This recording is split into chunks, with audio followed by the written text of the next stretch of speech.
Chapter 1 Naruto. Am I Deidara? Greetings to all esteemed viewers. Here's a breaking news report. Today at Jianan High School, Liu, while hiding in the restroom to smoke, ignited a fire that subsequently led to an explosion. This tragic incident resulted in one fatality, and the scene netizen haunt Xian the thief. I am indeed from Jianan High School, and this Liu. Let's have a week off from school. How tragic netizen Romeo, who loves dragon liver and phoenix gall. Let me enlighten you. The fermentation of feces generates methane and other combustible gases. Over time, when the concentration of these gases reaches a certain level, this unfortunate fellow went to the restroom, lit a cigarette, and the open flame ignited the combustible. Gases mixed with air, resulting in a sudden explosion. Thus, we have the unfortunate tragedy of someone being blown up while defecating. Netizen Zhang Fish Meatball. Let's see if you dare to smoke in the restroom again. Netizen next leader of the Exploding Sky Gang.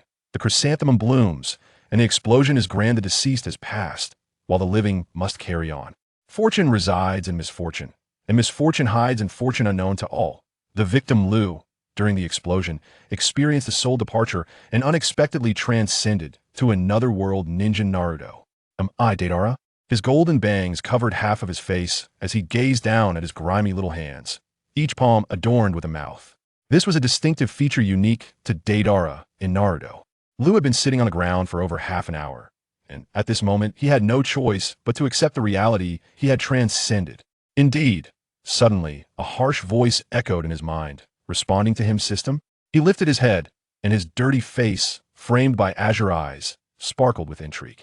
Having read some Transcendence novels, his first thought was that he must possess the indispensable golden finger system of a transcendent being. However, the harsh voice rang out again. I am not a system, I am a soul ferryman. Not a system. He sprang to his feet, startled, leaping 3 feet high. Transcending is one thing, but without a golden finger, how am I to survive in this world? I am solely responsible for soul transfers this time. It was my error. I mistakenly brought your soul to this world. This is my compensation to you. As the voice faded, a wooden box materialized in his hands. Raising an eyebrow, he eagerly opened it, revealing 2 crimson eyeballs that made his heart skip a beat, causing his hands to tremble involuntarily. Sharingan? Alas, it is but a single tomo no. With merely this pair of Sharingan, how can I survive until the conclusion in such a world? Recalling how the original owner had his arm severed by Kakashi and later encountered the second pillar, ultimately succumbing to the so-called art. His initial joy at acquiring the Sharingan dissipated, as if doused with cold water. Well, I wish you luck in this world. Wait a moment. Seeing this so-called ferryman preparing to depart, he urgently interrupted. You brought me here, and now you intend to leave me behind? Then please send me back. I, Liu, have 100 acres of fish ponds at home. Wouldn't being the pond master be more delightful? Why would I risk my life here, with my head dangling in my waist? Are you certain you wish to return? Your previous body has suffered severe burns. Return? Better to live a miserable life than to die. After all, a man doesn't rely on his looks.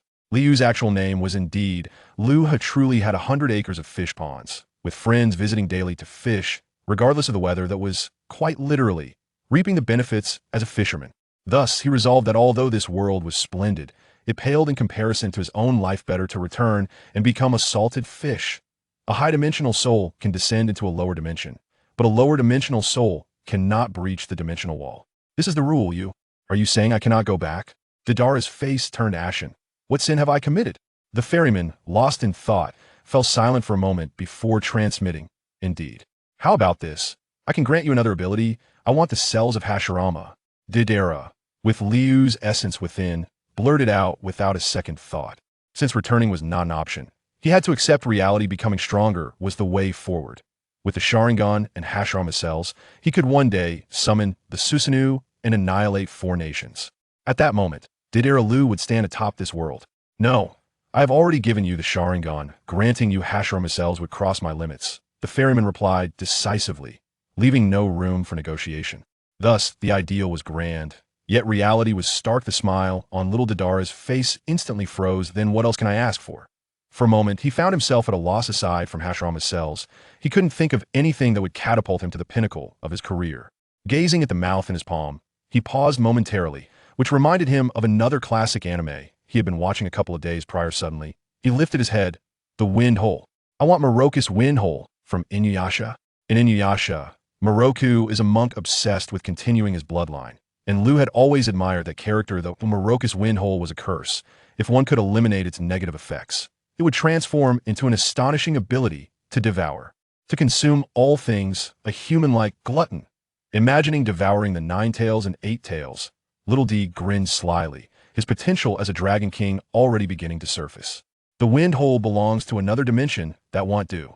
However, there is something quite similar to what you described. Before the ferryman could finish, Deidara felt a surge of new knowledge flooding his mind. Imperial ninjutsu? What is that?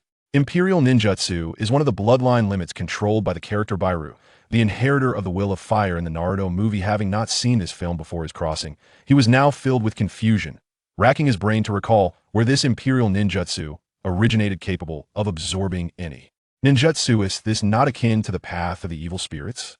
As he contemplated the concept of the nether release within his mind, his expression shifted subtly. Though it did not engulf all things, it possessed the ability to absorb both the chakra and the ninjutsu of his adversaries, and it seemed to have its uses. However, his father had always taught him that one should seek to maximize benefits in all matters, suppressing the surge of elation within. He discreetly reiterated in his mind, "This nether release, is it truly as you described? It seems vastly different." Leaving aside other considerations, when faced with the fully opened 8 gates of Gai, it appears I would still be at a loss. Baidu-rin? Baidu-rin? After a prolonged silence, without a response from the ferryman, Deidara urgently called out, "Goodness. Is this how it ends?" With a face full of exasperation, Deidara chuckled wryly and shook his head, only to suddenly remember something. Slapping his thigh with vigor, "Oh no. I haven't deleted the study materials on my computer." He let out a howl, grateful that this place was a desolate wilderness, filled with rugged rocks, devoid of any onlookers. Once he composed himself, he turned his gaze to the charred pit before him, a remnant of an explosion caused by the explosive clay. It had sent him flying a great distance, causing him to lose consciousness, only to be ultimately overtaken by Liu's soul, which had seized control of his body. This explosive clay is truly perilous, and smoking in a restroom is quite dangerous as well indeed. Taking a deep breath, he clenched his fists tightly, his eyes gleaming with determination. From this moment forth, I shall embody Deidara. The nether release, a bloodline limit formed from wind release and fire release. Can the second pillar still restrain me in the future? Chapter 2. The beginning at the Heavenly Dragon Temple, playing blind monk in the Naruto world? At this moment, the nether release felt like an embellishment, while the accompanying wind and fire releases were the true boon in his situation. Thanks to the memories he inherited from his original self, he understood that explosive clay was not a form of explosive release at all. It was merely a secret technique, a form of earth release. No wonder it was countered by Sasuke's lightning release. So, in the original story, when little Deidara claimed explosive clay was explosive release, was it merely bluster, a boast? If explosive release were indeed a bloodline limit, its priority would surpass that of ordinary elemental affinities. So how could it possibly be countered by basic attributes? Although Hanzo had referred to explosive clay as explosive release in the original work, it was merely his conjecture based on the power of the explosions, not an established fact. Thus, if Deidara were to merge wind release with explosive clay in the future, how could the second pillar hope to counter him? Wind release counters lightning release, that is common knowledge. This was also the reason he had previously requested wind hole from the ferryman. After all, it at least contained the word wind, did it not? The online debates regarding whether explosive clay truly constituted explosive release are now rendered moot. The very party involved, possessed far greater authority. Recalling the discussions from his past life regarding the nature of explosive clay, Deidara smiled triumphantly, for he now held the greatest voice in this matter. Brushing off the dust from his attire, he followed the route etched in his memory towards the temple where his original self resided. I shall master the true explosive release. Not merely a clay that explodes, abbreviated as explosive release, I shall quietly excel and astound the entire ninja world. As he walked, a flurry of thoughts danced in his mind. Having just arrived in this realm, his initial bewilderment and anxiety had gradually given way to a sense of calm. In his former life on Blue Planet, he had always possessed a clear perspective on matters beyond his control. Some might say he was rather nonchalant, yet he had an uncanny ability to adapt swiftly to his surroundings. Is that distance really so great? While strolling amiably, a sudden whim seized him, prompting a vigorous leap forward. Upon glancing back, he was astonished to find he had covered more than 10 meters. This ignited his playful spirit, reminiscent of his first encounters with sandbox games like Grand Theft Auto and PlayerUnknown's Battlegrounds, as he sprinted, jumped, and engaged in various antics. However, once the novelty wore off, he quickly tempered his youthful exuberance. At least I have familiarized myself with this new body. Quite impressive indeed. With a flick of his index finger, he playfully nudged the golden bangs that veiled his eyes. He recognized that while his predecessor was infatuated with explosive artistry, he had not neglected the training of physical techniques. This thought elicited a chuckle, and he silently expressed gratitude to his former self. Deep from the ninja tool pouch at his waist, he extracted a small amount of white clay, and recalling the method from memory, he easily fashioned a palm-sized clay bird. Earth release. Exploding clay little bird. The tiny white bird flapped its wings a couple of times before soaring towards a massive boulder ahead with a series of hand seals. Deidara bellowed. Boom. Crack. Boom. In the wake of a thunderous roar, the boulder exploded, sending fragments flying and dust billowing. Marvelous. Truly artistic. However, I believe I can optimize this clay bomb further, improve it. As he gazed at the fiery explosion, he nodded in satisfaction, his mind brimming with a daring idea. Perhaps I shall experiment with that another day. Setting aside his thoughts, he turned his gaze towards the distance, where a temple stood atop a 100-step staircase. He swiftly leaped towards it and soon found himself at the temple's entrance. The large plaque above the doorway, inscribed with the 3 characters for Tianlong Temple, marked his current residence. At merely 9 years of age, he had been relocated here due to complaints from villagers about his artistic endeavors around the surrounding villages of Awagakure, which had compelled Noki to find him a place to stay. This served to distance him from the village and hoped to alter his temperament through the influence of this sacred space. Upon entering the temple grounds, he encountered an elderly monk clad in robes, his kind face glowing with compassion as he swept the courtyard. Pausing in his task, he lifted his gaze, his expression warm as he beheld Deidara. Oh, it's Lala returning from training. Lala. Deidara's lips twitched involuntarily, although he knew from his predecessor's memories that this venerable monk had always referred to him in such a manner. He still found it somewhat difficult to accept indeed.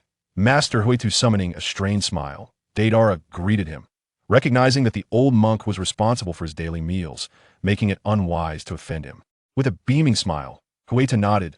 Lala, why don't you freshen up? I shall prepare our meal very well. Deidara replied, then hurriedly made his way into the temple. With every utterance, one would have long since delivered him a resounding dunk. Wind release? When did this brat master such a technique? Observing Deidara's rapidly receding figure, the murky gaze of the wise Tsuchi suddenly sparkled with clarity as he distinctly sensed the presence of wind attribute chakra emanating from beneath Deidara's feet. Indeed, this is the place where Itachi and Kisame came to invite me to join Akatsuki. Gazing upon the 8 statues of Buddha enshrined in the Grand Hall, he discerned that they were identical to the scene depicted in the original narrative. These 8 statues represent the 8 guardian deities of Buddhism: Indra, Naga, Yiksha, Gandharva, Ajura, Garuda, Kinara, and Maharaga. All of them glared fiercely, their visages formidable and awe-inspiring. As the adage goes, the Vajra's fierce gaze tames the 4 demons. The Bodhisattva's gentle demeanor embodies compassion for the 6 realms. Passing through the Grand Hall, he found himself in a courtyard nearly as expansive as the front yard, adorned with an abundance of flowers and greenery.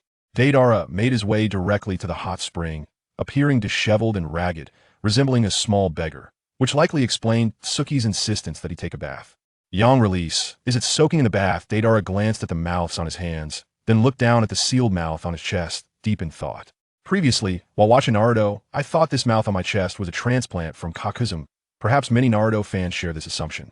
From memories of his original self, he discovered that the 3 additional mouths he possessed were, in fact, a byproduct of a secret technique: explosive clay combined with mutated yang release chakra, much like the Akimichi clan of Konoha, whose body expansion technique is not a bloodline limit, but rather a secret art developed from yang release combined with fat.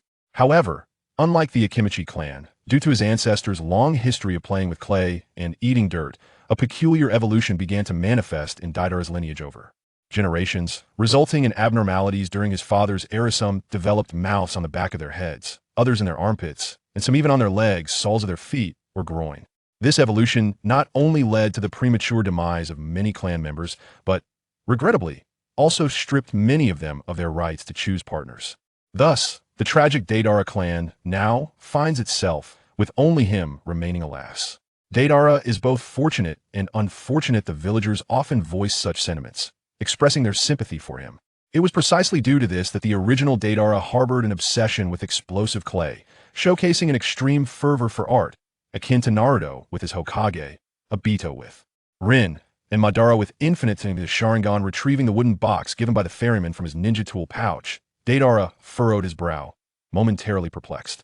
In the original story, it seemed that implanting the Sharingan was as simple as having Emil removing one's own eyeballs and just forcefully inserting them, yet he was filled with trepidation. Should he fail, he might end up sacrificing his own eyes, which would indeed be a grievous loss. Beginning at the Heavenly Dragon Temple, was he truly to traverse the world of Naruto as a blind monk? What an absurd notion.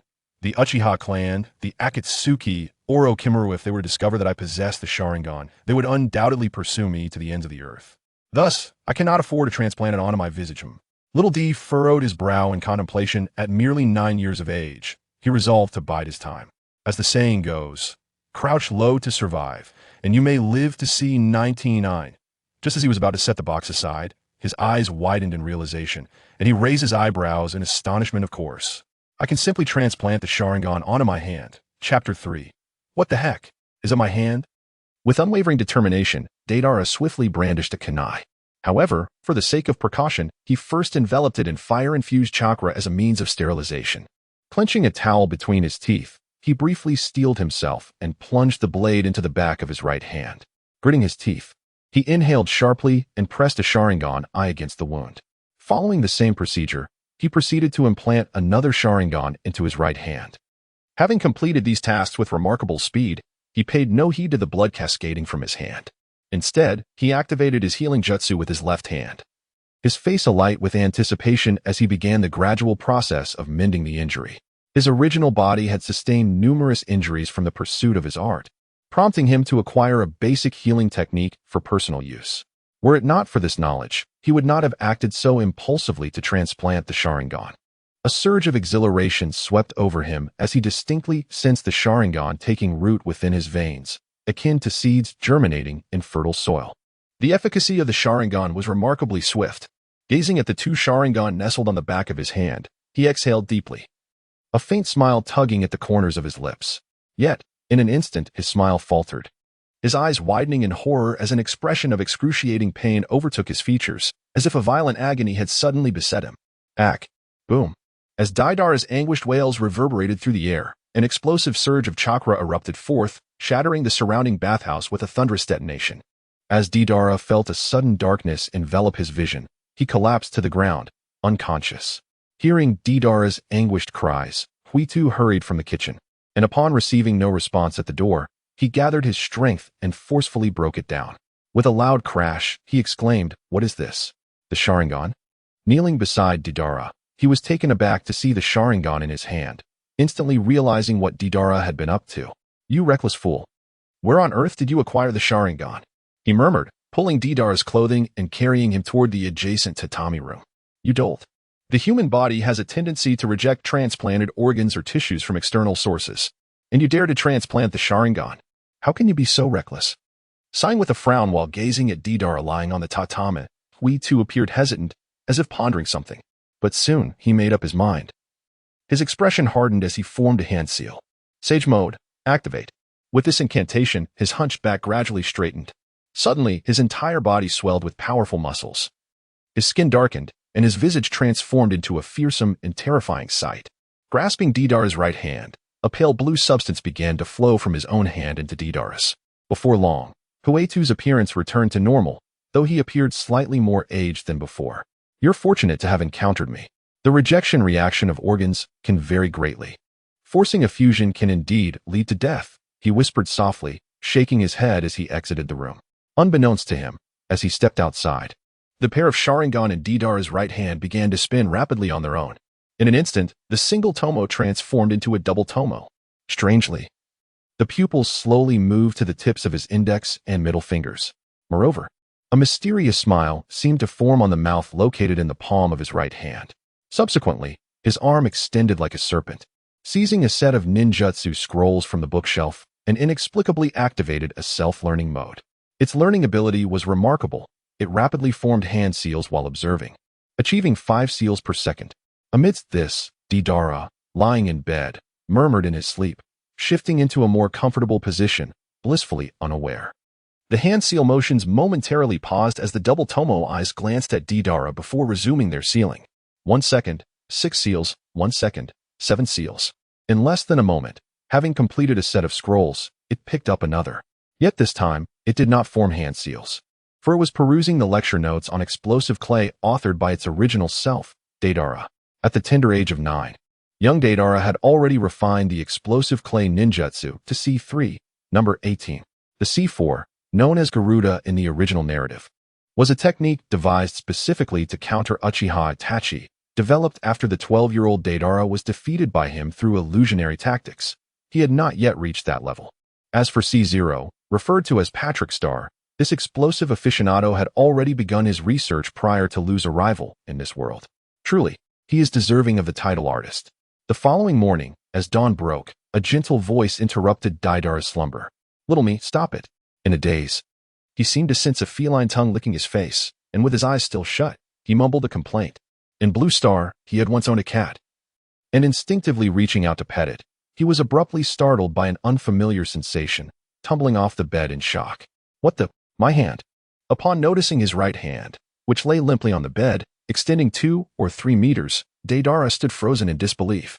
Then, under the astonished gaze of his own face, his right hand, adorned with the double tomo of the Sharingan, slowly rose, floating freely in midair, swaying at will. Double tomo? What is happening? Wasn't it transplanted onto the back of my hand? How did it end up on my fingers? Hey, I must say, why is all your ninjutsu earth release? What the? A demon beast, and you can talk. Upon hearing his right hand articulate human speech, Deidara felt a chill creep into his heart, and in a daze, he unconsciously swallowed. His right hand seemed to regard his shocked expression with disdain, curling its lip in contempt, before the double tomo in the Sharingan began to whirl rapidly. Deidara's pupils swiftly contracted, overwhelmed by an influx of information flooding his mind. Before long, clarity returned to his eyes, and his expression transformed into one of ecstatic delight. "You actually managed to peruse that entire stack of scrolls in a single night? And you even shared everything you learned with me." The information relayed through his right hand made it abundantly clear that his pair of Sharingan could be effortlessly maneuvered across his palm. Moreover, it was Huitu who saved him during his unconsciousness. What astonished him even more was that his right hand had mastered the myriad scrolls from the bookshelf in just one night. It had transmitted the essence of this knowledge to him, as if he had personally engaged in the study. "Baka, we are intrinsically one." His right hand pouted, adopting an air of aloofness. Upon hearing this, Deidara's mind stirred, and he immediately retracted his elongated arm, gazing at his now normal right hand. He chuckled softly and inquired, "How did you come to possess consciousness?" "I know not how it occurred, but I am aware I am you, and you are me. It is merely that after your unconsciousness, I could no longer return to the brain." Deidara furrowed his brow slightly, feeling a twinge of apprehension. He realized that his impulsiveness from the previous day had indeed been reckless. His peculiar physique had proven to be quite enigmatic, as the transplantation of the Sharingan had unexpectedly thrust him into peril. Fortunately, the old man, Master Huitu, had proven to be quite the unexpected savior. It seems this world harbors many unknown variables. Chapter 4. In this life, I shall ensure that you succumb to my artistry. Although he was uncertain about the reasons behind the dramatic changes in his body, within the realm of Naruto, many phenomena defy the bounds of common sense. For instance, the monkey demon that wields the Rui Jingu Bang, or the ninja sword, Samahata, which possesses its own consciousness. Thus, Deidara quickly set aside his inner perplexities. "Ah, you remind me somewhat of Little Y from the anime Parasite." Gazing at his right hand, Deidara suddenly recalled a particular environmental-themed series he had watched in his past life. In it, the protagonist's right hand was home to a parasitic creature, resembling his own hand in its current state. Moreover, akin to the parasite, it exhibited an exceptional capacity for learning. Upon hearing himself compared to a parasite, his right hand expressed dissatisfaction. "Humph, am I not more formidable? As long as you provide me with chakra, I could easily pierce through that world." Seeing the arrogant expression on his hand, Deidara found it amusing. "Haha, indeed. You can share knowledge with me. By that merit alone, you surpass it. This ability is even more impressive than Naruto's shadow clone technique. Its learning capacity is akin to copying data onto a USB drive. Henceforth, I shall call you Little You." The two eyes on his right hand twirled around. "Little You. Little You it is, then." With Little Yu's agreement, Deidara smiled knowingly. "So, Little You, do you possess any other abilities?" While this learning capability is commendable, the Sharingan itself also has the power to replicate jutsu, leaving Deidara somewhat unsatisfied. "I can share perspectives with you. And should you find yourself entrapped in a genjutsu, I can convey information to help you break free from it. As little you spoke, Deidara's viewpoint suddenly shifted. He observed his surroundings with astonishing clarity, the minuscule dust particles in the air, the water molecules, even the dust mites on the tatami mat. And the keratin flakes were all vividly discernible. Is this the first-person perspective of the Sharingan? Incredible! With an expression of profound astonishment, Deidara felt as though he had uncovered a new world. Yet, he remained unaware that his Sharingan had undergone severe mutation. While ordinary Sharingan possess strong perceptive abilities, they do not allow for such meticulous scrutiny with merely 2 tomo. At this moment, his Sharingan bore a closer resemblance to the Byakugan, which specializes in insight. What a delight! Immune to all genjutsu, the Uchiha brothers shall no longer be my nemesis. With a mere thought, his vision returned to normal, and Deidara felt elated. Ahem. Though it is not quite immunity, the premise is that the practitioner must remain unaware of my existence. If I were to find myself ensnared in an illusion far surpassing your mental prowess, then it would be quite troublesome. Just as the elated Deidara was reveling in his thoughts, he was momentarily taken aback by Xiao Yu's words. Very well. It seems I must take greater care to conceal you. Furthermore, when you need to cast illusions upon others, it must be you who takes action. For my mental strength is simply insufficient. Observing Deidara's nod, Xiao Yu paused briefly before continuing. Additionally, due to the Sharingan's association with Yin release, combined with your own Yang release and the sage body cells bestowed upon you by the venerable Lord Hokage, after various inexplicable transformations, I am capable of self-upgrading. Self-upgrading. Is that truly the case? This implies you can independently awaken the 3 tomo Sharingan, even the Manjiki. The conditions for awakening the Sharingan are notoriously stringent, and the prospect of Xiao Yu being able to enhance herself fills Deidara with uncontainable joy. Thus, until you attain the eternal Manjiki, you must not become overly reliant on me. I was born from you, yet I now find myself dependent upon the Sharingan. Therefore, should it falter, so too shall I. Should it lose its sight, I shall vanish. Upon hearing Xiao Yu's words, Deidara understood fully, keenly aware of the Sharingan side effects. His expression became solemn as he nodded earnestly. Then you should rest now. You truly ought not to have been studying those earth-release techniques last night. Deidara furrowed his brow slightly, recalling how Xiao Yu had eagerly delved into the ninjutsu that he himself had deemed unworthy of practice the previous night. He hastily urged her, confident that he could swiftly master those techniques on his own. The wear on his Sharingan was simply too much of a loss. Xiao Yu flashed a grin, admitting that her excitement had gotten the better of her after parting ways with him the night before. Without waiting for Deidara to utter another word, the Sharingan in her fingertips gradually closed, and she succumbed to slumber. Observing the circular scar on her index and middle fingers, which would likely go unnoticed by outsiders, Deidara smiled faintly, relieved that she would not need to conceal anything further. As a traveler in this world without a protective system, he had felt quite disheartened the day before.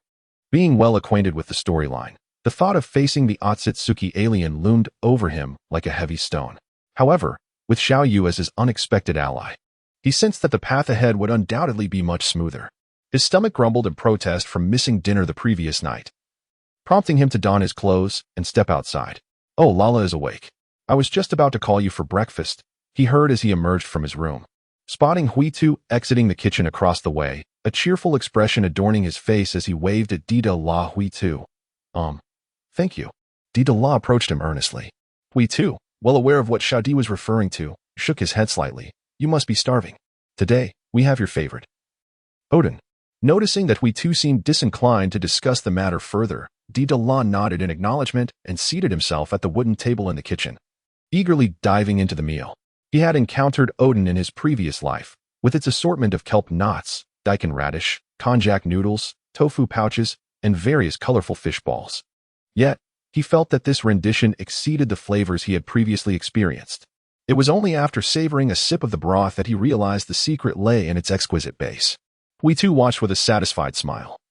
Clearly pleased with Deidara's hearty appetite, this was the greatest affirmation of his culinary skills.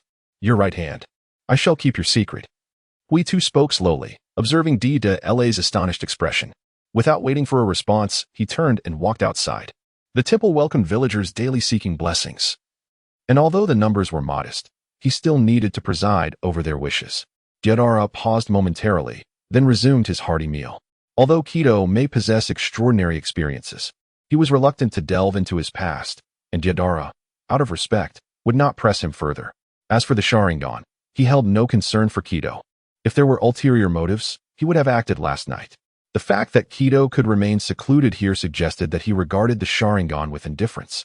Upon exiting the kitchen, Deidara let out a satisfied burp, planning to visit the village today, eager to witness the splendor of a Wagakure with his own eyes. It was now the 53rd year of a Wagakure and the 54th year of Konohagakure, with Deidara being 9 years old, while Naruto and Sasuke were merely 6. This meant that in 2 years, the massacre of the Uchiha clan would occur. As he walked outside, a smile unwittingly graced Deidara's lips. This lifetime would certainly compel you to be awed by my artistry. In front of the 8 guardian deities of Buddhism, he pondered briefly before depositing 2,000 ryo into a donation box, not for any particular reason, but as a form of rent for his stay.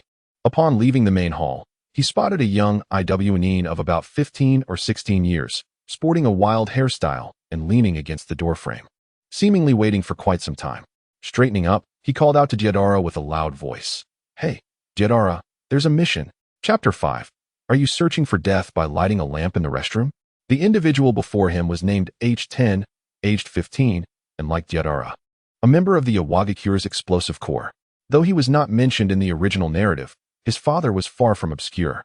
His father, HK, was AJ Neen of a Wagakure, renowned for his pivotal role in the battle at the Kaminobi Bridge, where he executed the Earth Release, Rock House Collapse technique, causing Uchiha Obito to be trapped beneath a massive boulder while attempting to save Kakashi.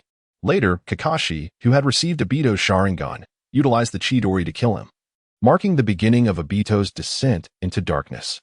His influence on the storyline of the Hokage was profound, rendering him a remarkably significant supporting character. "Isn't that guy SH hunting enough for you?" Deidara curled his lip in disdain.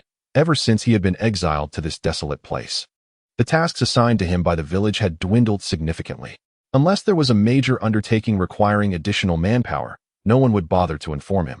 However, the original occupant of this body was quite content with this arrangement, as it afforded him ample time to delve into the exploration and development of his artistic endeavors. Haydn, perceiving Deidara's nonchalant demeanor, felt quite irked. "Hey, today marks the commencement of the village's canal construction. Aren't you going to participate?"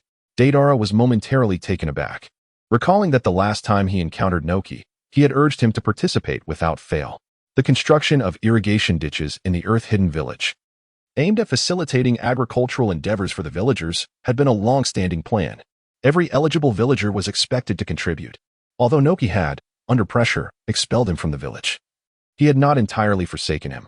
This occasion presented a pivotal opportunity to alter the villagers' perception of Deidara, which was Naki's original intention. Previously, Deidara engaged in explosive art within a nearby village, an endeavor that could easily be deemed a form of terroristic attack. Nevertheless, Inoki merely permitted him to reside outside the village, which undoubtedly reflects the extent of his affection for this pupil. "What are you planning to do?" Fire Tong was taken aback as Deidara suddenly began crafting clay, prompting him to swiftly draw a kunai and adopt a defensive stance.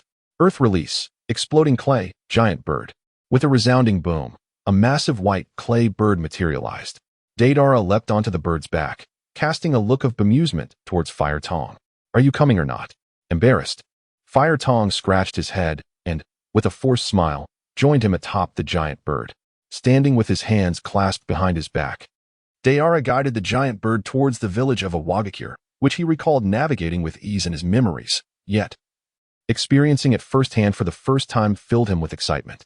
The bird soared swiftly, and before long, they beheld a Wagakure, encircled by towering mountains. This village, renowned for its formidable defenses, was a clandestine natural fortress formed by rugged cliffs, making it exceedingly difficult for enemies to infiltrate. "That's the place, let's descend." Fire Tong eagerly gestured towards a gathering of people outside the village. Indeed, there was quite a crowd, as Deidara observed the bustling throng below. He estimated there were well over 1,000 individuals. The giant bird landed gracefully, and a short-haired little girl, her face alight with joy, dashed toward them, closely followed by a panting, plump figure. "Junior sister." Deidara smiled gently, surveying the future renowned figure before him. With her ebony hair and dark eyes, her slightly chubby cheeks complemented by round, sparkling eyes evoked an irresistible urge to pinch her adorable face. Though merely 8 years old, Kuratsuchi already exhibited the potential of long legs, her proportions unmistakably promising. Furthermore, when Kuratsuchi addressed Deidara as an I, he had previously pondered why she did not use an I-chan or onaizen. It was only upon absorbing the memories of his former self that he realized an I was a term of endearment that conveyed greater intimacy than an I-chan or onaizen. Senior. The plump figure gasped, finally catching up, greeting Deidara with a smile. Akatsuchi, senior brother.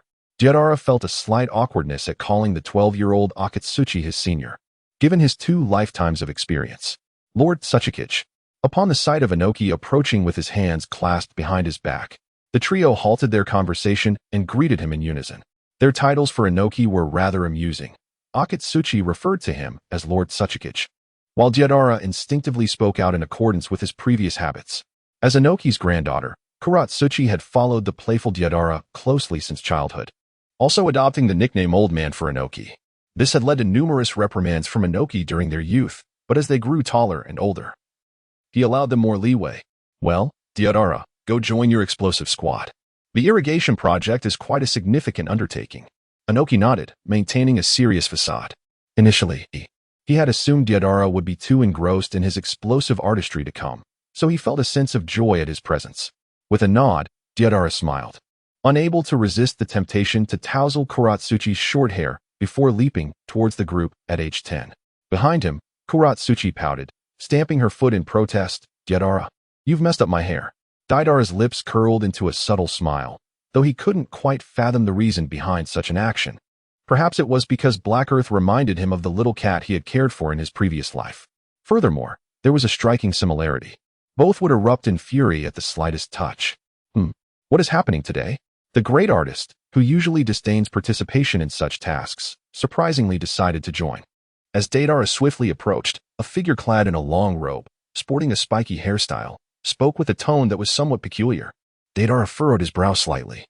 For the speaker was none other than Sho, a fellow member of the explosive team. From his memory, he recalled that this individual possessed the explosive release bloodline limit, and for reasons unbeknownst to him, had always been at odds with Deidara. Ignoring him, Deidara turned his attention to the other members of the explosive team. Their team consisted of 5 individuals. Besides himself and age 10, there was also Sho, who had just spoken, and 2 others, 1 male and 1 female. The male, named Mijitsu, was in his 20s, portly, and the only Nin in the team. The female, of unremarkable appearance, was called Sumakasa, around the same age as age 10 and Sho, roughly 15 or 16 years old. Both Mijitsu's father, Majiru, and Sumakasa's father, Sumakashi, had been elite Nin of the Iwagakure, perishing at the hands of the Yellow Flash, Minato Namikaze, during the Battle of the Kanabi Bridge. Notably, it was Majiru who had proclaimed, whenever encountering the Yellow Flash of Konoha, one should immediately abandon the mission and flee without fear of punishment. Well then, this concludes our mission briefing for the explosive team. Dismissed. The corpulent Mijitsu, as the leader of the explosive team, summarized the mission details, and the members nodded before dispersing. Hey, Deidara, is your explosive clay still just for show?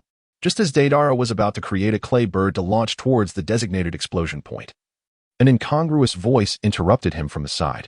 Deidara furrowed his brow. How dare you claim that my art is mere embellishment? Are you seeking death by lighting a lantern in the restroom? Ha ha ha. If it is not mere embellishment, then let us engage in a fair contest. Should you triumph over me, I shall acknowledge your art. However, should you falter, then, henceforth, refrain from asserting that your embellishments are explosive. The spiky-headed Sho appeared to bear a countenance of weakness, yet his words dripped with arrogance. He harbored no grievances against Deidara. Yet the esteemed Noki had always held Deidara in high regard, nurturing him as a potential successor, which filled Sho with indignation. After all, he was the sole wielder of a bloodline limit among the younger generation of the Hidden Stone Village. At this time, Kuratsuchi had yet to master the art of lava release. Deidara curled his lips in disdain, feeling utterly bored and disinterested. Were he the original Deidara? He might have been incensed by this rivalry, desperately striving to compel acknowledgement of his artistry. However, the Deidara of the present found this futile display of competitive spirit reminiscent of children playing house, thus failing to ignite even a flicker of interest within him. Without a thought to how his opponent might react, he waved his hand nonchalantly, sending a clay bird soaring towards the rocky mountainside. With a resounding crack, a tremendous explosion ensued, obliterating the boulder-like rock formation and igniting a blaze that illuminated the sky. The magnitude of this detonation was beyond Deidara's expectations the previous day. When he had unleashed the clay bird, it had not possessed such ferocity. This is not good, he thought, as he noticed his comrade, the explosive specialist Tsumikaze, on the verge of being engulfed by the flames. Panic surged within him, and he instinctively leaped to Tsumikaze's side, invoking his technique without much contemplation.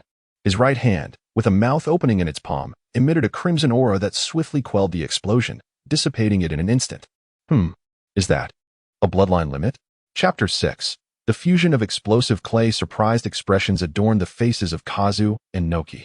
For it had only been a little over a month since they last saw Deidara, and he had seemingly mastered a power that resembled a bloodline limit. Moreover, they were well acquainted with the capabilities of Deidara's clay birds, which had never exhibited such destructive force before. The fact that he had learned techniques beyond merely explosive clay indicated that sending him to reside at the Heavenly Dragon Temple had indeed been a wise decision. With his hands clasped behind his back, Noki nodded in satisfaction, subtly affirming that Deidara's obsession with explosive artistry had lessened, something he was quite pleased to witness. After exchanging a few words with Kuratsuchi, he took to the skies, as there were numerous matters requiring his attention as the Tsukikage. That Deidara. Kazu clenched his fists tightly, casting a lingering glance at Deidara before leading his two explosive squad members towards other designated points. From the sheer power of the recent clay bird explosion, he sensed the presence of fire release chakra. The previous Deidara had only wielded earth release. This realization sent a wave of unease through him, as it seemed Deidara might have truly developed his own bloodline limit. Well, fire and earth, this little rascal certainly aligns with my tastes, murmured a middle-aged man with a red beard, his gaze fixated on Deidara. He then glanced at the departing Noki, his eyes glinting with unspoken thoughts. To think that by simply infusing fire release chakra into the clay bird, the explosion's potency could increase so dramatically? Gazing intently at his right hand, Deidara wore an expression of delight. It turned out that while he was crafting his clay bird, a sudden thought crossed his mind, prompting him to experiment by infusing the clay bird with fire release chakra. To his surprise, the process proceeded remarkably smoothly. Such a seemingly simple act significantly amplified the potency of the explosive bird. Could it be attributed to the influence of his little companion? This thought flickered through his mind, and he promptly switched to his left hand, gathering more clay to replicate the previous steps, once again creating a fusion of the explosive bird with fire release. It worked. With ease, he infused fire release chakra into the creation using his left hand, maintaining the same speed as before. Observing the little bird before him flapping its wings, he noted that its only distinction from the singular earth release explosive bird lay in its fiery red eyes. Apart from this detail, it bore no difference from the one he had crafted with his right hand. Away. Suppressing his curiosity, he waved his hand, sending the little bird soaring towards a distant marker. Boom. The power, however, was slightly diminished compared to before. Why? As he watched the explosion light up the sky, Deidara realized that this bird, made with his left hand, was indeed inferior to the one crafted with his right. There is a difference indeed. Let us not forget that your right hand is me. Just as Deidara was about to call out to his little companion, the mouth on his right hand opened first. Deidara cast a glance around, noting that no one seemed to be paying attention to him. He whispered, "Xiaoyu, is it truly because of you?" Indeed, this was akin to the B-rank ninjutsu, great fire destruction, being unleashed by Uchiha Obito yet achieving an S-rank caliber. Xiaoyu, who had detached from Deidara's consciousness, was inherently a part of him, akin to the relationship between a shadow clone and its original. However, this fragment of consciousness was permanently confined within his right hand. Thus, its understanding of the world of Hokage was on par with that of Lu, who had traversed into this realm. Is that so? Is there not a difference in the explosive clay released from the left and right hands? Deidara raised an eyebrow slightly, then commenced a series of experiments. After dedicating a considerable amount of time, he discovered that all explosive clay techniques, when crafted with his right hand, exhibited an approximate 20% increase in both explosive range and destructive power. Of course, this excluded the C for Garuda, as Garuda could only be created with the mouth used for consumption. Simultaneously, he also attempted to incorporate wind release into the ordinary clay bombs, and to his astonishment, he found it surprisingly effortless. At this moment, Perched upon Deidara's palm was a clay bird he had just fashioned, infused with both earth and wind attributes. Its hue was striking gray. Could this be considered explosive release? Deidara felt somewhat bewildered, his mind clouded by a surge of happiness. Yet, he quickly shook his head. The bloodline limit was a fusion of two distinct attributes of chakra nature transformation, and this should still fall within the realm of secret arts. He compared it with his own Reaper ninjutsu, which harnessed the swirling of wind along with the intensity of fire, utilizing atmospheric pressure to manifest the technique. For instance, in the original work, Bailuhu generated a siphoning force within his body to absorb chakra, achieving the technique known as the chakra absorption hole. As for why, in the movie, Bailuhu could not absorb Naruto's wind release, Raisin Shuriken, it was due to its rapid rotation, which had already disrupted the pressure differential. The Reaper ninjutsu, fantasy killer that Deidara had previously executed, also employed the swirling of wind and the high temperature of fire. However, it created an external pressure differential barrier to instantly extinguish the explosive flames. Yet, at that moment, he was merely merging chakra without delving into the transformation of its properties, allowing the fusion process to be remarkably effortless. While it significantly enhanced his power, it was still, at most, a fusion ninjutsu, somewhat akin to the combined ninjutsu of Naruto and the Toad Sage during their execution of Wind Release, Toad Oil Flame Bullet. The explosive clay double ninjutsu fusion. Ha ha ha, the accompanying fire release and wind release from Reaper ninjutsu were indeed a tremendous aid. No wonder the ferryman managed to escape so swiftly. Deidara smiled gently, then reached into his ninja tool pouch to grasp some clay in his hand. Just as he was about to experiment by blending 3 different chakra attributes into his explosive clay, Kuratsuchi came running from a distance, calling out loudly, "Sister, what's the matter?"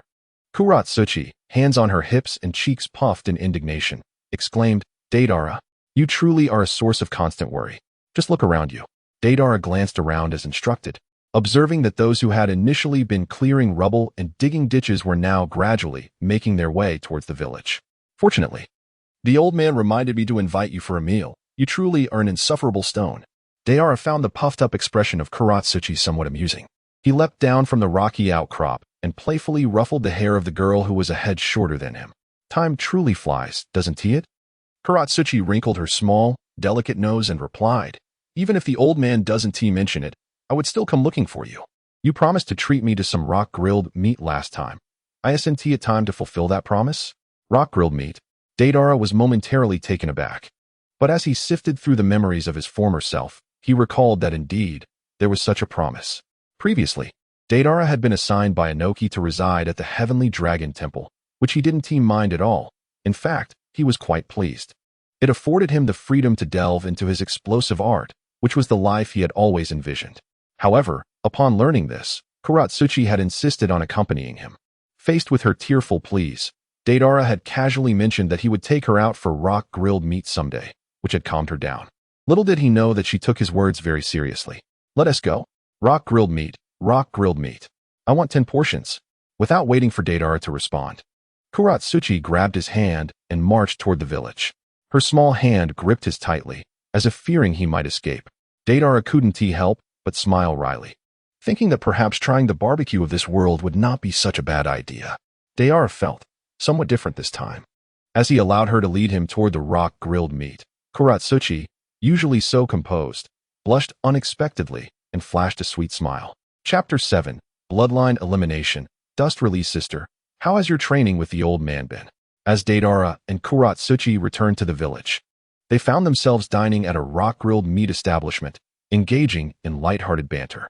Meanwhile, the elderly man with a beard that Deidara spoke of was none other than Oinoki, the four-tails Jinchuriki of Awagakure. Kuratsuchi, whose chakra affinities were solely water and earth, was unable to master the dust release Kekkei Genkai of Inoki. Thus, she currently accompanied Oinoki, who possessed the lava release bloodline, to learn about the transformation of chakra properties. Oinoki's lava release was originally a fusion of fire and earth release. However, due to his fondness for Kuratsuchi, he boasted to Inoki that he would ensure she mastered a bloodline limit, dedicating himself to her instruction with admirable zeal. Do not even mention it. If it weren't for the village-wide participation in the construction of the waterway, I would have no idea when I could see you again. You have no idea how I endure the incessant bickering of those two stubborn old men every day. It's driving me to the brink of madness." With a face full of indignation, Kuratsuchi punctuated her lament by picking up a thick slice of beef and chewing it vigorously, her expression one of fierce determination. After swallowing the meat with a forceful gulp, she suddenly caught sight of Deidara, who was gazing at her with an amused smile. "Deidara, what are you laughing at? Wait, you never used to concern yourself with such matters. Have you experienced something outside the village?" Deidara felt a slight shock in his heart and quickly laughed awkwardly. I was merely curious as to why you hadn't visited me at Tianlong Temple. It turns out you were grounded, before long." The two of them emerged from the rock barbecue shop after finishing their meal. "Hey too, with a bulging belly reminiscent of a frog," exclaimed, "Ugh, Deidara. I am so stuffed." Beside him, Deidara's eyes twitched involuntarily as he thought to himself, "You devoured 11 plates out of the 15 thickly sliced beef dishes. How could you not feel bloated? I must arrange for her to compete with the princess consort next time. All right, junior sister, I shall check what the old man wants with me. By the way, Deidara, remember to tell the old man to let you move back to the village." With a casual wave of his hand, Deidara strode towards the building that resembled a rocket not far away. Moreover, there was a character inscribed on the rocket. Faced with such self-awareness, Deidara could not help but feel a sense of admiration. It was indeed quite rustic. It seemed the use of the underworld technique had been exposed, so he needed to concoct a plausible excuse to brush it off. In the morning, Anoki had instructed Heitu to inform Deidara to visit the Tsuchikage's office in the afternoon. Deidara guessed it was likely related to the exposure of his underworld technique earlier that morning. "Old man, I have arrived." With a loud thud, he pushed open the office door and stepped inside, immediately spotting Anoki, who was seated behind a spacious desk, his red nose and white beard prominent. With a stern expression, Anoki furrowed his brows, exclaiming, "Deidara, you little rascal, how many times have I told you? You must knock before entering." "I know. I will be more mindful next time." Deidara leisurely surveyed the office, casually speaking, which caused veins to bulge on Naka's forehead. Letting out a slight sigh, Noki straightened his expression and inquired, "Pray tell, the technique you employed today, how is it that it can halt the dissipation of an explosion?" "Hehe. Are you referring to the technique of Reaper release? Quite formidable, isn't it? This is another art I have developed." Deidara replied with a smug expression. Noki abruptly slammed his palm on the desk and sprang to his feet, exclaiming, "Reaper release? Is that a bloodline limit?" Crack. "Ouch, that hurts. My old back." Naka's sudden motion aggravated his chronic back pain, causing him to grimace in discomfort. "Indeed, it is a bloodline limit. I must advise you, old man, if your back is troublesome, refrain from such sudden excitement." Upon hearing Deidara's comment, Naka's face instantly shifted from gloom to joy, as he floated out from behind the desk with his hands clasped behind his back.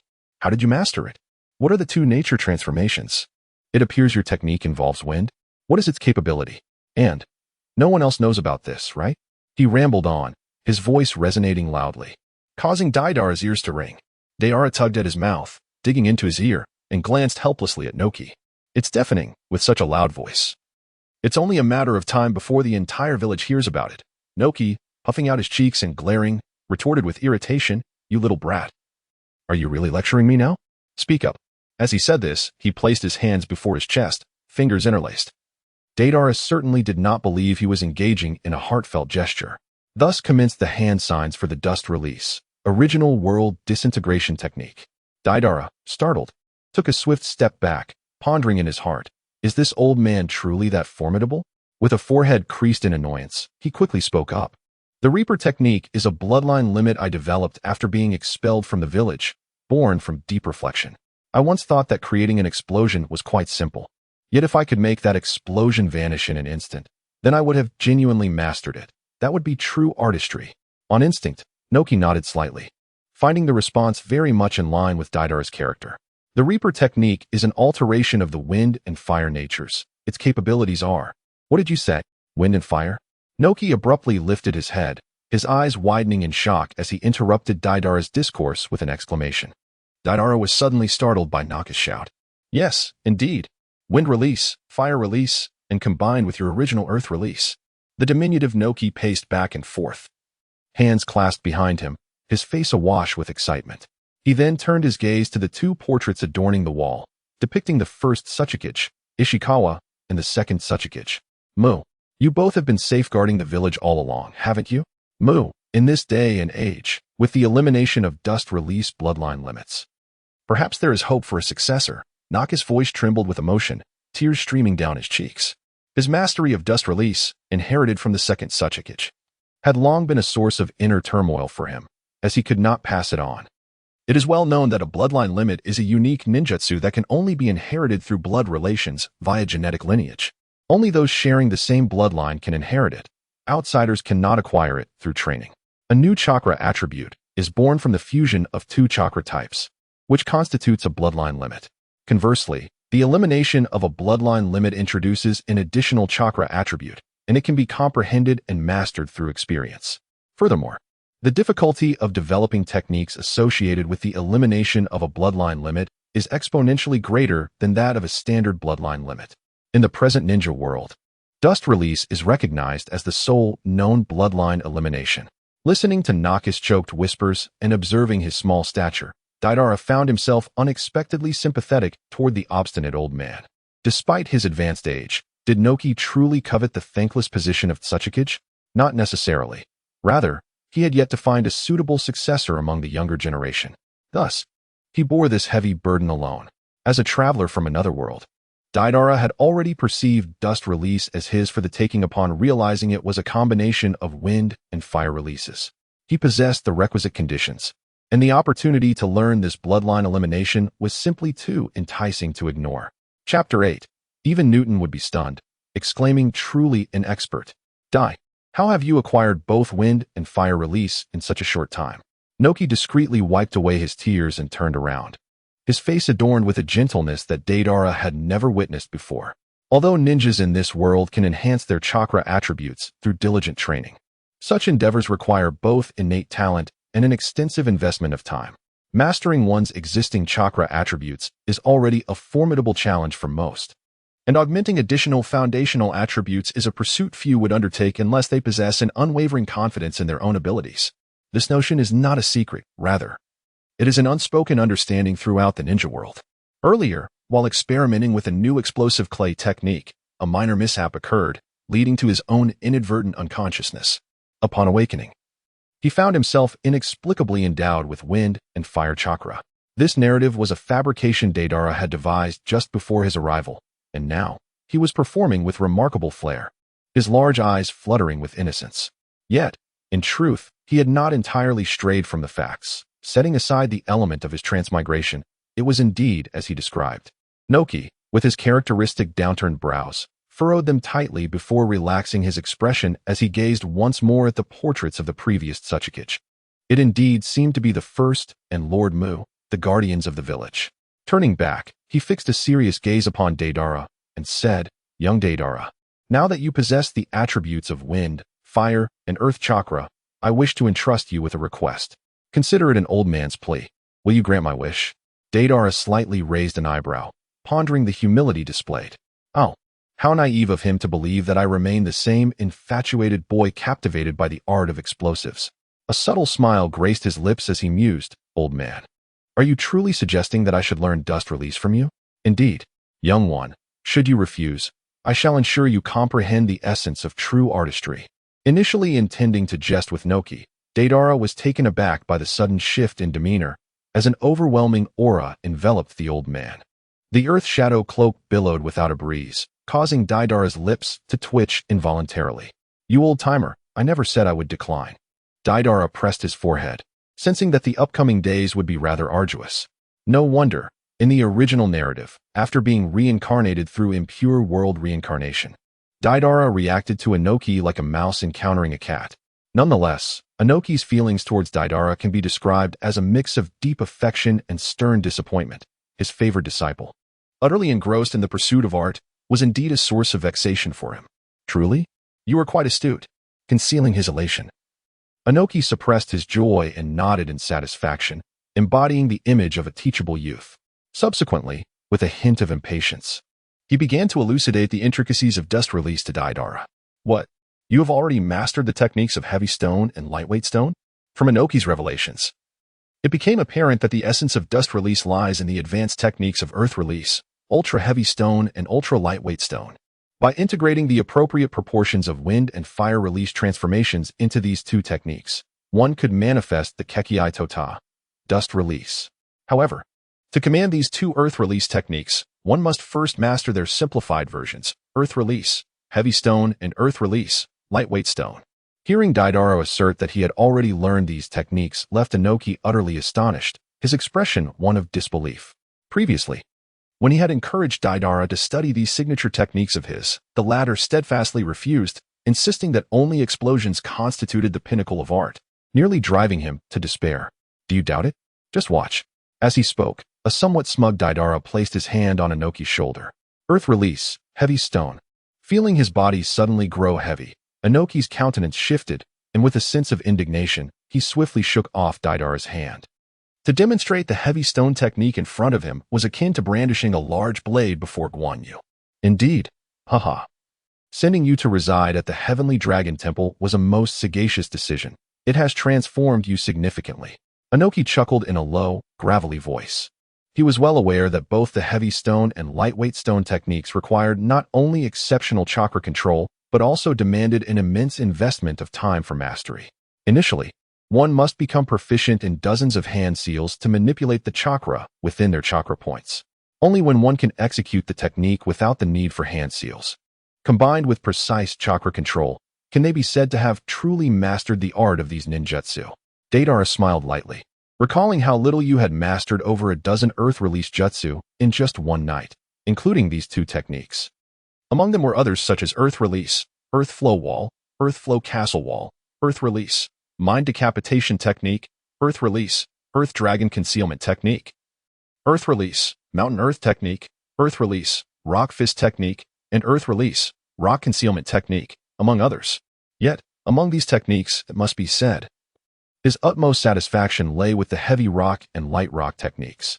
This was due to the fact that the execution of these two jutsu involved manipulating the density of the target using earth chakra, thereby altering the gravitational influence on the object.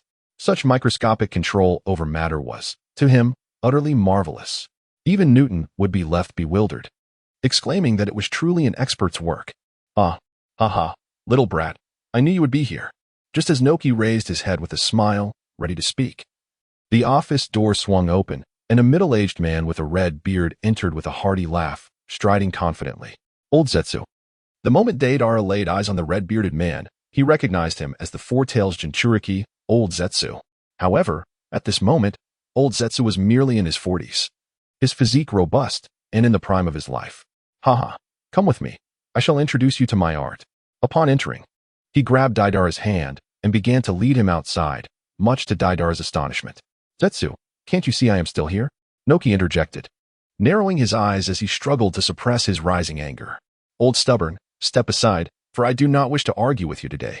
Old Zetsu halted, his voice dripping with impatience. Inoki trembled with rage at the term Old Stubborn. Do you wish for Deidara to learn lava release? I believe you are merely a dreamer. Lava release is a bloodline limit, not a mere technique. Old Zetsu laughed heartily. Ha, do you take me for a fool? I never said he should master lava release. I aim for him to grasp his own bloodline limit. This is called teaching according to one's abilities, something you, old, stubborn, and antiquated, would not comprehend. You. Inoki glared furiously, emanating an immense pressure. However, Old Zetsu was not easily intimidated and immediately matched his imposing presence, ready for a confrontation. May I say something?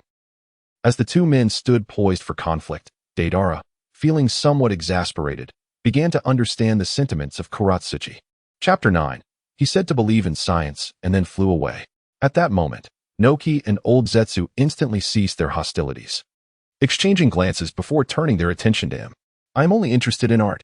Since you both claim yours is art, then I shall learn it as well. Yes. Regarding dust release, Deidara is certain to master it. However, should he manage to develop a new bloodline limit, it would be exceedingly advantageous for him. The future extraterrestrial beings of the T-Moku clan possess bloodline limits that surpass even those that have been deemed obsolete. If he does not strive to enhance himself now, he will ultimately become mere prey on the chopping block. Upon hearing Deidara's remarks, both Inoki and the elder were momentarily taken aback. Inoki, wearing a stern expression, replied in a low voice, "You young man, are you not aware of the adage that one cannot bite off more than one can chew? Previously, you resisted learning, and now you exhibit such greed." The elder cast a sidelong glance at Noki and nodded, acknowledging, "Indeed, this time the old curmudgeon has not spoken in error. Every individual's capacity is finite. The development of a bloodline limit is merely the initial step, and the corresponding ninjutsu requires a significant investment of time to comprehend." Deidara let out a light chuckle, assuring them that there was no need for concern, for it was his brilliant mind that constituted his greatest artistry. Seeing his unwavering confidence, Aji nodded without hesitation, while Inoki furrowed his brow, pacing back and forth in the office with his hands clasped behind his back. This kid. If he learns from Aji, neither will he master one nor the other. But if I refuse him, given his temperament. After a moment, he halted, lifting his gaze to Deidara. "Very well, but you must ensure that your training in dust release remains paramount." As he spoke, he cast a challenging glance at Aji. "Stubborn old man. You." Before Aji could erupt in anger, Deidara swiftly intervened, reassuring him, "Fear not, my pursuit of art knows no bounds. I shall not disappoint you." Following a discussion with the two, they arranged a schedule for Deidara's training. Due to the ongoing construction of the village's waterway, Deidara would partake in demolition tasks each morning, dedicating his afternoons to learning dust release from Inoki. Once the waterway was completed, he would study with Aji on Mondays, Wednesdays, and Fridays, and with Inoki on Tuesdays, Thursdays, and Saturdays. The remaining time for tasks or further training would be at Deidara's discretion. After Aji left in satisfaction, it took Deidara a while to emerge from the lofty office of Itachi. He glanced at the sky with a faint smile. It was still early. Perhaps he could find that item in the village. Thus, he ambled aimlessly down the street, glancing left and right as if searching for something. The Galil Fireworks Specialty Store. Ha! I knew it would be here. He paused before a shop front, gazing at the sign above and softly murmuring to himself, before entering with delight. His reason for visiting was rooted in a memory from his previous life, where he had watched the original anime to celebrate Tsunade's ascension to Hokage. Konoha hosted a grand fireworks display. At that time, he pondered that if this world had fireworks, it must also possess gunpowder, which could lead to the creation of firearms. However, upon genuinely traversing to this world and comprehending the formidable nature of ninjutsu, he abandoned the notion of using gunpowder for weaponry. A single high-explosive grenade held less power than his small bird bombs. Was there truly a need to complicate matters? Thus, his current curiosity lay in whether adding gunpowder to his explosive clay would amplify its detonation potency. Haha, it's in my grasp. I shall experiment with it tomorrow morning. Exiting the fireworks shop with exuberance, Deidara made his way directly to the village gate. Originally, Noki had intended for him to return to the village to reside there today. However, after careful consideration, Deidara resolved to remain at Tenri-ji for the time being. He wished to keep the secret of SHY under wraps for a while longer, as the village was not far from the temple. Utilizing the earth release, explosive clay owl technique, he grasped the sturdy leg of the clay owl with one hand and soared towards Tenri-ji. Though the clay owl may not possess the massive size of a great bird, it was adept at navigating through the night. While the lightweight rock technique could enable him to levitate, its speed left much to be desired, and it consumed an excessive amount of chakra. The lightweight rock technique may suffice in combat, but for travel back home, the clay bird was undoubtedly the preferred choice. It seemed his physics teacher once mentioned that humanity's conquest over gravity could lead to severe malfunctions in bodily functions. Perhaps that old man Noki was a victim of such consequences? He ought to be reminded of this another day. Suddenly, Deidara recalled that in his previous life, his physics teacher had mentioned that the human body experiences calcium loss in a zero-gravity environment.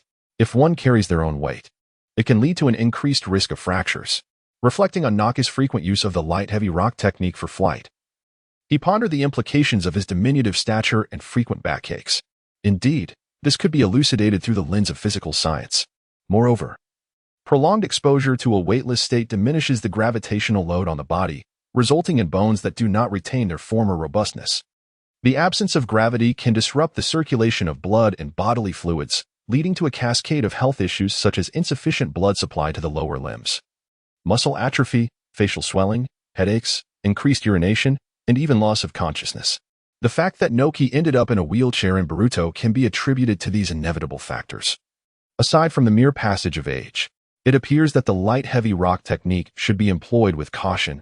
Indeed, At times, one must trust in the principles of science. As Deidara soared through the air, clutching a clay owl, he spoke thus. We too, hearing commotion from the courtyard, emerged from the kitchen. Ah, it's Lala returning. Yes, old man Hui too. Deidara greeted him with a smile. Hui too waved him over. Perfect timing. Wash your hands and prepare for dinner. Having cleaned his bowl of the last morsel of rice, Deidara lifted his head, declaring, I'm done eating. He then began to tidy up the dishes. Hui too rose. Lala, allow me to handle it. No need, Deidara replied with a smile, carrying the dishes towards the sink. Although the ingredients at this dragon temple were sourced from local villagers, he felt a twinge of embarrassment at consuming such hospitality daily without contributing. Thus, he resolved to assist Hui too with tasks within his capacity. Lala seemed to have undergone some transformation after last night. Hui too, with a beaming expression, observed Deidara's retreating figure, pondering quietly. Earlier that morning, Deidara had discreetly deposited 2,000 Rio into the merit box, which Hui too had noticed. Later, upon entering the kitchen and seeing that Deidara had already washed the breakfast dishes, he was taken aback. Though the original Deidara had no significant flaws, his obsession with art had caused him to overlook the people and events around him. Thus, while Deidara considered his small acts trivial, Hui too was acutely aware of every detail. The following morning, after breakfast, Deidara arrived early at the construction site of the irrigation canal outside of Wagakure, embarking on another day of labor in the land of Earth. Having practiced chakra meditation the previous night, he felt invigorated and full of energy that day. Therefore, was it not possible to fuse 3 types of chakra simultaneously for his explosive clay? Chapter 10, Deidara. Who plays with clay and black earth? Gazing at the handful of white powder in his palm, Deidara pondered deeply. He had just attempted to fuse wind and fire attributes of chakra into the explosive clay, yet he could not coalesce them into a tangible form. The mouth in his palm would soon regurgitate this very white powder. Why is it not working? Shaking his head slightly, unable to comprehend the intricacies involved, Deidara had no choice but to abandon his efforts. Subsequently, he retrieved a small amount of black powder from another pouch at his waist. This was the gunpowder he had purchased from the fireworks shop yesterday. However, in this world, it was referred to as black fire. With a mixture of saltpeter, sulfur, and charcoal, he had previously thought that if this world lacked such materials, he could concoct them himself. Well, it seems that effort has now been spared. In his former life, gunpowder was recognized as one of the 4 great inventions of Huagua, and he certainly understood its proportions. With this thought, he smiled slightly, took some clay, and began to amalgamate it with the black fire, kneading it thoroughly. Ugh, this black fire tastes horrendous, exclaimed the little mouth in his right hand. As soon as he placed the kneaded black ball inside, I know, just bear with it. Certainly. Deidara was acutely aware of the peculiar sensation in his palm at that moment. He too felt it. His expression resembled that of someone who had just ingested something utterly repugnant. Ugh, Xiao Yu retched softly, and Deidara's features contorted in distaste. Yet he managed to mold the black clay into the semblance of a small black bird. Hey, little Deidara. Let us make it clear, regardless of the power of this clay bird, I have no desire to consume that wretched thing again today. Gazing at the flapping little black bird, Deidara, recalling the nauseating taste, felt a twinge of reluctance to try it himself. It was simply atrocious. Only those who had tasted it could truly understand. Earth release, exploding clay blackbird. Ha! Boom! A thunderous roar echoed through the heavens, giving rise to a towering mushroom cloud that shook the very ground beneath. The ninjas and civilians of Wagakure halted their tasks, turning their gazes towards Deidara's direction. The power had indeed escalated, comparable to the small bird infused with 2 types of chakra. What if gunpowder were to be added to the dual-element clay bird? As he kneaded the mixture of black fire and clay, a conflicted expression crossed Deidara's face. Merely contemplating the vile taste of this creation churned his stomach. Nevertheless, with a determined grit of his teeth, he placed the black orb into his mouth and began to chew, grimacing as he did so. Dual-release exploding clay, little blackbird. Ha! Boom! This time, the explosion was even louder, yielding a more colossal mushroom cloud. It was comparable to C3. The small bird originally possessed the explosive power of C1. With the dual release of exploding clay, it could be elevated to C2, and now, with the addition of black fire, its potency had surged once more. In contrast to the C3 model from his memories, Deidara discerned that the dual nature of his explosive clay, imbued with the essence of black fire, bore a comparable potency to that of C3. The clay fashioned from black fire henceforth referred to as black clay, was a notion that crossed his mind. Engaging with both traditional clay and this new black clay, he mused, encapsulated his essence as Deidara. Though the black clay bombs exhibited commendable power and required minimal chakra expenditure, the peculiar odor they emitted left him feeling quite uneasy. Thus, he resolutely decided against further experimentation unless absolutely necessary. The black clay bombs would remain as a last resort in his arsenal. Presently, beyond the conventional explosive clay, he had incorporated the crimson-eyed bombs infused with fire release and the ash-colored bombs that harnessed wind release. Standing before the formidable figure of the younger version of Naruto from a decade later, he felt emboldened, devoid of elemental weaknesses. What could the younger Naruto possibly threaten him with? Was it clear skies or a cessation of rain? He contemplated the unfinished C3 number 18, eager to develop it further. Followed by the ambitious C4 Garuda. Although C3 number 18 was still a work in progress, the notes left behind by its original creator suggested that he could expedite its completion without excessive effort. As for C4 Garuda, ever since he had mastered the techniques of heavy and light stone, he sensed he was inching closer to a breakthrough. Garuda involved conjuring a giant from clay, which would then disintegrate into nanoscopic bombs, delivering devastation at the cellular level. Perhaps the original Deidara drew inspiration for these two earth release techniques after his encounter with Itachi Uchiha. After all, heavy and light stone also manipulated the microscopic particles of matter, executing their respective ninjutsu. Each morning, he dedicated himself to researching explosive clay amidst demolition tasks. While afternoons were spent under the tutelage of Inoki, time swiftly passed, and 3 days later, he reflected on how esteemed the profession of explosive expert seemed to be. Irrespective of location. Exiting the task department office of the Iwagakure village, a broad smile adorned Deidara's face. On this day, their demolition team had successfully completed their mission, yielding a rather generous reward of 20,000 ryo. It should be noted that this task had not been rated, as it was originally intended to be performed as voluntary labor by the villagers. Fortunately, Inoki's assertive visit to the feudal lord of the land of Earth had compelled the lord to allocate funds. Inoki's moniker of two scales aptly reflected his negotiation prowess. With newfound wealth, Deidara resolved to replenish his stock of clay. The explosive clay reserves were ample, and although he possessed several storage scrolls that could sustain him for a while, Deidara still opted to purchase additional supplies at the ninja tool shop. Explosive clay is a consumable item, and he felt a sense of insecurity without a sufficient stock. In the training ground, Deidara swiftly formed hand seals, employing the earth release, rock fist technique, which encased his fists in white stone. Curiously, while the typical rock fists of others appeared in a standard brown hue, his were uniquely white. Furthermore, even when he performed the earth-style wall technique, the resulting barrier was also a white wall. On this matter, Inoki explained that Deidara's extensive training in the secret technique of explosive clay had subtly altered the form of his earth release. Earth release, super heavy rock technique. With a thunderous punch, a boulder the size of a house shattered before him. Indeed, I have long stated that if you devote your energies to training, surpassing me will not take long, Inoki remarked, contentedly hovering in the air, supported by the heavy rock technique, with his hands clasped behind his back. Explosive clay is also a form of training, Deidara muttered as he removed the rocky gauntlets from his hands.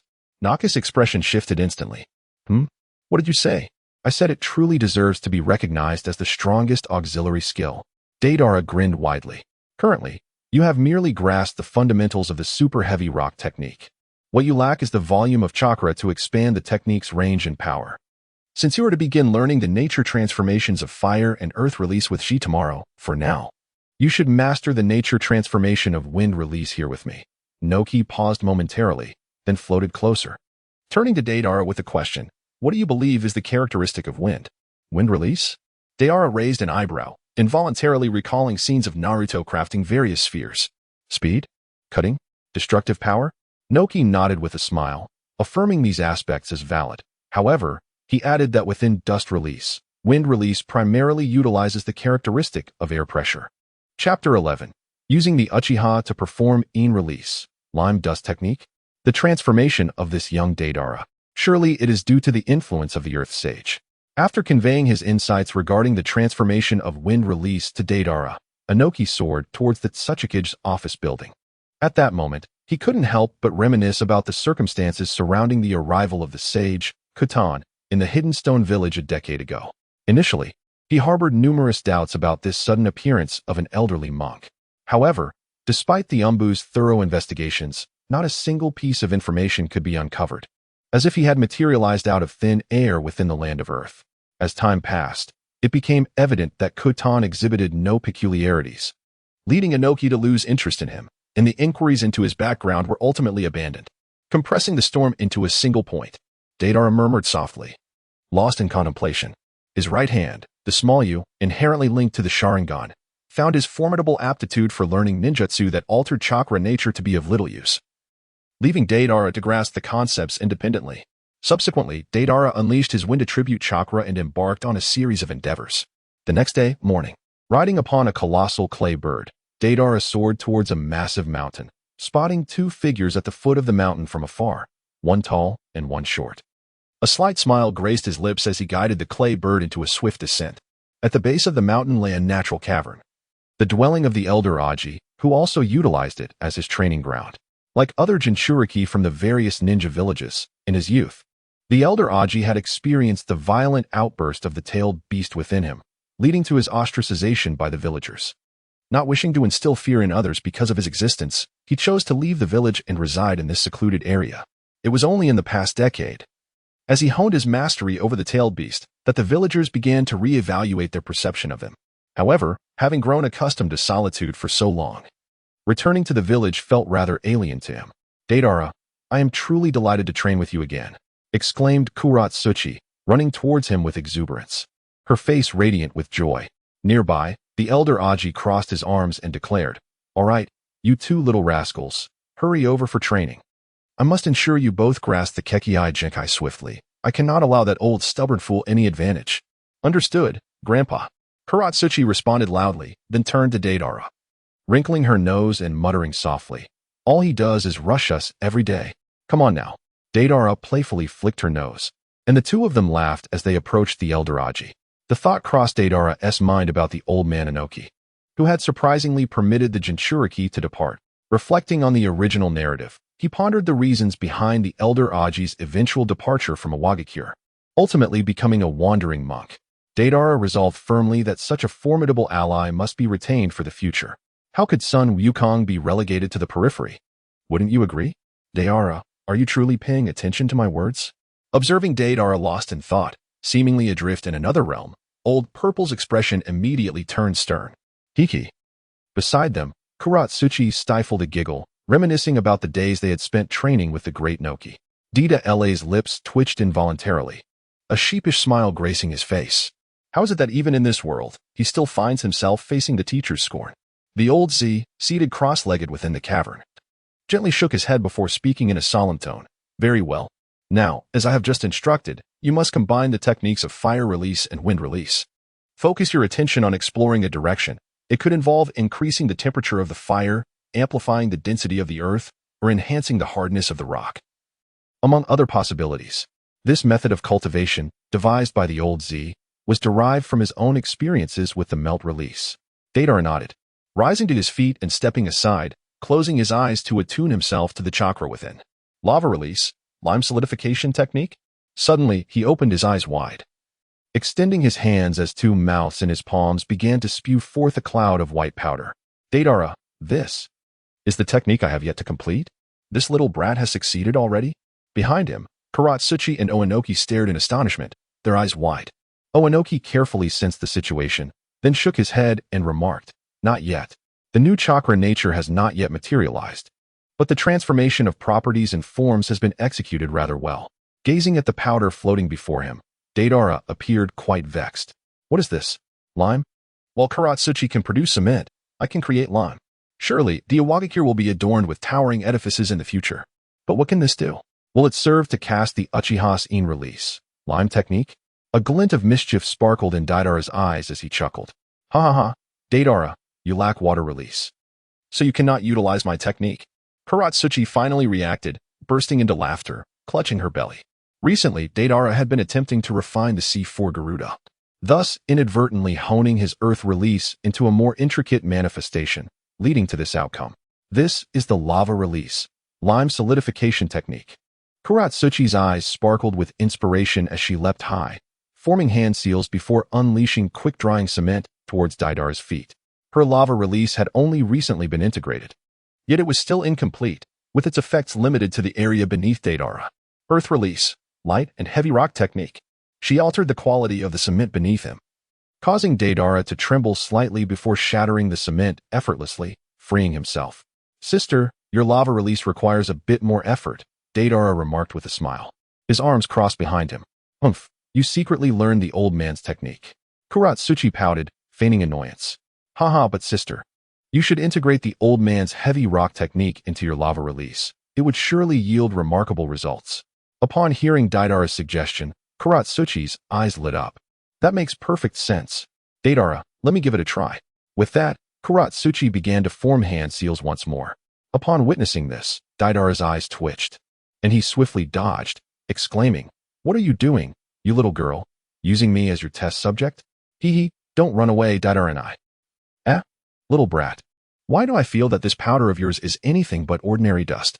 Old Z, grasping a handful of white powder from the air, scrutinized it in his palm.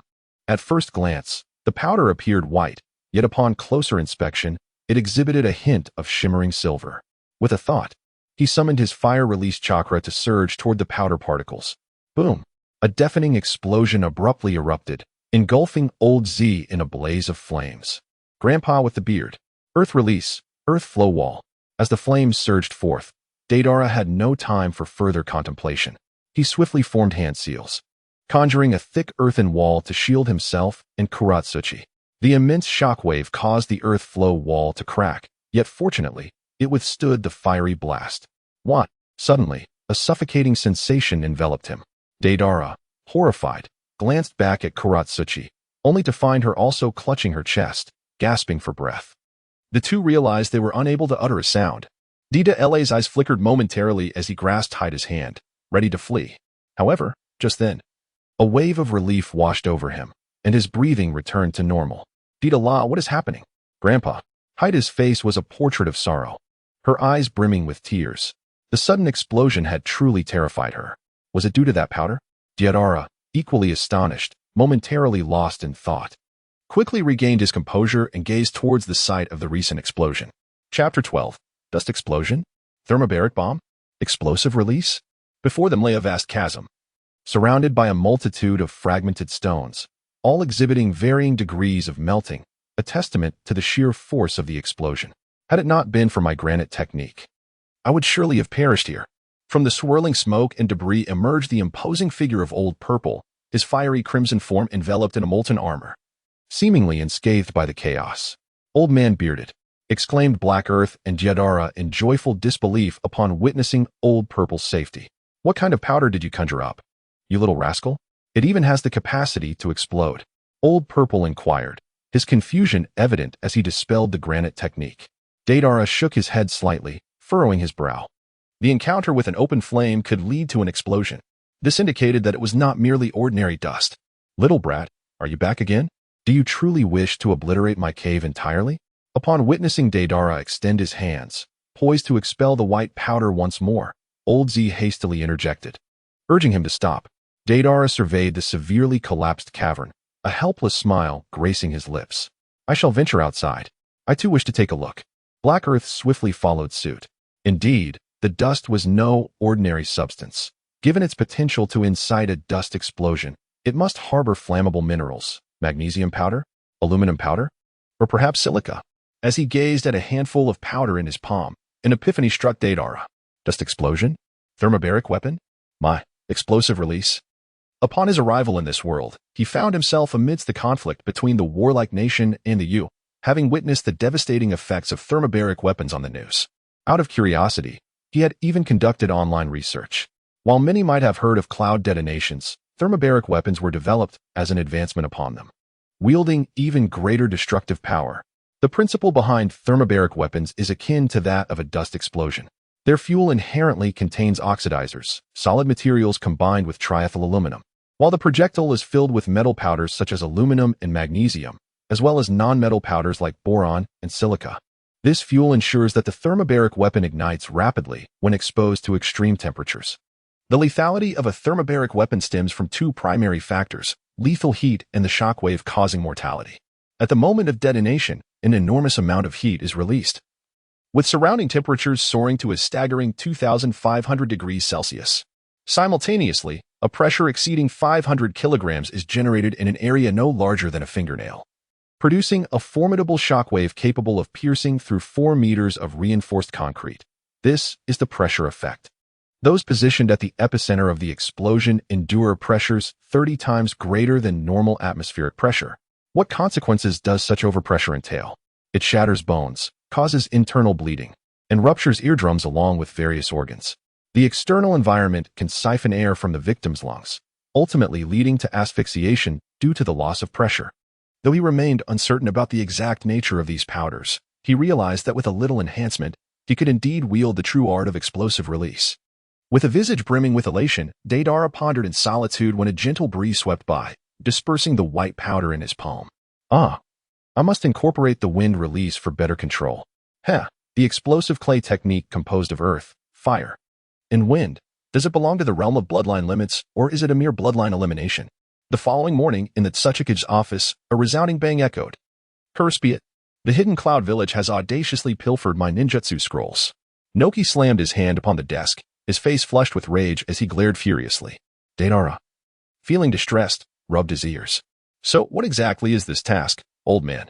The captain of the Iwagakure Guard, who stood nearby, hesitated before revealing.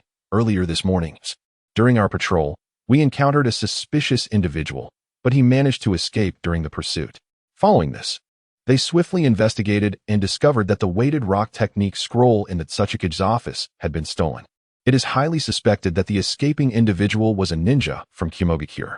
This ninja possesses a summoning beast, a swift owl, allowing for a rapid getaway. Originally, Han was supposed to handle this, but he is currently occupied with another mission and has yet to return to the village. Thus, Deidara, I must entrust this task to you. Upon hearing the captain's words, Noki turned to Deidara, speaking in a grave tone. Han is renowned throughout the ninja world as the Steam Ninja and the Jinchuriki of the Five Tails in Iwagakure. His Kekiai Genkai is the boiling release, which not only boasts formidable offensive power but also remarkable speed. Very well, I shall take on this mission. Deidara initially intended to dedicate today to an in-depth study of explosion release techniques. However, after a moment's contemplation, he acquiesced to a different plan. Recently, his rigorous training from dawn until dusk had begun to weigh heavily upon him, and he recognized the essential balance between diligence and relaxation. Engaging in some missions could serve as a means of reprieve. In the eastern outskirts of the Land of Earth, he found himself at the very location where the guard team had lost track of their quarry. Perched atop the back of a colossal bird, he clutched a map in his hands. Initially, Noki had instructed him to enlist 2 additional comrades for the mission, as a trio is the conventional formation. Yet, Deidara had firmly declined, citing his disdain for the available options.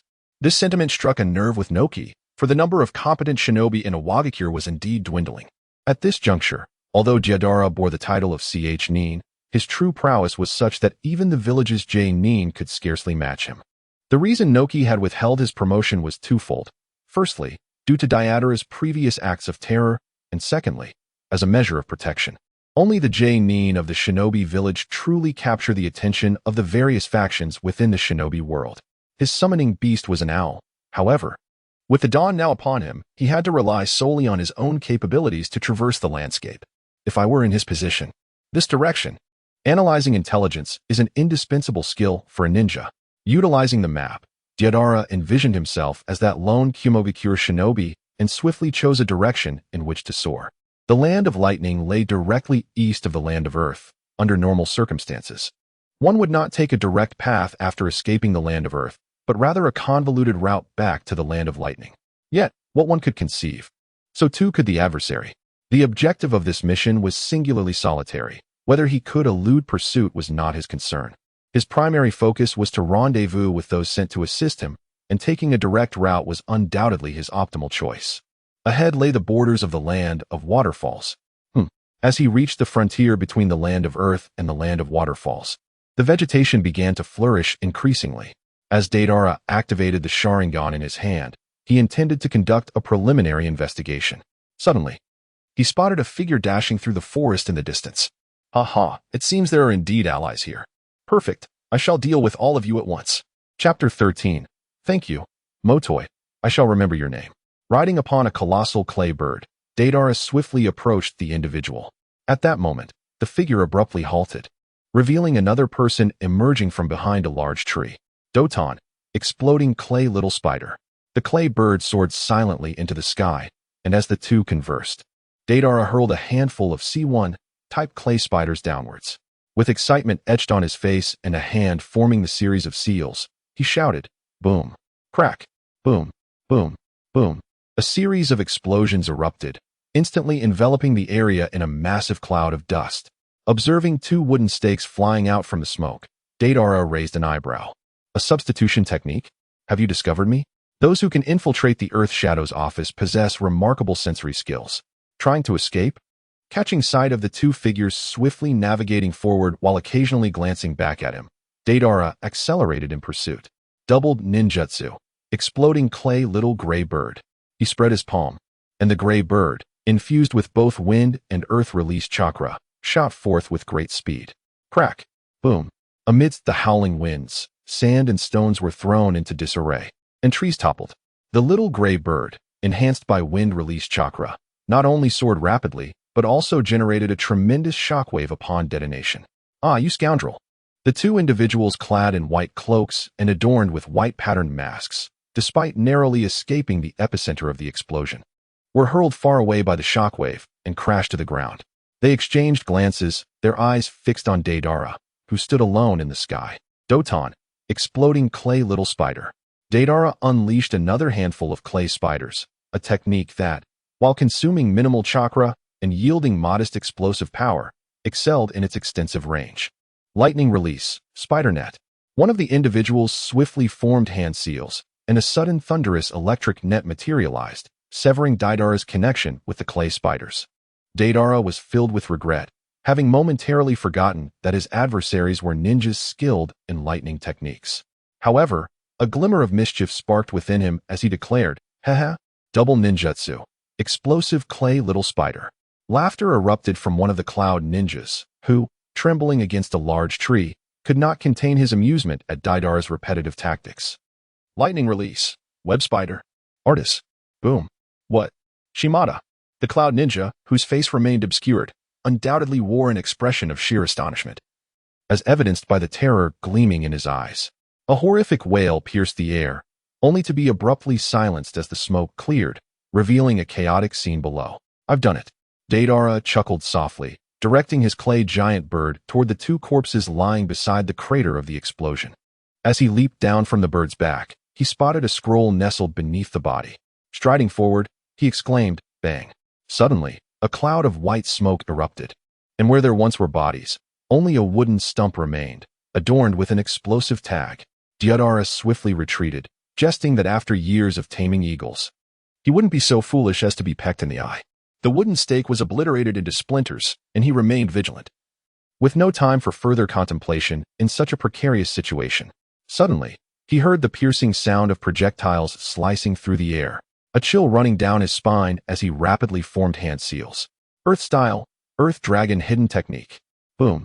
Two shuriken darted toward him, their attached explosive tags detonating as Deidara melded into the earth, vanishing from sight. Was it over? A cloud ninja emerged from behind a towering tree, exhaling a sigh of relief. At last, I have found you. Earth style, rock fist technique. Bursting forth from the ground, Deidara unleashed a white rock fist aimed squarely at the cloud ninja's visage. Ah! The mask shattered, and the cloud ninja was flung back, crashing heavily against a nearby tree. Curiously, he had recently noticed a significant increase in the strength of his right hand. Initially, he had paid little heed to it until last night when, by mere chance, he accidentally crushed a bowl with a gentle squeeze. It was then that he realized this newfound power. Now, employing the rock fist technique with his right hand, though it didn't quite match the augmented weight of his earth buff, its potency was still commendable, as evidenced by the cloud ninja being sent tumbling several meters away. Sharingan. Activate. With a gentle exclamation, Deidara activated the Sharingan in his right eye, the two tomos spinning rapidly. His originally azure blue eyes transformed in an instant, shimmering with a radiant crimson light. Grasping a kunai, the cloud ninja, intent on committing seppuku, widened his eyes as a surge of mental energy enveloped him, plunging him into darkness. Is this the illusion created by the Sharingan? Observing the cloud ninja's vacuous gaze, Deidara raised an eyebrow, feeling a sense of astonishment. The reason he refrained from unleashing a barrage of explosive clay was that he had meticulously planned to seize this opportunity to familiarize himself with the illusions of the Sharingan. However, at that moment, his two-tomo Sharingan resembled more of a hypnotic technique than a mere illusion. Earth release, explosive clay centipede. The cloud ninja, momentarily dazed, found himself ensnared by a colossal clay centipede upon regaining consciousness. Your name is Motoi, a jonin of the Cloud Village, a member of the Umbu. Ah. It seems you also have a good relationship with the Eight-Tails Jinchuriki, Killer Bee. Deidara approached the gaunt cloud ninja, slowly articulating his words. For reasons unknown, while casting the illusion, he was able to glean fragments of Motoi's past. Yet, the information was scant. This was all he could ascertain. As a ninja, he had long been prepared for the possibility of sacrifice during missions. Come on. The emaciated man raised his head, his expression resolute, embodying a fearless demeanor. This is the ninja world, the true ninja world. Staring at the closed eyes of the cloud ninja named Motoi, Deidara found himself lost in thought for a considerable time. He exhaled deeply, clutching the scroll and an assortment of other items, and gently turned away. Crack. Boom. Thank you. Motoi. I shall remember this name. Motoi was a true ninja, earning Deidara's respect. In this confrontation, he undoubtedly learned much. Henceforth, when battling ninjas, he must remain ever vigilant. Yet reason urged him not to allow Motoi to depart freely, for he had uncovered the secret of Deidara's Sharingan. Capturing him and bringing him back to the Stone Village was not an option either. Such a fate would subject Motoi to horrors worse than death. Inoki was no Hiruzen Sarutobi. Given his uncompromising nature, he would undoubtedly seek retribution against the Cloud Village, potentially igniting the Fourth Great Ninja War. None of this was what Deidara wished to witness at present. Xiaoyu, what do you think of my illusion? It could even delve into his past. Stuffing the ninjutsu scrolls, soft cash, and various tools into his bag, Deidara eagerly inquired of Xiaoyu. The two-tomo can only cast ordinary illusions. I suspect. Perhaps it is due to your formidable mental strength from having lived 2 lives. After all, we hail from a higher dimension. The mouth on his right hand spoke human words, and had anyone been present, they would have found it utterly bizarre. However, in this desolate wilderness, Deidara felt no trepidation. Deidara nodded, recalling the recent application of the illusion technique, which indeed employed chakra to induce a form of mental interference upon the opponent.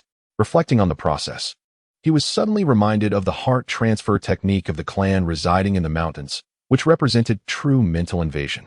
If an opportunity arose, he would certainly wish to study their secret art further. Shaking his head to dispel such thoughts, Deidara prepared to mount the back of the clay giant bird. However, upon spotting another corpse of a cloud ninja, he halted his movements and approached it slowly. In his previous life, he had a penchant for scavenging, and as a renowned jonin, no one would ever complain about acquiring soft cash. After rummaging through the body, he gathered an assortment of miscellaneous items and, with satisfaction, leaped onto the back of the clay giant bird, redirecting its course towards the hidden earth village. Once atop the giant bird, Deidara began to tally his spoils, discovering a staggering 200,000 ryo in soft cash alone. Remembering his last demolition mission, which had yielded a mere 20,000 ryo after several days of toil, he reveled in the delight of his newfound wealth. It was no wonder that everyone relished looting corpses. The profits came far too swiftly. In addition, he had acquired a collection of shurikens, kunai, 2 scrolls, and a dozen explosive tags, essential supplies for any ninja. While these items held little use for him directly, they could be traded in his village for ryo. To his knowledge, the Hidden Stone Village possessed shops akin to pawnshops, where various goods could be exchanged for soft cash. What is this? As he sorted through his assorted treasures, Deidara picked up a small green bottle and shook it, initially suspecting it to be a soldier's pill. He quickly discerned that it contained liquid.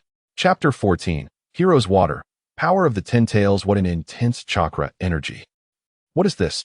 Removing the cork from the small green bottle, a wave of chakra energy surged forth, leaving Deidara wide-eyed in astonishment. The land of waterfalls.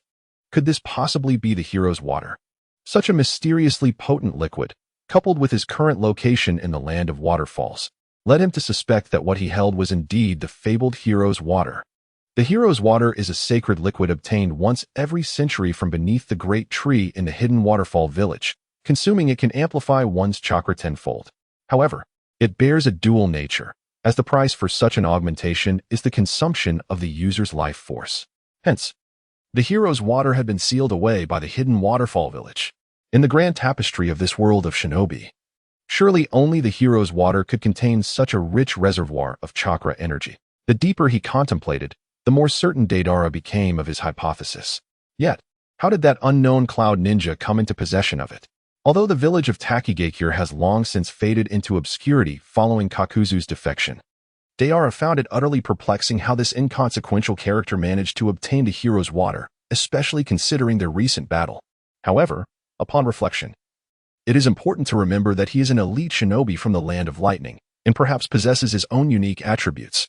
After all, the hidden village of Kumobikure had previously kidnapped both Kushina Uzumaki, once, and Hinata Hyuga, twice.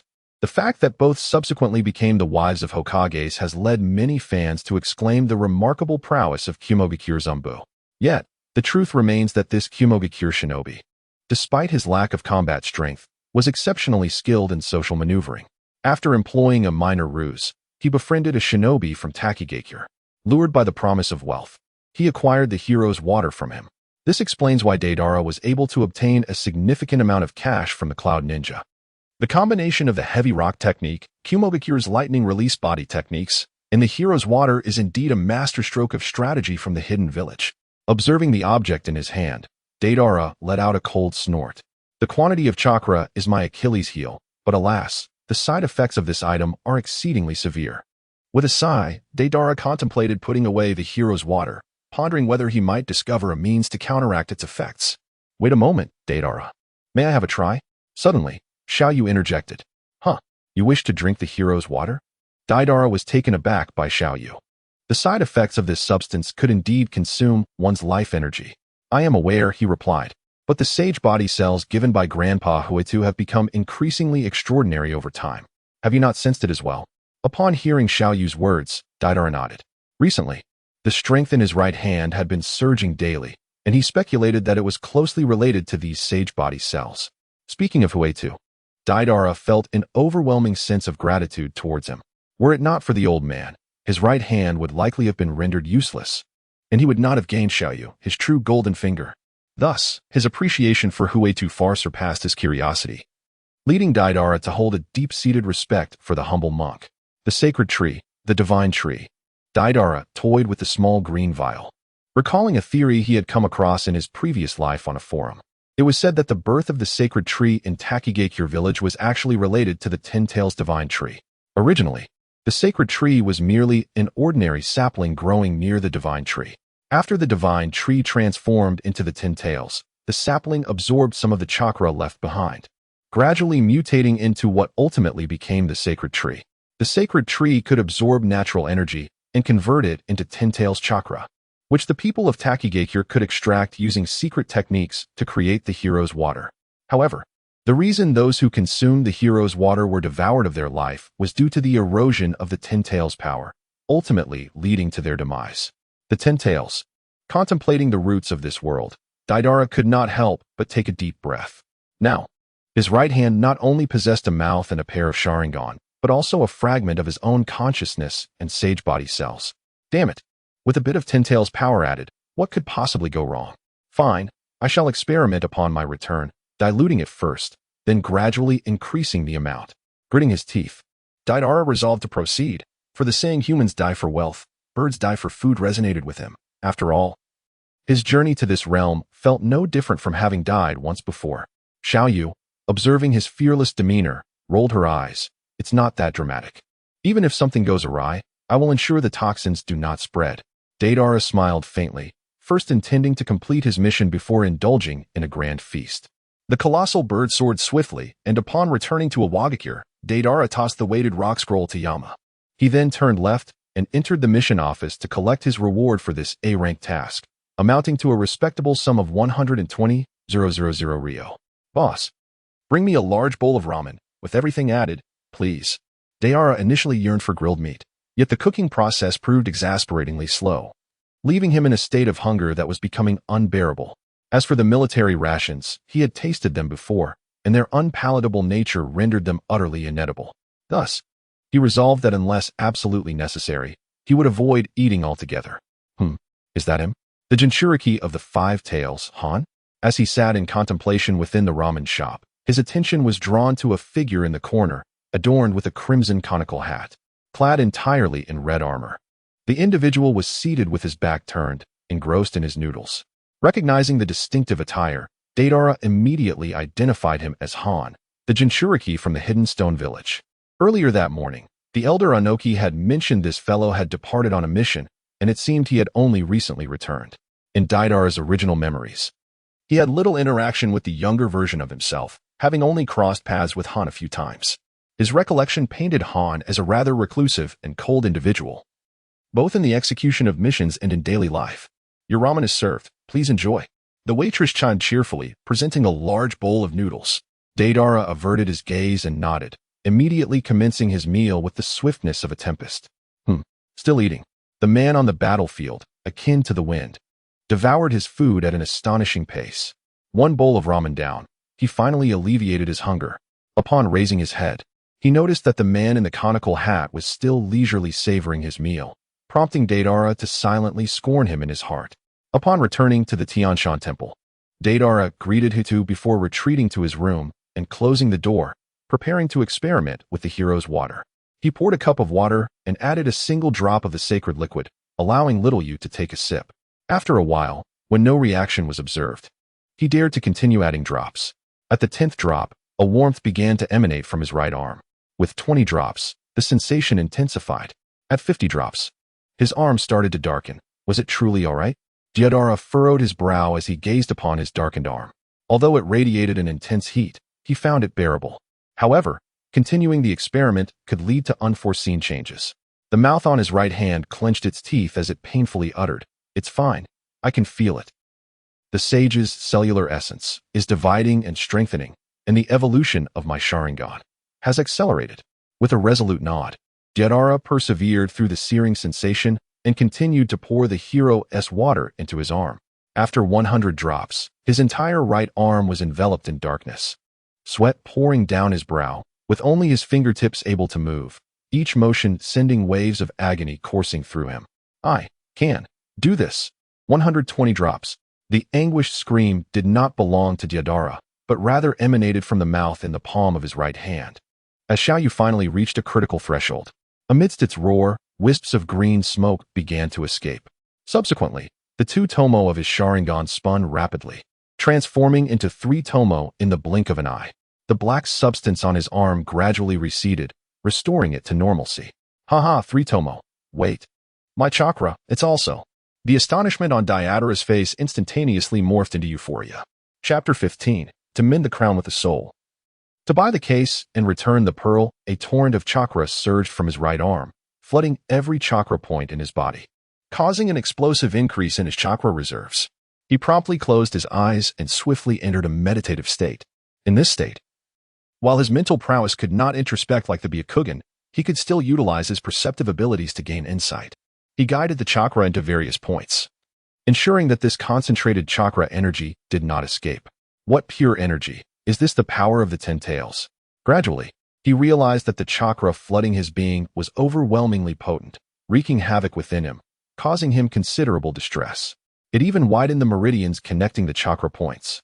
Ninjas perform techniques by utilizing hand seals to mobilize the corresponding chakra points, releasing chakra through the meridians. The greater the chakra volume, the wider the meridians, and the more formidable the techniques unleashed.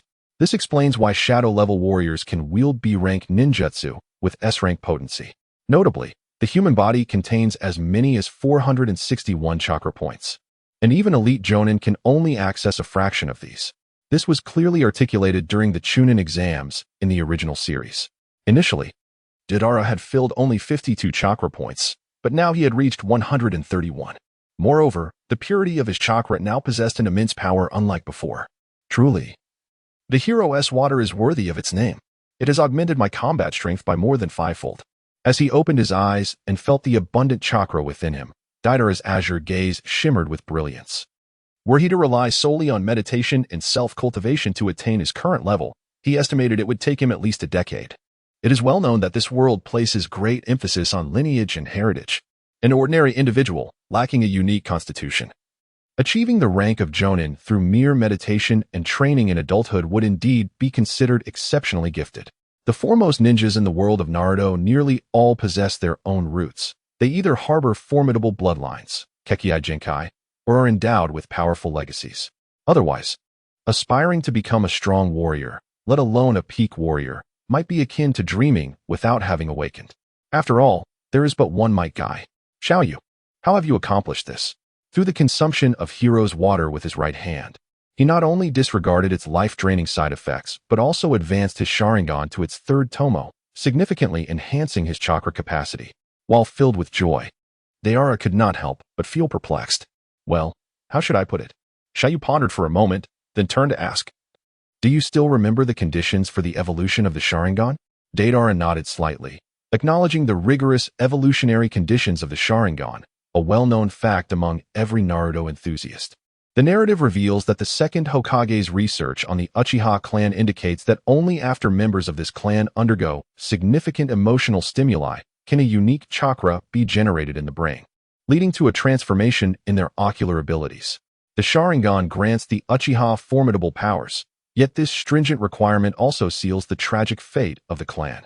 Previously, I mentioned my ability to autonomously upgrade the Sharingan, which is attributed to my essence as a consciousness entity. I can immerse myself in chakra to simulate emotions, gradually stimulating the evolution of the Sharingan. However, this stimulation is akin to the slow progress one makes through meditation to cultivate chakra, requiring years of dedication for any notable change. Understanding this, Deidara nodded gently. Emotions are indeed a manifestation of consciousness, and only as a consciousness entity could Xiaoyu achieve this. As his hands moved, Xiaoyu continued, explaining that the sage body cells gifted by Grandpa Huetu were originally intended to balance the yin and yang chakra within his arm. Through recent explorations, Xiaoyu deduced the reason behind the anomalous events during the transplantation of the Sharingan. It stemmed from Deidara's inherent yang chakra constitution. While the Sharingan expresses the power of yin, the yin and yang are two extremes. Without yin chakra, Deidara's reckless implantation of the Sharingan resulted in a fierce repulsive reaction. Had Huetu not intervened in time, Deidara would have been unable to withstand the torment of the opposing energies, leading to a potentially devastating fate for both his arm and mental fortitude. At that moment, the ninja world might have lost a genius and gained a mere tree. As for Xiaoyu's emergence, it was revealed that during Deidara's unconsciousness, he continued to feel pain in his arm. This awareness, after Huetu's intervention, fortuitously became permanently ingrained in the arm. Detached from Deidara's true self, Xiaoyu acquired independent consciousness. Subsequently, whenever Xiaoyu extracted yin chakra to stimulate the Sharingan, he discovered that the sage body cells would convert the yang chakra into yin chakra, thereby maintaining this balance. This transformation process also contributed to the increasing strength of Deidara's right hand. However, upon sensing the Ten-Tail's energy within the hero's water, Xiaoyu noticed a peculiar reaction from the sage body cells, prompting him to suggest experimenting with the hero's water. Could it be that the Ten-Tail's energy is somehow connected to Grandpa Huetu's sage body cells? When Xiaoyu explained that the hero's water accelerated the differentiation of the sage body cells, leading to the evolution of the Sharingan, Deidara couldn't help but furrow his brow in suspicion. Ultimately, upon completing the evolution of the Sharingan and generating a substantial amount of yin chakra, I was able to channel the converted yang chakra from the sage body cells into other parts of my body. That is essentially the gist of it. At last, I have finished speaking. Xiaoyu let out a breath, for he is not one to engage in idle chatter. The reasons behind this are somewhat intricate, and to elucidate the matter, he was compelled to expend quite a bit of effort in his explanation. Why must it also transform into chakra? That seems rather unfortunate. Wouldn't it be far better if I were imbued with the cells of an immortal being? Deidara wore a look of profound vexation, for this was not merely a case of superficial embellishment, akin to purchasing a box while neglecting the precious jewel within. His palm slightly agape. Xiaoyu expressed a sense of bewilderment. Although the cells are indeed formidable, they remain merely a type of cell. Their ability to differentiate does not imply they will proliferate. After all, they are not akin to a virus. Deidara was momentarily taken aback. A thought he had never entertained before crossed his mind, yet he quickly found clarity. Reflecting on the Hashirama cells in Danzo's possession and the Hashirama cells embedded within Uchiha Madara, he realized that if they could indeed proliferate throughout the body, cellular transplantation would become remarkably feasible. Furthermore, the Sage of Six Paths was a descendant of the Otsutsuki clan and the daimyo of the Land of Ancestors. Thus, he could only be considered a half-blood of the Otsutsuki lineage. In the face of Otsutsuki cells, ordinary cells ought to be consumed, yet they coexist harmoniously. Now that his chakra reserves had increased, tomorrow he should be able to condense the storm into a singular point. After taking a shower and having dinner, an overwhelming sense of fatigue washed over him. Nevertheless, Deidara mustered his resolve, sitting cross-legged to meditate and cultivate. Chapter 16. Spiraling Wind Pressure, Blood Mist Village. Condensing the storm into a singular point, that old man Inoki was truly making light of the matter.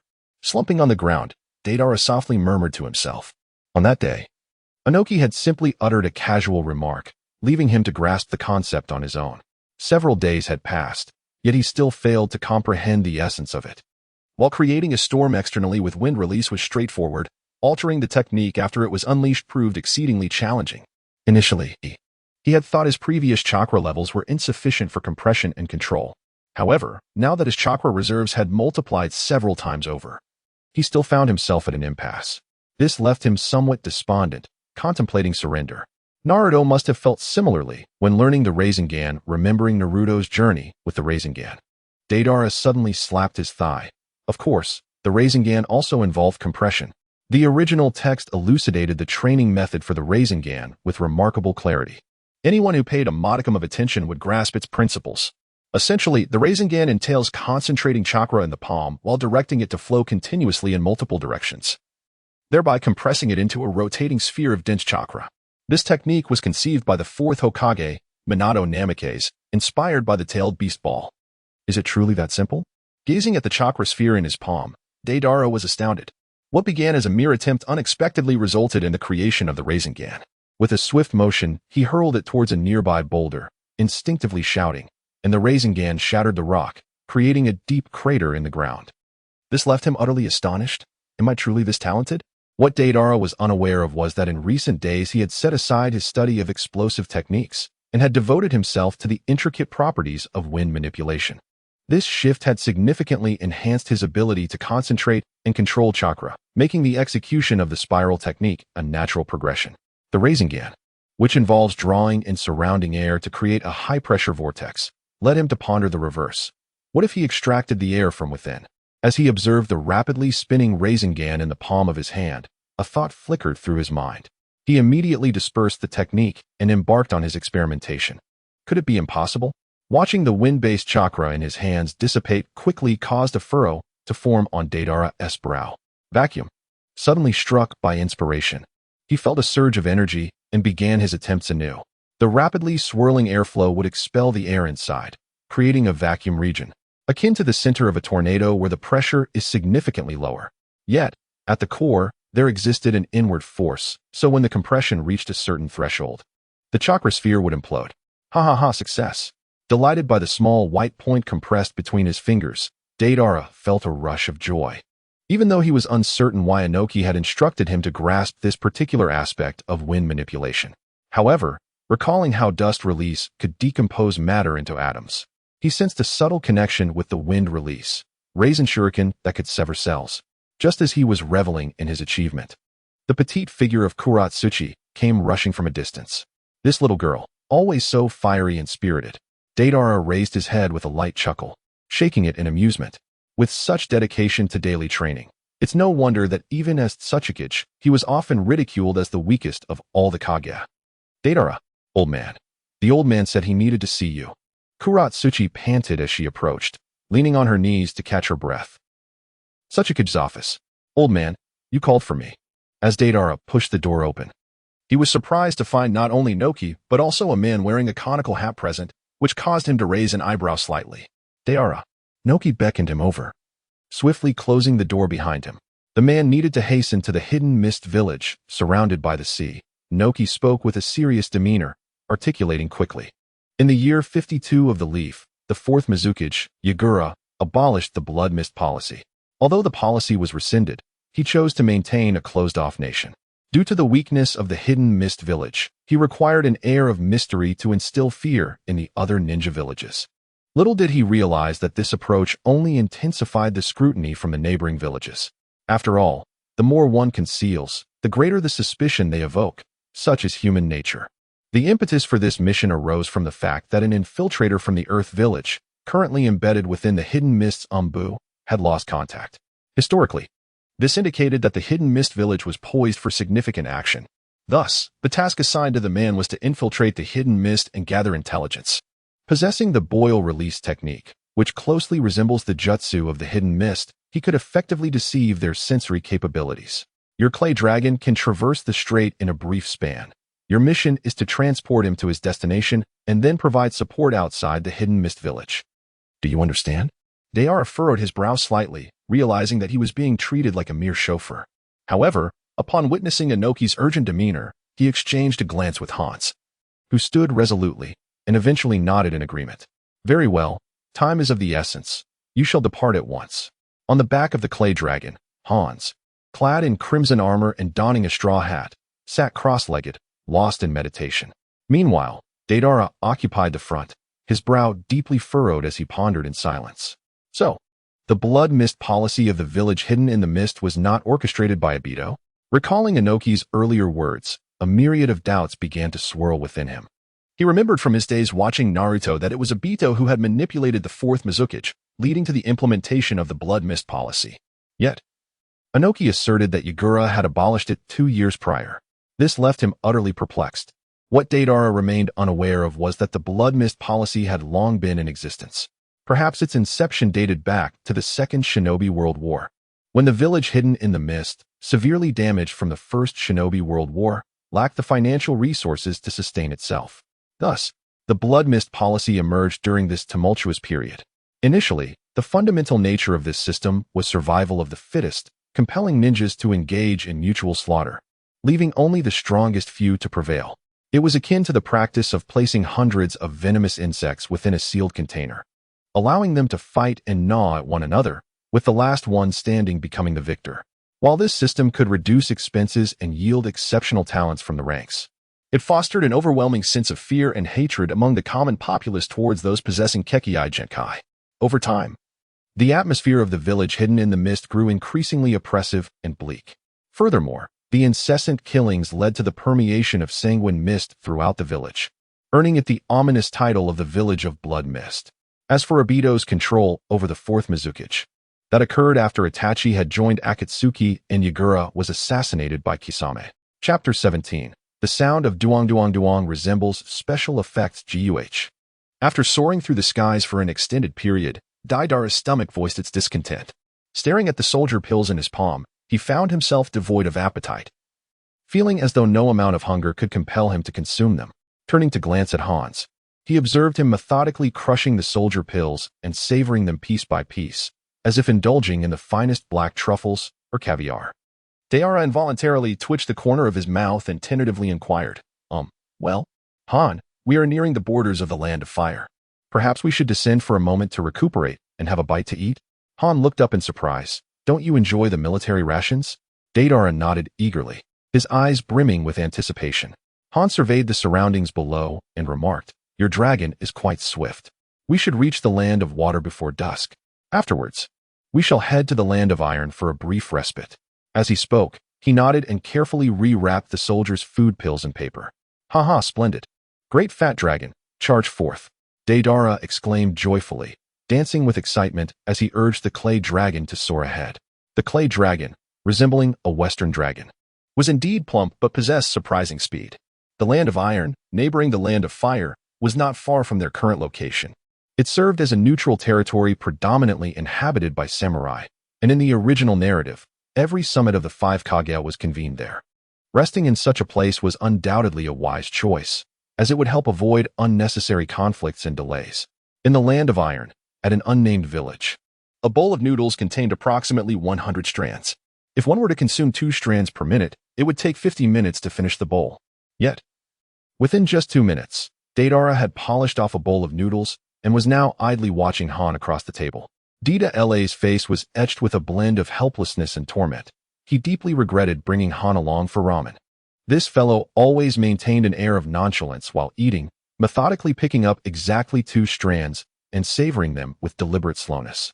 Initially, it might have appeared elegant and pleasing to the eye, but within mere minutes, one could only feel a sense of urgency. Han, I'm going for a stroll. Take your time eating. With a long exhale, he blew the golden bangs covering his eyes into a gentle flutter. Deidara resolved to wander outside, fearing that he would soon succumb to Han's sluggish pace and end up dumping a bowl of noodles on his head. Han, engrossed in his meal, waved his hand dismissively, his focus solely on the noodles before him. It seemed that nearly everyone in this country bore a sword at their side, previously hurrying along. He had been oblivious, but now, as he ambled through the streets, Deidara noticed that most villagers sported a samurai sword at their waist. Ah, Tsunade-sama. Return my money. I beseech you, do not gamble again. While surveying his surroundings, a sudden loud cry pierced the air, prompting him to raise an eyebrow and turn toward the source. A voluptuous woman, adorned in black high heels and dressed in a gray top and trousers, draped in a green coat, strode with purpose, causing her ample bosom to sway rhythmically with the clacking of her heels. The scene, akin to a cinematic effect, made Deidara's gaze linger momentarily. Turning to look back, he spotted a girl in a black kimono, anxiously chasing after her with a pink piglet cradled in her arms. Tsunade? Shizen? What a coincidence! To encounter the legendary Tsunade, one of the famed Sannin, on his first trip away from home. Nonsense. This time, I shall certainly win. Shizen, hurry up. With a red box in hand, Tsunade confidently lifted the gambling house's curtain and strode in with determination. Tsunade-sama. Shizen, behind her, stomped her foot in frustration but could only follow her resignedly. The legendary Big Catch, remembering the original story where Tsunade always lost at gambling, Deidara smiled subtly and hastened toward the gambling house. You, what do you want?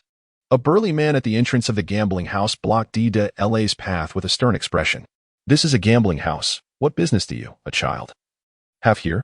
Begone. I had completely forgotten about that. Deidara furrowed his brow, his expression growing cold as he pulled out a thick wad of cash from his bag, audaciously slapping it in his palm. With narrowed eyes and gritted teeth, he declared, This prince graces your establishment with his presence out of benevolence. Do you truly believe I won't have this place blown to smithereens at a moment's notice? Prince. The gatekeeper, momentarily taken aback by Deidara's imposing demeanor, quickly nodded and bowed, leading him further inside. He wore a forced smile, fearful that this unknown prince might seek retribution later. Come, place your bets. As they entered, several gambling tables were surrounded by boisterous gamblers, their faces flushed with excitement or dejection, a cacophony of voices filling the air. Come on, roll already. Let's go? Yes, roll. 13 points, big win. Lady Tsunade, I told you gambling was ill-advised. Look, you've lost again. In her arms, Shizen cradled a plush toy, muttering in complaint. Tsunade, fixated on the scarred man shaking the dice, waved her hand dismissively. It's just the beginning, Shizen, no need for theatrics. Come on, place your bets. With a glint in her eye, Tsunade inhaled deeply and placed another stack of soft bills on small. I'll wager 50,000 this time, still going for small. Lady Tsunade, don't bet so much, Shizen exclaimed, shaking her arm in distress. Relax, I intend to win back what I just lost. The scarred man, shaking the dice, glanced around, querying if anyone else wished to place a bet. If not, we shall begin. This prince bets 100,000 on big. Deidara, undeterred by the surprised gazes around him, strode confidently to the table, tossing down his wager. He wished to maintain a low profile, but his prowess would not allow it. At just 9 years of age, no matter how he feigned maturity, it proved futile, leaving him feeling quite helpless. The burly man shaking the dice looked inquiringly at the gatekeeper who had escorted Deidara in. The guard, understanding the unspoken cue, approached and whispered a few words in the man's ear, after which the latter nodded and waved him away. Very well. This foreign prince bets 100,000. Is there anyone else wishing to place a bet? He cast a deep glance at Deidara, unperturbed by the title of prince. In his territory, all were treated equally, for this was the land of iron. Roll. Hurry up and roll. Tsunade and the crowd of gamblers urged in unison. All right. 556, 16 points, big win. With a boisterous laugh, Deidara cast a fleeting glance at Tsunade, noticing her vexed expression as she stared at the card table, which only made him chuckle more heartily. Chapter 18. The Fat Sheep and the Master of Ninjutsu. Let us continue. Come, let us play again. With a 1-to-1 payout secured, the victor was naturally elated, urging the game to proceed with unabashed enthusiasm. Following a couple more rounds, Deidara feigned contemplation while awaiting Tsunade's wager to conclude before he sluggishly placed his bet. He staked 50,000 on 2 occasions, effectively doubling his initial capital. However, it was only a matter of time before others recognized Tsunade's ill-fated luck, prompting most players to bet against her. Place your bets, no turning back now. The scarred man's eyes glimmered as, aside from the 2 newcomers oblivious to the circumstances who wagered 20,000, the rest opted for smaller bets alongside Deidara. Yet, Deidara's hand remained firmly on his 50,000, feigning indecision. I don't feel too confident about this round. I will adjust my wager. I'll bet 30,000 on a triple and 20,000 on a large. He gestured slightly, retrieving his 50,000 and redistributing it into 2 stacks for his bets. The rule of once the bets are placed, they cannot be altered typically applies, but Deidara's previous hand remained on his stake, rendering his action within the bounds of propriety. Hurry and roll the dice. What are you stalling for? Yes, roll it. Quickly.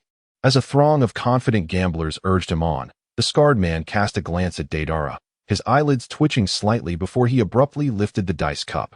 2, 3, 5, 10 points, a small win. Damn it. Is this a joke? Can't we have something larger? The gamblers who had wagered on large hung their heads in dismay, riddled with regret. Tsunade paused momentarily, her expression of surprise swiftly transforming into exuberance. I won. I won. Quiet down, did you see that? I won. Ian, taken aback, marveled at the unexpected turn of events. It's truly remarkable Lady Tsunade has actually won a round with an impassive expression. Deidara mused inwardly. The house always profits from the many while the few suffer losses. Indeed, gambling is fraught with deception. The odds of hitting a jackpot are minimal. Hence the payout stands at 1 to 3. Tsunade's 50,000, coupled with the 20,000 from the 2 others, precisely matches the 30,000 stake for the jackpot. The dealer, eager to conduct business, would invariably open with the jackpot if Deidara abstained from betting. However, when the stakes are equal, the scarred man is more inclined to allow Tsunade and her companions a modest victory rather than bestow all winnings upon Deidara alone. Although unaware of the scarred man's underhanded tactics, Deidara remained unconcerned. He had sufficient funds to partake. All right, let us begin. Haha, it's a jackpot. 20 minutes later, Tsunade. Lady Tsunade, we are out of money. Ino exclaimed, on the verge of tears. Her expression one of utter despair. What did you say? The 1 million I brought. It's all gone? Tsunade's face turned a shade of iron, her breath coming in ragged gasps, her fury palpable. Lady Tsunade, might this prince lend you some funds? With a playful chuckle, Deidara exchanged a knowing glance with the scarred man.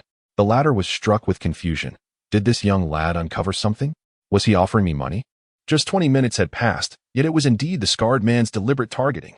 Upon realizing that Tsunade, despite her repeated defeats, remained undaunted, he decided to proceed with the plan to eliminate her first, subsequently leading the others to their downfall like frogs in boiling water. However, the expression on this foreign prince's face left him perplexed. Hey, kid, are you willing to lend me money? Speak. Who exactly are you?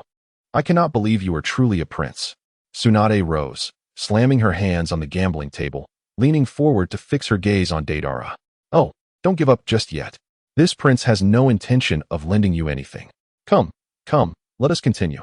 Deidara feigned a posture of exasperation, shaking his head with a sigh as he urged the scarred man to continue rolling the dice. Tsunade fixed her gaze upon Deidara, contemplating for a moment, before glancing at the towering stack of money before him, feeling a twinge of reluctance. With a determined resolve, she raised her hand and called out, Wait a moment.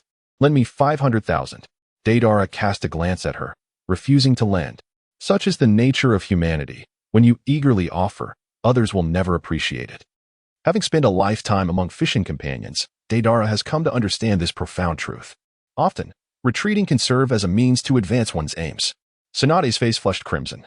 You little brat, are you jesting with me? Just a moment ago, you spoke of lending. In an instant, Deidara's expression shifted, a sly grin forming on his face. Heh, borrowing is acceptable. I can use that little pink pig as collateral. Wah, what? No way. The nearby Shizen gasped, clutching her stuffed toy tightly and shaking her head vehemently. However, Tsunade merely nodded with delight. All right, I agree. Shizen, wait. Watching Shizen dash away like the wind, Deidara felt a surge of triumph within, though he feigned a helpless shrug. Well, it seems there is no other choice. Wait, I have other items here. Perhaps they could serve as collateral, Tsunade exclaimed, hastily rummaging through her belongings and placing a motley assortment of items on the gambling table. As Deidara and the other gamblers surveyed the collection of cosmetics and miscellaneous odds and ends, they could only express their disbelief. Oh, what is this?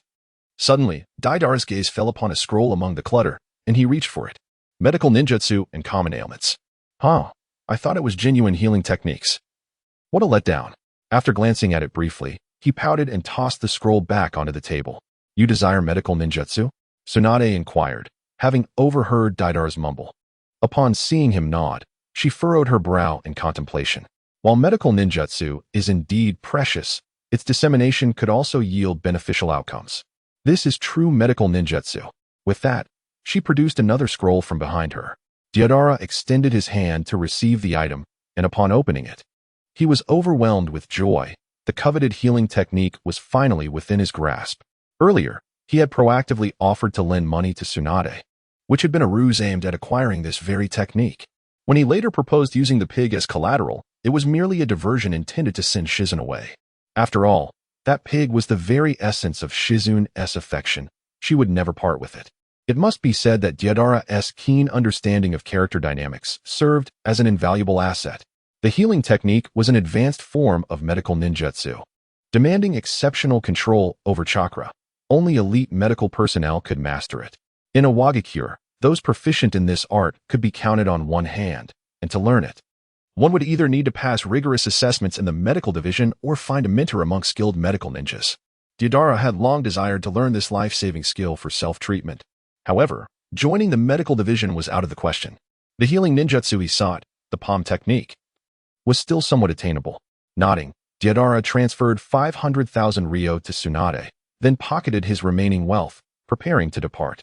But wait, this foreign prince. Are you truly leaving so soon? Observing his departure, the scar-faced man grew displeased. In his eyes, Deidara and Tsunade were indistinguishable, both ripe targets for exploitation. There was no reason to let such a fortune slip away. What? The prince has lost interest in the game? Are you denying me my departure? Deidara furrowed his brow slightly. Was this scarred-faced man truly so oblivious?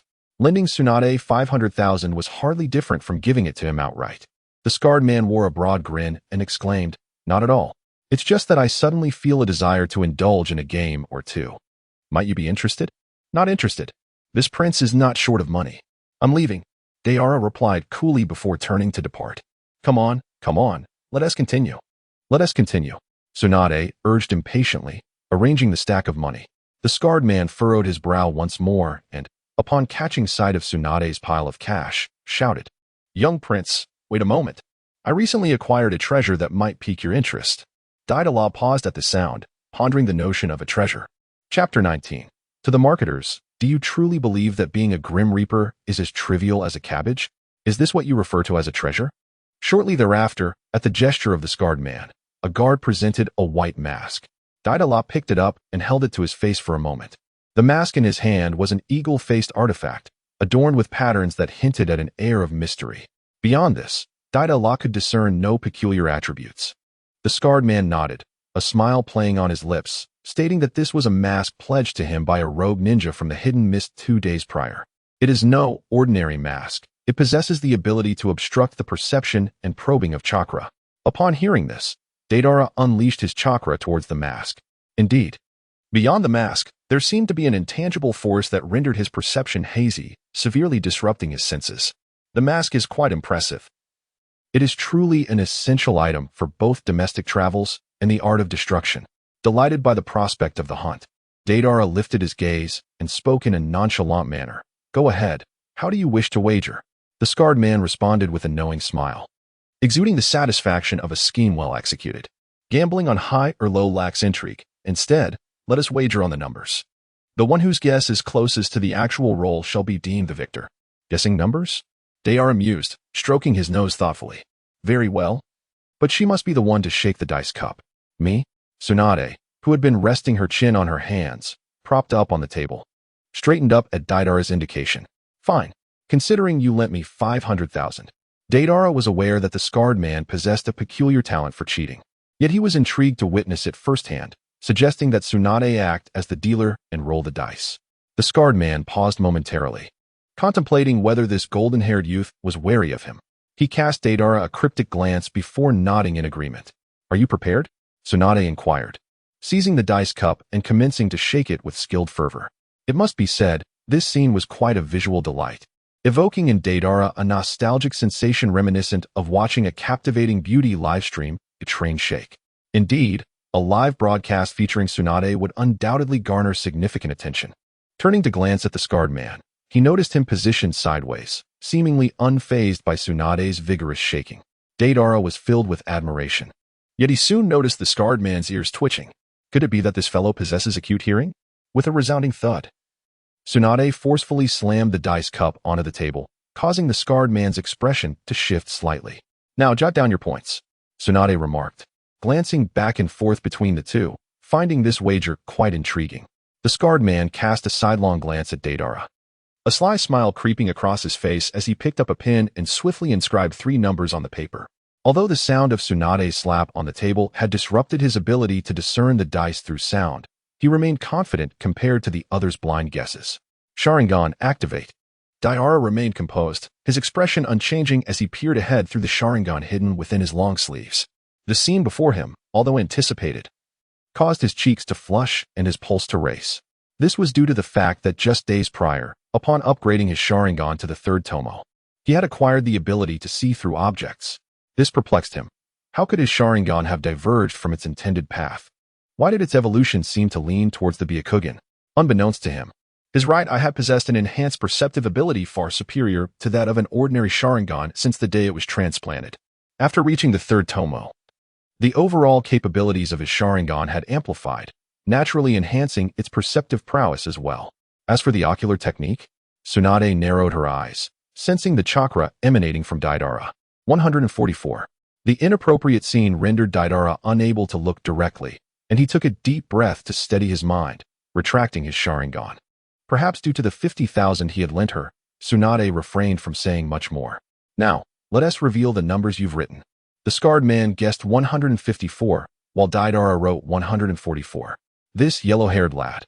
Upon seeing Deidara's number, the scarred man suddenly felt a pang of unease. "Reveal." Tsunade lifted the dice cup, revealing 3 dice, 2 of which were stacked atop one another. The outer 2 showed 1 and 4, respectively. Tsunade cast a penetrating gaze at the 2, moving aside the stacked dice. 4. The scarred man's eyes widened in disbelief. He had lost. He had been bested by a mere yellow-haired youth. This mask, does Garuda share such a connection with me? Upon the clay dragon, Deidara gazed thoughtfully at the mask in his hand, murmuring softly to himself. At this moment, he and Han had departed from the land of iron, soaring across the strait towards the land of water. The eagle-headed mask he held indeed bore a resemblance to the Garuda of the Dragon Temple. Reflecting on the expression of the scarred man as they left the gambling den, he found it somewhat amusing. Had he been a bit older, that scarred man might have prostrated himself before him, eager to become his disciple. He had assumed that, following the typical narrative, the scarred man would have become furious and sought revenge. However, the turn of events surprised him. The scarred man was not only the proprietor of the gambling house, but also a true samurai. The spirit of the samurai, rooted in the Celestial Empire, was celebrated during the spring and autumn period and the Warring States era, embodying loyalty, benevolence, filial piety, and the valor of a patriot, as well as the notion that a warrior dies for a true friend. The samurai believed that one must learn propriety before mastering the arts and cultivate virtue before wielding martial skills, reflecting the cultural ethos of the samurai of the Land of Iron. A gambler and a samurai. Every individual in this world must have their own story. Sitting atop the clay dragon, Deidara was suddenly beset by a multitude of reflections. The more he interacted with the people of this world, the more he realized that those characters who were mere bit players in the original narrative also possessed their own brilliance and untold depths. Oh, what is this emblem? A vortex. As he toyed with the mask, he suddenly noticed a delicate spiral pattern etched on the inner side of the mask. The faint markings on the white mask were not easily discernible at first glance. Could this be related to the death god mask of the Uzumaki clan? Speaking of the Uzumaki clan, Deidara naturally recalled how Orochimaru had used the death god mask revered by the Uzumaki to lift the curse of the corpse demon seal placed upon him. Yet, he shook his head, sensing that while this mask might originate from the Uzumaki clan, it was vastly different from the Death God mask. Firstly, the style of the mask he held was markedly distinct from the Hanya design of the Death God mask. Secondly, he distinctly remembered that the repository for the Death God mask, known as the Nami Hall, was located on the outskirts of the hidden leaf village in the Land of Fire. As for why the Uzumaki clan would conceal the Death God mask in the Land of Fire rather than in the Land of Whirlpools, he speculated that they must have foreseen the impending annihilation of their clan and thus entrusted the Death God mask to the Nami Hall, allied with their people. The means to break his own sealing technique could not fall into the hands of others. In his previous life, some marketing accounts claimed that the 27 masks within the Nami Hall each represented a death god, each possessing vastly different powers. Deidara scoffed at this notion. 27 death gods. Ridiculous. Do they think death gods are as common as cabbages? As I meander through the bustling streets of Konoha, I shall soon discover the essence of its charm. With a slight shake of his head, Deidara chuckled softly, forming a series of hand seals before stowing away the Garuda mask within a storage scroll. As he secured the scroll to his waist, he deftly retrieved the scroll of the Palm Sage technique. Chapter 20. The Land of Water. A first encounter. As I drew closer to the Land of Water, the temperature plummeted by several degrees, causing even my breath to manifest as white vapor. Snow has begun to fall. Enraptured by the Palm Sage technique, Deidara lifted his gaze to observe the scattered snowflakes gracefully descending from the sky. Having never witnessed snow in his previous life as a southerner, he felt a sense of novelty and an uncontrollable thrill bubbling within. Behind him, Han, standing with arms crossed, pointed towards a distant peak, urging, "Let us descend there." Deidara nodded, rising to direct the clay dragon towards the snow-capped mountains. At this moment, Han donned a mask and had changed into the attire of the Umbu from the village hidden in the mist, a delicate veil of mist swirling around him. In his heart, Deidara silently nodded. Such an individual as Han, having spent a day with him, was acutely aware of his presence. Without the use of his Sharingan, it would be exceedingly difficult for him to discern that the person before him was Han. This was the hidden mist village. "Wait for me here. I shall be free in no more than 2 days," he declared. Beneath the snow-capped mountains lay a misty, crimson basin, where the distant sea was the only visible feature. Truly, this was the land of blood mist, Deidara mused. As twilight approached, feeling quite bored, he wandered aimlessly across the snowy peaks after Han's departure. Wasn't it said that on snowy days, one could easily find wild hares and foolish deer? Yet, not a single trace of fur had he encountered. He brushed the snowflakes from his shoulders, muttering to himself. His search for wild game was not solely for sustenance. He yearned to test the practicality of his creative ninjutsu. Alas, it seemed that all creatures had vanished from this place. Before he realized it, he had traversed to the other side of the mountain, where he beheld a small village below. He decided to explore. Surely, there must be some poultry around. After all, every human requires meat. Donning his Garuda mask and enveloping his feet in chakra, he employed his ninja run towards the village. As darkness enveloped the land, Deidara lifted his gaze. The village ahead was shrouded in mist, save for a bright spot at its center, while the rest remained cloaked in shadows. Did the inhabitants of this place not consume meat? Or was it? Upon entering the village, Deidara slowed his pace, passing several houses whose doors were firmly shut, and he saw no sign of poultry. Might the blood mist policies of the hidden mist village have rendered these people unable to afford food? With a moment's contemplation, such a hypothesis began to form in his mind. For the village, for the people, I too must uphold justice. Well done. Slay this demon. Eliminate her. Suddenly, the previously quiet village erupted into chaos. Deidara turned his attention to the illuminated area nearby, leaping onto a rooftop and swiftly moving closer. What is happening? Perched upon a low wall, he peered into the courtyard where dozens of men and women of all ages brandished torches, encircling a mother and daughter at the center. Their voices rising in fervor. "They are demons. Kill them. Kill them." "No. Mother." 2 burly men advanced, violently separating the terrified mother and daughter, who cried out in anguish. "Please, for the sake of our marriage, do not kill our child." The woman fell to the ground, her pallid face pleading towards the man wielding a long knife. "Father, why?" The girl wept profusely, staring blankly at the man as he slowly approached her mother, knife in hand. "Do not blame me. Blame only the terrifying abilities of you demons." The man's countenance was as dark as the depths of water, and as he spoke, he raised his long blade high, bringing it down with a swift motion. "Mother." "No." The girl's pupils contracted rapidly. "Why?" "Father, Why must you slay mother? Suddenly, a thunderous explosion erupted, and dense clouds of dust enveloped the area, obscuring the vision of all present. What is happening? Where is everyone? As the dust began to settle, the crowd was struck with astonishment, realizing that the mother and daughter had vanished without a trace, leaving them in bewildered silence.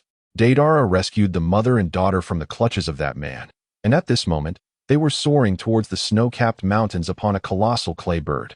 The smoke bomb he had just deployed was, in fact, a serendipitous creation from his previous experiments with explosive clay. The singular wind-released chakra, combined with the explosive clay bird bomb, lacked significant power upon detonation but produced a dense cloud of white smoke. Utilized as a smoke bomb, it proved to be remarkably effective under specific circumstances. "Thank you for saving me," she murmured, sitting atop the clay bird. The mature woman grasped the girl's hand and cast a glance at Deidara. Before she could finish her sentence, she pressed her hand to her chest and let out a soft groan, a trickle of black blood escaping her lips. "Mom," the little girl gasped, her face awash with sorrow as she gently caressed her mother's back. Deidara furrowed his brow. "Are you poisoned?" The woman appeared pallid, her countenance marked by illness, yet even so, her exquisite beauty could not be obscured. She gently shook her head, gripping the girl's hand tightly. "Bye. Mother may not last much longer. There are some truths that you must know. You must live well. No. Woo-woo. I cannot bear to lose you. Mother." The girl fervently shook her head, tears streaming unrelentingly down her cheeks.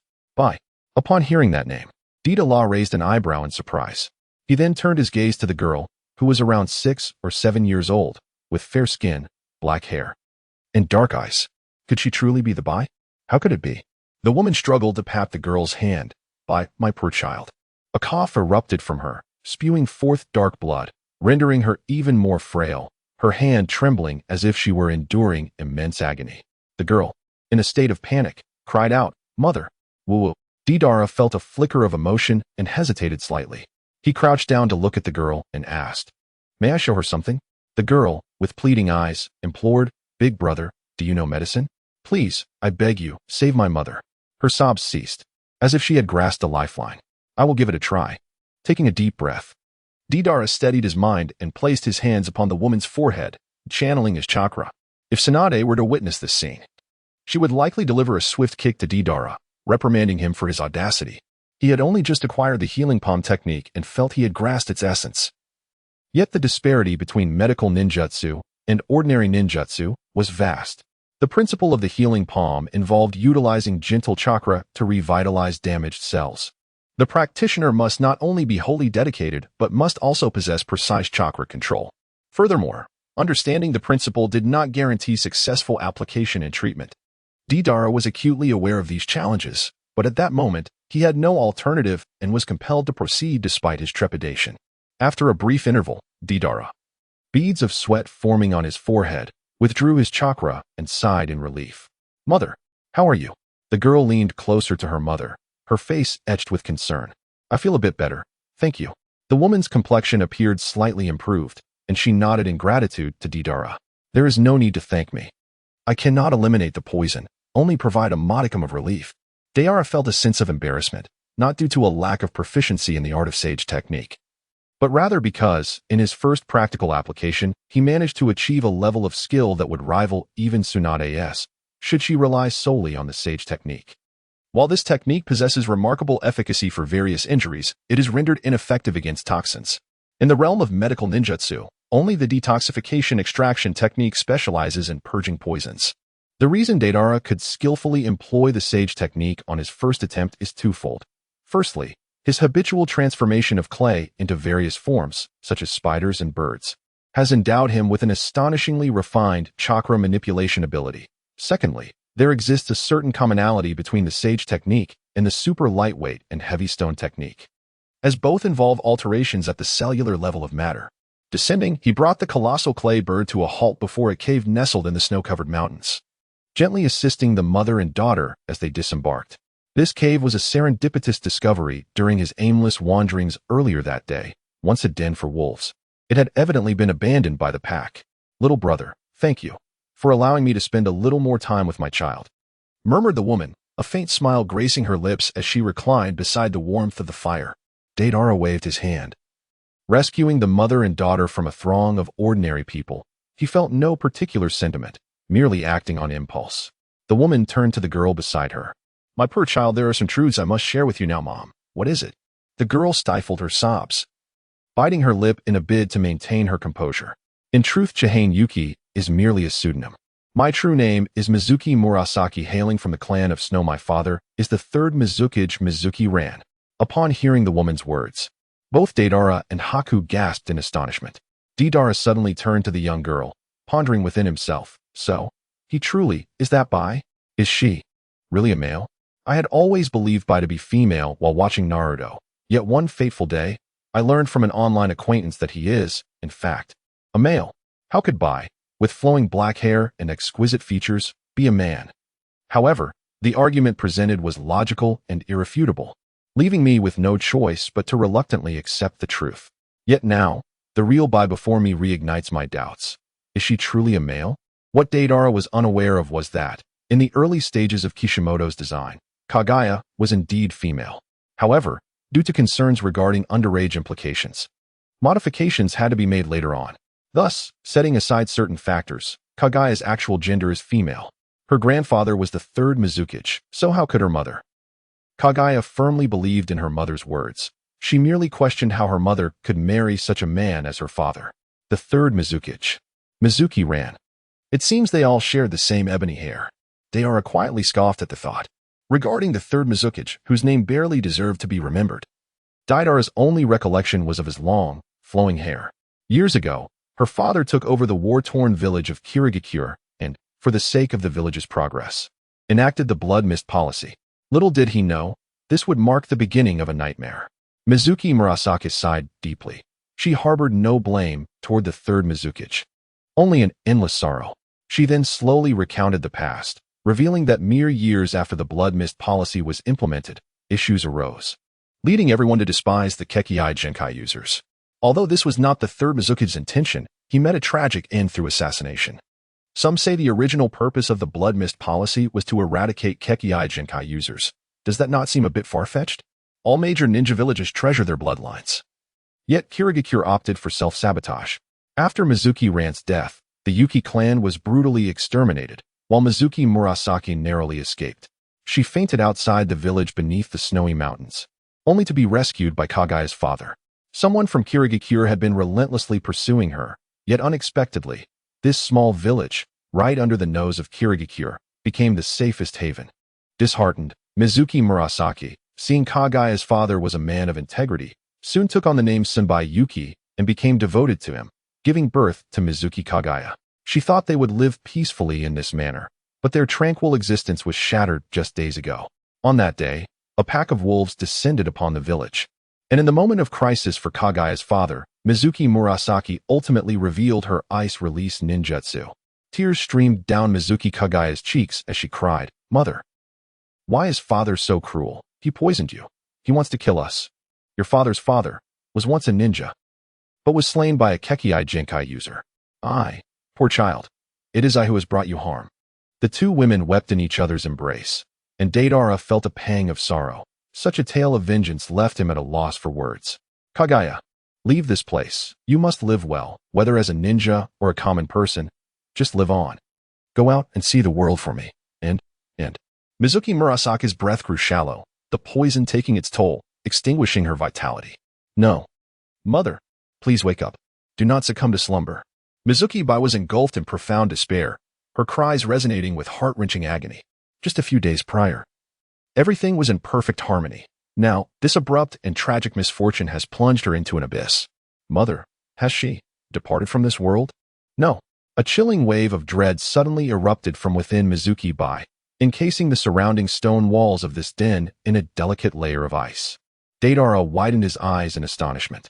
Is this the awakening of a bloodline inheritance? The following morning, he softly spoke to the kneeling wight before him.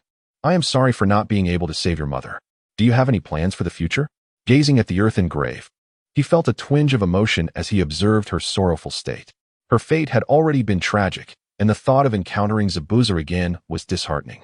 With a heavy heart, White shook her head slightly. "If it weren't for you, I might have fallen victim to that man as well."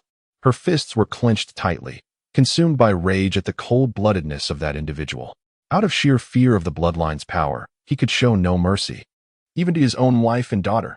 Oh, the devil. Who truly is the devil? Releasing her fists, she turned to him and asked, "May I follow you from now on? Even if you regard me as merely a tool, that would suffice." Chapter 22, The Kagaya Clan. The Sleeping Dragon and the Phoenix Chick. Tools. Deidara gazed intently into her obsidian eyes, discerning confusion, fear, and a silent plea within them. The sudden upheaval had plunged her into an abyss of despair, yet before her stood Deidara, a glimmer of light in her somber world. "We can be friends," he affirmed. Nodding, Shira, awakening her ice-release bloodline limit, seemed poised to shine brightly, an intriguing prospect indeed. With this thought, Deidara approached and gently helped her rise from the snow. "I am Deidara, a shinobi from Awagakure." Deidara, Shira murmured softly, lifting her gaze. "Should I address you as Lord Deidara?" Observing her cautious demeanor, Deidara furrowed his brow slightly, pondering that, given the magnitude of her recent ordeal, it would likely take her some time to emerge from the shadows. "I have a junior sister around your age. You may call me Big Brother as she does." Shira nodded gently, then took 2 steps forward, gazing down at the village below, her fists clenched once more. "Big Brother Deidara, before we depart, I wish to return to the village." Deidara gazed at her retreating figure, fully aware of her intentions. Approaching her side without uttering a word, he conjured a giant clay bird and lifted her onto its back. Truly, what a tumultuous timeline this is. Upon the back of the clay bird, Deidara silently contemplated the original timeline of events. He distinctly remembered that in the original narrative, Zabuza's assassination attempt on the 4th Mizukage had failed, and when escaping with Haku, Zabuza bore the executioner's sword. The previous owner of that sword, the formidable Tazai, had only met his end at the hands of the 4th Mizukage after Itachi joined the Akatsuki. This implies that, had they followed the original storyline, their departure from the Hidden Mist would occur a year and a half later, by which time Haku would already be over 8 years old. Original Haku and Zabuza both met their demise during the 7th team's mission in the Land of Waves when Haku was merely 14 or 15. While this timeline seems consistent, it complicates matters with the presence of Kinemon and Jago, who are of similar age to Haku. At this point, Orochimaru had already defected from Konoha to join the Akatsuki, yet he had yet to encounter Jago. What then? Is the origin of the Tensei curse mark bestowed upon Akatsuki's members? Previously, Deidara had always assumed that individuals like Haku and Kinemon were older than himself. Thus, it was beyond belief when Mizuki Murasaki revealed that the girl he had rescued was indeed Mizuki Haku. On one hand, there was the matter of gender. On the other, the timeline simply did not align. "Haku, I implore you, spare me, adorned in his Garuda mask. Deidara was jolted from his reverie by the anguished cries emanating from the cabin. "Let us depart." With a face cold as ice and vacant eyes, Haku emerged from the house, uttering a subdued remark. Ultimately, Haku was unable to deliver a fatal blow. Yet allowing that individual to suffer while living was the cruelest punishment of all.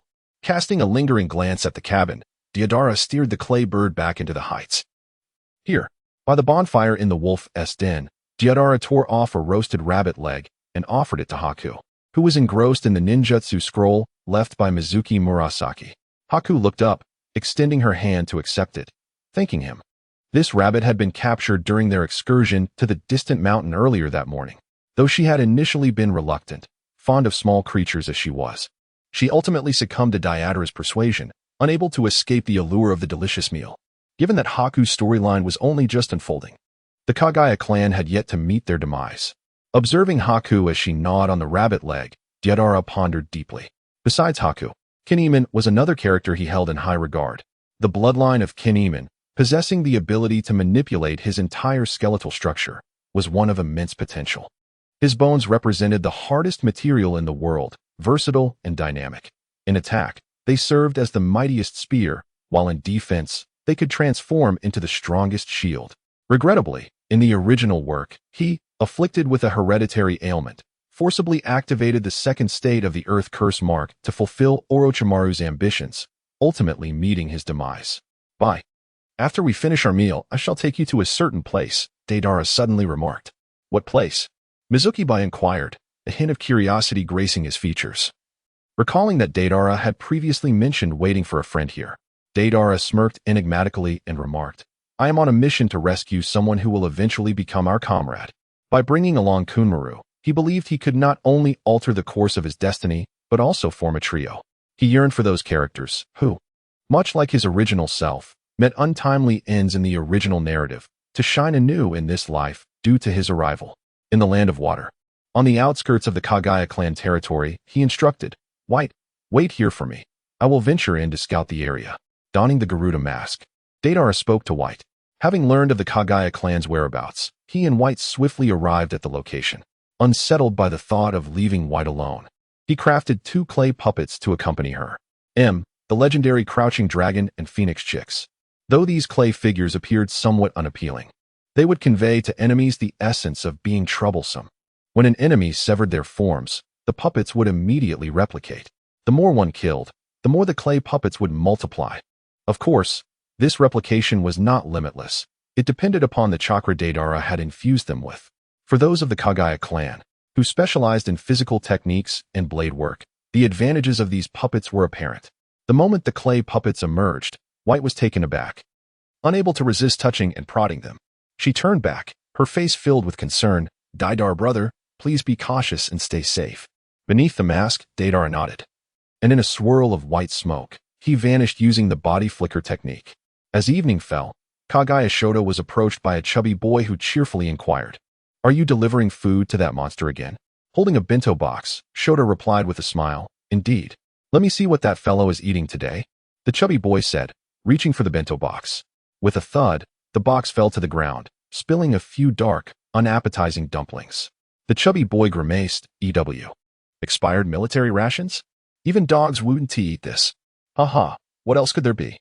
The clan leader said as long as he doesn't starve, it's fine.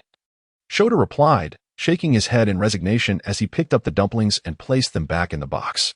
I forgot to deliver it yesterday if he starves. The clan leader will surely be angry with me. The chubby boy playfully punched him, laughing, You rascal, off you go. As the two parted ways, a figure suddenly leaped from the treetops, swiftly following Shoto. Chapter 23, The Art of Deceit at Night, in the Land of Water, behind the Kagaya clan S mountain. The damp and chilling cave echoed with the sound of dripping water. Kumara, have you been imprisoned here since childhood? Debai and his companion hastily made their way into the cave, illuminated only by the faint moonlight as they surveyed the interior. Deidara's brow furrowed in concern. Earlier that evening, he had followed Kagaya Shoyuta to the cave's entrance, noting that while the area appeared unguarded, he suspected that the Kagaya clan had likely left some form of surveillance within. Thus, he had turned back, only to return at this moment. Easily breaching the iron gate outside, he had prepared himself mentally for what lay ahead, yet stepping into this cavern, colder than a wolf's den, deepened his sympathy for Junmaru. Who was there? Crouched in the dark corner, legs wrapped around himself, Junmaru suddenly heard a rustling sound and abruptly lifted his head. On his hands, Deidara gathered fire attribute chakra, casting a glance towards Kimimaro in the corner. With his white hair, verdant eyes, and pallid skin, the youth bore the visage of a boy approximately 7 or 8 years of age. Yes, it is him, without a doubt. Deidara removed his mask. You are Kimimaro, aren't you? We have come to rescue you. Rescue me? How do you know my name? Who are you? Kimimaro's expression was one of caution as a segment of pure white bone protruded from his palm, forming a short blade grasped firmly in his hand. Is he the companion that Brother Deidara spoke of? Beside him, Haku observed Kimimaro with curiosity, sensing only an endless depth of solitude and confusion in his gaze. Deidara cast a glance at the bone dagger in his hand, then turned his gaze to his hauntingly green eyes. Your abilities should not be concealed. We could become allies. Come with us. Junma Lu furrowed his brow, realizing that these two were here for the power of his ancestral bones. He shook his head defiantly. I do not require allies. This is my home, where my kin reside, and I will not depart with you. Home. Deidara chuckled lightly, surveying the chilling cave with an unmistakable air of derision.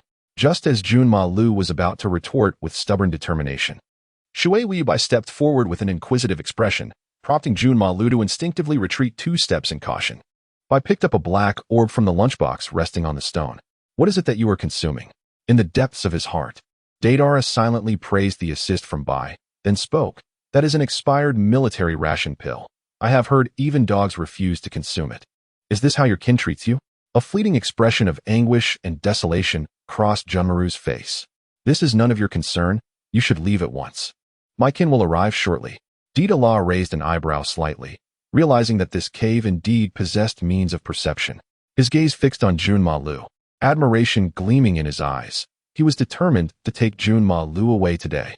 In the original narrative, it was only when the Kagaya clan faced annihilation by the Kirigakure that Junma Lu was released.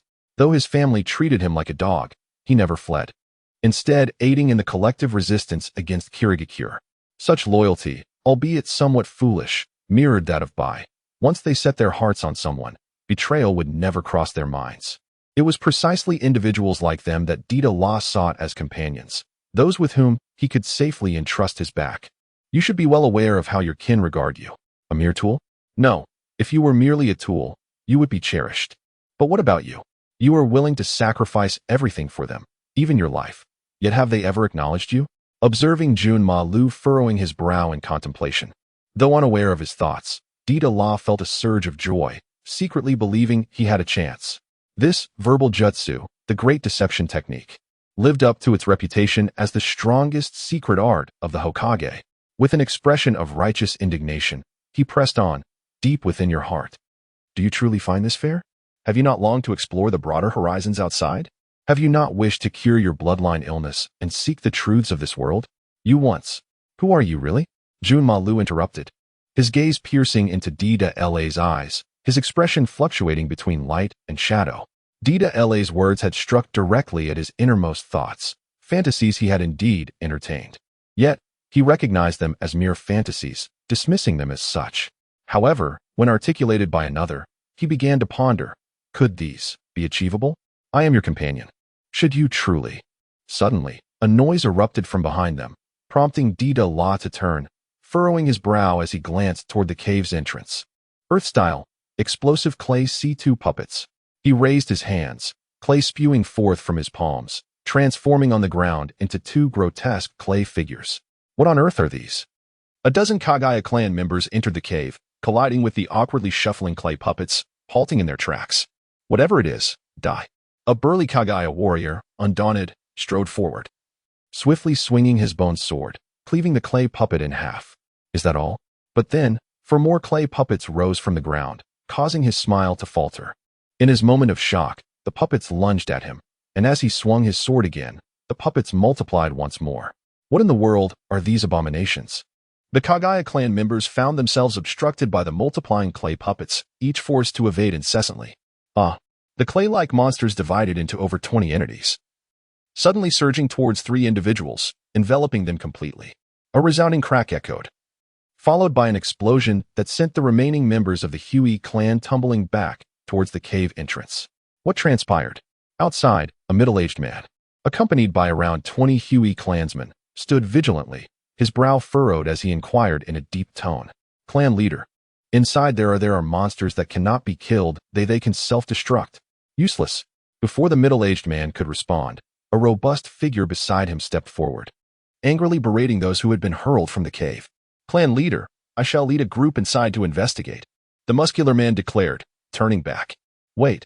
Employ some intellect when undertaking tasks. The Hui clan leader narrowed his eyes at the cave, halting the muscular man. Cough cough, brother Deida. Why is there such a sudden cloud of smoke? Coughing, Mizuki struggled as thick black smoke billowed into the cave, choking him. With a cold snort, Deidara remarked, Humph. They are setting fire outside the cave, attempting to force us out. The primary component of the thick smoke is carbon monoxide.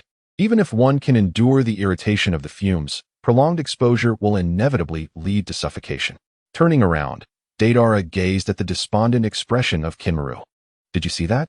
It seems your kin do not care for your life or death, he stated. Kinmaru took a deep breath, raising his head with a fervent gaze directed at Deidara. Let us depart, but, please, try not to harm them. Upon hearing this, Deidara's smile gradually widened. Chapter 24. The Rebirth of the Demon, Twin Blades of Flounder. Explosive Release, Ninja Art, Dust Explosion. Wearing a Garuda mask, Deidara thrusts his palm forward, from which a cloud of white powder erupts. Boom. The sound of the explosion reverberates, flames expanding and surging outward from the cave. The bonfires lit by the Kagaya clan outside are instantly extinguished. It is well known that reverse ignition can extinguish flames. Deidara's explosive release, through his development, currently lacks the might of a true thermobaric bomb. However, drawing from the memories of his original self, he perceives that his unique ninjutsu, the dust explosion, surpasses the explosive release of the earthquake fist by a considerable margin. Nonetheless, it still falls short of his envisioned concept of explosive release, compelling him to persist in the pursuit of new explosive ninjutsu. Earth release, explosive clay giant bird.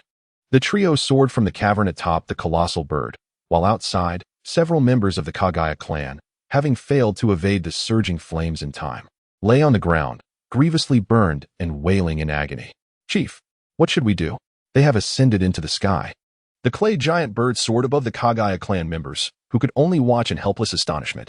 Gazing upwards at the suspended clay bird, the Kagaya clan leader, with a scowl etched upon his face, growled, "Dare to injure someone from my clan? Investigate this matter.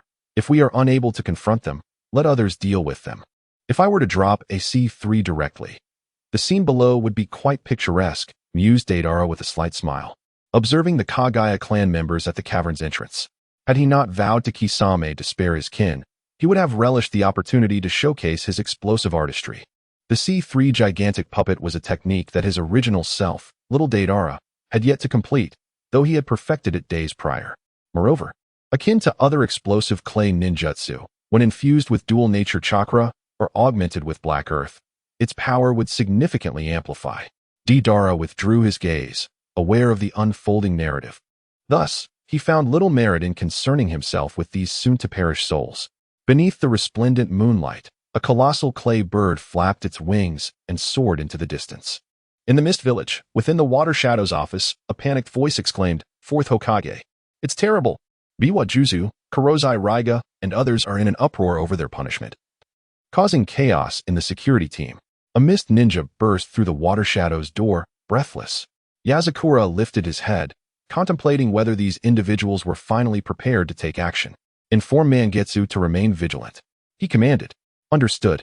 Once the mist ninja exited the office, Yasakura transformed into a stream of water and shot out the window. Moments later, a shadow darted into the Water Shadow's office, seemingly searching for something. Suddenly, the door was kicked open with a resounding bang, and the shadow leaped out the window, pursued closely by another figure. Water release, water iron cannon technique. The pursuer, with white hair and a neck encircled by fluffy bandages, carried an unusual pair of blades. As he spoke, his sharp teeth were revealed.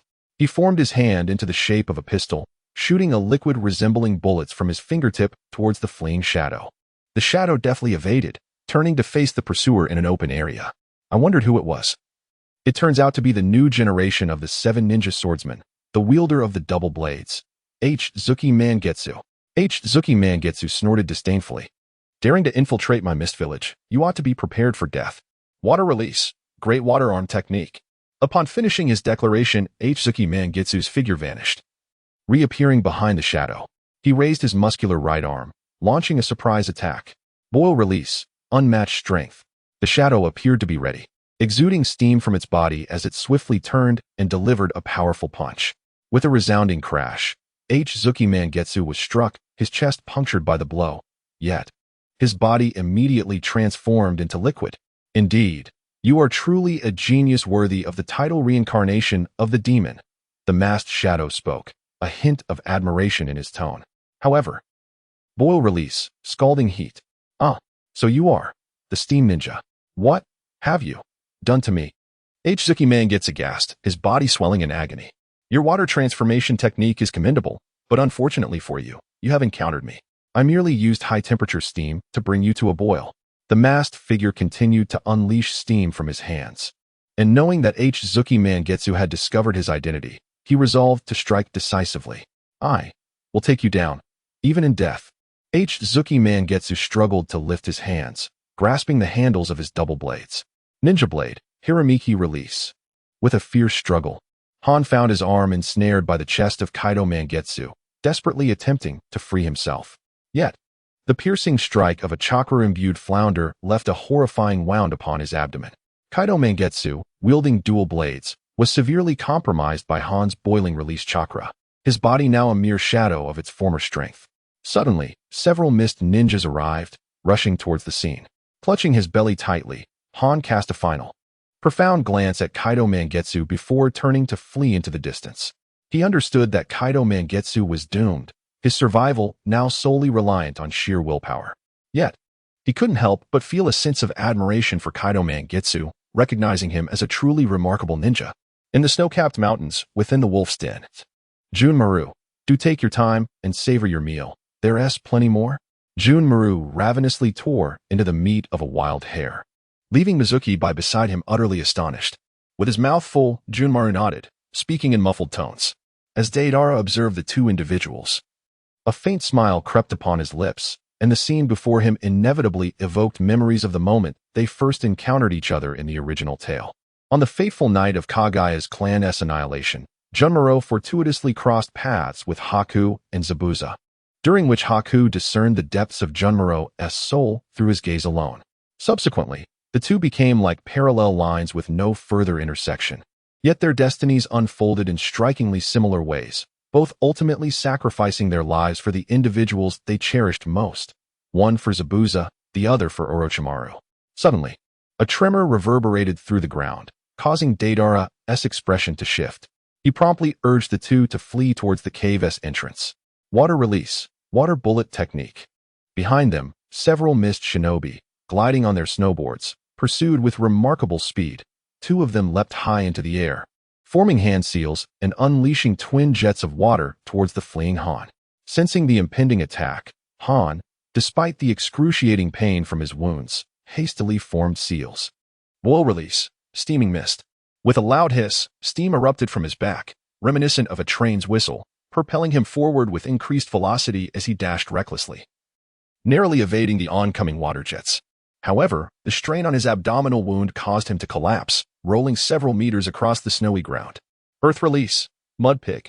As Deidara soared down from the snowy peaks atop his clay dragon, the majestic creature opened its maw, unleashing a small flying dragon that emerged, resembling a rotund little creature akin to a winged pig. With a crack and a thunderous explosion, the diminutive dragon hurtled towards several mist shinobi, detonating at Deidara's command. Han, quickly ascend, Deidara shouted as the dragon skimmed the ground. With a firm grip, Kunihiro seized Han's arm, and together the trio hoisted him onto the dragon's back. Deidara then skillfully maneuvered the dragon, propelling it skyward once more. Double ninjutsu, exploding clay red-eyed spider. Standing atop the dragon's head, Deidara gestured with both hands, releasing a torrent of red-eyed spiders that cascaded down like rain. Boom, boom, boom. The clay spiders landed amidst the mist shinobi, each one leaping to latch onto an individual before erupting in a cacophony of flames that soared into the sky. Behind them, Kunihiro's eyes sparkled with intrigue. Was this truly his method of attack? Simultaneously, not far below, in the woods illuminated by the fiery explosions, a figure emerged atop a great tree, adorned with a swirling mask. What an intriguing ninjutsu, he murmured in a deep voice before snapping his fingers. From the tree trunk, a figure slowly emerged, its head encased in massive, tooth-like leaves resembling a pitcher plant, crowned with green hair, a man with a dual face. Zetsu, investigate the origins of that individual. His abilities could be of use to us, the masked man stated, his gaze fixed on the distant clay dragon. Leave it to me. The dual-faced figure cackled, gradually melding back into the tree trunk. In the next instant, the masked man's form twisted and faded from sight, vanishing entirely. Chapter 25. Return to the Iron Country. The store's treasure. Han, how did you sustain such grievous wounds? Deidara inquired with concern as he observed Han clutching his abdomen, his complexion pale, while aboard the flying clay dragon. Han bowed his head and waved his hand dismissively, recounting, during the unrest in the mist, I intended to seize some intelligence, but alas, I was exposed. Deidara rolled up his sleeves and said, Come, let me take a look at that. Han raised his head to meet Deidara's gaze, recalling that he had indeed seen him perusing medical ninjutsu scrolls on their way here. Initially, he thought Deidara was merely passing the time. Could it be that he truly possessed knowledge of medical ninjutsu? Rumors had circulated that this young man was obsessively passionate about explosive clay techniques, to the point of madness. Was it all merely fabrications? After a brief moment of surprise, Han nodded. His wound was quite severe, and if it were to become infected over time, the consequences would be dire. Without delay, Deidara summoned Azure Chakra to his hands and began to treat Han's injury. Nearby, Mizuki periodically used a towel to wipe the beads of sweat from Deidara's forehead. As she observed Deidara's hands, she was reminded of the moment her mother was healed by him. I aspire to become an exceptional medical ninja. I shall not allow my brother Deidara and Junmaru to depart from me as my mother did. Gripping the towel tightly, the sorrow on her face faded, replaced by a growing determination in her eyes. Watching the injured Han, she understood that as a ninja, injuries were inevitable, having already lost her mother. She could not bear to lose the support she had just begun to cherish. In her heart, she silently resolved to become stronger. After a considerable time, Deidara let out a long sigh. Han's injuries were somewhat serious, requiring a significant expenditure of energy to address properly. All done. Return to the village and make sure to rest for a few days to fully recuperate. Thank you. Han's complexion had improved significantly as he nodded his gratitude to Deidara. By the way, who are they? Feeling much better, he finally turned to Bai and Junmaru to inquire. They are my companions, each possessing unique abilities, destined to become the esteemed ninjas of Hokage. Deidara gazed at the two, a broad smile illuminating his face, for this was the greatest reward of his journey. He then proceeded to introduce the three of them to one another. In the younger generation of Hokage, there was a noticeable lack of talent, and he was confident that the old man Inoki would not refuse the addition of someone with immense potential. Han, given your abilities, there are very few from Kirigakure who could inflict harm upon you. It wouldn't happen to be the likes of Kiba JZ, would it? As the image of the deep wound on Han's body flashed through his mind, reminiscent of a beheading blade, he inquired. Han shook his head, clarifying that it was not him, but that the recent upheaval in the Mist Village was indeed related to him. Deidara raised an eyebrow slightly, pondering the incident involving the Tenzo and the subsequent chaos. It appears this individual has chosen to defect from the hidden mist at this juncture, subsequently aligning with Akatsuki. Han, oblivious to Deidara's musings, continued, the one who harmed me is the dual-wielding user of the blade, Uchiha Itachi. However, he has also sustained injuries from me, and it is highly likely he will not survive the night. As he spoke, a hint of regret flickered across Han's face. Uchiha Itachi. Has he truly met his demise at Han's hands? Deidara was not well versed in the lore surrounding Uchiha Itachi. The only information he possessed was that he was the brother of Uchiha Suigetsu, reputed to master the use of the 7 ninja swords. The original narrative seemed to omit details regarding his death. The long-standing animosity between the Hidden Mist and the Hidden Stone villages was well documented. It seemed plausible that Uchiha Itachi could indeed have fallen to Han.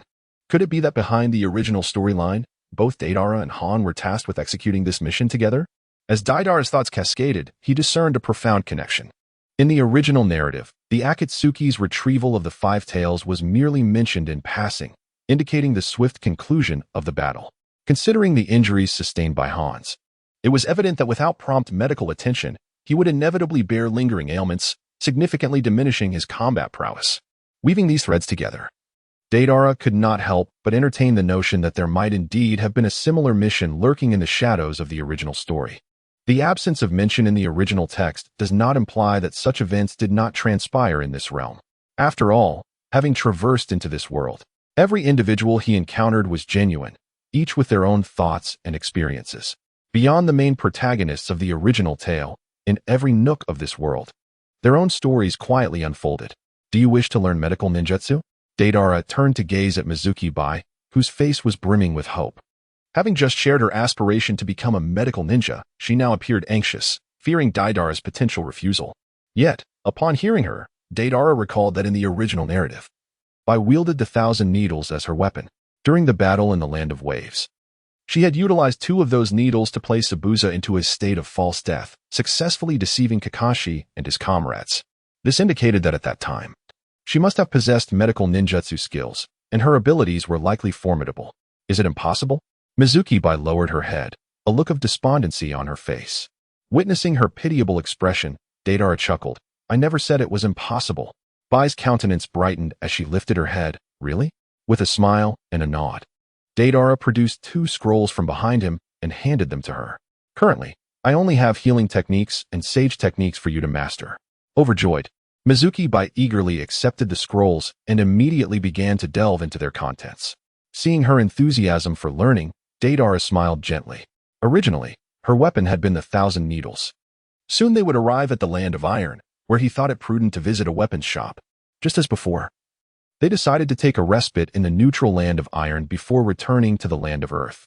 The land of iron was aptly named for its rich deposits of various metals, and its mastery in metallurgy rendered its export of ninja tools second only to the land of the craftsman.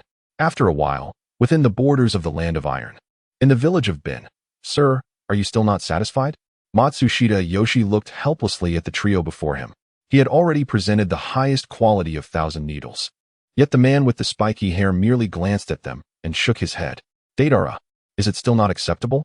Behind her, Mizuki cautiously peered out, timidly tugging at the edge of the hedgehog's attire and whispering softly. Indeed, these three were she, Deidara, and Kankuro. However, at this moment, Deidara had transformed into the Cloud Ninja Motoi, whom he had previously slain, employing a technique of metamorphosis. Recalling the inconveniences of her diminutive stature during their last encounter, Deidara had taken the liberty of adopting this guise upon their arrival in the village of Bin. Deidara shook his head and spoke softly. "Is there truly nothing better? Then let us explore other locations." Last time at the gambling den in the land of iron, he had won over 1,000,000 Ryo, lending 50,000 to Tsunade, leaving him with more than 60,000. He was not in want of money. Quality ninja tools could very well save his life in a deadly encounter. So he intended to procure only the finest. Wait, he suddenly recalled. "I possess a treasured item of great significance."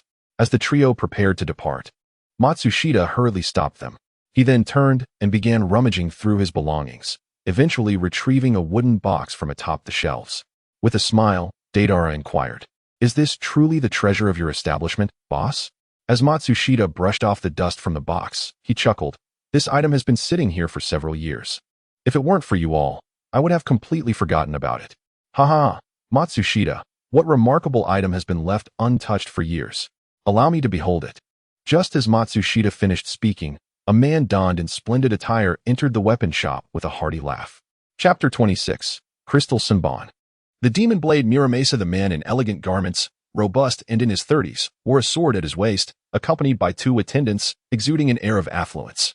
"Ah, Kawakami, have you come to procure goods for our village again?" Matsushita looked up, his face displaying surprise. "Indeed. Recently, the Land of Water has placed an order with our trading company." Kawakami approached, nodding with a smile, glancing at Deidara and his companions before directing his gaze to the wooden box in Matsushita's hands. "It seems the Land of Water is not at peace," Matsushita remarked casually.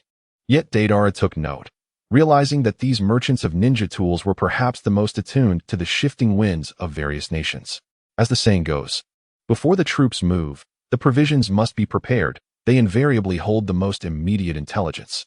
"Sir, what do you think of this set of Senbon?" Although eager to engage with the esteemed customer, Matsushita refrained from being overly casual, promptly opening the wooden box and turning to Deidara. "This is Crystal Senbon." Upon seeing the hundreds of transparent and lustrous Senbon needles within, Deidara's eyes sparkled. He picked up 2, tapping them together, producing a resonant sound that attested to their impressive hardness, unlike ordinary crystal that easily shatters. Senbon essentially refers to needles. In the hands of medical ninjas, they serve as acupuncture needles. When concealed between fingers for close combat, they transform into needle-like weapons, and when used for long-range attacks, they become flying needles. One can envision how these transparent Senbon would inflict unexpected damage upon adversaries in battle. Moreover, while conventional iron weapons require periodic maintenance to prevent rust, these Senbon, crafted from an unknown crystal, eliminate that concern.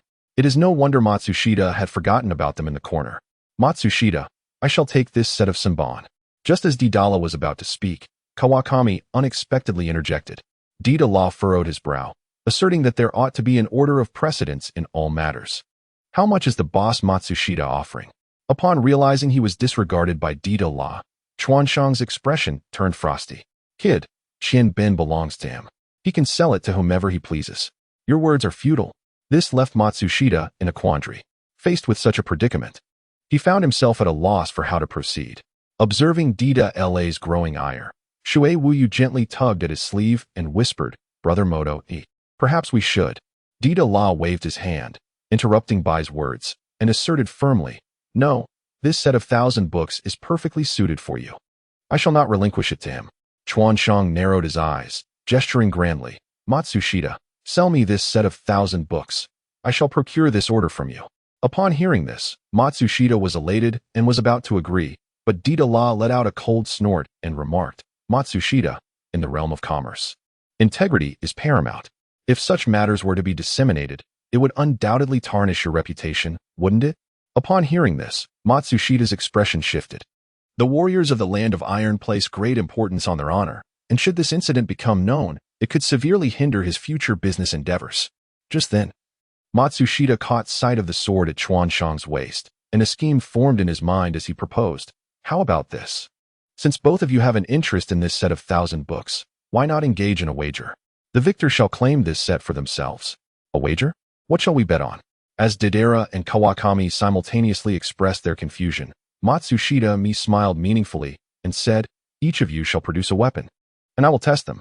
The one whose weapon proves to be the sharpest will emerge victorious. Of course, you may also choose freely from my shop. Upon hearing this, a glimmer of delight crossed Kawakami's face, and he cast a grateful glance at Matsushita, promptly nodding in agreement. Absolutely. I have no objections. Let us wager, and the victor shall claim ownership of this exquisite set of 1,000 blades. The two attendants behind him exchanged knowing smiles, but refrained from further comment. Observing their expressions, Deidara noticed the sword at Kawakami's waist and furrowed his brow. Just one glance at the blade evoked an aura of exceptional quality. What is the matter? Are you afraid? Young man, that would imply your surrender. Kawakami displayed an air of confidence, bolstered by the formidable weapon at his side. Indeed, his sword was no ordinary creation. It hailed from the renowned forge of the Muramasa family in the Land of Iron. Any sword crafted by the Muramasa was named Muramasa, and due to their extreme sharpness during the forging process, both the creator and wielder risked self-harm with the slightest negligence. Hence, these blades are often referred to as cursed swords. Deidara chuckled softly, expressing no fear, merely stating that these 1,000 books were originally ours to claim on a first-come, first-served basis. If we proceed with this gamble, regardless of the outcome, it seems we shall bear the loss, does it not? Matsushita and Kawakami exchanged glances, both taken aback. After a moment of contemplation, Matsushita replied, Indeed, there is some truth to your words. Therefore, regardless of who emerges victorious, I shall not accept a single coin for this set of 1,000 books, valued at 300,000 ryo. Deidara raised an eyebrow, remaining silent as he turned to Chuanshang, who smiled without speaking. Observing his demeanor, Chuanshang chuckled heartily. Excellent. If you emerge victorious, I shall grant you an additional 300,000 taels. Deidara's lips curled into a smile, and he nodded with satisfaction. Chuanshang, suppressing a chuckle, promptly unfastened his waist knife and placed it upon the table. I shall wager with my own blade. Matsushita nodded in agreement, then turned to Deidara with a warm expression. Sir, should you lack a suitable weapon, aside from this set of 1,000 blades, you may select any item from my establishment for the wager. He was intimately familiar with the weapons in his own shop. If Deidara were to choose from his inventory, it would undoubtedly seal his fate in defeat. After all, Chuanshang's Muramasa, the infamous demon blade, was not merely a name of renown. Its reputation had been established since the Warring States period. Deidara waved his hand, declaring, We possess our own blades. With that, he turned to whisper a few words into Jinmaru's ear. Subsequently, Jinmaru extended his hand from within his long sleeves and presented him with a bone sword. Deidara turned and slammed the bone sword onto the table, proclaiming, This is our weapon. The sight of the bone sword left Kawashima and his companions utterly astonished. Matsushita picked up the bone sword, finding it surprisingly light. Ahem, are you certain you wish to wager with it, sir? Upon seeing Deidara nod, he continued, Very well. But let me clarify, this wager is entirely voluntary, and regardless of any damage to your weapons, this establishment shall bear no responsibility. Enough with the formalities, Matsushita. Let us begin, Kawashima urged impatiently. All right. Matsushita promptly grasped two weapons and secured them onto a nearby apparatus. This device appeared specifically designed to test weapon performance, featuring a straightforward structure composed of a track and two mechanical arms. It's starting. Matsushita activated the device, and the two mechanical arms swiftly collided at either end of the track. Clang! The bone sword and the Muramasa demon blade made contact, sending sparks flying. To the shock of Kawashima and his companions, an astonishing spectacle unfolded. The Muramasa blade unexpectedly shattered. What? The master's sword is broken. My! The Muramasa was defeated by a mere bone. How is this possible? How can that bone sword be sharper and sturdier than a demon blade? Matsushita and his companions stood frozen in disbelief, their fundamental perceptions shattered. Matsushita, it is evident that we have emerged victorious, is it not? Deidara smiled with satisfaction, turning to give Junmaru a thumbs up, which made Junmaru shyly scratch his head and chuckle. He had never anticipated that his bone sword could be used for gambling with others. During his time with the Kagaya clan, the mutation of his Shikatsumiyaku far surpassed that of his kin, instilling profound fear in his clan due to the hardness and sharpness of his bones. Yet, this very prowess led them to regard him as a secret weapon and a shield, ultimately imprisoning and controlling him. Yes, you have won. Matsushita, with a hint of bitterness, handed the bone sword to Deidara while managing a faint smile. Humph. Kawakami's expression darkened as he placed 300,000 ryo on the table without uttering a word, striding out of the shop with 2 attendants in tow. Behind them, Matsushita watched Kawakami's retreating figure, his mouth opening in regret, yet ultimately saying nothing, shaking his head helplessly. Well, thank you, Boss Matsushita. I look forward to visiting you again. Grasping the soft cash and lifting the box, Deidara walked contentedly towards the exit. All right, sir, take care. Matsushita replied with a weary expression. Is he really only 9 years old? Junmaru mused, observing Deidara's jubilant figure before resolutely following after them. Chapter 27, Bloodline Disease, Major Breakthrough Land of Earth. Tendo Temple Old Man Kaido, since you have no objections, I shall go fetch them now, Deidara exclaimed with a beaming smile. Seeing Deidara's exuberance, Kaido chuckled and waved his hand. Go ahead, I'll prepare dinner for you. Nodding in agreement, Deidara dashed outside. After returning to a Wagakure from the Land of Iron, Deidara first took Junmaru and Haku to meet Inoki. Although Inoki was pleased with their addition, there were still procedures to follow before they could attain the status of IWA shinobi. Deidara surmised that the Wagakure Umbu would investigate their backgrounds to ensure their integrity. However, he was unconcerned, as both Junmaru and Haku had endured their share of hardships, but were now like blank slates, unafraid of scrutiny.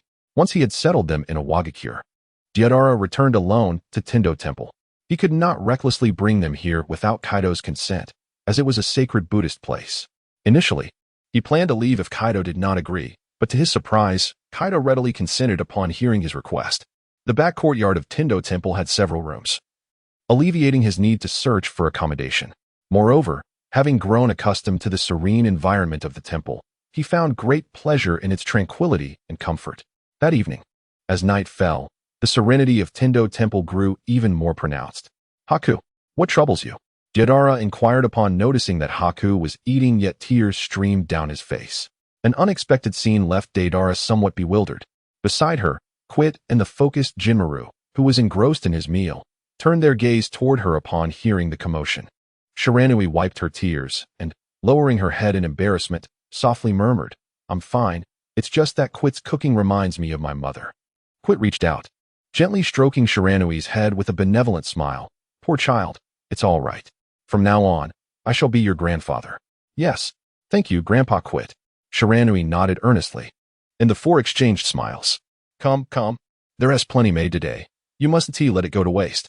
Quit chuckled, serving each of them more dishes. Thank you. Jinmaru replied briefly before returning to his meal. Reserved as he was, he had never experienced the warmth of shared dining, making him feel somewhat out of place. Yet, deep within, he did not reject the sentiment, for such a scene was something he had long yearned for. If I am not mistaken, you must hail from the Kagaya clan, am I right? Quit suddenly inquired, his face alight with joy as he observed Jinmaru devouring his food. Deidara abruptly lifted his head, recalling that he had never disclosed to him the surname of Junmaru. How did you know, old man? Hui too let out a dry chuckle, somewhat evasive in his response. Well, in my youth, I had the fortune of visiting the Land of Water, where I befriended a member of the Kagaya clan. Their family crest is identical. Deidara nodded thoughtfully. Indeed, there existed a clan emblem on Kimamaro's attire, comprised of 2 white magatama. He then turned his gaze towards Kimamaro, inevitably recalling his bloodline illness. In the original narrative, despite the medical expertise of Kabuto, Kimamaro ultimately did not survive beyond the age of 15. If a remedy were not sought promptly, it would likely lead to a significant deterioration of his condition in the coming 2 to 3 years.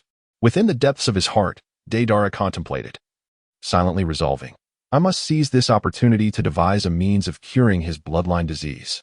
Even during his journey here, He had discreetly employed the ocular prowess of his Sharingan to examine Kinshiki's physique.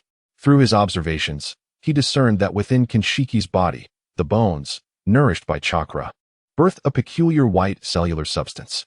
He surmised that this substance must be the osteoblasts and osteoclasts referenced in the original text, the very essence that endowed the Kagaya clan with their mastery over their bones.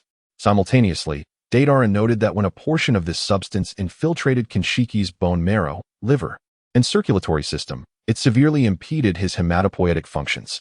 Especially when Kinshiki cast his techniques, the accumulation of this white matter would further disrupt his metabolism. Consequently, as the old cells perished, new cells could not replenish in a timely manner, resulting in a diminished blood cell count. This ailment reminded Deidara of leukemia from his previous life on Blue Star, albeit with a different origin. At this moment, Kinshiki had yet to exhibit any symptomatic manifestations, which Deidara speculated was due to his youth, allowing his metabolism to remain in balance. Thus, to cure his bloodline disease, one must act swiftly and seek a solution during this critical period. I hope that substance proves beneficial, Deidara sighed softly. Understanding the crux of Kinshiki's ailment brought to mind something, though he felt uncertain. He was unsure whether he could indeed heal Kinshiki, yet he felt compelled to try. 10 days later, on the outskirts of Awagakure, amidst a desolate expanse, Deidara suddenly clapped his hands together, unleashing a torrent of violent chakra energy. He forcefully spread his palms apart, and a white object, resembling a half-meter-long projectile, materialized and floated before him. Go! With a low exclamation, the white projectile hurtled towards a distant hill with astonishing speed. Boom! Boom! 2 successive explosions erupted, shaking the ground, and sending debris flying as smoke enveloped the area. Wind release, great breakthrough. Lacking the patience to await the dissipating dust, Deidara raised his hand, and the mouth in his palm opened wide, summoning a powerful gale that effortlessly cleared the overwhelming smoke. Satisfied, Deidara nodded and immediately leaped towards the site of the recent explosions.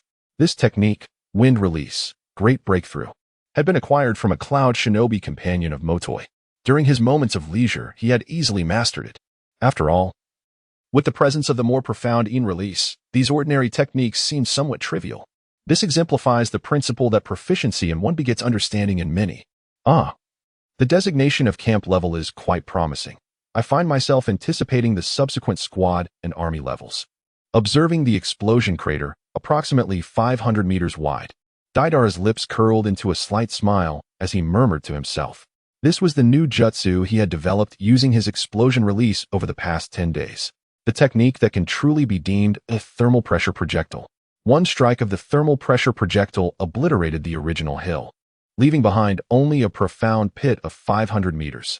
The underlying principle of this ninjutsu is not overly complex. It materializes earth-style chakra into an external shell, which is then filled with explosive dust, ultimately enveloped by wind-style chakra to direct the projectile towards its target.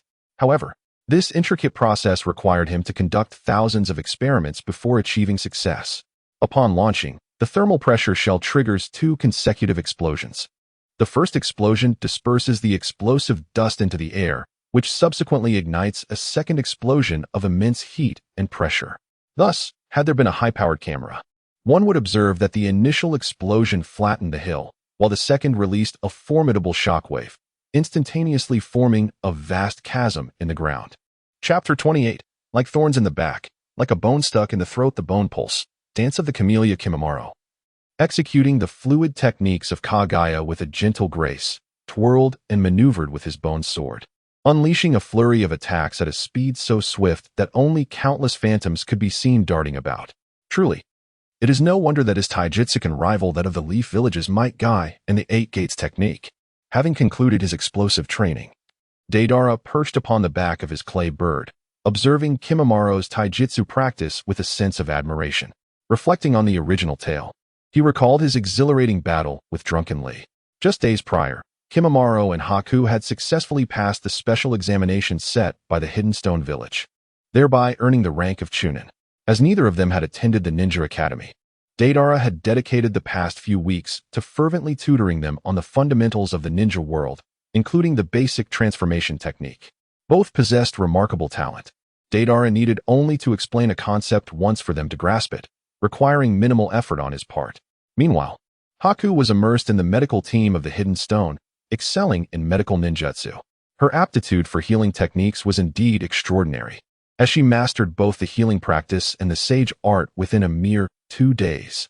To ensure her talents were not squandered, Deidara spoke with Inoki, recommending her for continued systematic study within the medical team. There, she would receive far superior training compared to following Deidara's somewhat rudimentary instruction, enabling her to learn more advanced medical ninjutsu and engage in exchanges with other medical ninjas.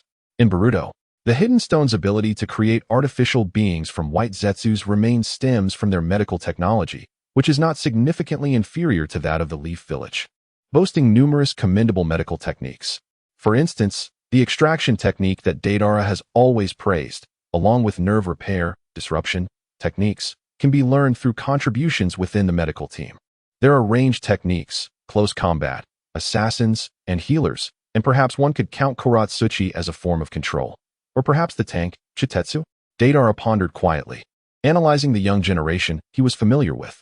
If they were to form a team in the future, it would roughly align with the classifications from his previous life in the game. The lime release technique of Kuratsuchi, with Deidara's guidance, would eventually integrate well into the heavy rock technique, indeed serving as a commendable controlling skill. However, when he thought of Akatsuchi, he shook his head, not out of doubt regarding his abilities, but rather because he felt Akatsuchi was better suited to serve as the bodyguard for Inoki, akin to the original narrative, as the shield of the Tsukikage.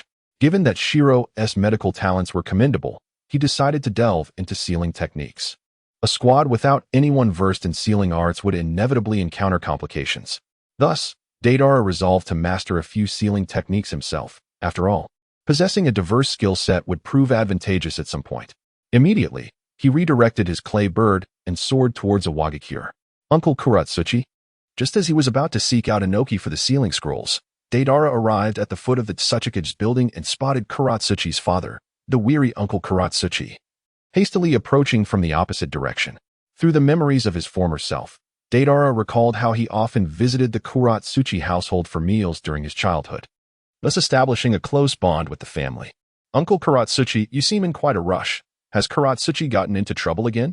Deidara remarked with a grin as he observed the frantic approach of Kuratsuchi. Oh, Deidara. Perfect timing. You must come with me quickly. Those two stubborn old men are about to clash again. Kuratsuchi exclaimed anxiously, seizing Deidara's arm and pulling him towards the office building. Inoki and Old Z? No, Uncle Kuratsuchi, let go of me. I can walk on my own. Deidara was being dragged away by the imposing figure of the earth, struggling to break free. This earth was capable of effortlessly sending the beastly Jinkaku flying with a single punch, a testament to his immense strength. Old stubborn fool. It seems you have truly lost your senses. Peace is hard-won, and while our political views may differ, today I shall depart from the village. Everything I have done has been for the sake of the village. Leave. Once you go, never return. As Deidara and the others entered the office of the Tsukikage, they were immediately greeted by the sound of a heated argument between Yuki and Old Purple. The tension in the air shifted as Deidara's expression changed, prompting him and Keidu to push open the door.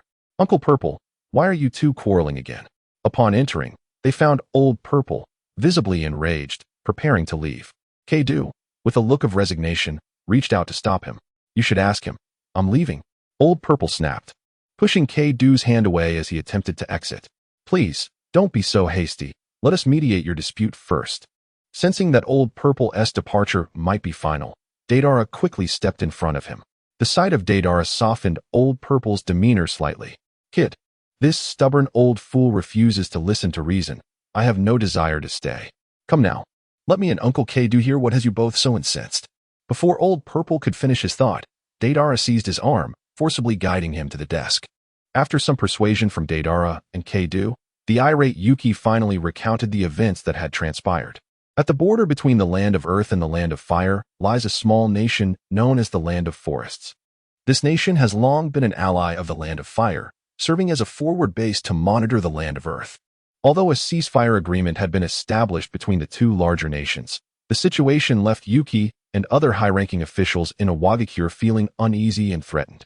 Recently, the Wagakure had dispatched personnel to engage in clandestine negotiations with the Land of Forests, successfully swaying them under the influence of mutual interests. However, to their astonishment, the Land of Fire recently demanded that the Land of Forests exchange defensive scrolls along their border within days. This action led the upper echelons of both the Land of Earth and the Land of Fire to speculate that Konoha must have caught wind of the situation and was likely probing the Land of Forests. As for what would follow, whether to abandon or eliminate the Land of Forests, given Danzo and Sarutobi's typical tendencies, the latter seemed more probable and would be executed covertly. After careful consideration, the Land of Forest decided to sever ties with the Land of Fire directly, believing that Konoha would at least consider public opinion and refrain from extreme actions. In the facade of hypocrisy, Konoha would not initiate an attack, and when the situation turned, the Land of Forests would become a thorn in the side of the Land of Fire. Thus, during the forthcoming exchange of scrolls, the Land of Forests intended to openly defy Konoha, declaring their independence from its control. You and Konoha, whether overt or covert, are instigating war. Originally, Yuki had intended for Old Purple to assist in safeguarding the ninjas from the Land of Forests during the scroll exchange, as a gesture of support.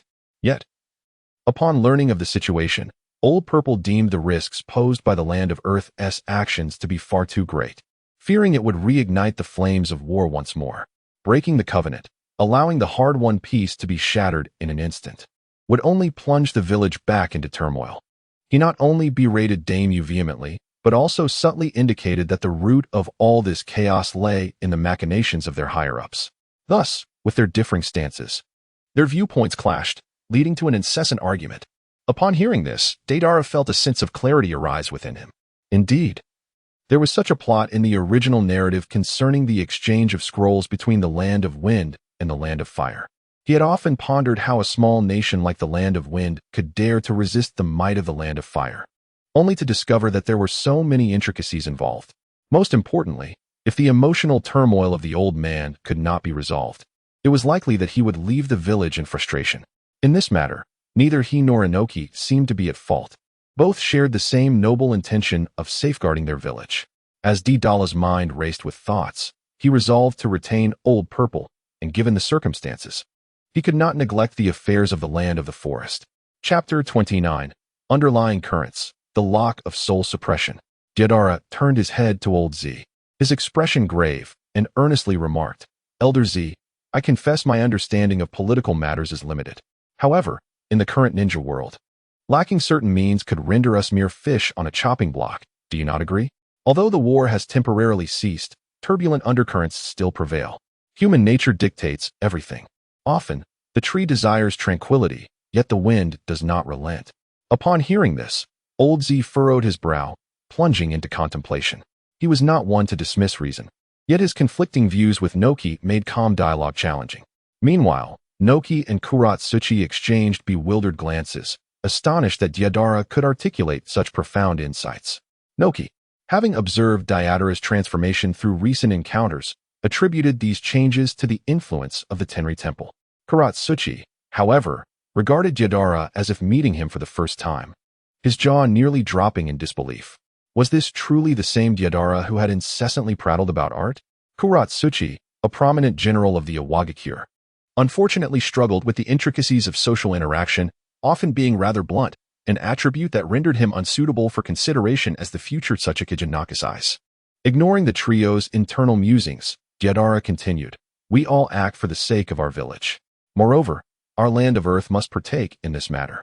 Firstly, to prevent our ally, the Land of Forest, from feeling disheartened, and secondly, to maintain control over the situation. Should conflict erupt, it would undoubtedly play into the hands of rival nations." Being aware of the unfolding events, Deidara understood that the aftermath was not as dire as it seemed. The Land of Forest would ultimately remain unscathed. Furthermore, during Danzo's departure to attend the 5 Kage summit, the shinobi of the Land of Forest had even attempted an assassination. His words were laden with insinuation, subtly suggesting to Old Z that perhaps Noki and other higher-ups were orchestrating this incident behind the scenes, initially forging ties with the Land of Forest and subsequently leaking information to Konoha. Yet, it was also plausible that other nations were involved. The potential conflict between the Fire and Earth nations would be a spectacle many would relish. Noticing Old Z's frown deepen, Noki cast a look of admiration towards Deidara, nodding in agreement. "Precisely. Therefore, Elder Z, Whether you believe it or not, our intentions are not to incite war. Old Z's loyalty and contributions to the village were beyond question. However, both he and Noki were stubborn in their convictions, often engaging in verbal sparring without taking it to heart. Today, it was merely the case of two individuals caught in a moment of anger, leading to such a ruckus. Yet it was not an insurmountable conflict. Old Z sighed softly, shaking his head. The higher echelons of the Earth country, though perhaps not fully comprehended by Deidara, were well within his understanding. To put it plainly, when surveying the entirety of the ninja world, other ninja villages would, to varying degrees, show deference to their respective daimyos. Yet the daimyo of the Earth country was firmly under the control of a Wagakure. However, Deidara struck a chord with one of his remarks. Given the current circumstances, it was paramount to manage the unfolding situation and avoid igniting a war. Looking up at Noki, Old Z spoke with a blunt fervor. Little Deidara is right. Old stubborn fool, I retract my previous statement. I propose that he accompany me on this mission. Noki smiled knowingly and turned his gaze toward Deidara. I have no objections. Shall we also bring Uncle Lus along? Deidara readily agreed, after a brief contemplation, suggesting that Lus join as well. Even without Old Z's prompting, he had intended to include Lus in this mission. After all, in the original narrative, Konoha had dispatched not only Team Guy overtly, but also covertly sent Kakashi and Uchiha Itachi as members of the Umbu. He was eager to witness these three individuals in action and, for safety's sake, decided to bring Lus along. Very well, since there are no objections. You shall depart together the day after tomorrow. Noki concluded decisively. Little Deidara, please remain for a moment. Lus and Old Z nodded and turned to exit, leaving Deidara in the office. Hee, old man, just the opportunity one needed to discuss something with you, Deidara said with a cheeky grin after the two had left. With a pleasant demeanor, Noki replied, You rascal, go ahead and speak. What is it?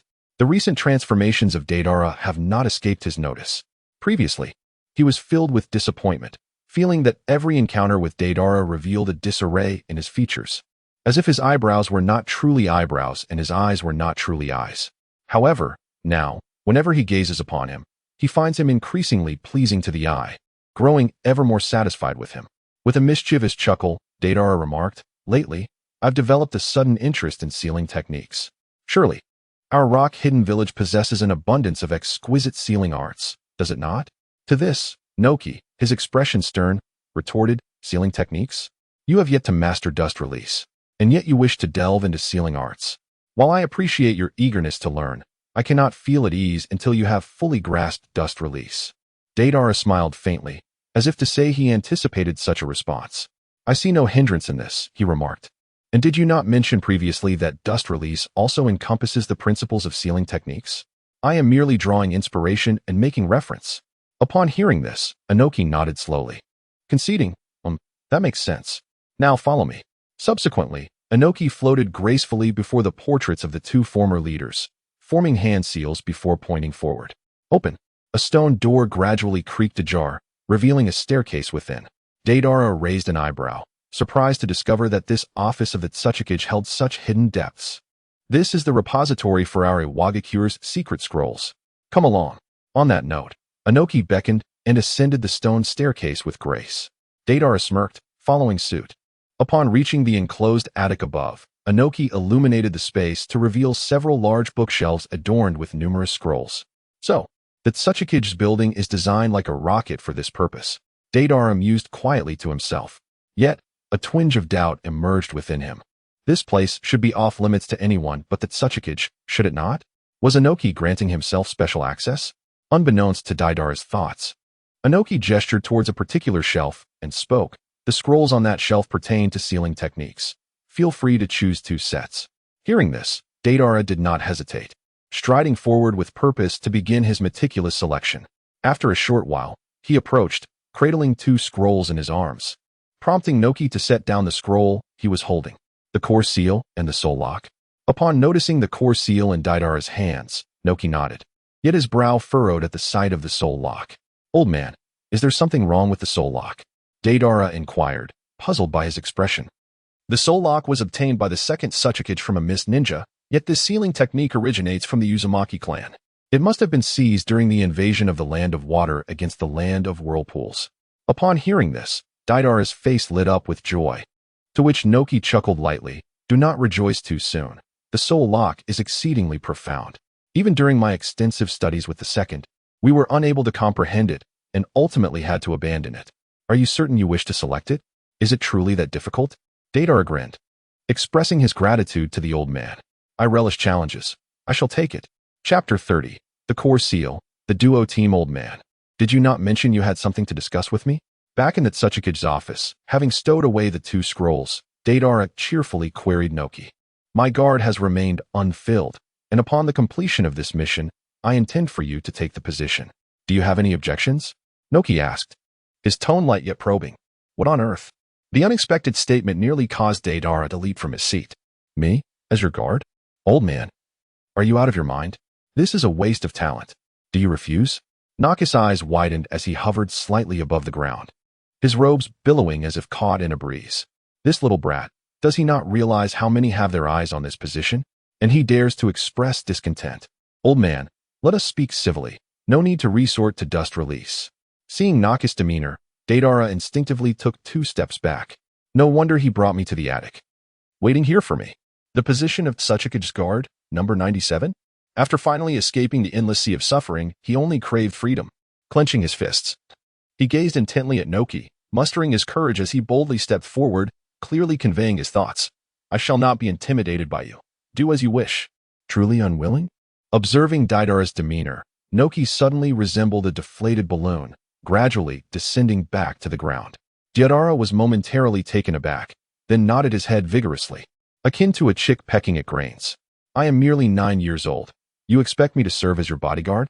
If this were to spread, others might not say much, but I can only imagine the rakage, that colossal figure, would burst into laughter."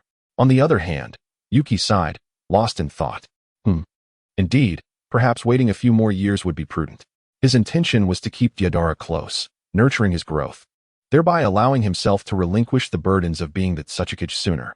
However, he realized he had been somewhat hasty, and it was indeed Deidara's unusually mature demeanor today that sparked such thoughts in him. With a stern expression, he raised his head and said gruffly, "Be gone. Hurry up and return to your training. In 2 years' time, Deidara should be proficient in dust release," Yuki mused with a smile. Upon exiting the Tsuchikage building, Deidara exhaled a sigh of relief. He understood Yuki's intentions, yet to be frank, he had never contemplated succeeding him as the Tsuchikage, a role fraught with challenges and little reward. The fate of the Four Tails, the old man, had also been altered. What kind of storm would this unleash in the future? Deidara pondered as he walked. With 2-tailed beasts in a Wagakure, one could anticipate a significant offensive when the Akatsuki began their retrieval efforts. However, given his audacity to incite the butterfly wings, he was undaunted. The explosive release of the temperature-pressure bomb provided him with tremendous confidence. "You wielded Tapa, but I can shatter stars with my own handcrafted temperature-pressure bombs." Alas, the volume of chakra remained my most significant shortcoming at this moment. His ninjutsu, both in range and damage, was formidable, yet he still found himself unable to sustain a prolonged battle against those of the Super Shadow level. Riding on the clay birds, he returned to the Tenryuji temple, and upon entering the backyard, he overheard Kuratsuchi and Shiro chatting animatedly in the kitchen. It was unexpected how quickly these two had formed a friendship despite their brief acquaintance. Not only were they of similar age, but both possessed a slight baby fat. With dark hair and dark eyes, one with long hair and the other with short. At first glance, they truly resembled blood sisters. Under Kuratsuchi's influence, Shiro's personality had gradually blossomed into a more cheerful demeanor. Choosing not to interrupt their culinary endeavors, Deidara smiled subtly and made his way to his room. He retrieved 2 sealing technique scrolls and decided to first study the core sealing. The core sealing was developed on the basis of the earth release techniques and the earthquake core technique, combined with sealing formulas. Deidara was already adept in these 2 earth release techniques, so mastering the sealing formula would allow him to complete the technique. At the first glance of the sealing technique, Deidara couldn't help but recall the images of the yellow earth using earth release to suppress the outer path golem and the Ten Tails. He couldn't help but wonder, if a Wagakure possessed such potent sealing techniques, why did the yellow earth not employ this? Had he never learned it? However, at this moment, when he turned to the later sealing techniques, he discovered that these were remarkably profound. No wonder those skilled in sealing techniques within the entire ninja world are few and far between. Sealing techniques comprise numerous incantations, each of which requires a considerable expenditure of mental energy to inscribe. This results in the demanding training prerequisites for sealing arts. Without robust mental power and innate talent, it becomes exceedingly difficult to inscribe a complete sealing technique. Thus, most sealing techniques necessitate considerable time for inscription during execution. It is no wonder that Noki reacted so strongly to his desire to learn sealing techniques. Had it not been for Deidara's subsequent mention of using it as a reference for studying dust release, he would likely have never acquiesced. Deep down, he harbored doubts about Deidara's ability to master sealing techniques in such a short span. In the land of fire, within Konoha, two mask-clad guards of the Hokage stood sentinel at the entrance of the Hokage's office. "Have you grown accustomed to it?" inquired the white-haired guard of his black-haired counterpart. The latter shook his head slightly. "Not yet. I have not participated in any missions. Serving as the guard for the Hokage is also a mission," the white-haired guard remarked nonchalantly. The youth looked at him in surprise. "The Umbu? Is it not a special operations unit for assassination?" The white-haired guard chuckled lightly. "That is true, but currently, we are in a ceasefire." At that moment, the office door swung open, and the third Hokage, Hiruzen Sarutobi, emerged. "Kakashi, present," replied the white-haired guard with a slight nod. Hiruzen Sarutobi spoke slowly. "I have publicly dispatched a team, but Danzo suspects there may be ulterior motives behind the mission. This opinion cannot be disregarded, hence we will secretly deploy a special operations team." Kakashi observed his retreating figure. "So, this is not an order from the Hokage, is it? Follow Danzo's instructions." Hiruzen, appearing somewhat fatigued, waved his hand and gradually walked away. Inside the office, Danzo, seated on the sofa, interjected with an impassive expression on the surface. "It appears to be a diplomatic endeavor. We are to exchange intelligence with the ninja of the Land of Rain. But I believe this is likely a trap set by the enemy." The third Hokage also concurs. "Thus we must dispatch the Umbu to protect the public task force. Should the adversary betray us and launch an attack on the team, eliminate them, leave no one behind." Behind his mask, Kakashi raised an eyebrow. "Annihilation? They must understand that Konoha does not tolerate betrayal," Danzo stated coldly. Kakashi glanced at the black-haired youth across from him. "I wish to form a two-man team with Itachi." "Very well," Danzo replied indifferently. "Then, I take my leave," Kakashi said, preparing to step forward. Danzo turned back to him. "Kakashi, I hold great admiration for you as an Umbu, and I even contemplate recruiting you once more. Please, do not jest." Kakashi replied faintly and continued walking alongside Itachi. "No. You possess the qualifications, dark qualifications." Danzo fixated on Kakashi's retreating figure and reiterated. Chapter 31. The Azure Beast. 8 gates of Duinjia the following day, at the gates of Konoha. "So, everyone, let the blazing flames of youth ignite. Let us embark." The Azure Beast of Konoha, Might Guy, exuberantly declared with a thumbs up, then dashed away at remarkable speed. "Wait a moment, Captain," 2 squad members shouted as they hurried to follow. "At my age, I can no longer experience youth," grumbled an old man with squinted eyes, carrying an iron pot, as he leisurely trailed behind. "Do they not know the details of the mission?" On the gate tower, Itachi Uchiha glanced at Kakashi beside him and inquired softly. Kakashi nodded. "Indeed, only the higher-ups of Konoha and we who accepted the mission are privy to the details." With that, both donned their masks and leaped down to follow Team Guy. Soon, noon arrived. At this time, Guy's team and Kakashi, concealed in the shadows, had reached a spot not far from the border to take a break. As in the original tale, with the old man who bore the pot present, it was inevitable that a feast of mountain delicacies would be prepared. "Everyone, eat well to build up your strength and chakra, all right?" Might Guy said, his words somewhat muffled by the food in his mouth. One of the lower-ranked shinobi looked at him cautiously and said, "But is this really a good idea, Captain? The bonfire is so bright. Our position is exposed. What if the enemy comes?" Might Guy set down his bowl. "Let them come. Our mission is likely to ascertain whether they are indeed enemies." Unexpectedly, although he was unaware of the mission specifics, he sensed its essence. Itachi, lurking in the shadows, murmured softly upon hearing this. "Let us replenish as well." Kakashi removed his mask and retrieved a bag of military rations from behind him. "Understood." Itachi took off his mask and accepted a piece, placing it in his mouth. In a sense, this truly aligns with the nature of the Umbu. Kakashi mused as he observed the lively Team Guy below, a sudden wave of sentiment washing over him. "What?" Itachi asked, his face a picture of confusion. With a playful expression, Kakashi remarked, "They are leisurely enjoying hot pot under the sunlight. while we are in the shadows consuming military rations. Understanding that Kakashi was testing him, Itachi smiled. No worries. I am well aware of the essence of the Umbu. Indeed, Kakashi maintained a calm exterior, yet he felt quite pleased with this newcomer who had just joined the Umbu. After a brief moment, Guy meticulously organized his belongings and continued their journey toward their destination. Kakashi and his companion heightened their vigilance, prepared to confront any imminent battle. At last, within a canyon, Team Guy encountered the members of the Hanya, an organization responsible for intelligence exchange in the land of the forest. The Hanya, the sole military faction of the land of the forest, were identifiable by their distinctive white masks. During the exchange, at the request of a leading female ninja from the Hanya, Guy handed over the intelligence scroll for verification. However, upon receiving the scroll, an uneasy feeling prompted Guy to kick it into the air. Boom! An explosion erupted, revealing that what they had was not a scroll but a powerful explosive tag. Furious, Might Guy confronted them, demanding the exchange was supposed to involve the scroll. The Hanya members ignored his outburst, leaping onto the rocky wall behind them. Damn you despicable fiends! The female ninja retorted coldly. Konoha has breached the agreement and launched an attack on us, so we shall retaliate. How audacious! It was you who violated the pact, Guy shouted, his anger boiling over as he pointed at the Hanya members. Just as he was about to act, Kakashi and Itachi intervened, positioning themselves between Guy and the Hanya. Leave this to us, you all escape, Kakashi instructed, turning his back to Team Guy. You, Umbu.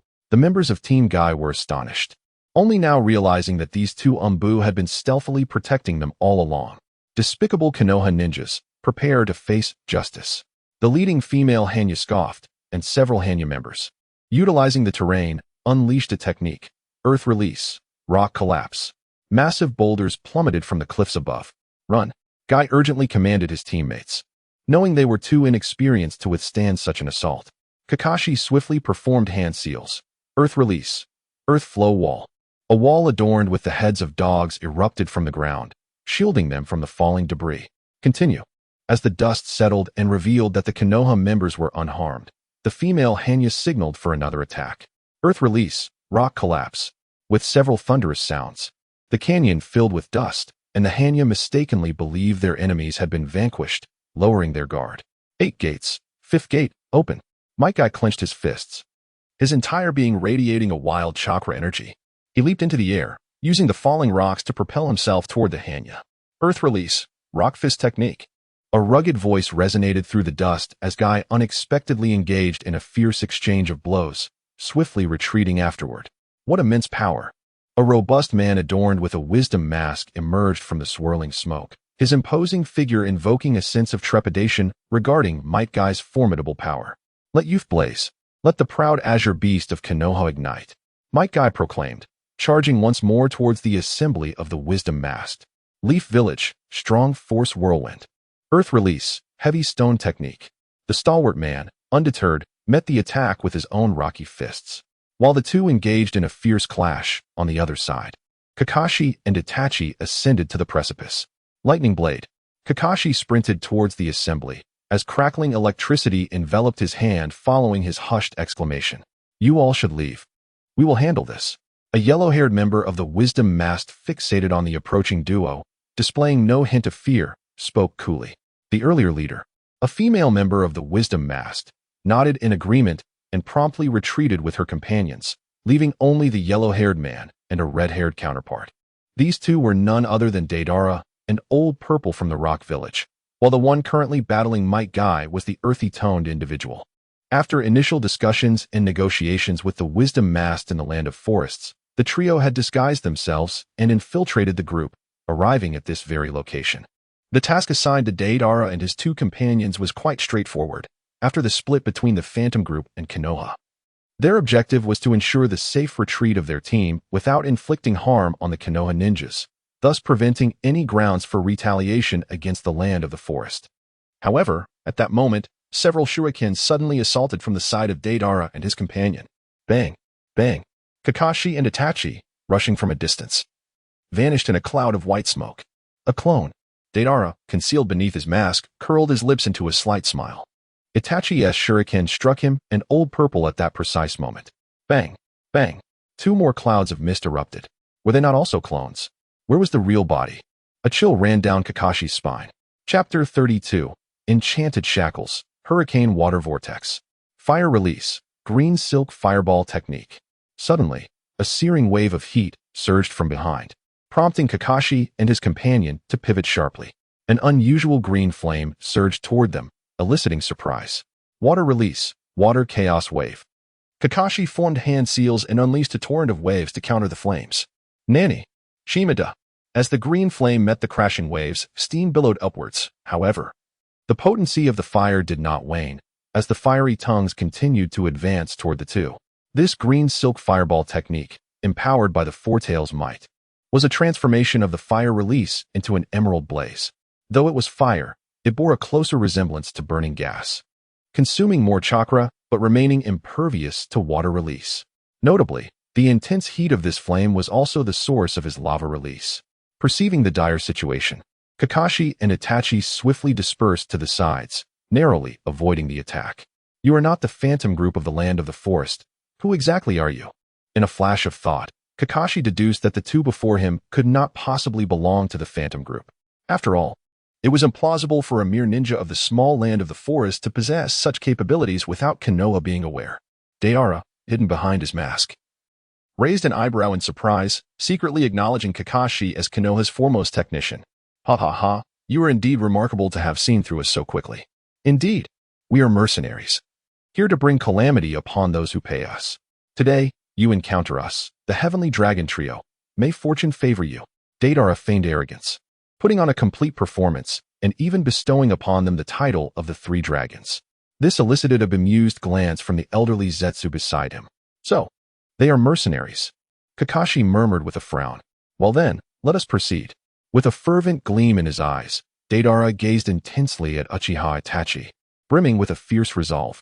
On one hand, he was genuinely curious to witness the prowess of a 1 versus 7 combatant who had yet to awaken the Manjiki Sharingan. On the other hand, he harbored concerns about the situation with the formidable Might Guy, fearing unforeseen complications should time drag on. Fire Release. Great Fireball Technique. Uchiha Itachi wasted no time, launching a colossal fireball as a probing attack towards Deidara. Lightning Release. Lightning Cutter. Seizing the moment, Kakashi directed his assault towards the elderly Zetsu. Void Release. Fantasy Slayer. In an instant, the great fireball dissipated entirely, and Itachi caught a fleeting glimpse of Deidara raising his hand, revealing a mouth that flashed momentarily within his palm. What manner of ninjutsu is this? Itachi maintained a stoic facade, yet beneath the surface, he was astounded. A technique capable of rendering fire release ineffective? The ninjutsu exhibited by these two was exceedingly peculiar.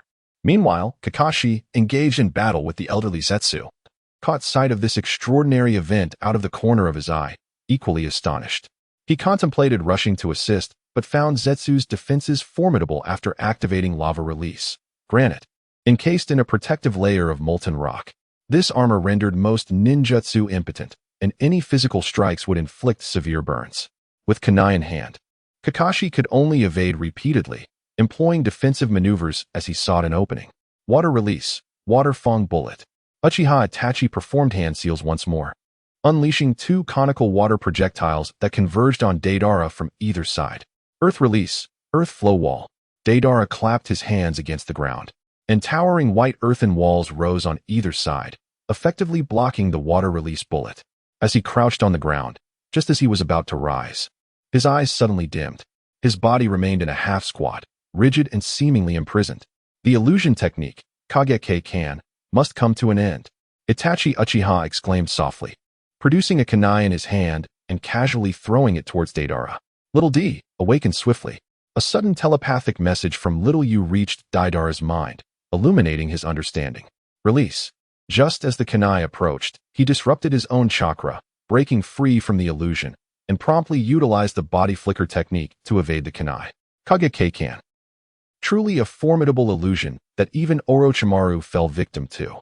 Reflecting on the illusion he had just experienced, where he was pierced through by several massive iron nails, rendering him immobile, Deidara felt a shiver of trepidation. This was his first profound encounter with an illusion, and he was fortunate to have Little U's reminder. Otherwise, the consequences would have been dire.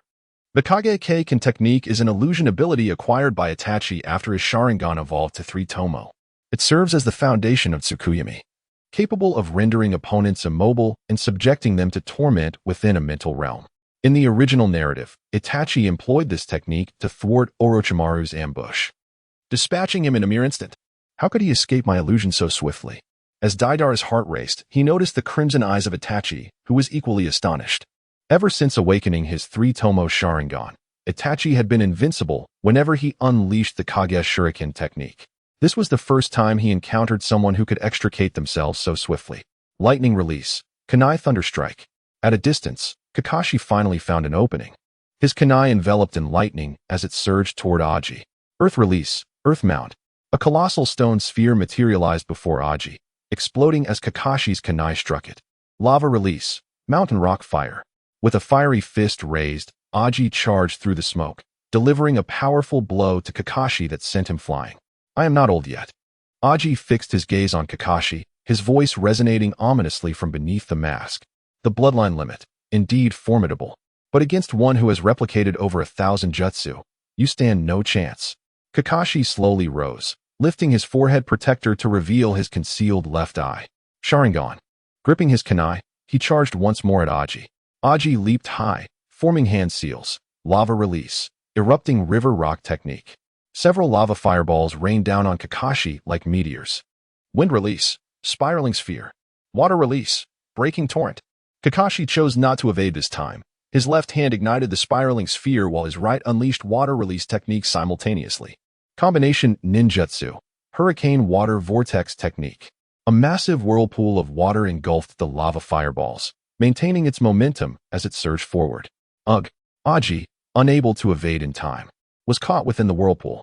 Observing the situation, Deidara's eyes narrowed, and he decided to go all out. Explosion release, art of dust explosion. His right palm opened wide, spewing forth an immense cloud of dust. Under Itachi's puzzled gaze, a spark ignited at the center, rapidly expanding outward at an astonishing speed. Boom! The colossal shockwave not only propelled Itachi away, but also sent Kakashi staggering, dispersing the whirlpool of water before him. A clay bird suddenly emerged, with Deidara swiftly seizing Aji and soaring towards the battle between Might Guy and the earth. Wind release, clay gray bird. The gray bird bombarded the two combatants, exploding in between them. There was no flash of fire, only a thick cloud of dust obscuring their vision, calling to Guy as he leaped onto the clay giant bird. Deidara maneuvered it high into the sky. Gazing down at Itachi and his companions, he realized that Kakashi had likely not yet unlocked Kamui, granting him an unbeatable position in the sky. At this moment, all he required was a C3 or a thermobaric bomb to annihilate them. Deidara's eyes shimmered momentarily, his expression fluctuating between gloom and brightness. Ultimately, he scattered a handful of clay spiders with a flick of his hand. 1 against 7, allow me to showcase my artistry, as a tribute to the favor you bestowed upon the little D in my past life. The ensuing explosions resonated in succession, and without hesitation, the clay giant bird soared into the distance. Chapter 33. Who else remains in this world of Hokage?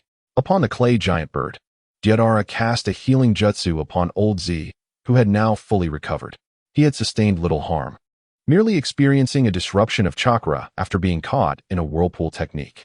Are you all right, old man? Huang Tu inquired, casting a concerned glance at old Z. Old Z waved his hand dismissively, visibly irked. He had not anticipated that the Konoha ninja could wield a combination jutsu, and he had unwittingly fallen victim to it. Deidara recalled his battle with Kisame from the original story, during which he too had been subdued by the formidable water release technique. After a moment of contemplation, he spoke. Old man, isn't your green silk fireball technique capable of countering water release? Why not integrate that green flame into your lava release jutsu? Upon hearing this, old Z let out a resigned smile. The green silk fire relies on the power of the four tails, consuming an immense amount of chakra. However, countering water release with fire release has always been my ambition, yet I have yet to grasp the method. He sighed and continued, alas. With the absence of the great master, I can only hope to develop such a jutsu in my lifetime. Nodding in understanding, Deidara mused. A fire release technique that can counter water release must surely possess an extraordinarily high temperature. This thought piqued his interest in such a jutsu. Meanwhile, on the other side. How are you? No serious injuries, I hope? Kakashi helped Uchiha Itachi to his feet, his demeanor weighed down by a heavy heart. Itachi wiped the blood from the corner of his mouth. I'm fine. The one who wielded the explosive jutsu is quite formidable. Kakashi nodded, then gazed skyward, softly murmuring, our mission has failed. Suddenly recalling something, he added, this time, our defeat stemmed from our ignorance of their capabilities. We will undoubtedly encounter them again, and it is imperative we report back. Itachi recognized Kakashi's concern that this was his first Umbu mission failure, and offered a faint smile in response. The individual I fought has a weakness to powerful water release, while the one you faced. Itachi paused, narrowing his eyes slightly. Jinjutsu was his Achilles heel. Kakashi silently nodded, feeling a sense of relief. Even in failure, there was no hint of despondency. Rather, they could analyze and summarize intelligence, a quality that defines an exceptional ninja. Might Guy approached them from a distance. Kakashi, we owe our gratitude to your timely arrival. It seems the higher-ups had already suspected the Banruo clan of harboring treachery. Kakashi turned around, his expression one of resigned exasperation beneath his mask. How can you call out the names of the Umbu members while still on a mission? He questioned with a hint of irony. The corners of Might Guy's mouth twitched involuntarily as he awkwardly scratched his head. Kakashi cast his gaze once more towards the sky, pondering. That ninja possesses the capability to eliminate us, does he not? But why did he not do so? Simultaneously, contemplating his encounters with the wielder of the bloodline limit and the recently airborne ninja, he found his current abilities rather inadequate. It is time. To conclude a decade of service in the Umbu, he exhaled deeply, making a silent resolution. In the original narrative, due to Kakashi and Itachi annihilating the entire clan of the Uchiha during this mission, Might Guy grew concerned that Kakashi would succumb to an overwhelming darkness, prompting him, alongside Asuma and others, to advise the third Hokage to reassign Kakashi from the Umbu. It is likely that Deidara could not have anticipated that, due to his involvement. Albeit with slight alterations, the course of history would still lead Kakashi to contemplate his departure from the Umbu at this juncture. Subsequently, Kakashi and Itachi, spurred by the events of this mission, devoted themselves even more fervently to their training. Itachi began to focus his energies on Jinjutsu, while Kakashi preemptively mastered Kamui. Certainly, these matters are but future considerations. Upon his return to the land of Earth, Deidara remains utterly oblivious. A few days later, Deidara inquired, where exactly are we headed? Upon the clay giant, the Black Earth playfully swayed Deidara's arm. With a resigned smile, Deidara remarked, you little girl, you have no idea where we are headed, yet you insist on following us. Who is being so persistent? Kuratsuchi retorted stubbornly, turning to look at Mizuki Bai and playfully saying, isn't that right, Sister Bai? Indeed, my dear Kuratsuchi, Mizuki Bai replied with a gentle smile, covering her mouth in amusement. Deidara chuckled softly, shaking his head slightly. Simultaneously, the scene elicited a faint smile from Kimimaro behind him. A few days prior, upon returning from the borders of the Fire and Wind countries, Deidara reflected on how he had inadvertently fallen victim to Itachi's Jinjutsu, which compelled him to recognize his current shortcomings. Regardless of how formidable one's ninjutsu or taijutsu may be, if one is ensnared by Jinjutsu, there is no opportunity to retaliate, rendering all efforts futile. Although Deidara possessed a pair of Sharingan with 3 tomo, his Jinjutsu prowess proved effective only against ordinary ninjas. Against someone like Uchiha Itachi, it fell woefully short. Thus, he was driven by a fervent desire to enhance his abilities in both casting and dispelling Jinjutsu. In contemplating the world of Naruto, he recalled a particular location known for rapidly augmenting one's Jinjutsu skills while simultaneously bolstering resistance to and the ability to break free from Jinjutsu. This place was the Tree Sea Village, where Jiraiya had guided Naruto in training against Jinjutsu. After several days of intelligence gathering, he finally discerned the precise location of Tree Sea Village, situated on a small island nation to the south known as the Land of Water. This nation boasted 4 islands. The main island, dubbed the Mother Island, while the others were named Dare Island, Jur Island, and Ghost Realm Island. He vaguely remembered from the original narrative that Orochimaru had a secret laboratory concealed atop Ghost Realm Island. Their intended destination, Tree Sea Village, lay in the central region of Dare Island. Initially, he intended to invite only Kimimaro and Haku to accompany him, hoping to enhance their ability to counter Jinjutsu. However, upon learning of their plans, Kuratsuchi insisted on joining, despite the trip being primarily for training. Deidara also harbored another objective, to cure Kimimaro's bloodline disease. Anticipating that their return to the village would not be swift, he initially declined her request.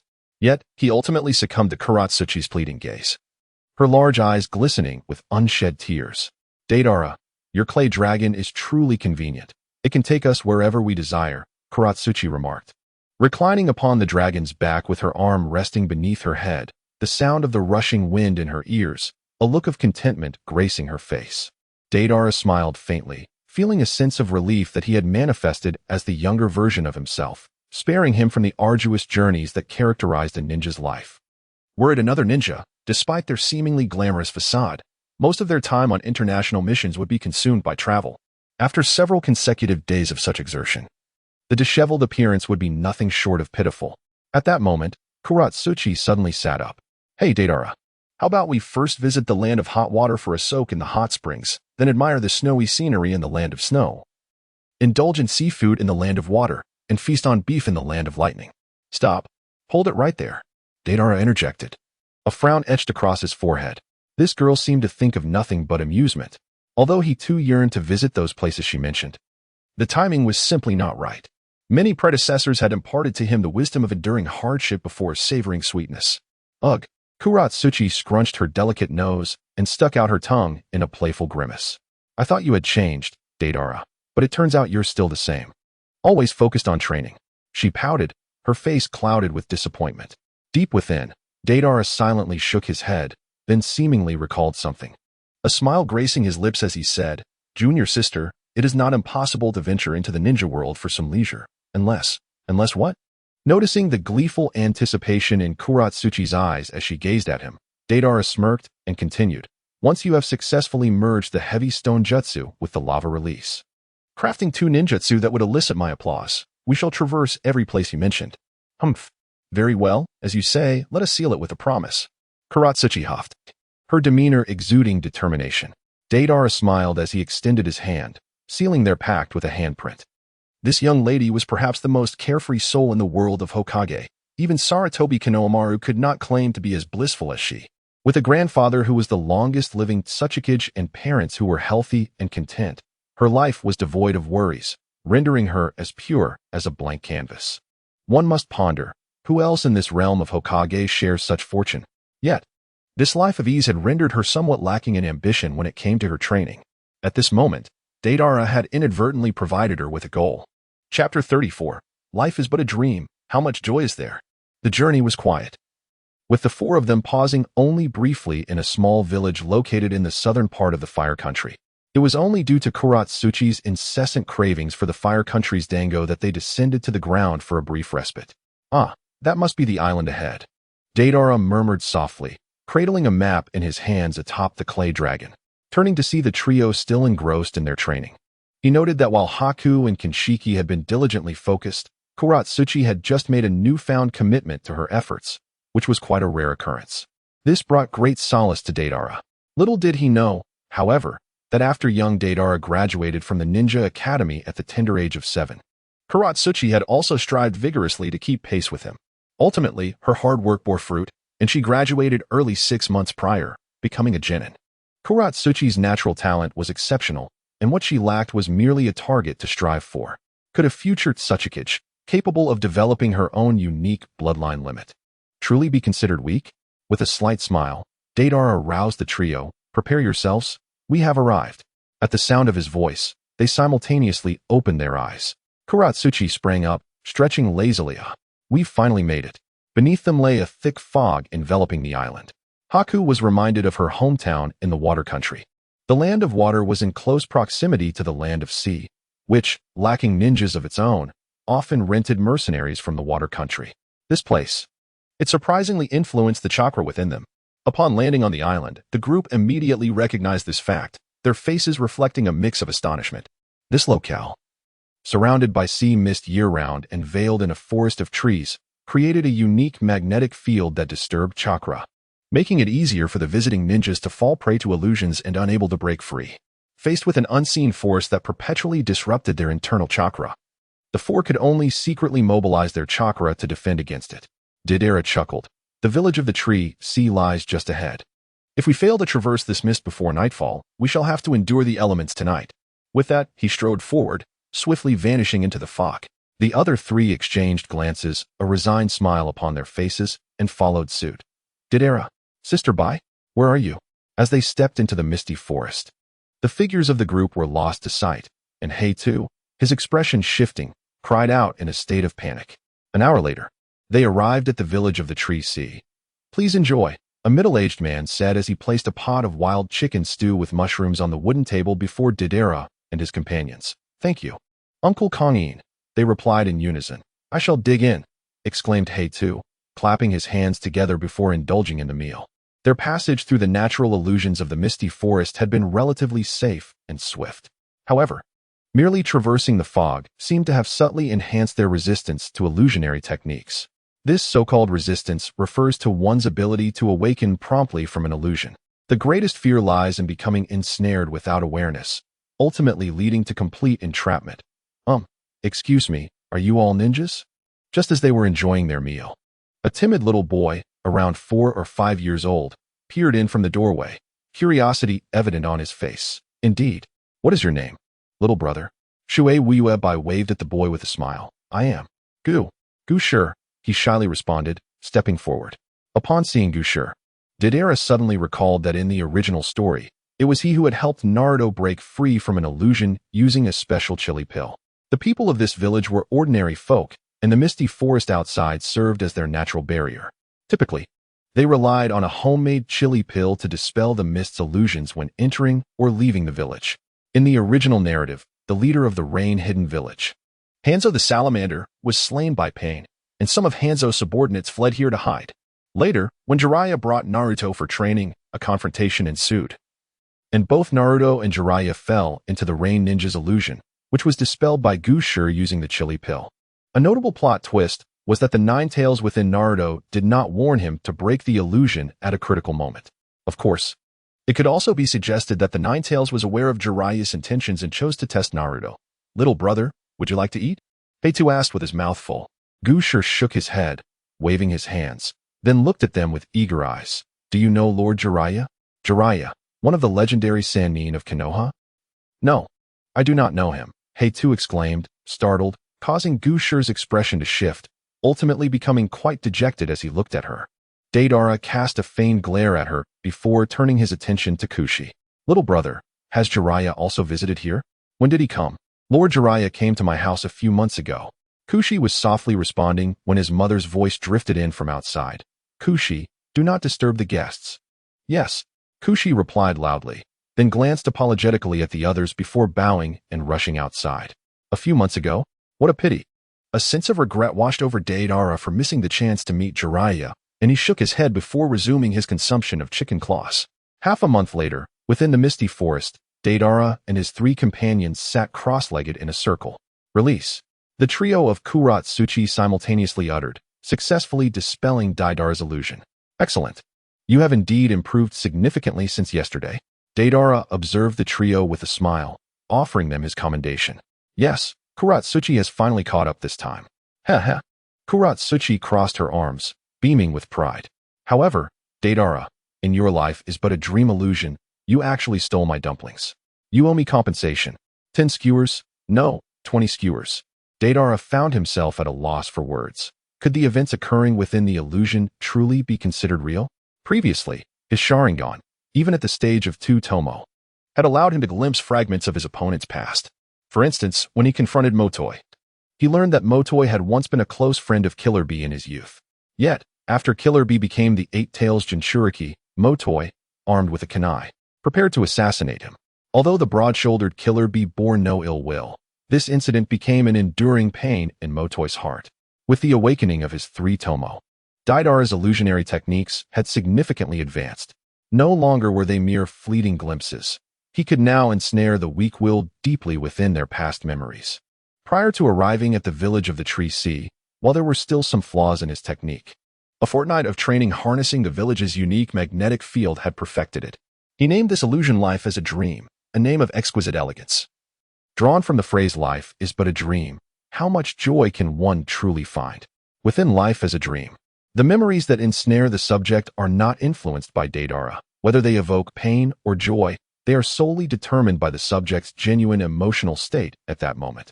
Deidara had previously engaged in a brainstorming session with Shoyu regarding the origin of such an illusion from a Sharingan. From the perspective of the Uchiha clan, the abilities bestowed by the Sharingan upon awakening vary vastly among individuals. This variance arises because each Uchiha experiences, to some extent, precursors or signs before awakening their eyes. For instance, Shursui and Itachi, both masters of illusion, had a shared ultimate desire upon unlocking their Manjiki Sharingan to create a village where the Leaf and the Uchiha clan could coexist in mutual understanding. This persistent thought influenced their neural pathways, leading Shursui to develop the powerful Kotoa Tsukumi, an illusion capable of altering others' perspectives. While his body flicker technique resembled a shadow traversing the realms of reality and illusion, Itachi, on the other hand, gained the ability to freely manipulate the world of illusions, time, and space through Tsukuyami. The mental fluctuations preceding the awakening of his Sharingan were indeed precursors. Looking at Obito's journey to unlocking his Manjiki, it was characterized by despair on the brink of death and a transcendence of life. Similarly, whether it be Sasuke, Madara, or other Uchiha, each of their Sharingan abilities follows this principle. Each has its own path, a thread that can be traced back. In Chapter 35, Seeing Flowers in the Mist, Illusionary Devil's Prison. While Deidara's Sharingan has yet to awaken the Manjiki, the illusionary ability he acquired with his 3 Tomo is still traceable. This stems from his identity as a traveler. His familiarity with the narrative grants him a godlike perspective. Although he may not know every detail of the main character's pasts, futures, and emotional landscapes, he possesses a clear understanding of the overarching narrative. Thus, the essence of life as a dream embodies his manifestation of control over the destinies of the characters within this world. The magnetic field of the forest of trees significantly enhances the ephemeral dream, yet you still manage to dispel the illusion with such swiftness. Well, it is indeed time to prepare for departure. Deidara rose, stretching his limbs. Once we leave this place, the trio, Kuratsuchi and her companions, will undoubtedly break the ephemeral dream much more swiftly. Although they may not achieve instantaneous dissolution, it would still be quite commendable. After all, the ephemeral dream is a genjutsu of the Sharingan, which is in a league of its own compared to other illusions. Remaining here any longer would yield minimal rewards and serve little purpose. Are we leaving? Kuratsuchi exclaimed with joy, bouncing up in excitement. After half a month of training, had it not been for the slight amusement within the illusion, she would have surely felt stifled. With a smile, Deidara was about to jest with her when the voice of Toshi emerged from the mist. Deidara, brother. Toshi, what is it? Seeing his anxious expression, Deidara hurriedly inquired. The village. Many malevolent ninjas have invaded. We implore you to assist us. Toshi exclaimed breathlessly. Ninjas? Remnants of Hanzo? In the fleeting moment of contemplation, Deidara swiftly surmised the situation and hastily crafted a colossal clay bird. Meanwhile, within the village of the Sea of Trees, a throng of villagers was coerced by a dozen ninjas into huddling together, their heads clasped in fear. The ninja at the forefront, bearing a prominent black birthmark, wore a menacing expression and declared with a vicious tone, "We have come to harness the power of this village. You shall dwell within my illusion henceforth to enhance its perfection." With that, he formed a series of hand seals, and the once thin mist surrounding them thickened instantaneously. Water release, illusionary flowers in the mist. The villagers immediately felt their eyelids grow heavy, plunging them into a daze. Suddenly, 2 bursts of red smoke erupted, accompanied by explosive sounds, the acrid scent jolting the villagers awake. Who dares to shatter my illusion? The scarred man roared. At that moment, Kushi's father emerged from the fog, proclaiming loudly, "Our village is safeguarded by the illusion. We coexist with it. We have discovered a method to craft red jewels from chili powder to dispel the illusion. Fear not. I, Kaon, will protect you all." He glared defiantly at the intruders. "You scoundrels, be gone from this village." The scarred man, upon witnessing Kaon's sudden appearance, sneered and spat. "Ha! I too can protect you. Relying on my power will yield far greater results." Kaon disdainfully scoffed.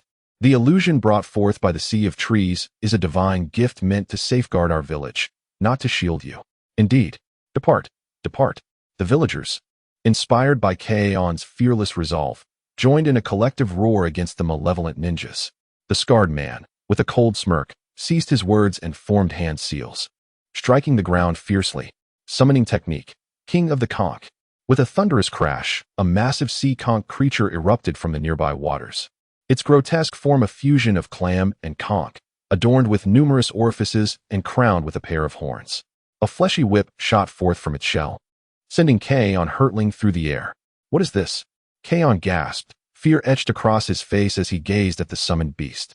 The scarred man surveyed the crowd with a sinister grin, declaring, from this moment on, I, Shinda, shall govern this village. All women and children will serve as hostages. If outsiders learn of our affairs, the hostages shall perish. How absurd. We shall never permit you to wreak havoc upon our village. K-On struggled to stand. With a crack, the conch's whip struck him again, sending him sprawling. K-On, cried Kushi's mother in alarm. Night Sound, I am fine. Wiping the blood from his lips, K-On managed to smile as he leaned against the wall, endeavoring to rise once more. K-On, cease this resistance at once. In the midst of a rain-soaked night, Yin urged Kong not to rise again, as they, mere mortals, felt an overwhelming sense of impotence against the formidable powers of the ninja. Cough. This village shall not be surrendered to you. With renewed determination, he straightened his posture and spat a mouthful of blood, gazing fearlessly at the scarred man. Hey Biao. Humph, grumbled the man known as Shunda, finding the village farmer insufferably bothersome. Shunda formed a series of hand seals, summoning his spirit beast to unleash several tendrils of flesh, hurtling towards Kong Yin. Stop it! Yi Yin cried out, her eyes wide with terror, knowing that this strike would surely be unbearable for Kong Yin. As the tendrils approached, in a moment of desperation, a flurry of transparent Senbon shot forth from behind, pinning several of the flesh whips to the ground. Water style, water body flicker. Mizuki Bai appeared at Kong Yin's side, swiftly transporting him to safety while administering healing ninjutsu. On the back of a colossal clay bird, Junma Lu raised his hands, his fingers transforming into projectiles that shot forth like bullets, penetrating the headbands of several rain ninjas, striking their foreheads directly. The leader, Shinda, narrowly evaded the assault of the finger bones, witnessing the demise of his subordinates. A chill ran across his face, and without a moment's hesitation, he turned and dashed towards the direction of the King of Shells. Shinda, also known as the Salamander Shinda, was once a capable subordinate of Hanzo the Salamander, bearing the title of Hanzo's right hand.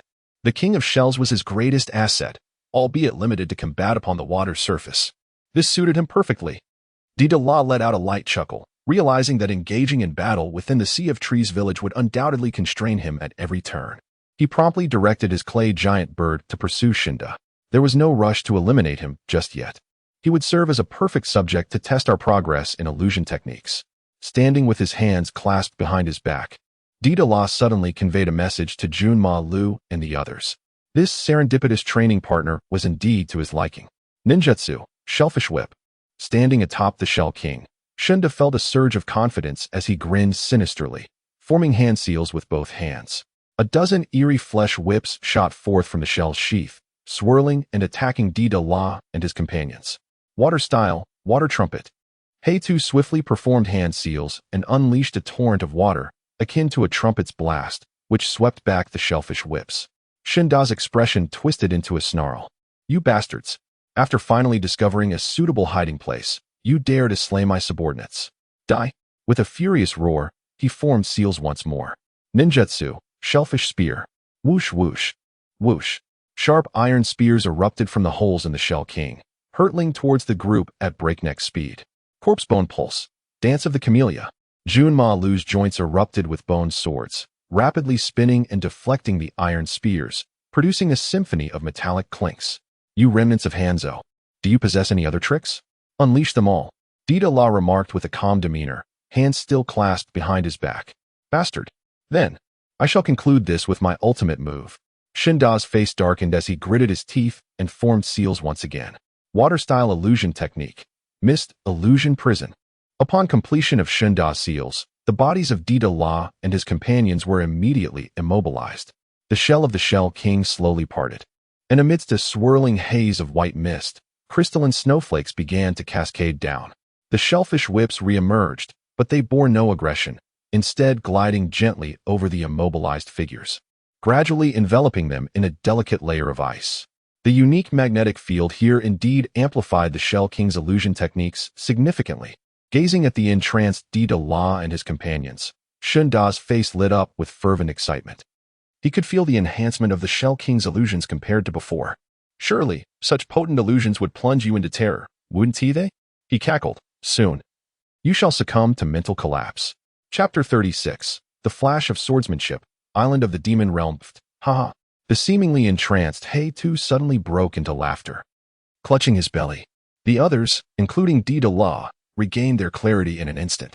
Deidara grinned broadly, saying, "All right then, we'll stop pretending. Let us be frank. What? How is this possible? You haven't fallen prey to my illusions." Shindo exclaimed in shock, his expression turning ghastly. Illusions? Is that all you have? The audacious Deidara smirked. In truth, the moment the shellfish whips appeared, they had already discerned that they were ensnared in an illusion. That repulsive creature within the illusion was, without a doubt, a monumental blunder. Upon realizing that they had fallen victim to an illusion, several individuals understood that a mere disruption of their internal chakra could unravel the enchantment. However, when the trio of Karatsuchi observed Deidara's lack of response, their astute minds immediately deduced that he intended to prank Shindo. Thus, they collectively suppressed their revulsion, allowing the shell whip to sway before them, feigning to be ensnared in the illusion. In truth, Deidara harbored no intentions of mocking Shindo. Rather, he sought to seize the opportunity to study the mist illusion prison technique, hoping to glean some insights from it. "May I proceed with the kill?" Junmura stated nonchalantly, as if discussing a trivial matter. "Indeed, do not harm the summoned beast. I require it for sealing and other purposes," Deidara replied with a nod. Raising his hand, Junmura summoned a pristine white bone sword that erupted from his wrist, piercing directly into Shinda's chest amidst his terror-stricken gaze. Subsequently, his rigid body fell from the King of Shells into the depths of the water. As the master met his demise and the King of Shells prepared to return to its homeland, Deidara raised his left hand, directing a sealing technique towards it. This sealing technique had been meticulously inscribed in advance, concealed within the mouth and tongue of his left hand. Originally intended for unforeseen circumstances, it unexpectedly proved useful at this moment. Sealing technique. Core sealing, he declared, as the sealing formula enveloped the King of Shells. Two colossal, white hemispherical rock formations surged from the ocean floor. With a thunderous crash, the hollow rock formations converged, encapsulating the King of Shells within, while the sealing formula ascended the stone spheres, thus achieving complete confinement. "Kuro, what purpose do you have for this rather unsightly summoned beast?" Karatsuchi inquired curiously, pondering why one would desire a summoned creature of such unappealing appearance. Deidara was oblivious to her thoughts and instead turned to Mizuki-bai, asking, "Do you want it?" Although the summoning beast was undeniably unattractive, the recent illusion had showcased either fluttering snowflakes or the chilling grasp of ice, which Deidara felt suited Mizuki-bai rather well. Mizuki-bai hesitated for a moment, recalling the repulsive tentacle-like clam whips of the Clam King, which caused her to display a hint of discomfort. While she recognized the compatibility with her ice release techniques, she still found it somewhat difficult to accept. With a smile, Deidara playfully remarked, "All right, I was just teasing you. I will find you a better summoning beast in the future." Mizuki-bai nodded earnestly, exhaling a sigh of relief, as she had almost been prepared to agree. Turning back, Deidara gazed at the lifeless body of the deity floating on the water's surface. After a moment's contemplation, he swiftly descended, stepping onto the water's surface to explore the corpse. Illusions obscuring reality, reflections in water, the phantom demon's prison, and what is this technique? Sword art? Flash? Crouching on the water, Deidara inspected the 4 scrolls of ninjutsu in his hands, casting a fleeting glance at the deceased deity. He mused, "This fellow certainly possesses a considerable number of scrolls. However, if one is to flee, one must carry their possessions, indeed. But this flash, isn't it the sword technique of Hanzo the Salamander? Could this individual possibly be a descendant of Hanzo? It's unlikely he could be a son, after all. Hanzo's very breath is laced with venom." Shaking his head to dispel such thoughts, Deidara soared back to the back of his clay giant bird. He entrusted the illusion technique, Phantom Demon's Prison, to Bai, the sword art, Flash to Junru, and the final 2 water release illusions to Karatsuchi. Deidara felt a tinge of regret, lamenting his inability to utilize water release techniques. Yet he managed to procure 1,000,000 ryo in banknotes from Shindo.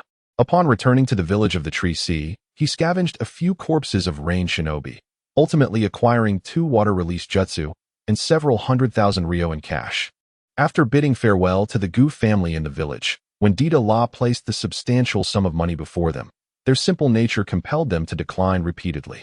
Eventually, he cleverly proposed purchasing some chili pills from them, prompting each villager to contribute a few, thus allowing him to part with the money. Consequently, at this moment, Deidara's storage scroll contained over a dozen bags of chili pills. What shall I do with these? Perhaps they might be delightful during hot pot gatherings. Or when grilling meat, he mused atop the clay dragon. Just then, his eyes caught sight of an island below. After a brief contemplation, a mischievous smile spread across his face as he directed the clay dragon to soar towards the island. I have already tested the resistance to illusions. Now, let us experiment with the effect of fleeting dreams on you, he declared. Deidara, are we descending again? Queried Heitu, who noticed the dragon's descent while examining the scroll. Kunmaru and Bai also turned their gazes towards him, puzzled as to why they were landing so soon after taking off. Deidara hesitated for a moment, unable to divulge his knowledge of a human research facility situated below. Oh, this island is called the Isle of Ghosts, rumored to be inhabited by malevolent spirits. I am rather curious. Let us take a look. Heitu, taken aback, responded, Deidara. You do not believe in such things, do you? You were never frightened by them before. At Heitu's words, Bai and Kunmaru exchanged skeptical glances with him. With a chuckle, Deidara remarked, Hey, I didn't believe it before, but now I do. Soon, the four arrived at a cave on Ghost Island, its artificial traces unmistakable, with an eerie chill permeating the air. Gulp, Deidara. Are there really ghosts here? In the dim light, Kuratsuchi tugged at Deidara's sleeve, her face reflecting trepidation as she unconsciously swallowed. I told you, if you're scared, don't come in, Deidara replied with a wry smile. Yet he grasped her hand to bolster her courage. I'm more frightened out here alone, Kuratsuchi murmured, her cheeks flushed. There's a light ahead. A wooden door appeared before them, light streaming through the cracks, prompting them to quicken their pace. Upon entering, they were taken aback by the sight within. The expansive laboratory was filled with unfamiliar experimental apparatus, rows of towering glass chambers emitting a faint glow, bizarre creatures suspended in a pale green nutrient solution. A scene that undeniably sent shivers down their spines. Are these birds or fish? Mizuki observed a creature in a glass jar, frowning in confusion. Kuratsuchi and Kinshiki leaned in, curiosity piqued. For some inexplicable reason, Kinshiki felt an odd sense of familiarity with this scene, as though he had encountered such things in a previous life, leaving him bewildered. Suddenly, the ground beneath them gave way, and they fell with startled cries. Deidara, engrossed in studying the experimental equipment, turned sharply, but it was too late. The floor mechanism had already sealed. A low growl resonated as a hidden door in the opposing wall creaked open, revealing two towering lion-like beasts that slowly emerged. It seems this place has a sensing barrier. We've been detected, Deidara observed, his demeanor calm as he gazed at the two creatures. His right arm gradually became encased in a layer of white stone. Earth release, rock fist technique. With two resounding strikes, the deceptive lion-like beasts fell lifeless before him. Disinterested, Deidara pursed his lips and sighed, expressing his ennui. Suddenly, a swift arm extended from behind him, wrapping around him in an instant.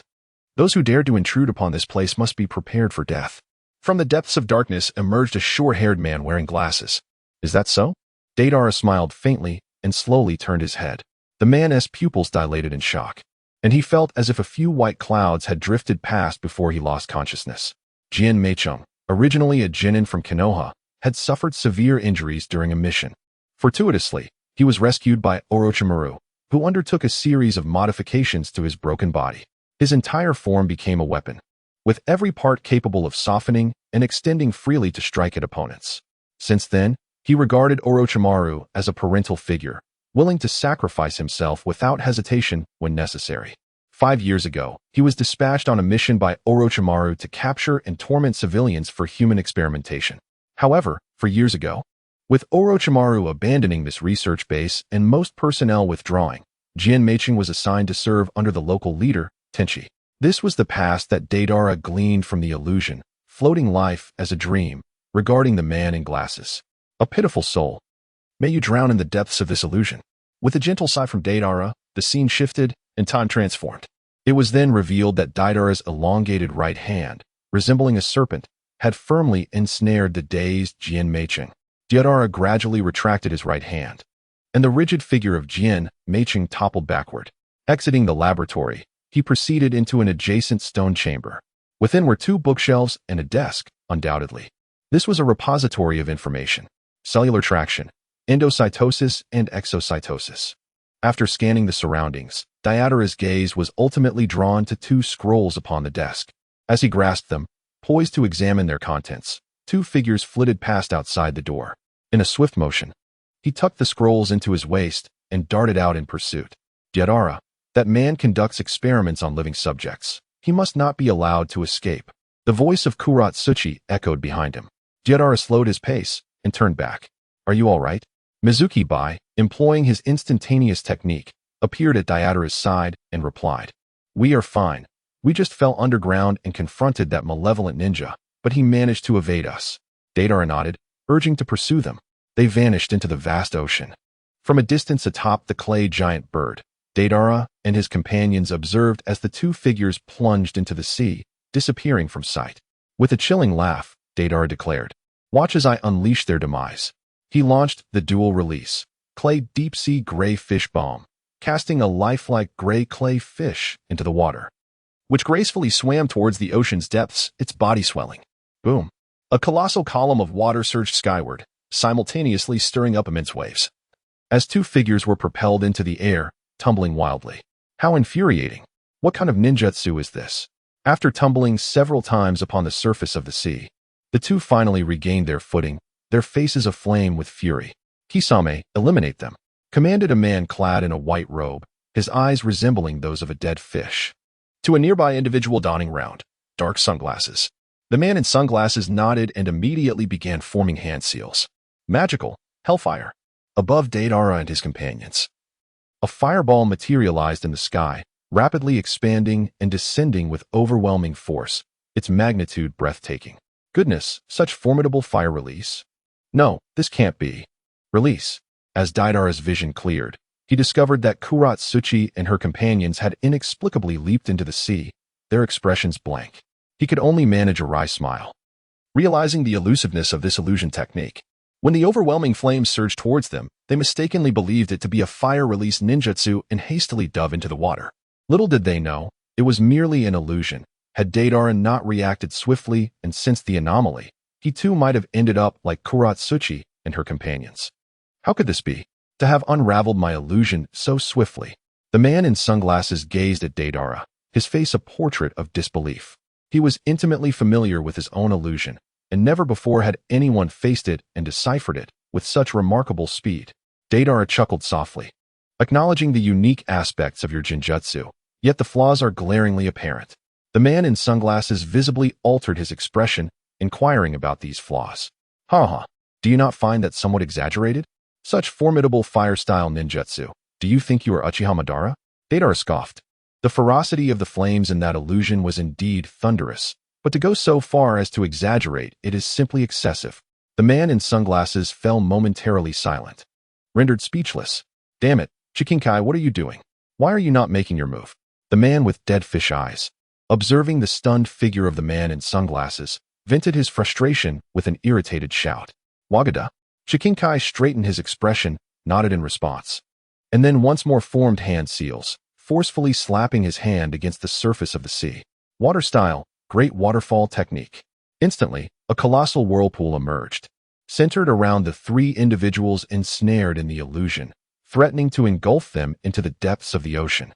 As Deidara tightened his grip, a sudden realization struck him, prompting him to reach behind for a scroll. With a swift motion, he produced a chili ball and hurled it towards the trio of Kuratsuchi. Bang! The pungent, spicy aroma instantly jolted the 3 entrapped in the illusion back to reality. This chili ball proved to be quite effective indeed. In the midst of his musings, Deidara launched another chili ball, this time targeting Chikane. Ah, my eyes. Chikane, who had been intently focused on Kuratsuchi's trio, was caught off guard as the red chili ball exploded before him, causing excruciating pain to his eyes. Junmaru swiftly dashed forward and decisively intervened, alleviating Chikane's suffering. You bastards! Enraged by the sight of his subordinate being killed, the man with lifeless, fish-like eyes erupted in fury. His body twisted grotesquely, transforming into a horrifying half-human, half-fish creature. At that moment, he was enveloped in hard scales, with crimson eyes and jagged teeth, adorned with gills and fins atop his head. He was known as Tenchi, the head of the human modification research on Ghost Island, possessing the ability to undergo amphibious transformation. His ambition was to forge an utterly loyal amphibious ninja force. Water release, cannonball technique. The fishman Tenchi, without the need for hand seals, unleashed a colossal water sphere from his mouth, launching it towards Deidara suspended in midair. With a flicker of his thoughts, Deidara deftly maneuvered the clay giant bird to evade the impending danger. Subsequently, Tenchi leaped towards Kimimaro and the others, exerting a fierce force that propelled the iron-hard scales on his body to launch forth in a dense barrage. In a moment of urgency, Mizuki swiftly activated the body flicker technique, positioning himself before the two as he rapidly formed hand seals. With a decisive clap of his hands against the sea's surface, an imposing wall of ice materialized, effectively shielding them from the onslaught of scales raining down like a storm. At this juncture, the extent of Mizuki's mastery over ice release techniques was limited to this singular ability, having only recently awakened his bloodline limit a mere couple of months prior. Damn it! Tenji's visage twisted into a grimace as he muttered a curse under his breath. He then bit his finger, invoking a summoning technique that required no hand seals. Arise, Yumabozu. Assist me in vanquishing them. From the depths of the ocean, a colossal humanoid creature formed from a vast accumulation of seawater emerged, towering like a mountain. It lacked facial features, possessing only a pale blue, liquid-like body. In the original narrative, even Gamabunta appeared diminutive in comparison to this Yumabozu. Due to its liquid state, the Yumabozu was impervious to all physical assaults. Even when injured by ninjutsu, it could swiftly recuperate, replenishing itself with seawater. According to Gamabunta, the Yumabozu was a creature formed around a core of spiritual essence, coalescing seawater into its being. To defeat it, one must strike directly at its core to achieve any meaningful damage. Gamabunta had once utilized toad oil to completely evaporate the Yumabozu, thus concluding their battle. The high temperature of explosion release could undoubtedly resolve the situation with ease. However, on the back of the colossal clay bird, Deidara gazed intently at the towering Yumabozu, his eyes briefly glimmering with a hint of mischief. To slay such a magnificent creature, would it not be a pity? A faint smile graced his lips as he closed his eyes, preparing to invoke the sealing technique. White. Yumabozu swung its gigantic hand, inadvertently ensnaring Mizuki by within its grasp. Kuratsuchi gasped, rushing forward alongside Jinmaru. With a powerful punch, Kuratsuchi struck Yumabozu's rotund belly. Yet the force of the water repelled her backward. As Yumabozu threatened to engulf by within its maw, Jinmaru leapt high, wielding his bone sword in a fierce arc. The crescent-white blade ignited, severing Yumabozu's claw, and Jinmaru deftly caught the falling Bai. Thank you, Jinmaru. Mizuki Bai's fair complexion flushed with a rosy hue as she bashfully rose from Jinmaru's embrace. He smiled gently, turning his attention back to Yumabozu. At that moment, Yumabozu unleashed a barrage of water spheres toward the duo, who swiftly evaded the onslaught. Dissolution technique, lime solidification. Kuratsuchi formed hand seals, exhaling a gray powder that permeated Yumabozu's form, rapidly spreading despite her limited chakra reserves. The powder, akin to quick-drying cement, solidified almost immediately. Earth-style, rock fist technique. With a stone-clad fist, Kuratsuchi shattered Yumabozu's lower half. With a thunderous crash, the once mighty Yumabozu collapsed, its liquid form spilling into the ocean. Phew. Is it finally over? Kuratsuchi exhaled a sigh of relief, grateful that her dissolution technique could be executed even over the sea. Turning around, she noticed Jinmaru had subdued Tenji, and in a fit of anger, she approached him, ready to deliver a thrashing. However, a commotion erupted behind her. Amidst the tumultuous waves, Yumabozu reformed once more. Ha! Yumabozu possesses an immortal body. It is indeed the sovereign of the seas. You shall find no escape today. Tenji sneered malevolently. The three were taken aback, and Kuratsuchi urgently called out, Deidara, think of something. Tenji narrowed his eyes, recognizing that the others were centered around Deidara, who remained curiously with his eyes shut. We must eliminate that flying nuisance first. Yumabozu, take down that individual. Bound by the summoning contract with Tenji, Yumabozu could not defy his command and immediately extended its massive hand towards Deidara. It is done. Deidara abruptly opened his eyes, raising his left hand to unleash the sealing technique he had just inscribed. The seal technique, course sealing. Even a colossal creature like the Yumabozu was no different from the previous Barrack King, Both its spirit and corporeal form were utterly sealed. "This sealing technique is incredibly powerful," exclaimed Kuratsuchi, her large eyes wide with admiration. Previously, she had little interest in sealing techniques, finding them cumbersome, as they required meticulous preparation and time to inscribe before execution. However, witnessing Deidara subdue the immortal Yumibozu with a mere gesture of his sealing technique sparked a newfound appreciation within her. Explosive release, thermal pressure bomb. Boom. A colossal mushroom cloud rose over Ghost Realm Island, the explosion resonating through the heavens. The inhabitants of the other 3 islands in the Land of Water turned their gazes towards the spectacle, bewildered by the unfolding events. Although curiosity piqued their interest, none dared to investigate further. Ghost Realm Island had long been shrouded in rumors of being a one-way trip, and following the infamous divine concealment incident 5 years prior, which saw a significant portion of the population vanish, fear of the island only intensified. Thus, they were content to keep their distance, too fearful to probe further. Meanwhile, upon the Mother Island, a young girl, her body ensconced in numerous bandages, fixed her gaze upon Ghost Realm Island, her expression fluctuating with uncertainty. She then hastily made her way towards the shore. With Tianji dead, this research base has been obliterated. In this manner, it won't be long before the Land of Water is free from fear, right? And the villagers of Shuhai Village won't have to hide in the mists any longer. After casting a final glance at the vast crater created by his explosive release, Deidara guided the clay dragon, along with Kuratsuchi and the others, towards their next destination. Unbeknownst to them, shortly after their departure, a mermaid-like creature that bore a striking resemblance to Tianji emerged from the waters along the coast of Ghost Realm Island. Rising to her feet and reverting to her human form, she was none other than the bandaged girl from the Mother Island. Her name was Yuhua. Captured 5 years ago and subjected to living experiments on Ghost Realm Island, which had transformed her into her current state. In order to regain her original form, she had obeyed Tianji's orders, spending her days on the Mother Island gathering intelligence for him, while she and others would seize merchant ships passing through, using the spoils to fund Tianji's ongoing research. Gazing at the explosive crater before her, Yuhua's eyes flickered momentarily, and after a long sigh, she felt an immense sense of relief wash over her. With the base destroyed, she would no longer need to aid Tianji in plundering merchant vessels, and the burden on her heart felt significantly lighter. As for restoring her appearance, over the years, she has gradually grown accustomed to her circumstances. Henceforth, perhaps it is best to lead the life of an ordinary individual. Upon the clay dragon, Deidara held a scroll in his hand, yet his gaze was entranced by a flickering flame dancing in his other hand, lost in contemplation. The scroll he clutched contained the infernal flames of hell, acquired from the crimson-armored figure they had vanquished. As for the celestial being they had slain, aside from amassing considerable wealth from its demise, there was naught else to be gained.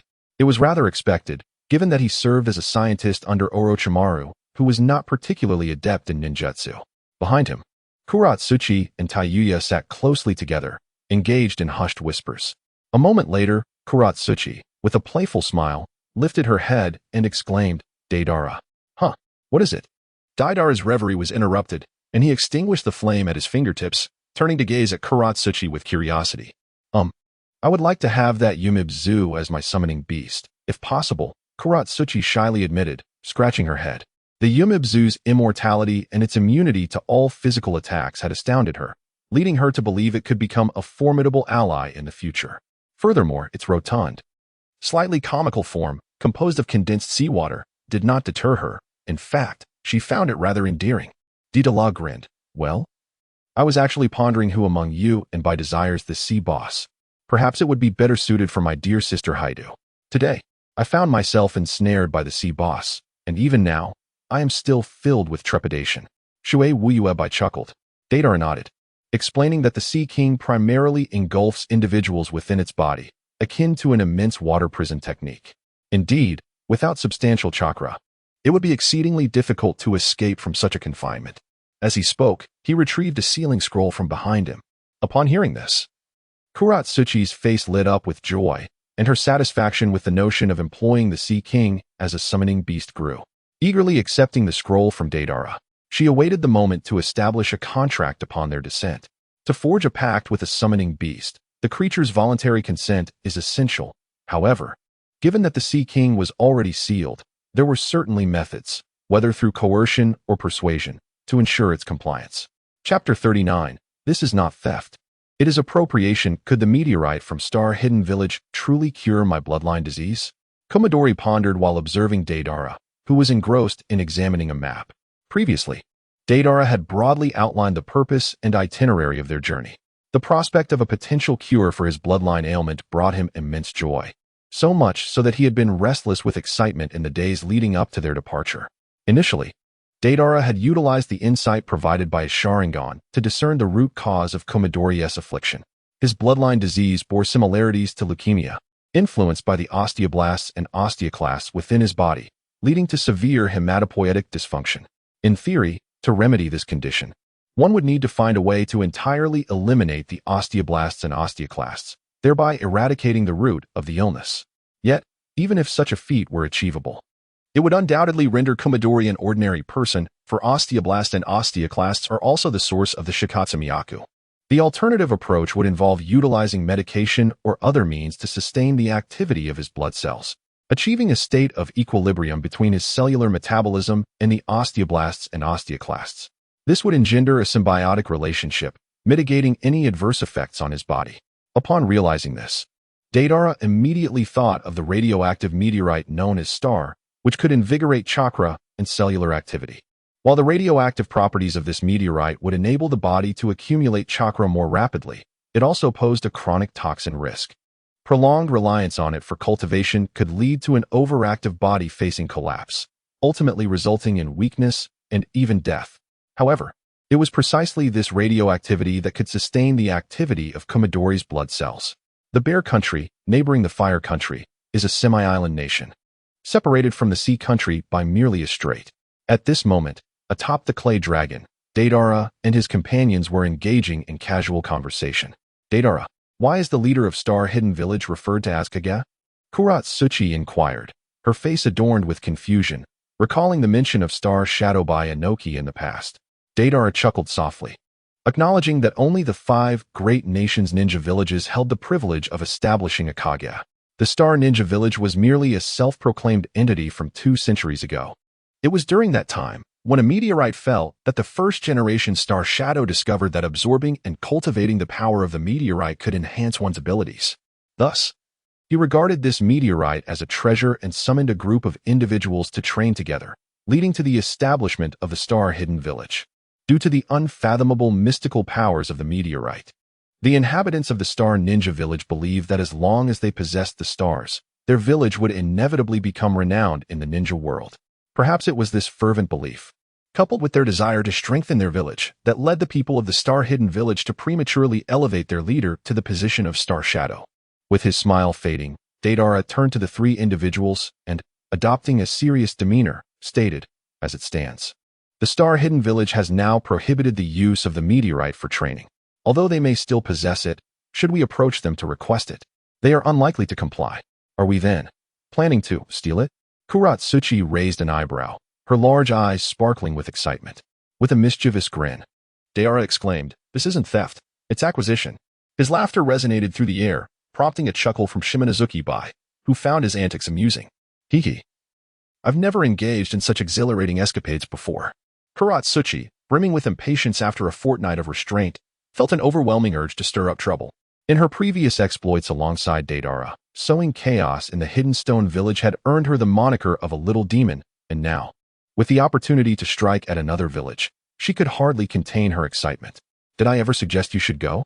This time, it will just be Kankuro and me. You and I should remain nearby, well, to support us. Deidara gently doused her enthusiasm with a splash of cold reality. Huh? Kuratsuchi blinked in surprise, then puffed out her cheeks in protest. In a moment of resignation, Deidara could only offer words of comfort. Fortunately, with the support of Mizujetsu, he managed to dispel Kuratsuchi's desire to accompany them. Well, since this is a covert operation, I cannot use my real name. My code name is Garuda. And what about you? As Deidara spoke, he took out his Garuda mask and handed a pre-prepared mask to Kimimaro. Garuda? Then I shall call it Naga. Kimimaro replied after a moment of contemplation as he accepted the mask. Both Garuda and Naga are revered as guardian deities within the Tenryuji Temple. Naga represents the legendary dragon god in this realm. I too wish to adopt a codename. Kuratsuchi interjected with palpable enthusiasm. Deidara furrowed his brow. Didn't we agree that you wouldn't go this time? Kuratsuchi rolled her eyes in dissatisfaction. We can have code names even as support. Besides, they can be useful in the future. Only members of the Umbu are granted code names, and Kuratsuchi has always considered this to be quite a cool notion, now that she has the opportunity. She must assign one to herself. As Deidara contemplated, he conceded that it would be more cohesive for you and Bai to each select one from the 8 divisions. Ultimately, Kuratsuchi's code name was designated as Gandharv, while Mizuki Bai was referred to as Kinara. Gandharv signifies the seeker of fragrance, representing the deity of incense among the 8 guardian gods, known for its enchanting beauty and elegance. Kinara, the divine singer, excels in melody and dance, gracefully soaring through the air with exquisite poise. The place referred to as Hell Valley must also be influenced by the radioactive effects of the meteorite. Perched atop a clay giant bird, Deidara and Kimimaro found themselves hovering over the territory of Star-Hidden Village. Below lay an immense pit, barren for miles, encased in a green mist that obstructed the sole pathway into the village. This valley, known as Hell Valley, perpetually enveloped in toxic vapors, was littered with countless desiccated bones. As the clay giant bird soared over the abyss, the masked duo leapt downwards, darting towards the vast chasm.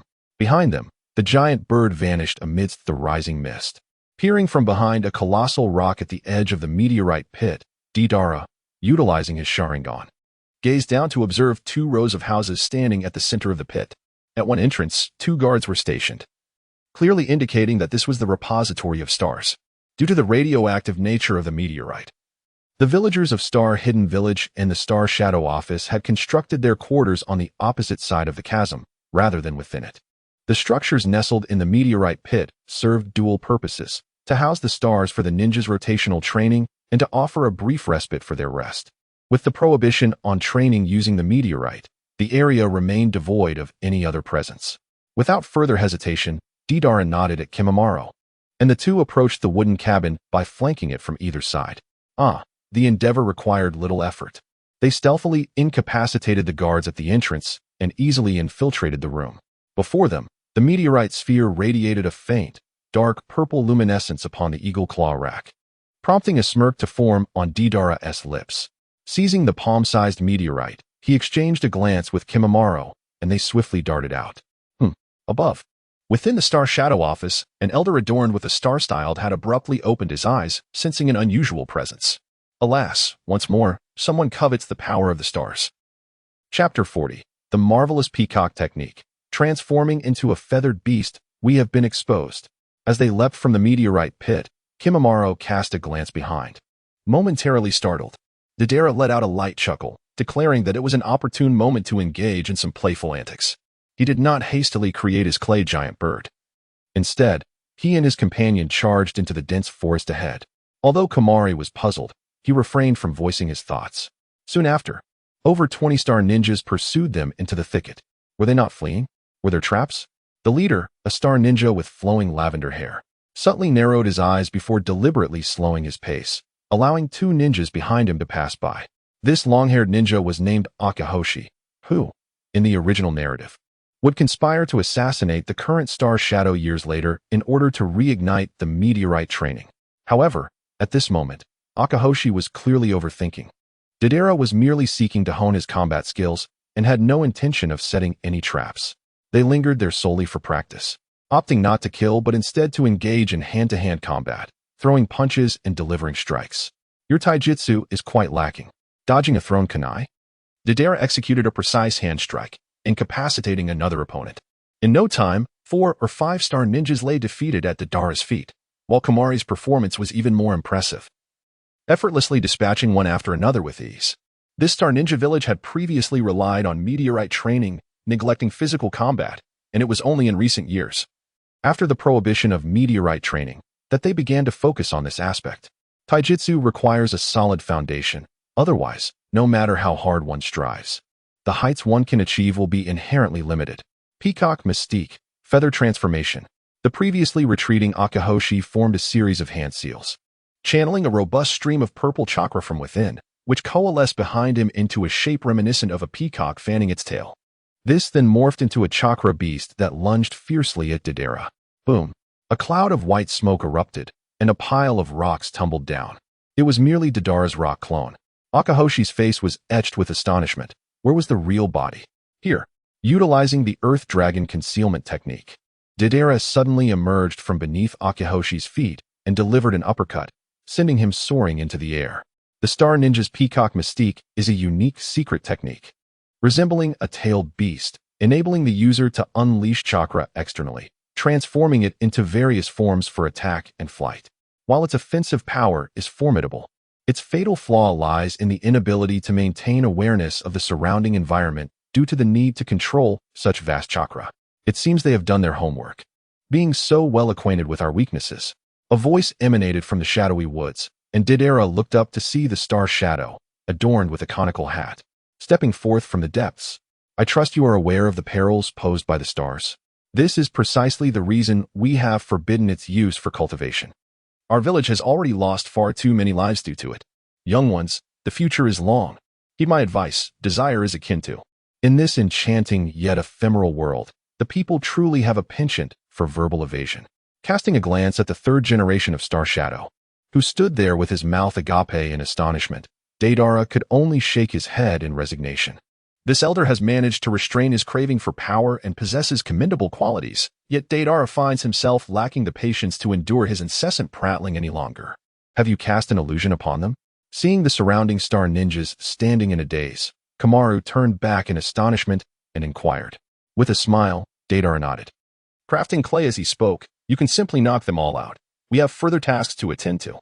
Moments later, the colossal clay bird soared high above the dense forest, its course set towards the star-hidden village. Junmaru maintained an impassive demeanor. Yet internally he felt a stir of emotions. Having spent considerable time with Deidara, he found his actions often defied logic. Just like now. Upon observing the sparsely populated star-hidden village, Deidara immediately decided to take a leisurely stroll. After a brief interval, the clay bird emerged from the star-hidden village once more, with Deidara holding a scroll, brimming with joy. The peacock technique indeed possessed its unique charm. The manipulation technique mentioned in the peacock technique, which allowed for the transformation of chakra, was truly enlightening. He then produced a meteorite, presenting it along with the peacock technique scroll to Junmaru, saying, "You should give it a try. Someone is approaching." As Deidara's expression shifted, he handed the meteorite to Junmaru and immediately glanced behind him. A figure, donning a gas mask, was enveloped in an immense chakra that formed wings, hurtling towards them at an astonishing speed. What a colossal amount of chakra! Junmaru exclaimed softly. This must be the Summer Star. Deidara mused inwardly. The Summer Star and her husband, the Firefly Star, had long possessed the ability to fully utilize the peacock technique. For years prior, the couple had attempted to steal a meteorite for the purpose of sealing it.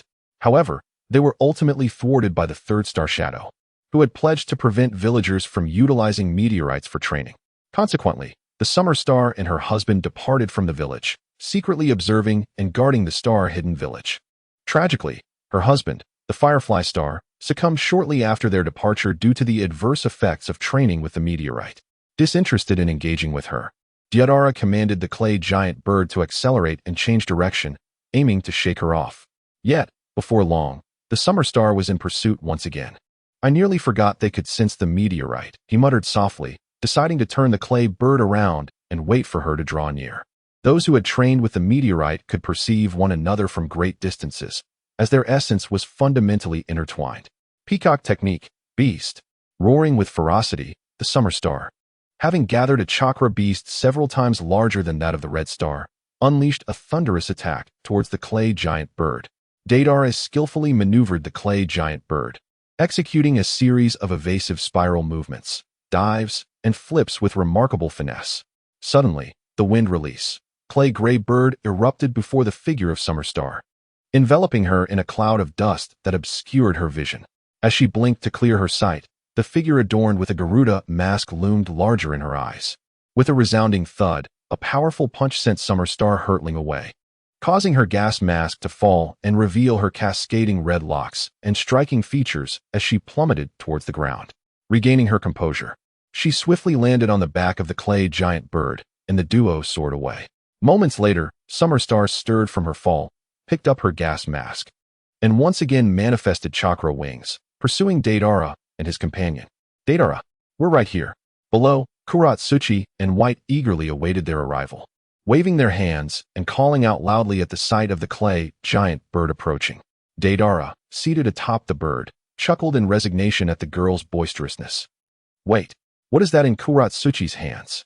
Upon noticing the spherical object she cradled, his eyebrows arched in intrigue, already forming suspicions. Komaru, did you acquire the meteorite? Asked Mizuki with palpable excitement. Indeed, Komaru replied with a gentle smile and a nod. Having tested it during their journey, he found that merely holding the meteorite to activate the bone pulse had alleviated his previous discomfort. This confirmed Deidara's hypothesis. The meteorite's radiation indeed countered his bloodline disease. A wave of elation washed over him, as if the entire world had transformed in a dreamlike state. Kuratsuchi, this? Could it be? Deidara exclaimed, his eyes widening as he gazed at the object cradled in her hands, hesitating momentarily. By see, I told you it would surprise them. Kuratsuchi beamed with pride. Is that really a Yumibzu? How did it turn into a slime? Deidara recalled having shared with Kuratsuchi the method to lift the seal of the Yumibzu, even leaving her a sealing technique to form a contract with it. Yet, witnessing the basketball-sized water sphere still left him in disbelief. Slime? What is that? But it does sound rather pleasant, Kuratsuchi mused, though she did not delve deeper. Lifting the water sphere and giggling. Can I call you slime from now on? The pale blue sphere responded with a gentle quiver, its smooth surface delightfully bouncy. Deidara. He merely spoke in haste, likening this form of the sea monk to the slimes found in various games of a past life. And thus, it has been renamed? Chapter 41. The Spirit of the Sea Tribe, Artisan of One Nation. Sitting atop the clay dragon, Heitu recounted the process of her contract with the sea monk. It turns out that the sea monk, aware of its own seal, was quite astute. Upon Heitu's lifting of the seal, it willingly presented the contract. Only after signing the agreement did Heitu learn from the sea monk's consciousness that it was originally the spirit of the sea tribe from the waters of the sea nation. One day, the seawater was poisoned by humans, causing it to suffer as well, transforming into a spiritual core that drifted to Ghost Isle. It was later rescued by Tianji, who helped it purge the toxins. Grateful, it voluntarily entered into a spirit-beast contract with Tianji. However, shortly thereafter, it discovered that the true culprit behind the initial poisoning of the sea was none other than Tianji, who had disposed of experimental waste into the ocean. But it was too late. Once the spirit-beast contract was signed, it became bound to Tianji. Little did it know, such hidden truths lay beneath the surface.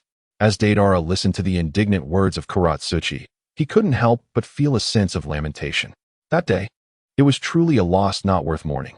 If this is the case, could it be that the creature before him is the core of a spirit? Deidara reached out and poked the remarkably elastic form of the slime, chuckling softly. Indeed, it wields the power of the ocean, taking shape from the very essence of seawater. It can manifest in various sizes. In truth, it is formidable, yet this strength has remained concealed from Tenchi. Kuratsuchi embraced the slime, nodding with a playful grin. Then, lowering her gaze upon the creature, she spoke gently. I promise to care for you well from now on. Changing your name will signify a fresh beginning. The power of the ocean? Deidara lingered on her previous words, murmuring softly and raising his eyebrows in intrigue. A woman bound by a contract with the sea? Suddenly, he recalled the moment Tenchi had unleashed her power upon him. What had seemed like a mere water technique transformed into a formidable force in her hands, evolving into an overwhelming torrent. In Deidara's eyes, a flicker of understanding emerged, largely thanks to the fact that the scientist known as Shizun was not well versed in ninjutsu. Otherwise, yesterday's endeavors would have proven far more arduous. Moments later, he realized that the peculiar meteorite could not be placed into a storage scroll. What to do now? Observing Kinmaru's futile attempts to insert the enigmatic meteorite into the scroll, Deidara stroked his chin, contemplating a solution. Though the meteorite's radioactivity posed no threat to Kinmaru, it certainly had significant implications for them. Sealing techniques could indeed be employed, yet they were rather cumbersome. Suddenly struck by inspiration, Deidara's expression brightened with a smile, suggesting, the land of crafts is not far from here. Let us make our way there. He called out to Kuratsuchi and the others, promptly directing his clay dragon to change course. The inventor of ninja tools, Saimai, was the progenitor of the land of crafts. where the craftsman's village excelled in the creation and utilization of ninja tools, supplying the majority of ninja gear to various nations.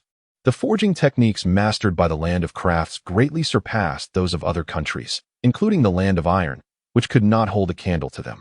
Located to the south of the land of bears, the land of crafts was an island nation, with the speed of the clay dragon.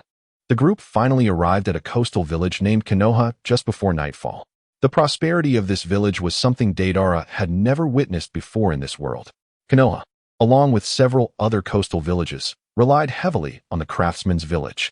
If the craftsman's village could be likened to a manufacturer of ninja tools, then Konoha and the like served as distributors. However, due to the intentional suppression by the 5 great nations, the craftsman's village did not enjoy a comfortable existence. Lacking its own military forces and facing price restrictions on ninja tools, they could only rely on volume sales for profit. The following day, after leaving the inn, Deidara and his companions found themselves indulging in a delightful meal at a ramen shop. Hey, Daiki, look. Today, the Jai Temple is holding an auction, and the village is bustling with activity. Jai Temple? Are you referring to that recently emerged establishment? Aren't they primarily focused on acquiring metals?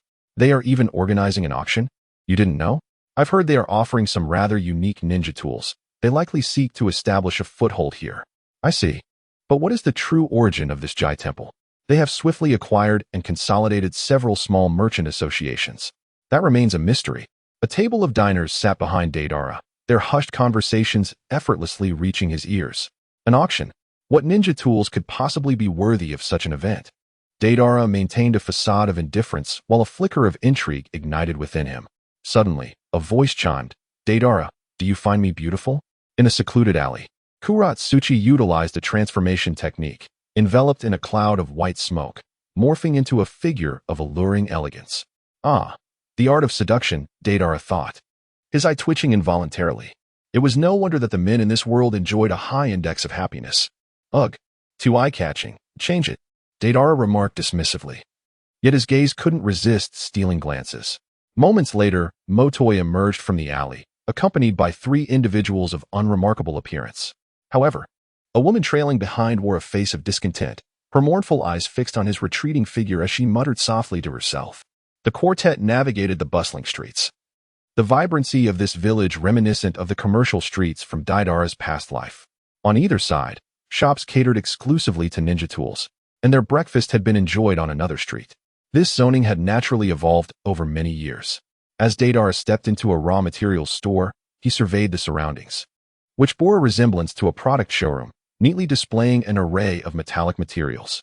The variety of metals utilized for crafting ninja tools in this world far exceeded those on Blue Star, and distinguishing them by mere sight proved impossible, leaving Deidara utterly bewildered. However, this was to be expected, as the scientific principles behind ninja tools in this world were equally elusive. Reflecting on this, Deidara couldn't help but chuckle at his own naivety. A servant, having seen off a customer, approached with a smile. What can I assist you gentlemen with today? Do you have any lead blocks for sale? Deidara inquired, turning to speak. He sought lead to fashion a box for storing meteorites, isolating them from their radioactive substances. Due to its high density and inherent lack of radioactivity, lead was capable of providing radiation protection. Remarkably, Deidara's knowledge of this stemmed from 2 fishing buddies in his previous life, who, while angling at his family's fish pond, could weave discussions from a simple lead lure to hospital radiology, nuclear radiation, and even the principles of nuclear fission and fusion. Are you referring to lead blocks for weight binding? Please, follow me, the servant replied, guiding him to the front counter with a welcoming smile. Deidara raised an eyebrow, genuinely intrigued. He proceeded to follow the attendant forward. Chapter 42, The Weighted Leg Wraps. Compassionate Voyage Auction. Our establishment offers weighted leg wraps in various weight tiers. May I inquire what weight you require, sir? We provide custom fittings. The attendant politely inquired while turning back. Weighted leg wraps are a common tool for ninjas to enhance their physical training. For instance, Lee Rock's gritty leg wraps serve a pivotal role in the original narrative whenever he encounters a formidable opponent. He sheds the burdensome weight of 1,000 pounds from his legs, liberating his full potential. The essence of grit pertains to perseverance. The purpose of weighted training is twofold: to increase difficulty and to fortify one's resolve. Ah, you misunderstand, Deidara remarked with a smile. I do not seek them for training purposes. I merely require simple lead blocks. While it is true that greater density enhances radiation shielding, this is contingent upon the metal itself being devoid of radioactive properties. Deidara was entirely oblivious to other metals. Yet he resolutely decided that selecting a block of lead would be the wisest choice. The attendant, upon hearing this, was momentarily taken aback but refrained from inquiring further. He retrieved from the cabinet the lightest lead block available. This was the most ordinary lead block, devoid of any additional reinforcing substances. Might I inquire how much the esteemed gentleman requires? Deidara nodded, and after a moment of contemplation, inquired, "Is it possible for you to assist in crafting it into a lead box?" The attendant, slightly taken aback, responded, "Do you wish to have the box made of lead? Some ninja tools can be rather peculiar, and they do offer bespoke services." Upon seeing Deidara nod, the attendant maintained a composed demeanor and stated, "If it's merely to be fashioned into a lead box, the materials and labor will amount to a total of 10,000 ryo. Very well. How long will it take to complete?" Deidara asked, showing no concern for the cost. Although the sum was modest, the attendant smiled genuinely at Deidara's willingness to proceed. "It shouldn't take long. It should be ready by tomorrow morning. Please provide the dimensions and a deposit."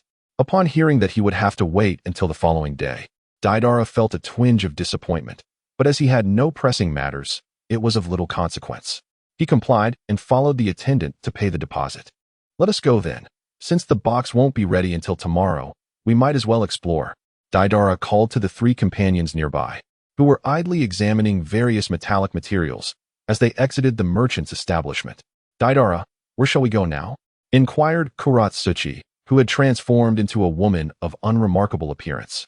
Bouncing over to Deidara's side, the incongruity of her presence caused Deidara to involuntarily twitch. Let us check out the auction that those two mentioned this morning. In this world, there exist two types of ninja tools, the ordinary and those referred to as scientific ninja tools. In the current ninja realm, perhaps the significance of technology has yet to be fully recognized, and advocates for scientific ninja tools remain scarce. However, Deidara understood that in the near future, scientific ninja tools would play a pivotal role across the entire ninja world.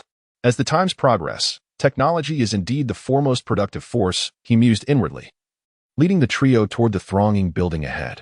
This structure was the Zhihangzhai, initially focused on acquiring rare metals, yet today, due to the auction, it drew a considerable crowd.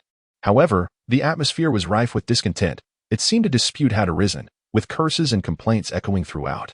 "What nonsense is this Zhihangzhai? We traveled a great distance only to be denied entry. Indeed, it would be better to close the doors altogether. What a farce, what a waste of my time." At that moment, a portly middle-aged man, flanked by two guards, emerged from the entrance of Zhihangzhai. He raised his hand to quiet the crowd and proclaimed, "Esteemed guests, I am Jinwu, the manager of Zhihangzhai.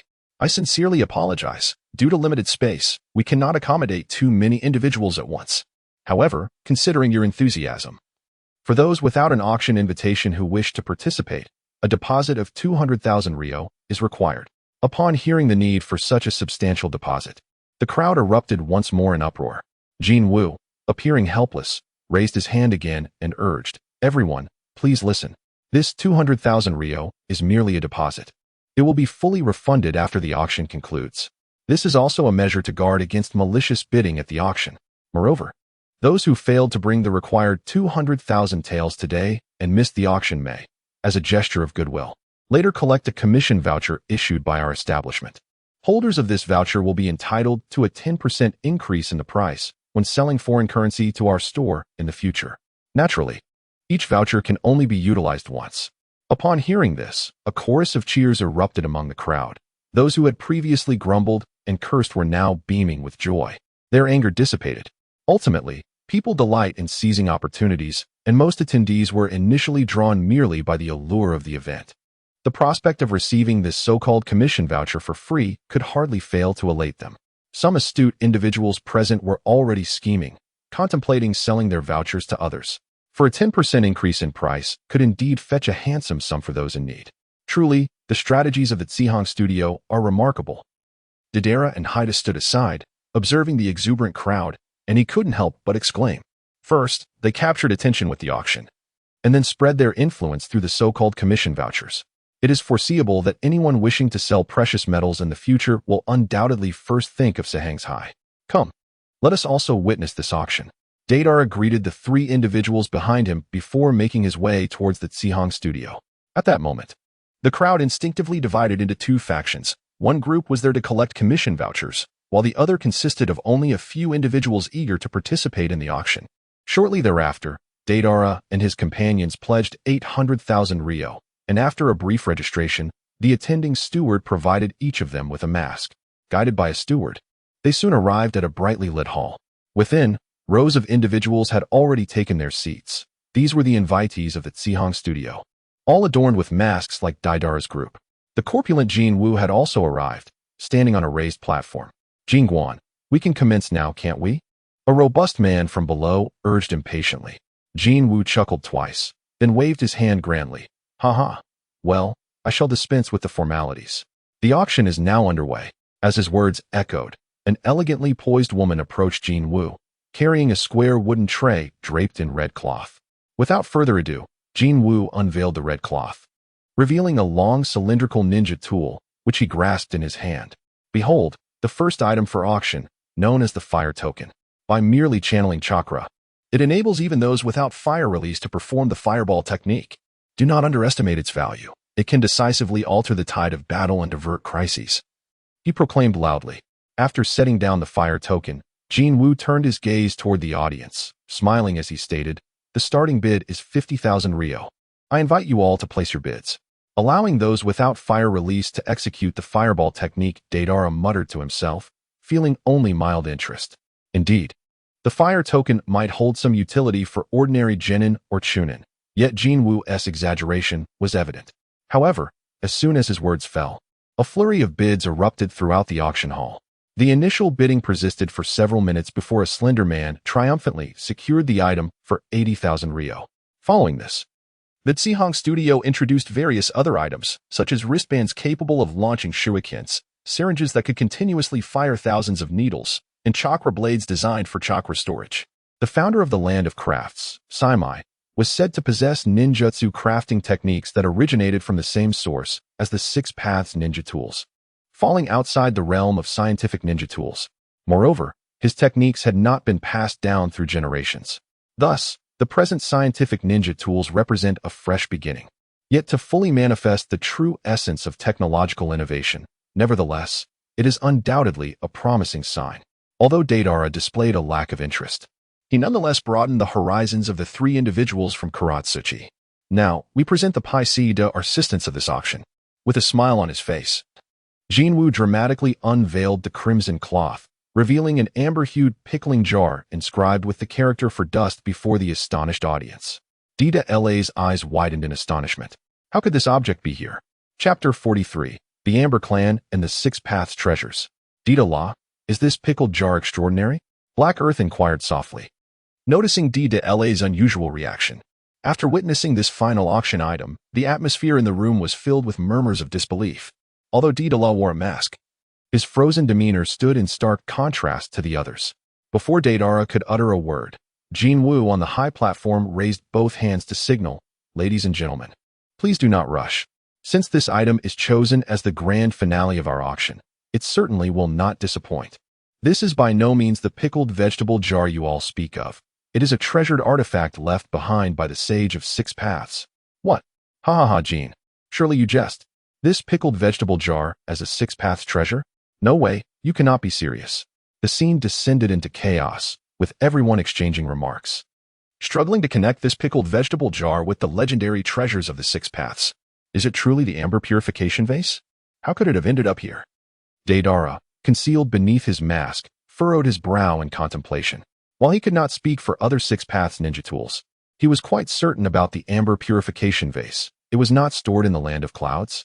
Was it not the sole treasure seized by the fourth Hokage from Kinkaku? But as this thought crossed his mind, he suddenly raised his eyebrows in surprise. No, the fourth Hokage.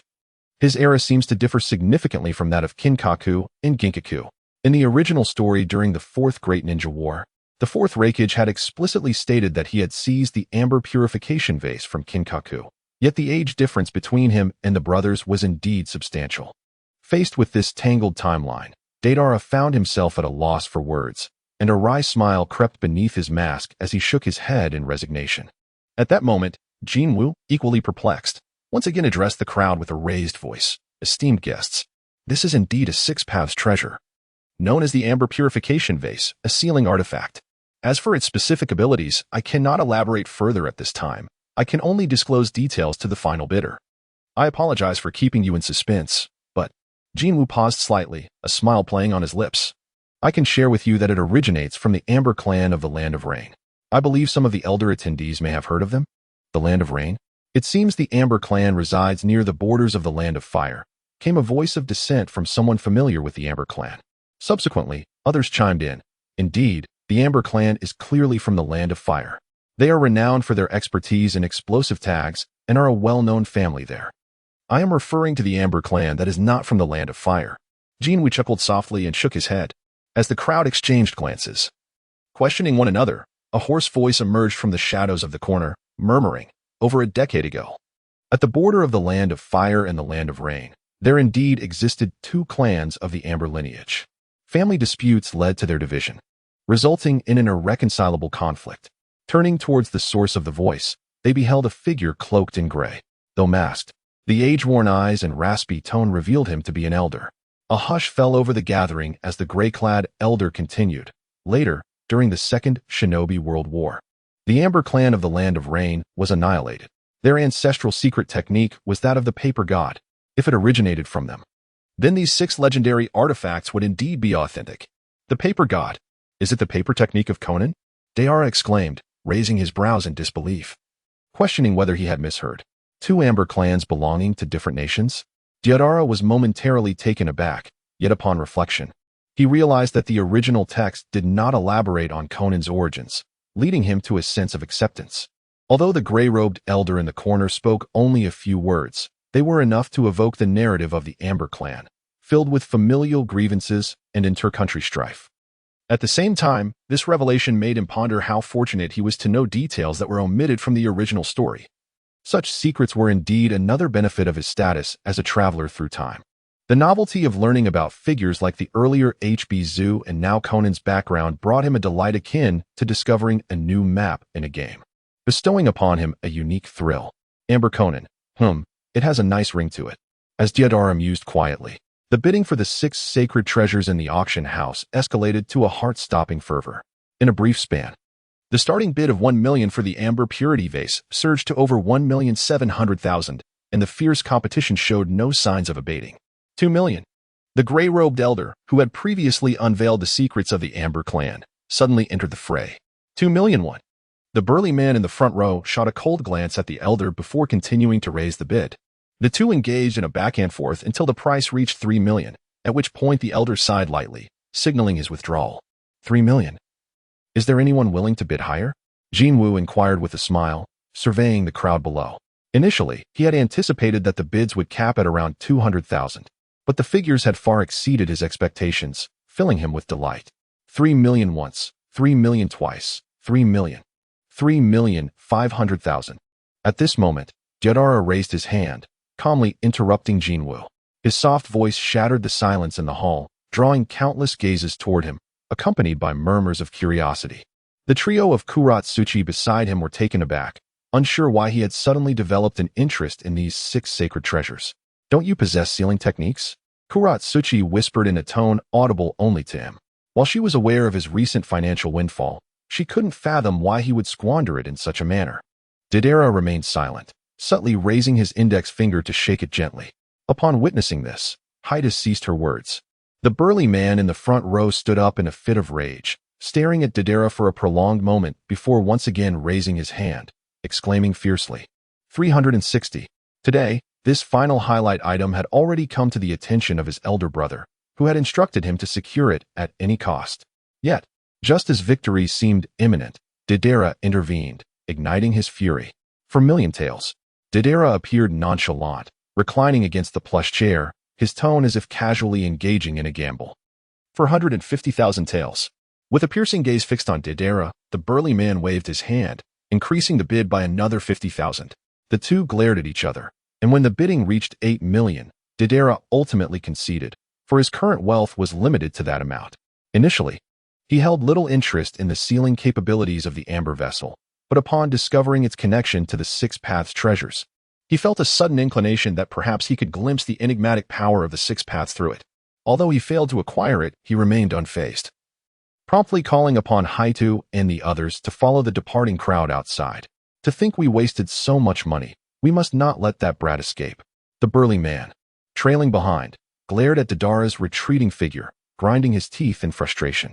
Beside him, a blue-haired youth cast a glance at the burly man and said indifferently, "Tiger brother, let us not delay. Our elder brother is waiting for us to return." Chapter 44. The Four Celestial Beings, Infinite Whole Armor, Young Man. As Deidara and his companions emerged from the compassion hall, engaged in a discussion about their culinary options, a raspy voice called out from behind them. Turning around, they spotted the elderly man in the gray robe from the auction house, striding swiftly toward them. Upon closer inspection, the old man was adorned with long white eyebrows, and his eyes, though clouded and weathered, held a profound wisdom and kindness that radiated from his gentle demeanor. "Good sir, is there something you require?" Deidara inquired politely, his expression one of curiosity. The elder waved his hand dismissively, assessing the group before speaking. "Young ones, I advise you to leave this place without delay." "Leave? Why should we?" Deidara furrowed his brow in confusion. "Do you know who it was you were bidding against today?" The gray-robed elder replied with a faint smile. Seeing Deidara shake his head, he continued. "He hails from the craftsman village and is one of the 4 leaders of the Celestial Four. Offending him today will not be taken lightly." "The Celestial Four?"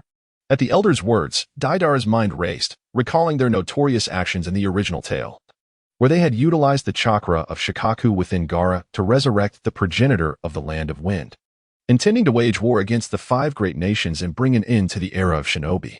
Ultimately, they were defeated by Gaara, who wielded the spear of Shikaku. "What is your name, esteemed elder?"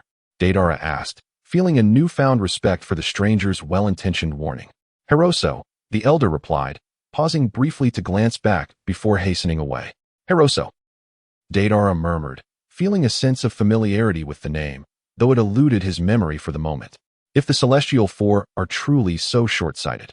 Upon returning to the inn, he initially intended to rest. However, thoughts of the Celestial Four stirred a restlessness within him. If I were to confront them, would it not surprise them? He mused, recalling the fierce gaze of the burly man from earlier who seemed ready to devour him whole. He was acutely aware that he was not the type of protagonist from those online novels who would remain passive in the face of imminent danger. Instead of waiting for them to come to him, he resolved to take the initiative. With that determination, Deidara rose to his feet and strode purposefully out of the inn. "Just thinking of that fellow today infuriates me. Were it not for my brother's orders to acquire the amber and return immediately, I would have surely dealt with him myself." A robust man, bearing an amber purity bottle upon his back, leaped through the forest, muttering in indignation. Beside him, a blue-haired youth, also darting through the air, offered a gentle smile and reassured him, "Brother Water Tiger, let us prioritize the greater cause. We are merely a step away from restoring the ultimate ninja tools of our ancestor, as the peacock's twin swords have yet to be repaired. With the addition of this amber purity bottle, sealing the 8 tails in the hidden cloud will soon lead us to resurrect our forefather." Water Tiger cast a sidelong glance at the blue-haired youth, frustration evident in his eyes. "I am well aware of that, Takayan. Yet, if I do not teach that arrogant lad a lesson, I shall find it impossible to quell the resentment in my heart." Takayan, unable to suppress a smile, replied, "Very well, let us take the amber purity bottle back to our elder, and I shall accompany you on another journey to locate that young man and allow you to vent your frustrations." "Agreed, let us hasten our return." Water Tiger nodded solemnly, his intent clear. Though the craft village lacked a formal combat unit, whenever the 4 celestial beings issued a command, various merchant guilds from neighboring villages would readily come to their aid. Even if it meant turning the entire youth village upside down, they would swiftly locate the person they sought.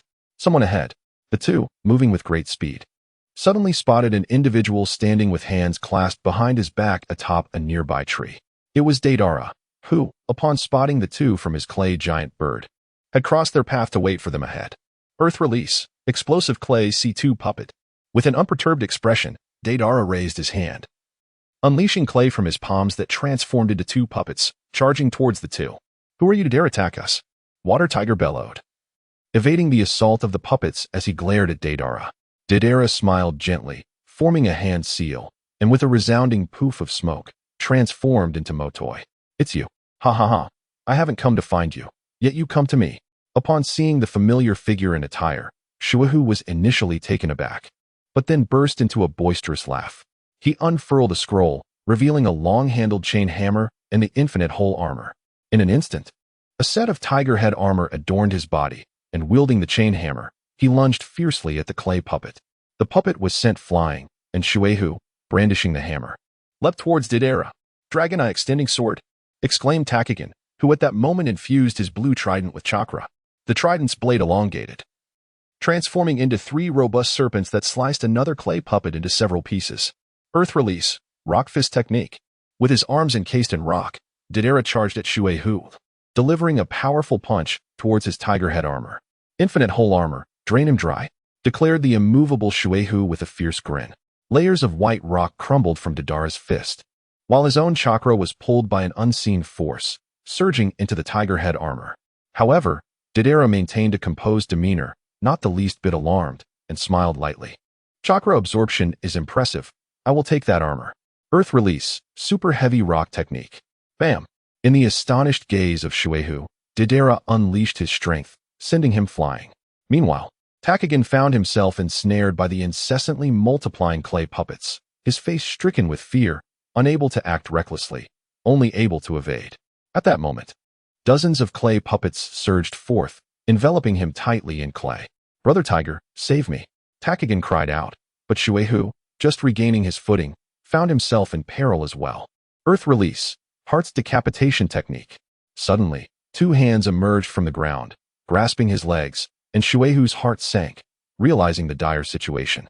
Before he could react, he was yanked into the earth, leaving only his head exposed, rendering him immobile. It was over.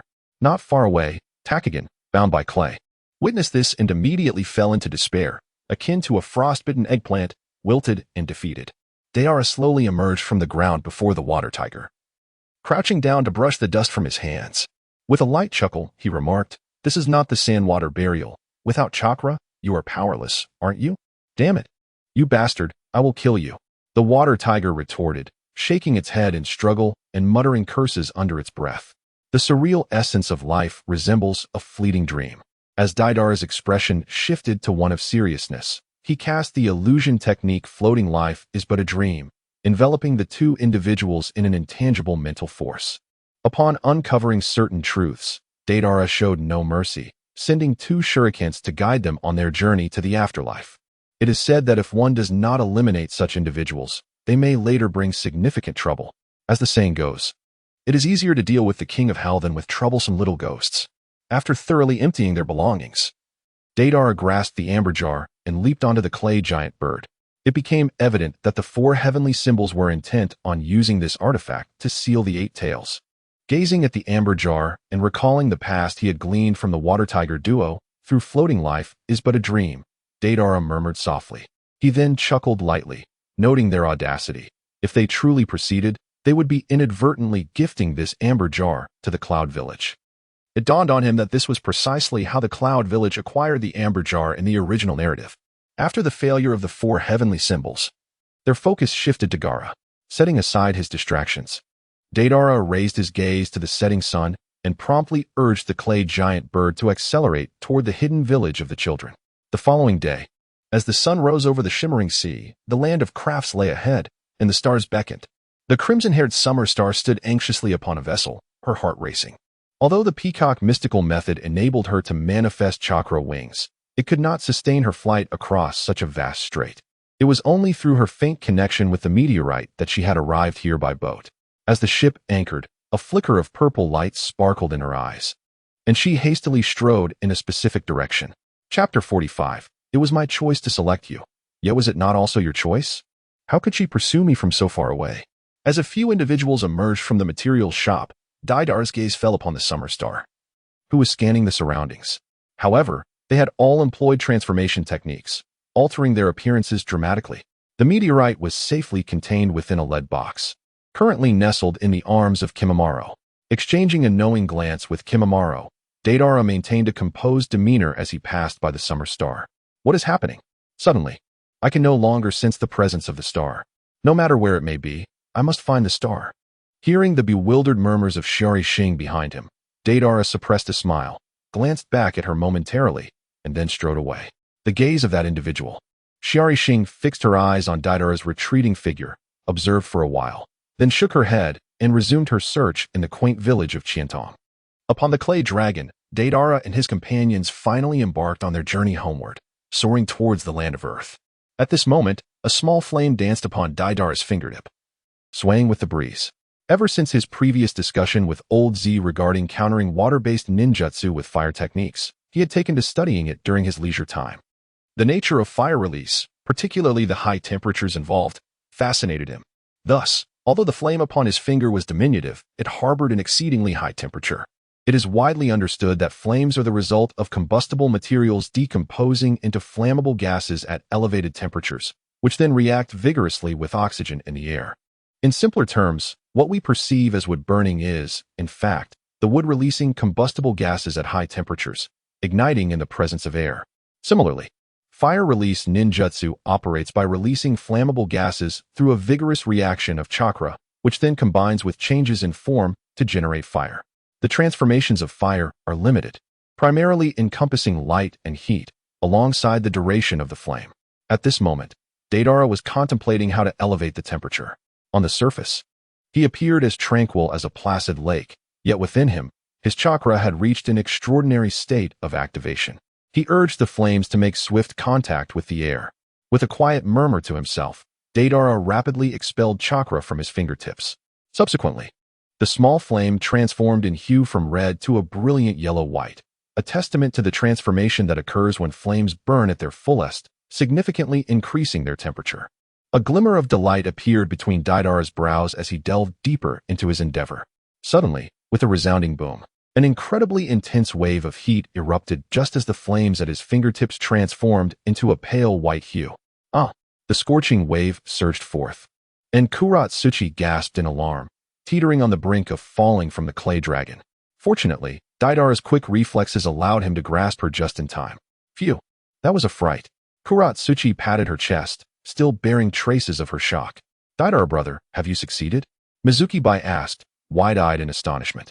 To think such formidable power could be unleashed. Deidara nodded, offering an apologetic smile to Kuratsuchi. Deidara, your flames just now were even hotter than Grandpa Zetsu's green silk fire. Reflecting on the searing wave of heat that had just surged, Kuratsuchi's face flashed with a look of disbelief. Deidara nodded with delight and remarked, the nature of fire undergoes little change, yet its potential is vast. It seems we are still merely in the initial stages. Such elevated temperatures at a preliminary level. Kimimaro raised an eyebrow in astonishment, and the three exchanged glances. It is indeed time to develop a few fire-style jutsu, Deidara murmured to himself, feeling somewhat amused by the irony of his situation. He had yet to master a single fire release technique, yet he had already grasped the intricacies of nature transformation. Lifting his gaze towards the sky, he noticed that in his fervent contemplation of fire release, the sun had gradually begun its descent, signaling the approach of evening. In the land of Earth, at the Tenryuji temple, those little rascals had truly indulged in their play. It had been over half a month since they had departed and not returned. In the kitchen, the monk, Uchiha, was preparing dinner for himself. The prolonged absence of Deidara and the others left him with a sense of emptiness. Once a habit is formed, it becomes an insidious force, subtly influencing one's psyche. Even Uchiha, as a monk, was not immune to this effect. At that moment, however, a figure suddenly emerged from the yard, a man with a head enshrouded in large, tooth-like leaves, resembling a carnivorous plant, and sporting green hair. This was none other than Ju, the one who had covertly observed Deidara and his companions alongside the masked man in the land of water. On that day, the masked man had taken a keen interest in Deidara's explosive clay techniques, and had sent Ju to investigate his background, hoping to recruit him. It seemed that Ju had come for that very purpose. Who goes there? Uchiha called out, stepping out of the kitchen upon hearing the commotion outside. It's you. Both men exclaimed simultaneously upon recognizing each other. What is your purpose here? Uchiha's expression darkened as he inquired. Ju did not answer immediately. Instead, he chuckled eerily, narrowing his eyes as he scrutinized Uchiha, as if reminiscing about the past. I never expected you to still be alive, yet you have aged considerably. But then again, despite your sage body and my influence, you are vastly different from him. He too succumbed to old age. Ju spoke slowly, emphasizing the last part. Uchiha straightened his slightly hunched figure and held Ju's gaze. Are you contemplating a change of heart? Do you intend to kill me? If so, come forth. I have lived long enough, witnessing countless farewells. Death is but a form of liberation for me. Ju chuckled softly. You overestimate yourself. A century ago, if you had proven useless to me, you would have faced death, but now, you have grown old. His tone remained devoid of any emotional fluctuation. Huetu smiled faintly. Then your visit must not be merely for nostalgia. Ju surveyed the surroundings. There is a young man named Deidara. He resides here, does he not? Huetu's expression shifted to one of alarm as he took a few hurried steps forward. Your target is him. What exactly do you intend to do? Oh, his abilities are quite impressive. I require his strength, Ju replied casually. Upon noticing Huetu's reaction, he found it curious but did not dwell on it. It seems he indeed resides here. Very well, I shall take my leave. In due time, there will be someone to extend an invitation to him. You.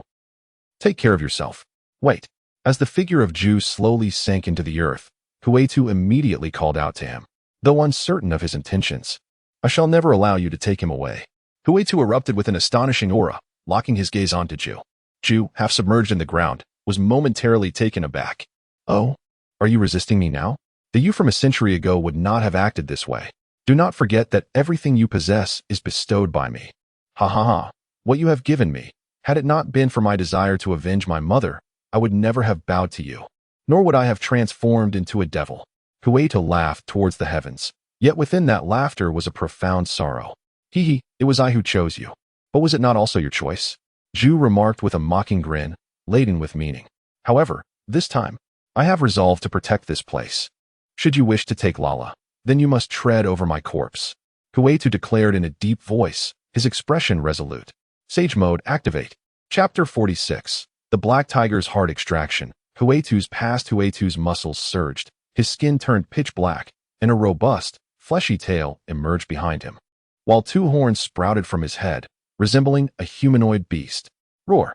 With crimson eyes and a savage expression, he let out a low growl and charged fiercely at Ju. With a powerful kick, he struck, but only met empty air. For Ju had already utilized the technique of the mayfly to meld into the earth. Subsequently, several thick vines burst forth from beneath Huetu's feet, coiling tightly around his form, binding him securely. Just then, Ju emerged once more from underground, his voice raspy as he spoke. If you truly seek death, then I shall grant it to you. As soon as he finished speaking, the vines began to constrict. Huetu let out a fierce roar, channeling his strength to reduce the vines to mere dust. Immediately after, several white Ju emerged from within Ju's body, engaging Huetu in battle. These white Ju were as troublesome as Deidara's clay puppets, yet under Huetu's overwhelming force, they crumbled like dry twigs. Each time a white Ju was defeated, its body would transform into a sapling, sprouting from the ground. Not long after, Ju, who had been silently observing the battle, vanished once again. Just as the last white Ju fell, he suddenly appeared behind Huetu, executing a black tiger heart extraction. His dark claws effortlessly pierced through Huetu's chest. An extraordinary energy instantaneously disrupted the chakra within Huetu, causing his sage mode to gradually unravel, reverting him to his original form. I shall descend into hell, won't I? Huetu murmured, a trace of blood spilling from the corner of his mouth. Yet a grim smile adorned his face. Behind him, Ju revealed no expression, opening his mouth as if to speak, but suddenly sensed something. Someone is coming. My old friend, farewell. As he spoke, he slowly withdrew his claw and vanished into the earth. The clay dragon soared from the distance, and Deidara and his companions leaped down. That is, not good. Old man, Huetu's grandfather. Upon witnessing Huetu lying in a pool of blood, several individuals were struck with horror and rushed toward him in alarm. What on earth has transpired? Together with Mizuki-bai, they employed medical ninjutsu to administer aid. While Deidara's countenance turned ashen, realizing that Huetu was beyond salvation, their only recourse was to sustain his dwindling breath. Suddenly, Huetu coughed up a mouthful of dark blood. Yet at that moment, his eyes slowly fluttered open. Grandfather Huetu, you are awake, exclaimed Karatsuchi, her eyes shimmering with tears of relief as she leaned over him and spoke softly. You have returned. Huetu managed to discern the figures around him and, with great effort, forced a faint smile.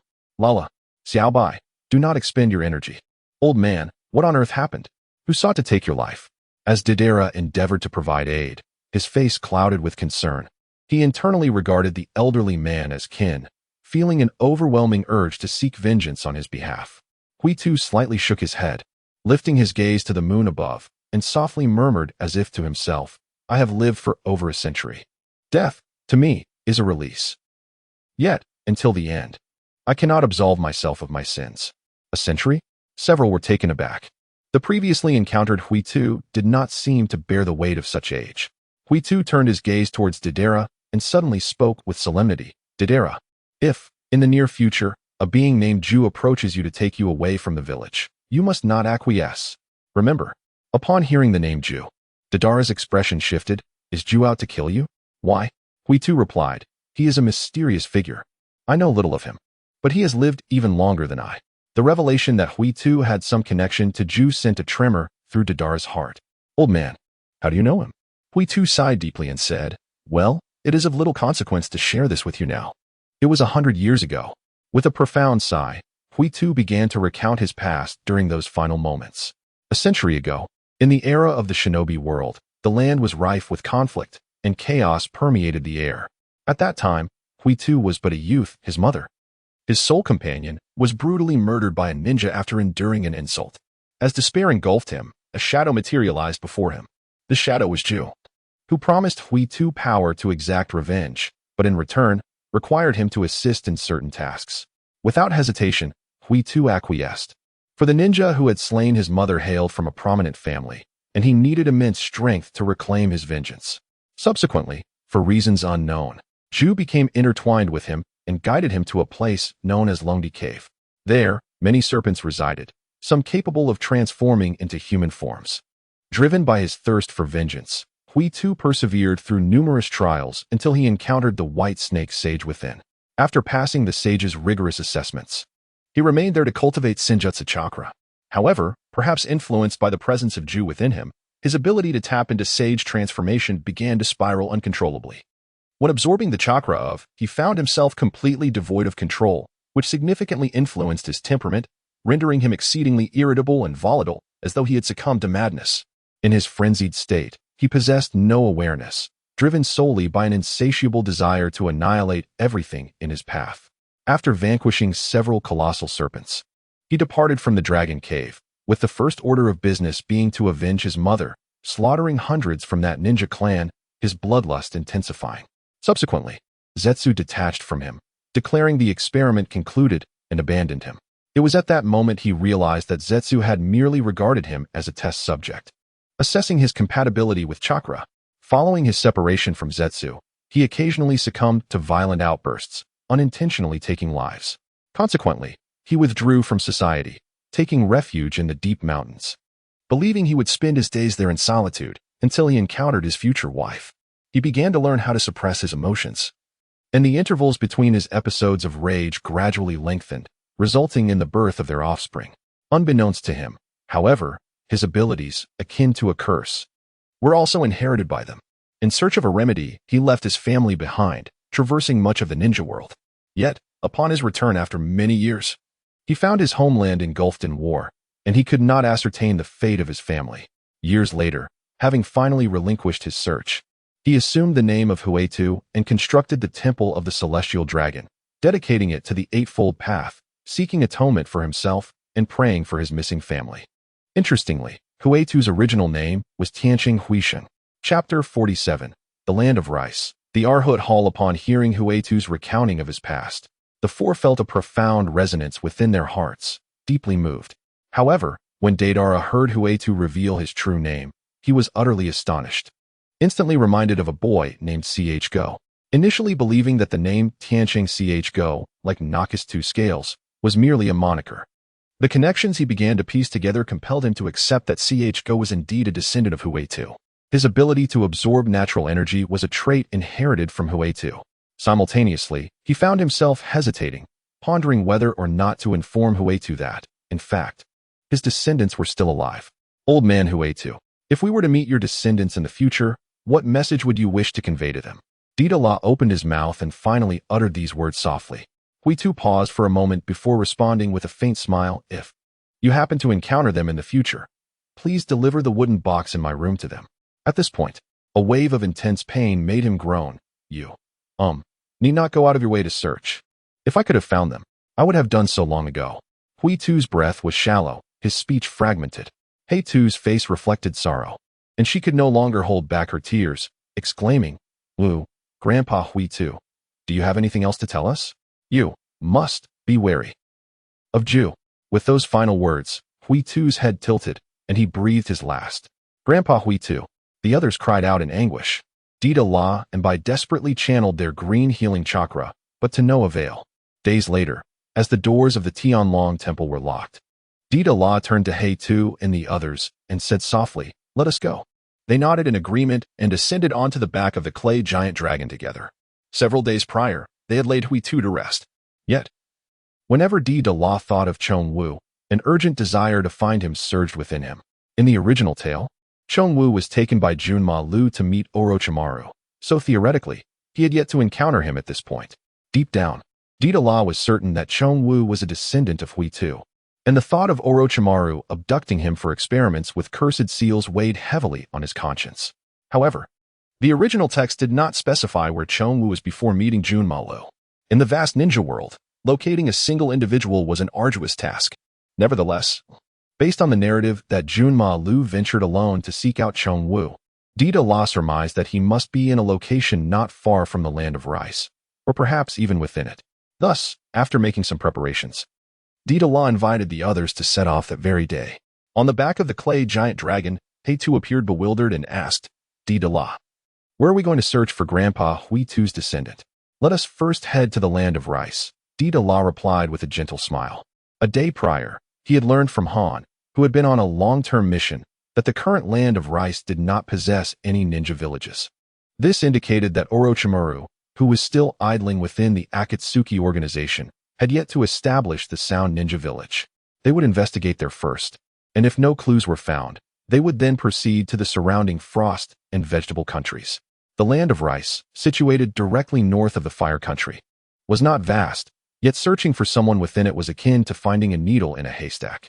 Deidara's intention was to start with the prominent local families, as they possessed the most profound understanding of their territorial dominion.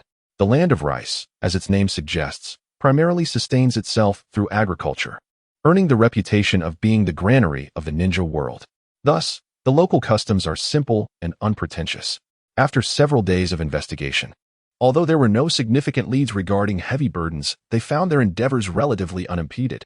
Days later, they arrived at a place known as Luohan Village. What transpired in this village was perplexing. It boasted fertile fields spanning thousands of acres, yet its inhabitants appeared emaciated and frail. As they wandered through the dilapidated village, Deidara furrowed his brow slightly. The original plan was to rest in this village, but upon entering, they were confronted with this disheartening sight. Excuse me. May we draw some water at your home? Mizuki and Kuratsuchi, each carrying 2 water bags, inquired of a gaunt middle-aged man who was tending to a hoe. The man paused, lifted his gaze, and appraised the group before responding. Oh, please, come in. With an expressionless demeanor, he gestured for them to enter his home. The well is over there. Alas, this household has little left but water. Please help yourselves. He set down his hoe, approached a nearby basin, and washed his hands, shaking his head with a sigh. Thank you. Kenshiki was the first to stride toward the well to fetch water. Deidara gazed at the middle-aged man, hesitating for a moment before speaking. Sir, why do the people in your village live in such poverty? Aren't there ample crops growing outside the village? The middle-aged man glanced back at him with a bitter smile. Those crops belong to us now, but soon enough, they will not. Puzzled, Deidara inquired further. What do you mean by that? The middle-aged man proceeded to explain the general situation of their village. It turned out that an organization called the Rohan Hall had arrived in the village several years ago, ostensibly to teach children martial arts, and had taken root there. Initially, they collected a modest amount of grain from each household as tuition, but gradually, under the guise of closed management and using the children as leverage, the amount they demanded began to increase significantly. Eventually, the sum required became astonishingly high, and with their children in their grasp, the villagers found themselves at their mercy. This uncle, named Delang Fong, had 2 sons, both of whom were also in the Rohan Hall. Have you not sought help outside the village? Deidara asked. Frowning, the middle-aged man gave a forlorn smile. Help? From whom? The greed of the daimyo of the land of rice is well known. Even he turns a blind eye. How could other nations possibly intervene? Upon hearing this, Deidara opened his mouth, momentarily at a loss for words. If their own country's daimyo disregarded them, other nations indeed had no authority to intervene. Can we help them? Deidara ventured. After leaving some food behind, the group stepped out of the middle-aged man's home. He too, deep in thought, eventually turned to Deidara and asked. Meanwhile, Shui Wuyubai looked at him with hopeful eyes. Alas, in this vast world, such matters are likely numerous. Help? Can we truly make a difference? With a sigh, Deidara was met with a knowing nod from Kimimaro beside him. Following this, under the disappointed gazes of Kuro and the others, he chuckled lightly and said, Since we have encountered this, let us take a look. After all, it's merely a matter concerning a thermobaric bomb.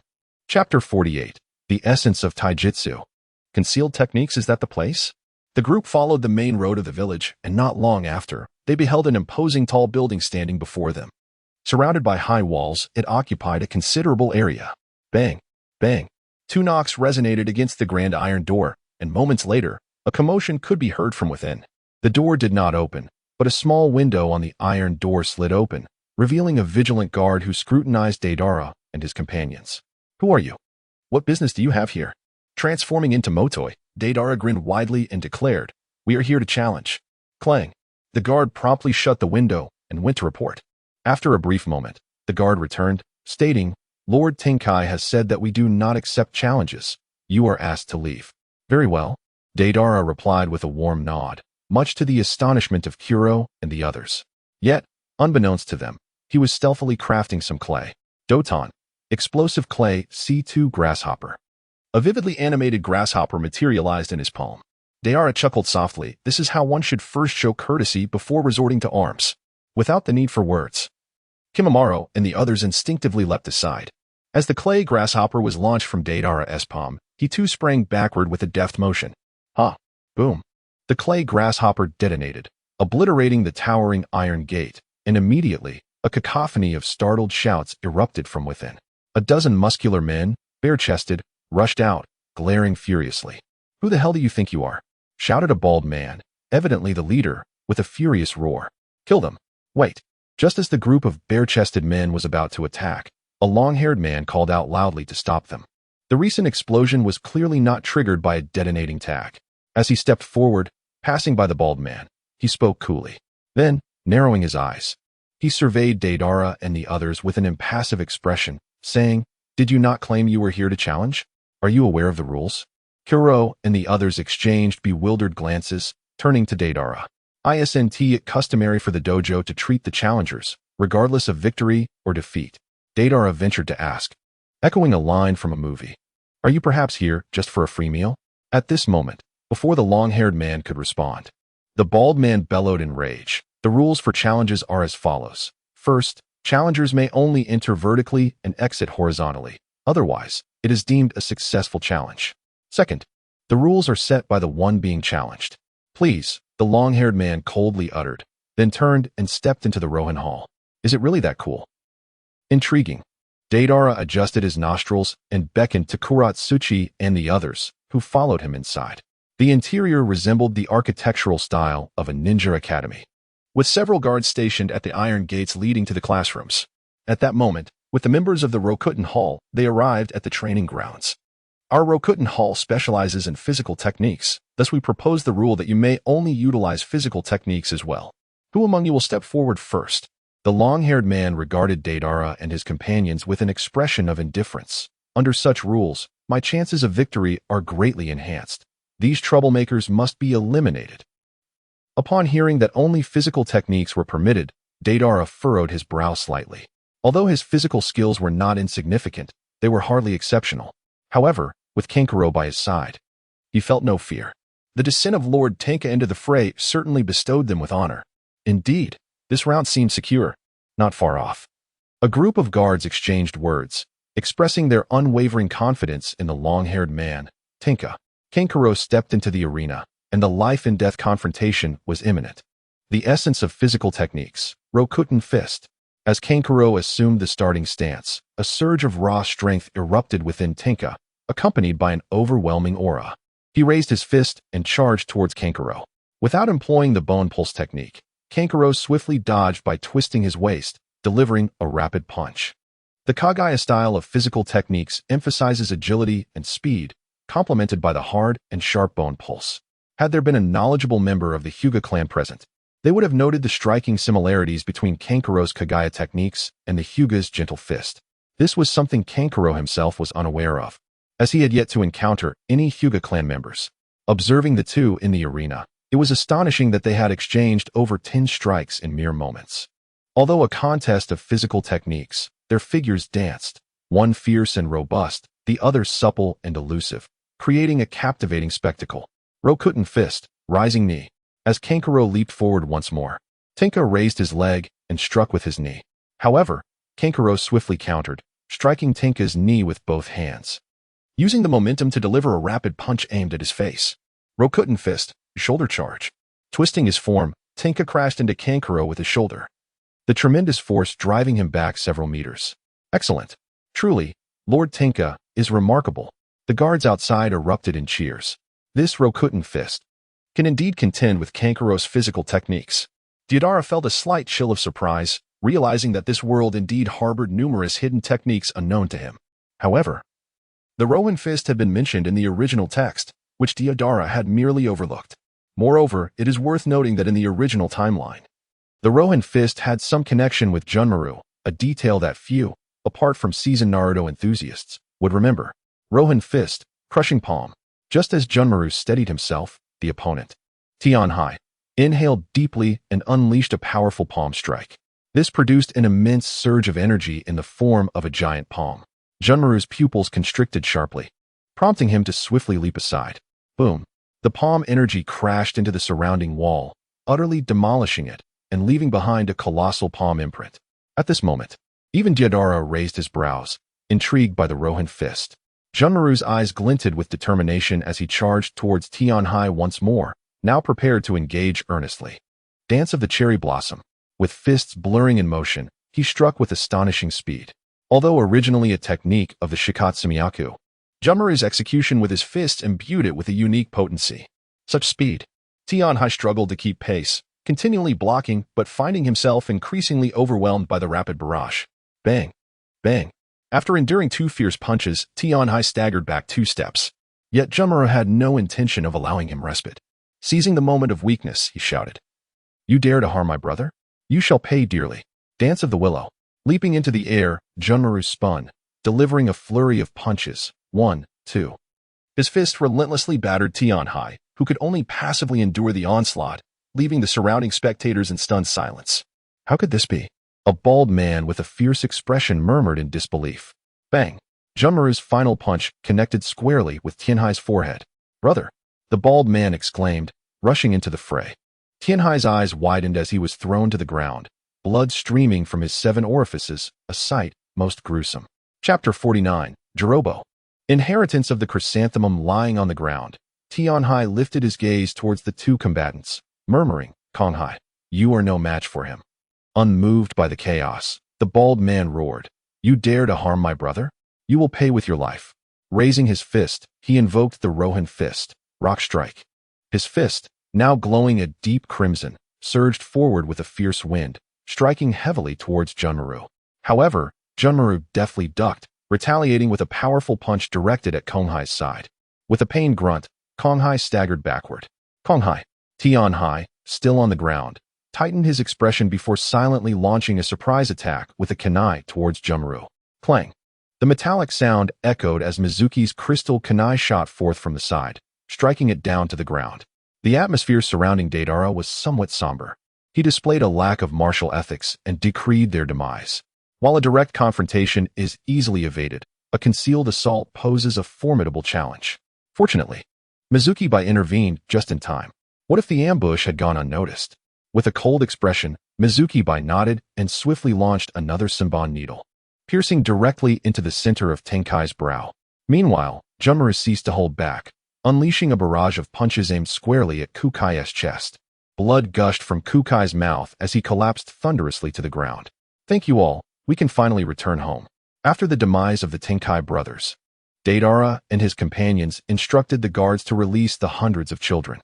One by one, they expressed their gratitude and eagerly dashed towards the village. "Taro, let us go?" Noticing his younger brother lagging behind, Taro called out. Oh, casting a lingering glance at Junmaru, the somewhat portly Taro bowed respectfully to the group before hurrying after them. Taro. Deidara murmured the name softly, then turned his gaze to Junmaru. It was only at that moment that he suddenly recalled that one of the 5 sound ninjas from the original timeline bore that name. Could it be him? Shaking his head with a faint smile, Deidara redirected his attention to the remaining guards of the Rohan Hall. They stood there, trembling with apprehension, speculating on how the few individuals before them would choose to deal with them. Although Tenkai and Kukai were the masterminds of the Rohan Hall, they had been recruited at a high price, thus undoubtedly considered accomplices. Retrieving a stack of money he had recently pilfered from the Tenkai brothers' quarters, Deidara smiled gently and said, "Here are 100,000 ryo. We are in search of someone who can communicate with animals. If any of you can provide information, this sum is yours." Someone who can communicate with animals? The guards exchanged glances, their desire for the money evident, yet they had never heard of such an individual. Just then, the guard who had been standing watch raised his hand excitedly. "I know." "Oh." Deidara turned his attention to him, instantly intrigued. "I came here from the land of vegetables a few months ago. While serving as a guard for a traveling merchant there, I heard tales of an eccentric person who resides in the deep mountains and frequently converses with various animals. Everyone claims he is quite mad." The guard spoke loudly, though as he continued, his confidence waned. Nevertheless, Deidara raised an eyebrow at the mention. "Take it. This money is yours." "Really? Is this true?" The guard exclaimed with overwhelming joy. 100,000 ryo was a sum he could never hope to earn in a lifetime. With this Rohan fist, combined with the rock fist technique and enhanced rock, I suppose my final shortcoming has been addressed. Cradling the scroll of Luohan fist, salvaged from the Rohan Hall, Deidara smiled knowingly. Upon encountering this scroll, both he and Kinmaru were filled with excitement, each resolved to master this secret technique of martial arts. However, their approaches differed slightly, as Deidara intended to integrate it with his existing ninjutsu to enhance the power of Luohan fist. Kinmaru aspired to learn Luohan fist first before merging it with the techniques of the Kagaya clan. The combination of rigidity and flexibility of yin and yang promised to yield results greater than the sum of their parts. At that moment, the 4 sat atop the clay dragon, having entered the territory of the land of vegetables. Neighboring the land of rice, the land of vegetables was a small, mountainous nation, a paradise adorned with blooming yellow flowers. Its inhabitants cherished nature and valued loyalty. In the village of Tsuefeng, a young boy with a broad face and short hair inquired of his companion, a man with braided hair, Elder Juji. It appears that the peculiar individual did not harm this village. Should we continue our investigation? Elder Juji nodded thoughtfully, responding softly, "Indeed, even so, we must conduct an inquiry." For the villagers reported to the daimyo out of fear. "Looks like yet another tedious task," the short-haired boy muttered, shaking his head in disappointment. Elder Juji chuckled at his words. "Ah, Yuri, as inheritors of the floral ninjutsu of the land of vegetables, it is our duty to alleviate the concerns of our nation." Yuri straightened with newfound resolve. "Yes, Elder Juji. Then let us set off at once." Elder Juji smiled with satisfaction, and the two hastened their steps towards the village outskirts. At that moment, Deidara and his companions happened to emerge from the village, their eyes briefly meeting before they passed each other. "Are you also searching for that strange person?" inquired a woman selling dumplings, looking at Deidara and his companions with surprise. Others are searching for him too?" Deidara, holding a skewer of dumplings, frowned and asked. "Oh yes, our daimyo's guards from the land of vegetables just came to inquire about that peculiar individual as well." The woman replied, nodding. "Auntie, could you tell us more about that strange person? He was eating meatballs when he ambiguously inquired." The woman smiled and nodded, then proceeded to share what she knew about the peculiar individual. On the nearby Chuifeng mountain, it was unclear when a remarkably tall figure suddenly appeared. Whenever he made his presence known, a multitude of small animals would gather around him. Yet when anyone attempted to approach, he would swiftly flee. Furthermore, his dwelling, a cave on the mountain, would echo with his furious shouts, driving away anyone who dared to come near, leaving no one to witness his appearance. Gradually, tales of this strange man spread far and wide. While Chuifeng village, in close proximity to the mountain, fared relatively well, other places distorted the narrative, claiming that a demon resided on Chuifeng mountain, causing them to regard Chuifeng village with trepidation. Consequently, the villagers had no choice but to seek assistance from the illustrious daimyo of the vegetable kingdom. Upon hearing this, Dala inwardly shook his head. Realizing that where there are people, There are bound to be rumors. No place is exempt. Simultaneously, he affirmed in his heart that the peculiar individual they spoke of was most likely Chongwu. Chapter 50. A flourishing array of blossoms in Chuifeng village. Atop Chuifeng mountain, a robust young lad with vibrant orange hair strolled leisurely along a forest path, a small squirrel with prominent incisors perched upon his shoulder. Accompanying him was a little dog that had scampered out from the village. The boy and the dog ambled peacefully when a chattering bird suddenly flew down, settling on his shoulder. With a gentle smile, the boy extended his finger to playfully poke at the bird. "Ah, how have you been?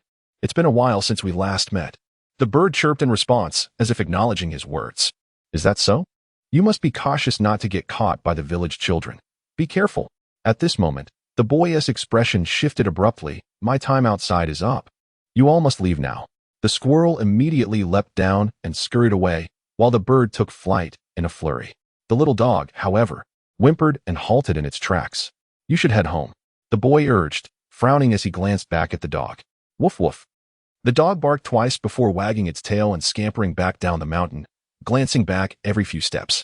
This must be a village dog. Yet it has ventured so far. Baiha watched the dog dash down the mountain, intending to stop it, but it dashed away too swiftly. "Baiha, hurry up," called Kiku no Sho, who was ahead. "Yes, senior." Shortly thereafter, the two encountered a cave ahead. "Senior Kiku no Sho, this should be the cave of that peculiar individual, right?" Kiku no Sho nodded, signaling for vigilance. "Don't come in. Don't come in. You'll die if you do. Ugh. I'll kill anyone who enters." As they approached the cave entrance, a deep growl resonated from within, causing them to exchange apprehensive glances. "Go in," Kiku no Sho commanded, and they rushed into the cave. "Don't come closer. I told you not to come closer." The roar echoed ominously within the dim cavern. Inside, the orange-haired boy, who had confined himself, abruptly lifted his head. "Who are you? I will kill you." At that moment, half of his face was adorned with eerie black markings. And as he raised his gaze, the whites of his eyes morphed into black, while his once red irises transformed into a golden hue. He appeared truly terrifying and ferocious.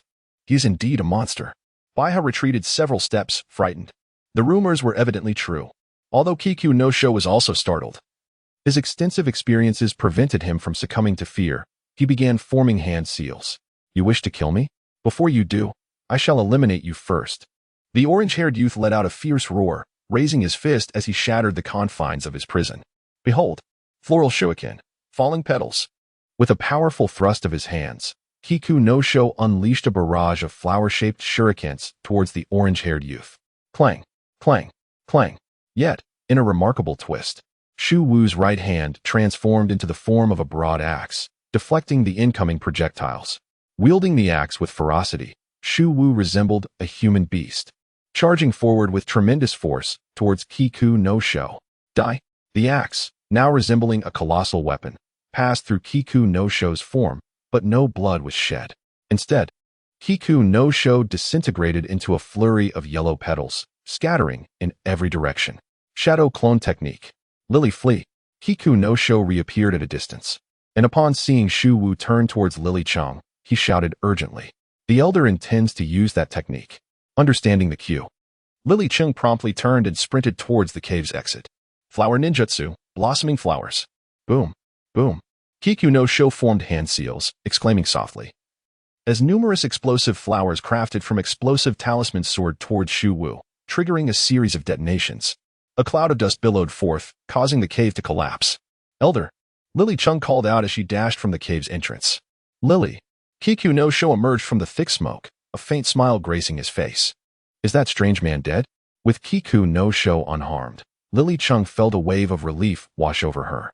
Kiku no Sho gazed at the cave, which continued to crumble under the force of the hundreds of explosions. Surely, even if he survived, the cave would entomb him. The elder truly embodies the perfect inheritance of flower ninjutsu, Lily Chung remarked, her eyes gleaming with admiration as she looked at Kiku no Sho. Just as Kiku no Sho was about to respond, the collapsing cave suddenly stirred once more. "I will kill you. Die." Shu Wu erupted from the rubble, soaring high into the air and landing before them, his towering figure creating a massive crater upon impact. It's too late. Shu Wu charged at remarkable speed, leaving Kiku no Sho no time to form seals, prompting him to draw a kunai in response. What? In his sage mode, Shu Wu appeared as if clad in the toughest armor, and Kiku no Sho's kunai left no mark upon striking his abdomen. Haha, I will completely obliterate you. Shu Wu roared with wild fury, delivering a single, devastating punch that sent Kiku no Sho flying several dozen meters, rendering him unconscious. Elder. Lily Cheng's face fell into panic as she cried out in distress. Shu Wu grinned wickedly, striding towards Kiku no Sho. Next is you. Flower ninjutsu, flying petals. As the floral shuriken struck against his iron-like body, Shu Wu advanced, seizing the terrified Lily Cheng and grinning malevolently. Prepare for destruction. Just as Cheng Wu raised his fist to strike, a whip resembling a spine suddenly coiled around his body, restraining him and binding his hand. Cheng Wu, cease your actions. A faint voice echoed from behind. Struggling a few times, he found that his immense strength could not budge an inch. Reluctantly, Cheng Wu released the unconscious Baiha and turned to face his visitors. Who are you? Have you come to kill me as well? The figures that appeared behind him were none other than Deidara and his companions, who had traveled a great distance in search of him. At that moment, Jumuru, wielding the vertebral whip, was also gazing intently at him. In Cheng Wu's eyes, he seemed to see a reflection of his former self, imprisoned in a cave, neglected by all, and steeped in solitude. Cheng Wu, join us as our companion. We have come specifically for you. As Deidara observed Jinmuru lost in thought, he earnestly addressed Shugo. Companions? Shugo was momentarily taken aback, his gaze sweeping over the faces of his comrades, revealing a hint of despondency upon his countenance. I am fundamentally flawed. I cannot govern my own actions. At any moment, I might bring harm to my comrades. We will not fall to your hand. We are not so feeble, Deidara asserted, stepping forward to confront Shugo directly, then turning to Jinmuru to seek affirmation. Nodding, Jinmuru spoke. Are you not ensnared by me at this very moment? Join us. I once stood in your shoes, yet now I possess a liberated spirit, and so too can you. As he spoke, Jinmuru retracted his bone whip, casting an encouraging gaze upon Shugo. Shugo's expression softened with intrigue. Are none of you afraid of me? Upon witnessing their headshakes, the sage-like markings on his body gradually faded, restoring his appearance to its former state. Deidara exhibited a knowing smile, yet suddenly, as if sensing something amiss, he swiftly turned around. Before him, a flurry of yellow flowers danced in the air, and a figure stood not far away, performing a hand seal. Flower ninja technique, fragrant blooming chaos. In the 51st chapter, Mirage of Flowers and Water, recording heritage, Zhu Jiqing awoke from his stupor to find Deidara and his companions engaged in conversation with Cheng Wu, while Bai Ching, who had fainted under Cheng Wu's overwhelming aura, lay on the ground. Enveloped in confusion and seething with rage, he struggled to rise and immediately unleashed the fragrant blooming chaos, conjuring countless yellow flowers from the ground to form a dense barrage of petal blades, which swiftly descended upon Deidara and his companions. Earth release, earthen flow city wall. With a resounding clap of his hands against the ground, Deidara summoned towering white rock walls that rose like fortifications, effectively shielding him from the onslaught of petal blades. Lily's inheritance, he exclaimed, leaping onto the earthen ramparts of Tsuchigumo. Meanwhile, Chrysanthemum's inheritance, unaware of Lily's fate, felt a twinge of anxiety. Ninjutsu, Mirage of Flower and Water. Underneath the feet of Deidara and his companions, a profusion of yellow blossoms danced as if summoned by an unseen force, creating an extraordinarily beautiful tableau. The air was thick with the intoxicating fragrance of flowers, further enchanting those present. Enchantment, ephemeral as a dream, enveloped the scene. The swirling petals faded away, replaced by drifting white clouds. A wave of weariness washed over Kiku no Tsugumi, leading him into a realm of slumber. What a splendid ninjutsu he just performed, remarked Mizuki Bai, gazing enviously at the entranced Kiku no Tsugumi. Deidara smiled faintly. In the future, you too can develop ninjutsu that is both dazzling and powerful. Mizuki Bai's eyes brightened at these words, and he felt a surge of anticipation. Release. With a hand gesture resembling a sword, Deidara dispelled the illusion of Kiku no J. If he allowed him to remain ensnared any longer, his mind would surely shatter. What is this? Kiku no J opened his eyes, and feeling utterly drained, he collapsed to the ground. At that moment, he saw Bai Cheng, who had been subtly revived by Mizuki Bai, and his face was filled with confusion. Kiku no J, I'm fine. It was they who saved me, Bai Cheng said with a smile, helping him to his feet. My apologies. When I was in a fit of rage, I could not control myself, which is why I confined myself in the cave. Showu stepped forward and spoke gently. Kiku no J stared at him in disbelief, struggling to reconcile the man before him with the ferocious beast he had just encountered. After a moment of silence, he shook his head with a wry smile. In truth, we disregarded your warnings and insisted on intruding into your cave, even causing damage to it. The others exchanged surprised glances, taken aback by Kiku no J's admission, which surprisingly endeared him to Deidara and the others. Subsequently, they descended the mountain together and enjoyed a meal at Feng village. Despite being a guard for the daimyo of the land of vegetables, Kiku no J was remarkably affable. Deidara found himself in harmonious company with a few individuals, sharing a bond that blossomed from an initial acquaintance, akin to the fleeting friendships formed by chance encounters. Though only a little over 8 years old, Chongwu had already reached a height of 1.8 meters, prompting a wave of envy regarding his physique. Perched upon the clay dragon, Deidara gazed at the towering figure of Chongwu, reflecting inwardly on the comfort of their situation. How delightful it is, Chongwu. Had we met sooner, we would have endured less exposure to the elements. Black Earth remarked lazily, propping herself up with a smile. With the presence of the formidable Chongwu, the group settled comfortably behind him, benefiting from the shelter he provided against the wind and sun. The feeling of being needed brought joy to Chongwu, who turned back with a warm smile, continuing to play with the small birds that had perched upon his shoulder. Black Detsa could also be considered a child of Kagaya, that fellow. It is likely he is aware that the Sage of Six Paths learned his techniques from the toads, having taken residence within the wise old man of the time, heading towards the dragon cave, perhaps?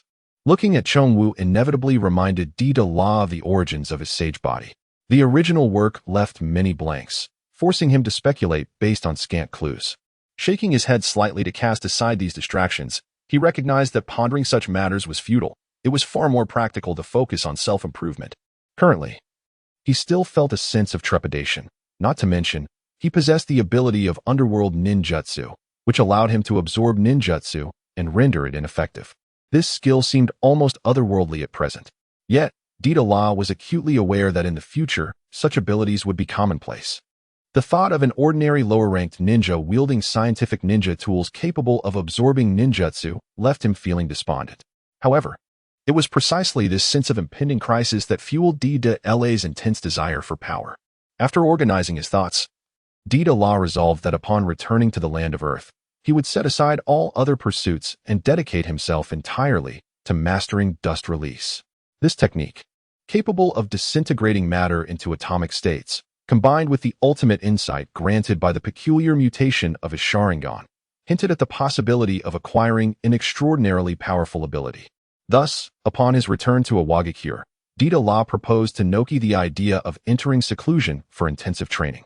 Upon hearing that Deidara wished to immerse himself in the understanding of dust release, Noki could hardly contain his joy, promptly deciding to relieve him of any external tasks, allowing him to focus on his training. Time in the realm of cultivation is often timeless, and soon, a year had swiftly passed. After an intense and fervent period of training, Deidara finally achieved a harmonious fusion of the elemental transformations of wind, fire, and earth. Adhering to the proportions taught by Noki, thus comprehending dust release. The bloodline limit is an extraordinary phenomenon. Once one grasps a particular bloodline limit, it becomes intrinsically inscribed within their genetic sequence. Consequently, the next generation is highly likely to inherit this innate ability, akin to the ice release possessed by Mizuki Bai. Having inherited the ice release, she merely needs to unlock her genetic potential under specific circumstances to manifest her ice release lineage. However, dust release, classified as a bloodline limit, is so rare that humanity's genetic inheritance has yet to evolve to a point where it can autonomously encode such traits. Theoretically, as the ninja world continues to develop over millennia, should the number of possessors of dust release increase sufficiently, humanity might eventually evolve the genetic capability to pass on this bloodline limit. Yet, Deidara, having undergone the arduous training for dust release, is acutely aware of the immense difficulty that awaits before that day arrives. He has spent an extensive period mastering the intricate ratios of the 3 elemental transformations, conducting countless experiments before finally grasping dust release. The challenge for others aspiring to develop new bloodline limits is undoubtedly formidable. Simultaneously, He holds a deep respect for the second Hokage, who successfully developed dust release. Although we learned from Noki that it was through relentless battles, sustained injuries, and a stroke of luck that the second Hokage came to understand dust release, Deidara remains profoundly impressed. Despite this, Noki recognizes Deidara's brilliance, as he himself devoted over a decade to mastering dust release. In the 52nd chapter, White Flames, Gray Bones, Black Earth, White Clouds, during the year spent studying dust release, Deidara also endeavored to comprehend the transformations of fire release, learning several fire techniques, including Great Fireball Technique, Dragon Fire Technique, Fire Dragon Flame Bullet, and Great Flame Flower. Furthermore, the yellowish-white flames he discovered a year ago have now evolved into a pure, brilliant white. However, this intensely scorching flame consumes an exorbitant amount of chakra. When employed in ninjutsu, he can only execute the Great Fireball or Dragon Fire techniques 2 or 3 times before depleting his chakra reserves. Both of these techniques are classified as C rank, and when attempting to utilize the white flames to unleash the B rank Fire Dragon Flame Bullet, he can only manage to perform it once. He has named this white flame White Flame. Interestingly, his earth release techniques also manifest in white. However, this is due to the transformation of explosive clay. Aside from its distinct color, the white earth release shares no significant differences with others' earth techniques. Much like Kakashi's earth flow wall adorned with a canine visage, it merely adds a touch of personal flair without conferring any additional benefits. Yet, his white flame is a product of his own diligent research. Under the scrutiny of the ultimate insight, Deidara once discerned the transformation of the fire release technique into green silk fire by Old Z. It is significantly distinct from his ordinary fire release technique. On one hand, it resembles the difference between an alcohol lamp and an alcohol spray torch as the rate of contact with air varies. On the other hand, the combustible gaseous substances produced are different post the transformation of chakra nature in fire release. Although Deidara remains unaware of the specific substance resulting from the transformation of the old man's fire release, he has nonetheless relied on his Sharingan to conduct numerous experiments, thereby comprehending his own unique variation of fire release. Xiaoyu, when will this Sharingan evolve into the Manjiki? It has been over a year. Deidara has long awaited the powers of the Manjiki Sharingan, yet over the past year, there has been no indication of any enhancement. I find myself in a state of helplessness. Although my simulated emotional stimuli yield results, they require time to manifest. Deidara furrowed his brow, pondering the predicament. Should he venture once more to the hidden waterfall village to procure some hero's water? Previously, there had been half a bottle remaining. Yet in an endeavor to enhance the Sharingan, he had recently allowed Littleyu to consume the pure essence, only to find it utterly ineffective. Deidara was undeniably reluctant, feeling discontented that such a remarkable substance had proven ineffective after a single use. The so-called hero's water, although infused with the power of the 10 tails, was disappointingly diluted. Otherwise, it would not merely enhance a ninja's chakra by a mere tenfold. Consequently, it was hardly surprising that it bore no effect on upgrading his Sharingan. Upon reflecting on Xiaoyu's words, Deidara found some clarity. The minuscule amount of chakra emanating from the 9 tails had been sufficient to conjure several minor bosses in the original narrative. In stark contrast, the hero's water, despite containing the essence of the 10 tails, could only provide a tenfold increase, indicating an alarmingly meager concentration of its power, truly a drop in the bucket. Was there truly no alternative? Deidara felt an urgent desire to unlock his Manjiki Sharingan, particularly after mastering dust release. His 3-tomo Sharingan, while capable of perceiving molecular states, fell short when confronted with the atomic state of matter decomposed by dust release. This limitation hindered his ability to delve deeper into the nuances of dust release. Thus, elevating his Sharingan's capabilities became an immediate priority. Perhaps experimenting with other powers could yield results? Xiaoyu pondered briefly before tentatively suggesting. Deidara was taken aback, his eyes widening in astonishment. Wait a moment. Are you contemplating the idea of targeting other-tailed beasts? Theoretically speaking, if the power of the 10 tails is attainable, then the 9-tailed beasts, possessing similar attributes, should be equally accessible, shouldn't they? However, is this truly a wise course of action?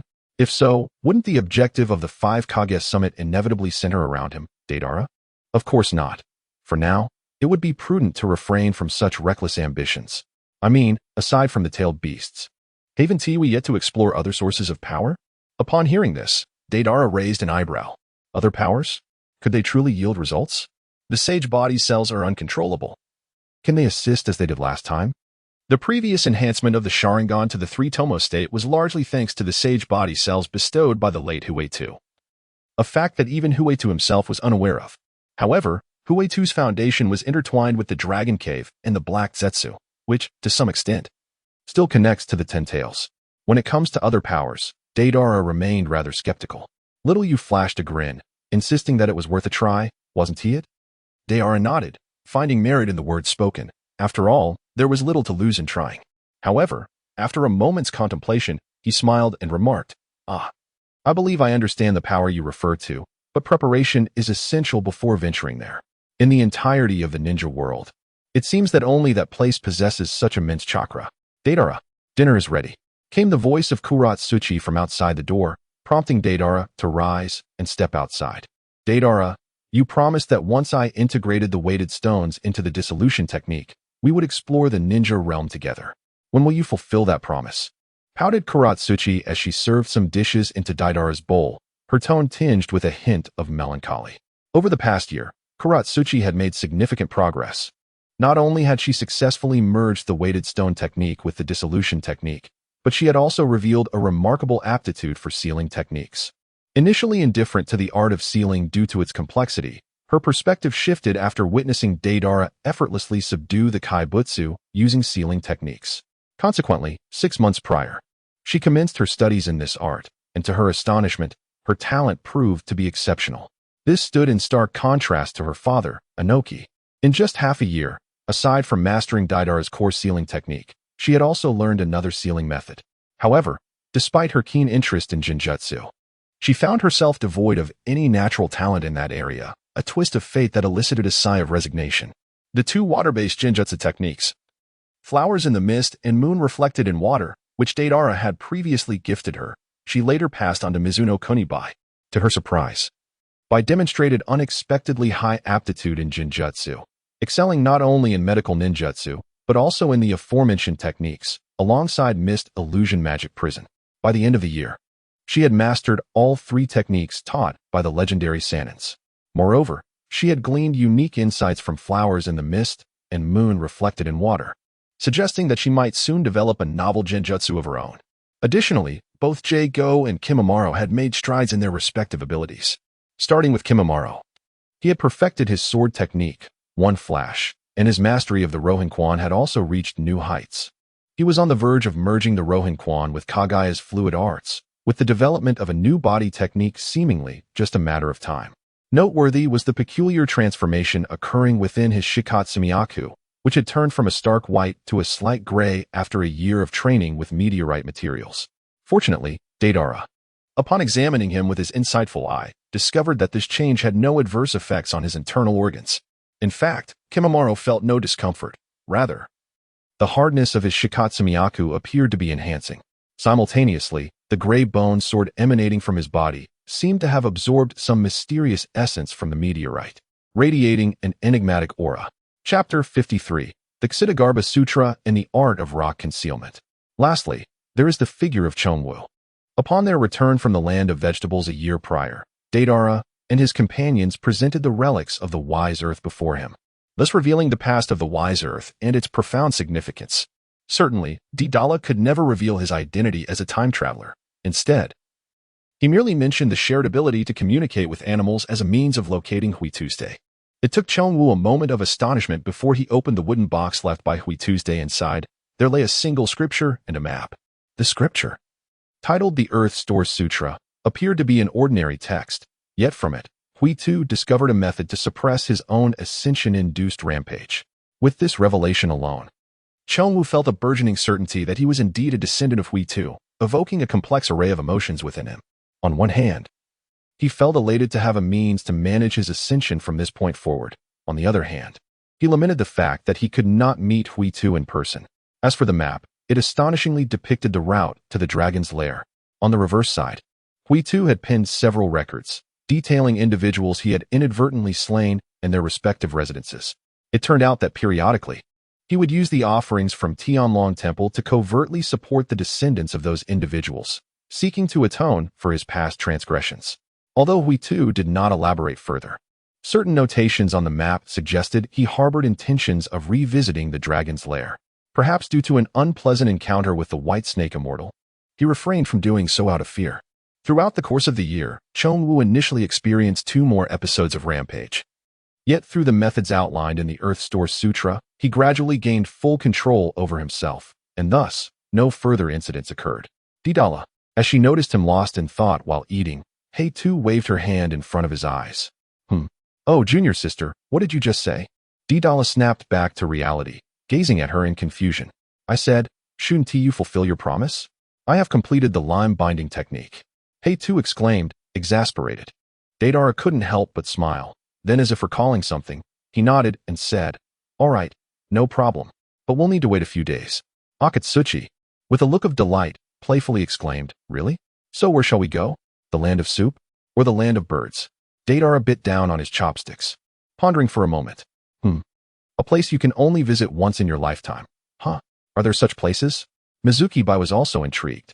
It was not just the two of them. Even Kinjuro and Jugo looked at him with keen interest. Deidara grinned, slamming his chopsticks onto the table. I've finished my meal. I'm off to find that old man Inoki. You all take your time. Exiting the kitchen, he waved his long sleeves, and a colossal clay bird materialized, allowing him to ascend into the air. In the Tsuchikage's office, Inoki squinted, fixing his gaze on Deidara. What do you want with a rock ninja's intelligence? You little brat? The boy was becoming increasingly inscrutable. I heard that his clay puppets are even more artistic than my own. That is absolutely impossible. I must witness it for myself. What earns his recognition as art must be seen. Deidara feigned indignation, exuding an air of resolute determination that signaled he was beyond persuasion. Noki, his forehead adorned with furrowed lines, seethed with frustration, his brows knit tightly. This young man, after just over a year, had once again begun to speak incessantly of art. Had he reverted to his old ways? How utterly exasperating. However, at least he had mastered dust release. With that thought, Noki took a deep breath, too weary to regard him any longer. Just go, bring back the intel in 3 days. Ah. The old man was as forthright as ever. Deidara, akin to a child who had just discovered honey, vanished in a puff of white smoke. Upon exiting the Tsuchikage's office, Deidara sighed in relief. Phew, what a challenge. Each time, I must concoct a new excuse to gather information. At that moment, he was suddenly struck by the desire to establish his very own intelligence network. He understood well that knowledge is power, a sentiment deeply ingrained in him as a quintessential youth of the new era. 3 days later, after more than a year, Deidara and his companions set forth from the land of Earth, each feeling a sense of lightness. Their destination was the land of snow, ostensibly to assist Mizuki-bai in honing his ice release amidst the snowy surroundings while they enjoyed the winter scenery. Yet, Deidara harbored ulterior motives. The land of snow was a realm devoid of spring, perpetually enveloped in winter and blanketed in snow. The snow shinobi donned chakra armor capable of withstanding ninjutsu and jinjutsu. Their abilities revolved around a mastery of ice manipulation, distinct from Bai's bloodline limit of ice release. The land of snow lay to the northwest of the land of earth.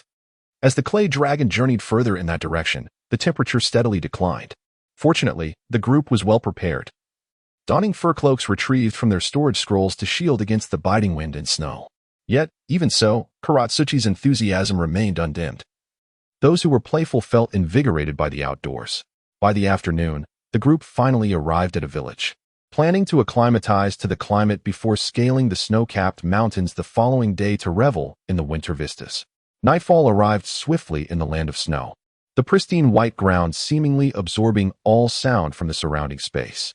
Deidara, adorned with the Garuda mask, leapt from the window onto the colossal clay bird, silently soaring into the distance.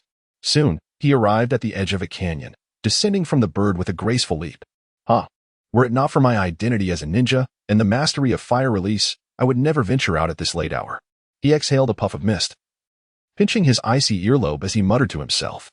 Subsequently, he unfurled a scroll in his hands, nodding in affirmation. Indeed, this is the place. I hope the intelligence is accurate. Time to wait. He settled beneath a massive rock, staring vacantly into the canyon below. Gradually, drowsiness enveloped him, and his eyelids began to droop. Suddenly, through his haze, he spotted figures emerging from the canyon, instantly dispelling his fatigue. Peering intently, he noted a trio, a team of 3. Could it be them? He sprang to his feet, disregarding the snow accumulating on him, and commenced crafting clay. What is happening?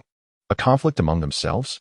I haven't even made my move, and they are already at each other's throats, clutching a handful of clay spiders. Deidara observed the unfolding drama below with a perplexed expression. According to the intelligence he had received from Inoki, he had intended to ambush the trio. Yet they were already engaged in battle amongst themselves. This unexpected turn left him momentarily indecisive. Wasn't he the mission to investigate the daimyo of the snow country? Concerning some sort of heater? Why were they turning on each other? Withdrawing the clay spiders from his hands, Deidara formed a series of hand seals, his form gradually becoming translucent as he sank slowly into the earth. Earth Release, Rock Concealment Technique. Chapter 54, Clay Puppets, The Ancient Kingdom of Lulan Hyakuzoku. Have you lost your mind? Why did you suddenly attack?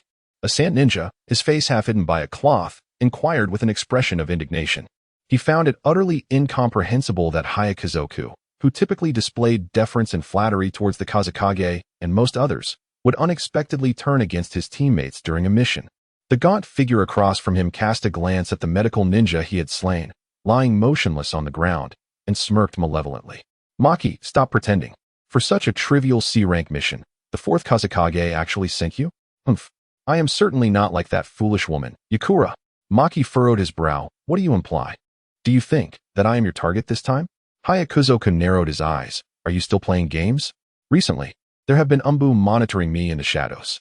Come on. As an elite jonin, I have long desired a battle with you. Puppet technique, clay puppet. With those words, he executed a rapid series of hand movements, directing a colossal puppet, connected by chakra threads, to charge at Maki. Maki's expression shifted dramatically, and he immediately grasped a kunai to defend himself. Hyakuzoku, you are being manipulated. It's not too late to back off now. The puppet, crafted from clay, possesses superior defensive capabilities compared to its wooden counterpart, its hardness akin to that of precious stones. The shuriken wielded by Maki sparkles as it strikes against it. As Hundred Legs manipulates the puppet to launch an assault, he scoffs disdainfully, stating that there is no need for further elaboration. He is aware of his exposure. Yet he remains unfazed. Soon, he shall seize that power, commanding the 5 great nations and ultimately ruling the world. Exposure? Although the meaning of your words eludes me, it is evident that you are in grave trouble and must be subdued. Out of the corner of his eye, Maki glimpses 100 Legs and intensifies his assault. The sound of kunai clashing with the puppet resonating like a rhythmic chime. However, upon hearing Maki's declaration, 100 Legs' expression shifts between uncertainty and contemplation, pondering whether he has indeed misjudged the situation. Yet, he soon realizes it is too late. Despite harboring his own schemes, Maki has not received any covert mission this time. All of this stems from his own guilty conscience, leading to suspicion and paranoia. The underlying truth, however, dates back several days prior. Deidara sought the assistance of Inoki to acquire intelligence on the centipede, prompting an IWA ninja stationed in Sunagakure to embark on a surveillance mission. However, the centipede soon detected his presence, leading him to mistakenly believe that his covert activities had been exposed, thus attracting the attention of Sunagakure's Umbu. By a twist of fate, he was subsequently assigned a mission alongside Maki and a medical ninja to investigate further. Maki, the trusted aide of the 4th Kazekage, was surprisingly designated for such a task. This development, coupled with the betrayal of Yakumo by the Land of Wind, instigated a surge of suspicion within the centipede. Consequently, he chose to take the initiative and strike first during the mission. Yet, it was also the fault of the 4th Kazekage for failing to provide clear instructions when assigning the mission. Though labeled as a reconnaissance task, it was, in fact, commissioned by the feudal lord of the Land of Wind. The feudal lord of the Land of Snow was endeavoring to alter the frigid climate of his territory by developing a large-scale heater, aspiring to bring the warmth of spring to the perpetually wintry region. This piqued the curiosity of the feudal lord of the Land of Wind, thereby instigating this mission. Meanwhile, the orchestrator of this incident, Deidara, remained concealed in the shadows, his face a mask of confusion as he observed the ensuing confrontation between the two. Deidara sought the sand shinobi known as Baizu, and his intentions were far from the artistic rivalry he had feigned in his conversation with Noki regarding Baizu's clay puppets. His true objective was the potent force, the dragon vein of the ancient kingdom of Lulan, as mentioned by Baizu. The dragon vein originated from the Lost Tower film of the Naruto series, one of the few films Deidara had watched prior to his transference. Though there are numerous Naruto films, most are of inferior quality, prompting him to select only those with commendable ratings. The dragon vein lay beneath the ruins of Lulan, which had succumbed to the ravages of war and turned to rubble during the Third Great Ninja War, ultimately buried beneath the sands of the Wind Country and lost to time. Baizu was a pivotal character in the Lost Tower, and it was for the purpose of reaching Lulan that Deidara sought him out. Puppet mechanism. Baizu's fingers twitched, and soon a clay puppet, its eyes glowing green, extended a rotating drill from its mouth. Maki, wielding kunai, attempted to block the assault, but the puppet's abdomen opened, revealing a flurry of sharp blades that burst forth. Now was the moment. Maki deftly sidestepped the attack while channeling chakra into his kunai, delivering a decisive strike that severed the chakra threads controlling the puppet. He then delivered a powerful kick, sending the puppet soaring into the air, where it erupted with a thunderous explosion. The puppet concealed explosive tags within. Once shattered or abruptly severed from its chakra source, it would detonate. Baizu, surrender. I am all too familiar with your puppet techniques. Maki remarked coolly. Let's talk. Let us see if you possess the capability. Baizu retorted, his expression darkening as he produced a scroll, summoning 2 more puppets. Unrelenting fool. Maki shouted, charging forward to meet the incoming puppets. Wind release, black wind technique. He expelled a cloud of black smoke that enveloped the 2 puppets, obscuring Baizu's line of sight. Moments later, the sounds of battle emerged from within the smoke, and Baizu's chakra threads connecting his puppets began to dissipate. Boom, boom. Explosions erupted behind him as Maki burst forth from the smoke, a transparent wind blade forming at his fingertips, rapidly launching toward Baizu. Wind release, wind blade. Taken by surprise, Baizu was struck in the abdomen, leaving a gaping, ghastly wound. Gripping the ground in agony, he cast a horrified glance at Maki before pressing his hand against another scroll. In a swirl of white smoke, another puppet materialized, swiftly carrying Baizu away into the distance. Maki paused momentarily, glancing at the deceased medical ninja, before promptly pursuing his fleeing target. The 2 figures, one in pursuit and the other in flight, receded further into the distance. Deidara emerged from the cliff's edge, without hesitation, conjuring a colossal clay bird that followed suit. Moments later, he lost sight of his target. Maki gazed at the vast expanse of white snow, letting out a sigh. With such severe injuries, even if he survived, full recovery was a distant hope. After some contemplation, Maki resolved to return and report the situation, preparing to turn away. At that moment, he caught a glimpse of a gigantic white bird in the sky, upon which stood a figure. Was that a summoning beast? Above, on the back of the clay bird, Deidara observed Maki alter his course and quickly redirected his gaze towards the centipede. From his elevated vantage point, his vision was remarkably wide, and he soon spotted the centipede not far from the ground. The centipede lay on the back of a puppet, tightly clutching its wound. A visage of agony etched upon its face. Has it shaken him off? With Maki absent from view, the centipede felt a sense of relief. Subsequently, it directed the puppet to a nearby cave, where it hastily bandaged its wound, ultimately succumbing to unconsciousness. Before long, Deidara stepped into the cave with measured strides. Chapter 55. The Tower of Despair, and Lushan. Death beholding the unconscious centipede before him, Deidara hesitated. He had just discovered a cursed scroll capable of absorbing sealing techniques, and a marked map from the centipede. The dragon vein was sealed by the 4th Hokage, and ordinary means could not unravel it. This cursed scroll had taken the centipede considerable time to procure from the land of demons. Originally, Deidara intended to compel the centipede to reveal the location of the ruins of Lulan after locating him, and then proceed on his own. As for the sealing, he had planned to forcefully dismantle it, believing that in the face of absolute destructive power, all else was but an illusion. Otherwise, how could one speak of breaking seals? Yet now, having found the cursed scroll on the centipede, he wavered. Could he, as in the original tale, have the centipede break the seal and follow the narrative's course? In the original story, the centipede absorbed the sealing technique of the dragon vein, and as the immense chakra erupted, it triggered a temporal distortion that transported him, Naruto, and Yamato back over 20 years. Although they were simultaneously drawn into the dragon vein, the centipede traversed a time point much earlier than Naruto. By then, the centipede had already taken the name in Lushan, becoming a minister of Lulan, wielding the power of the dragon vein to create a formidable puppet army. Ultimately, however, he was vanquished by Naruto and the 4th Hokage from 20 years prior. After the centipede's demise, the sealing technique reverted, allowing Naruto and Yamato to return to their original timeline. But must it be so complicated? Gripping the scroll in his hand, Deidara furrowed his brow in contemplation. His goal was merely to absorb some dragon vein chakra. Did this entail sending the centipede on a time-traveling experience and expending energy to defeat its boss incarnate? Deep within his heart, Deidara harbored a myriad of reservations. He simply did not wish to join them in their revelries. This time, he resolved to embark on his journey to Lulan in his own manner. Lifting his head, he adorned his face with a smile, casting aside a clay spider, and strode forth from the cave with purpose. Crack! Boom! The sound of an explosion reverberated, marking the demise of the once formidable boss and Lushan of the Lost Tower. This truly was an effortless victory. Perched atop the clay giant bird, bathed in the silvery glow of the moonlight, Deidara gazed at the scroll in his hand, titled Heavenly Evil Absorption, and chuckled softly. It appeared as though he had accomplished nothing, merely witnessing a spectacle. And yet he effortlessly obtained this scroll capable of absorbing sealing techniques. One could not deny that fortune had favored him this time. All it took was a simple request to Noki for intelligence, which set off a cascade of unforeseen consequences. A second traversal for a time traveler. Even cinema would hesitate to portray such a tale.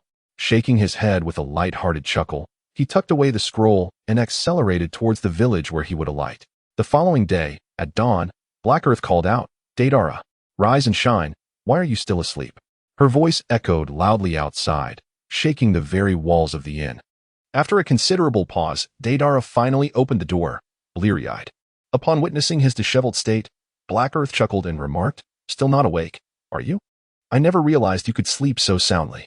Deidara cast a glance at him and thought to himself, "I've only slept for 2 hours. How could I not be tired?"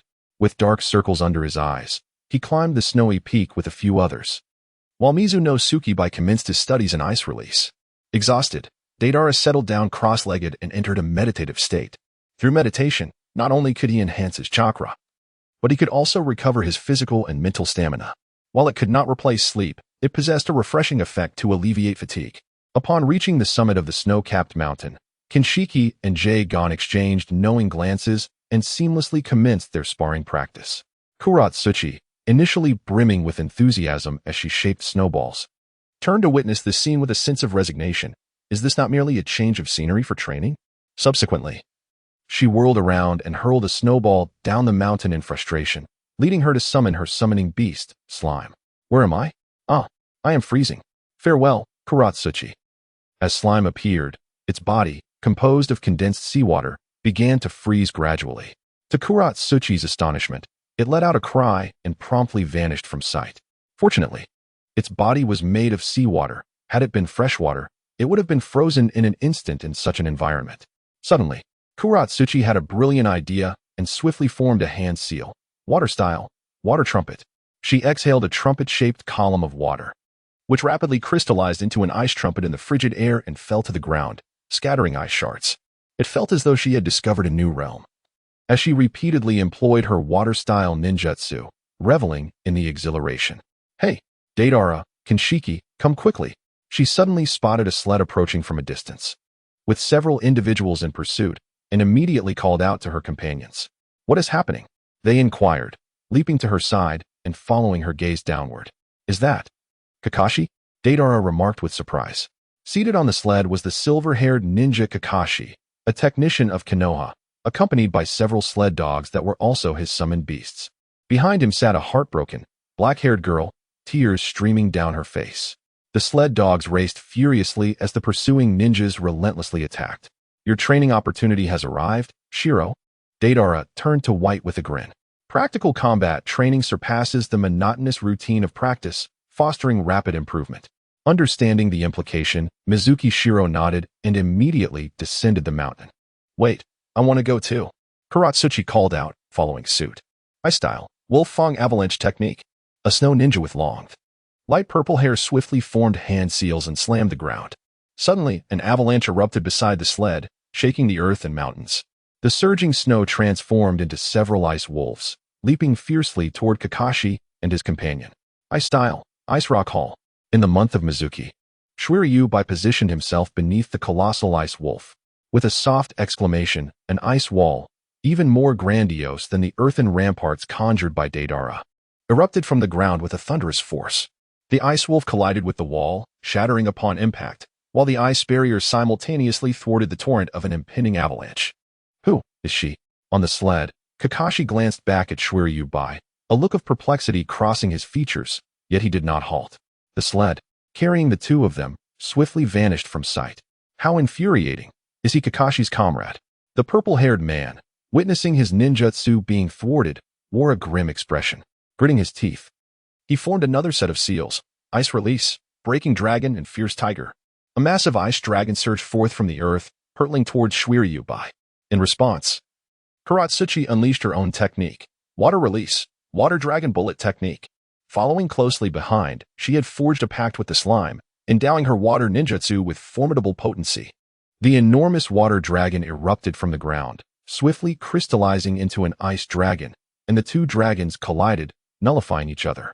This purple-haired man was a Nin of the Land of Snow, known as Wolf Fang Avalanche, whose ice ninjutsu even Kakashi regarded with caution. The fact that Kuratsuchi could contend with him single-handedly attests to the extraordinary prowess of her water ninjutsu. Chapter 56, A Fragment of the White Whale. The extreme ice thousand branches atop the snow-capped peaks, Deidara, along with Kinmaru and Jugo, stood as mere spectators, their confidence in the two young women below palpable. To become a fragile bloom in this world would undoubtedly be a disservice to them. It is the combination of gentleness and strength that renders these female ninjas truly captivating. It appears that the girl Kakashi rescued was none other than the princess of the Land of Snow, known as, was it Fukakoiki? Yes, that seems to be the name. She later became a film actress. The theatrical release of Snow Princess, Ninja Chronicles, is a distant memory. Prior to arriving in the Land of Snow, Deidara had indeed reflected upon its storyline. He estimated that the mission of Team 7 must have occurred when they were around 14 or 15 years old, roughly 10 years ago. Thus he had not given it much thought. However, upon seeing Kakashi, he suddenly recalled that it was indeed after the tumultuous coup that Kakashi had helped Fukakoiki escape from the Land of Snow. Yet, this was not his primary concern. His purpose for being here was not entangled with the affairs of the Land of Snow. Was he about to unleash his ultimate technique? As he observed the battle below, Deidara crossed his arms and raised an eyebrow slightly. Below, after a series of taijutsu exchanges, Kuratsuchi and Wolf Fang Avalanche created some distance between them. Wolf Fang Avalanche gazed, astounded, at the two petite yet formidable women before him, the impact of their prowess overwhelming. Young ninjas from another nation wielded such strength. It seemed that the snow ninjas would find it increasingly difficult to measure up. Today, he vowed to eradicate them in their infancy.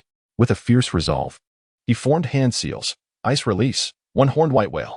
A soul-stirring whale cry echoed as a massive ice whale, as if awakened from slumber, surged forth from the ground. How immense! Kuratsuchi's eyes widened in shock at the colossal ice whale. Ice Release, Ice Pillars. Mizuki swiftly positioned herself in front of Kuratsuchi, slapping her hands against the snowy ground, causing a dozen sharp ice pillars to erupt, piercing and shattering the ice whale in one fell swoop. How could this be? The one-horned white whale was destroyed. Wolf Fang Avalanche stood frozen in disbelief. He was all too familiar with his own ninjutsu, which possessed a nature transformation and was exceedingly hard. Yet, under Mizuki-Bai's Ice Release, it crumbled effortlessly, as if it were nothing. Could it be? Wolf Fang Avalanche's eyes widened in realization. Your Ice Release is a bloodline limit. The ice techniques of the snow ninjas derive from the ice beneath the Land of Snow. Merely a pseudo-ice release. The true bloodline ice release could suppress them. This has long been established, akin to how high-level genjutsu can negate lower-level illusions, and absolute dominance. Are there any other methods? If not, it is time for me to take action. Shuei paid no heed to his astonishment and spoke with a calm demeanor. Observing that Langya Shuebing showed no reaction, she expressionlessly launched a crystalline thousand needles. However, this particular set of needles bore a slight distinction from the previous ones, resembling the wind release technique and exuding an intangible quality. Ice Release, Extreme Ice Thousand Needles. The needles swiftly reached their target, piercing through the chakra armor of Langya Shuebing. Subsequently, one could witness the chilling effect beginning at his eyes, with frost spreading outward until his entire body was enveloped in a layer of ice. Oh, he has been frozen. Sister Bai, you are truly formidable.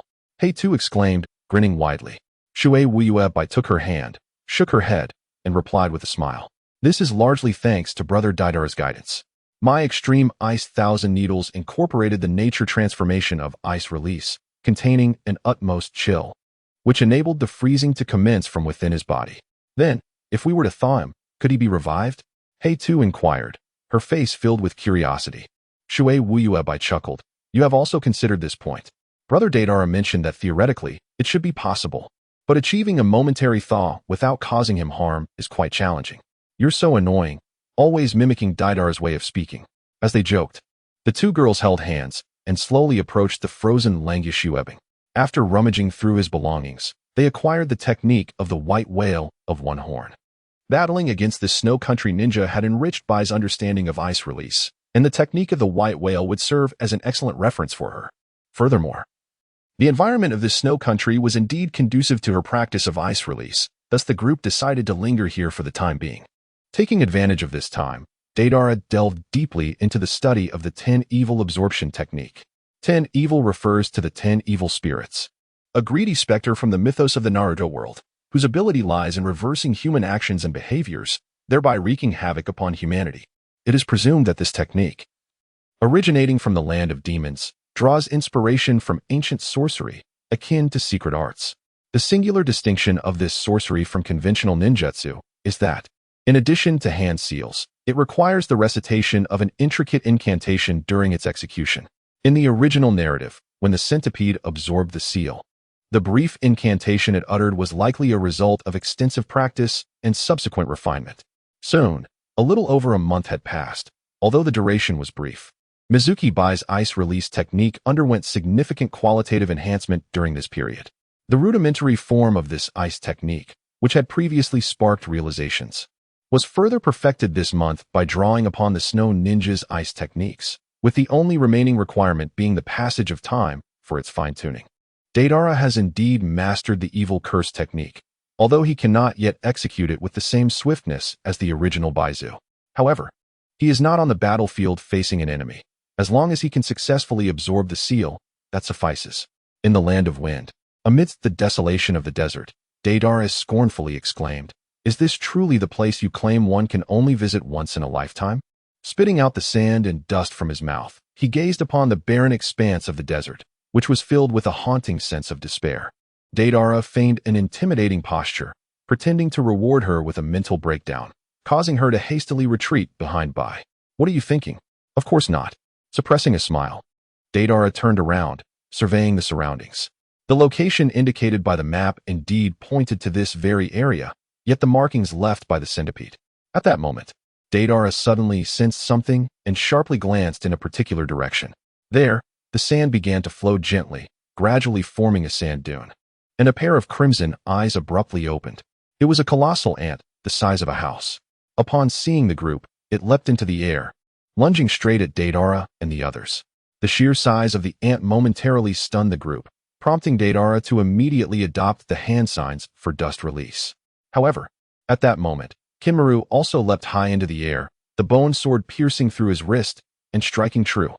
Chapter 57. Until the ruins of Lulan are conquered, the enormous ant fell rigidly to the ground with a resounding thud. If Deidara were to activate the inside of his Sharingan and observe the desert demon ant, he would discover that its internal organs, following Kimmeru's strike, appeared as if they had been poisoned, with many sections already decaying. Ants are social creatures. There should not be just this one. Deidara solemnly cautioned the group to remain vigilant. This area, known as the Desert of Demons, was also the setting for the Chunin exams held by the Sunagakure in the original narrative. The creatures of the desert are often venomous, concealing numerous hidden dangers. Shimmy. Use your earth wave technique to flush them out. After a brief contemplation, Deidara turned to Kuratsuchi and spoke. The earth wave technique, deemed of little use in combat, had not been learned by either Shiyu or Deidara himself. However, at this moment, as he sought the ruins of the ancient kingdom of Lulan, this jutsu was precisely what he needed. Kuratsuchi, with her playful nature, had fortuitously learned this rare technique. Kuratsuchi nodded, grinning mischievously. "You better hold on tight. Don't blame me if you fall." Earth release, earth wave technique. Kuratsuchi clapped her hands to the ground, causing the desert to churn violently like ocean waves. Deidara and the others enveloped their feet in chakra, desperately trying to maintain their balance. Haha. Kuratsuchi laughed heartily at their clumsy attempts while intensifying the rolling waves of sand. "Ah, Kuratsuchi, you are doing this on purpose," Mizuki Bai exclaimed, wobbling precariously and nearly toppling over. Boom. Dozens of desert demon ants, unable to withstand the surging sand waves, emerged from the ground, while nearby, a patch of sand suddenly collapsed, revealing a vast deep pit. As Deidara beheld the emergence of the deep pit, a flicker of delight crossed his brow. Ah, so you have become quite enchanted with this, haven't you? Deidara mused, somewhat exasperated, fully aware that the desert magic ants had already surfaced, yet Kuratsuchi continued to revel in her jutsu. Playfully sticking her tongue out, Kuratsuchi retracted her hands, and the desert returned to its original state. SHG, shall we have a competition? Kimimaro inquired with a gentle smile directed at SHG. Certainly, SHG replied with a grin, promptly entering sage mode, as the two charged towards the oncoming magic ants, one on each side. SHG, keep it up. You're falling behind. Kuratsuchi shouted exuberantly. Mizuki glanced at her and softly encouraged. Kimimaro, do your best. Meanwhile, Deidara, unable to contain his eagerness, swiftly moved to the edge of the newly formed pit. This is indeed the place. A surge of excitement washed over his face. Within the seemingly bottomless abyss, an ancient tower stood resolutely, mirroring the scenes depicted in the original narrative. The endless chakra vein lay concealed beneath. Although uncertain whether he could harness this power to awaken the Manjiki Sharingan, he was assured that the chakra from the dragon vein would significantly enhance his combat prowess. Furthermore, the prospect of traversing back to the ninja world of 20 years prior filled Deidara with exhilaration. However, what could I possibly achieve in the past ninja world? Stabilizing his thoughts, Deidara suddenly pondered this question. As a traveler through time, he felt no apprehension regarding the butterfly effect in the current timeline. If he were to tread cautiously, adhering strictly to the original storyline, his existence would lack fulfillment, which was not the life he envisioned in the ninja world. Yet, the ramifications of a second journey into the past would directly influence the present timeline. A moment's carelessness could lead to cataclysmic transformations in the current ninja world. My purpose for venturing there is solely to enhance my power. I must not be reckless. Coming to this realization, Deidara resolved to refrain from meddling with the timeline, allowing history to flow as it should. What lies within this cave? Kimimaro and SHG, having dealt with the desert magic ants, joined Deidara. Their curiosity piqued as they gazed downward. This is Lulan, the place I mentioned. A location one can visit but once in a lifetime. Deidara turned to his companions with a smile.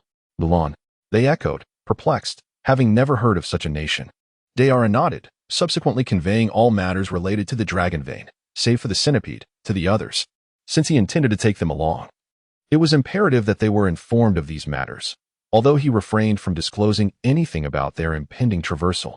Discussing such complexities was cumbersome. Having resolved not to interfere with the original timeline, he pondered whether it would be better for them to remain oblivious. The group then ascended upon a colossal clay bird, gliding downwards from the towering structure. Upon entering, they encountered a vast expanse, a seemingly bottomless abyss cloaked in impenetrable darkness. At the center of this chasm lay a sealing array, intricately inscribed with elaborate sealing techniques, and prominently featured a kunai embedded at its core. With a swift movement, Deidara formed hand seals and exclaimed, "Earth release, rock clone." A clone, identical to him and composed of white stone, emerged amidst the rising mist. This was Deidara's method of reaching Lulan, utilizing the clone to absorb the seal.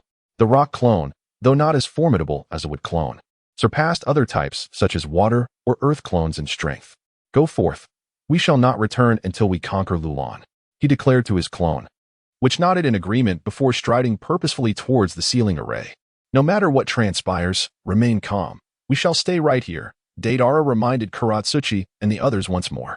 With the incantation jutsu, heavenly evil absorption, the clone Deidara formed hand seals and murmured the spell.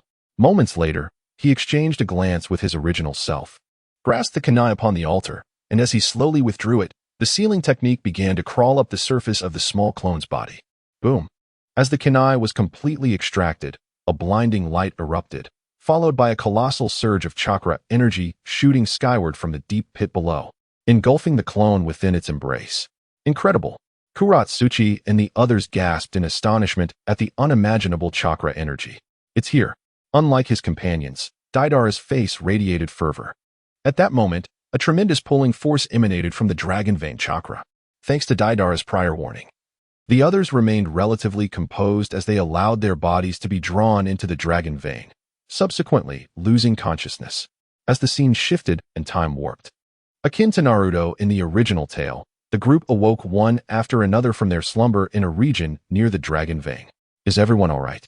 Deidara stood up, relieved to see all four of them unharmed. Deidara, this place. It feels surreal, one of them remarked. Chapter 58. Encounter with the Puppet, Lulan Palace. Deidara paused momentarily, reflecting on his own arrival in this world, which had not been dissimilar to their experience. However, he had refrained from disclosing that this was the ninja world of over 2 decades ago, merely stating that the Dragon Vein served as the gateway to this place. Nonetheless, even with such a revelation, they still managed to evoke a sense of unreality. It can only be said that traversing worlds is indeed a remarkable phenomenon.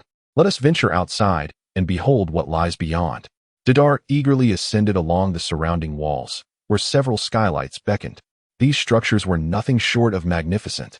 As the group reached the ground, they gazed in astonishment at the towering edifices that surrounded them. Indeed, energy serves as the foremost driving force of production. Having grown accustomed to the skyscrapers of Blue Planet, Deidara couldn't help but silently marvel. The scene before him evoked memories of Dubai. A singular word came to mind: opulence. The group proceeded towards the street. Although the population was sparse, it was far from the desolate depiction in the original narrative. The desolation in the original was due to the recruitment of laborers by the centipede to assist in crafting puppets. This, now, was the authentic Lulan, Deidara mused.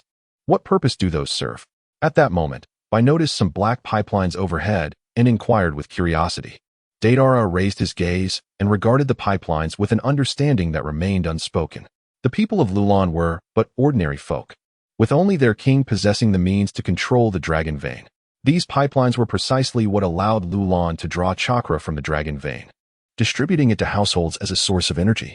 In the original narrative, Naruto and Yamato spent several days in Lulan, yet upon their return to their original timeline, only a fleeting moment had passed there. Thus, Deidara felt no urgency and intended to leisurely explore the city of Lulan before embarking on his cultivation at the Dragon Vein.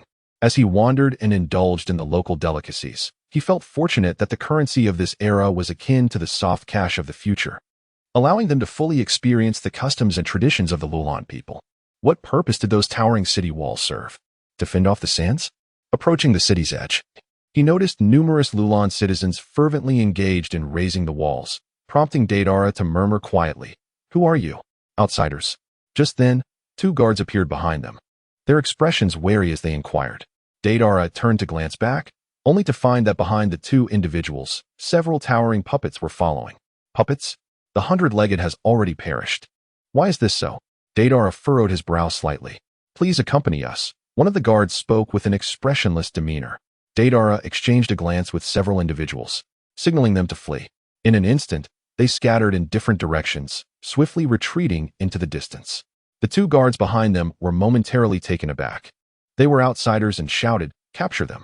Following their command, several puppets behind them surged forward in pursuit.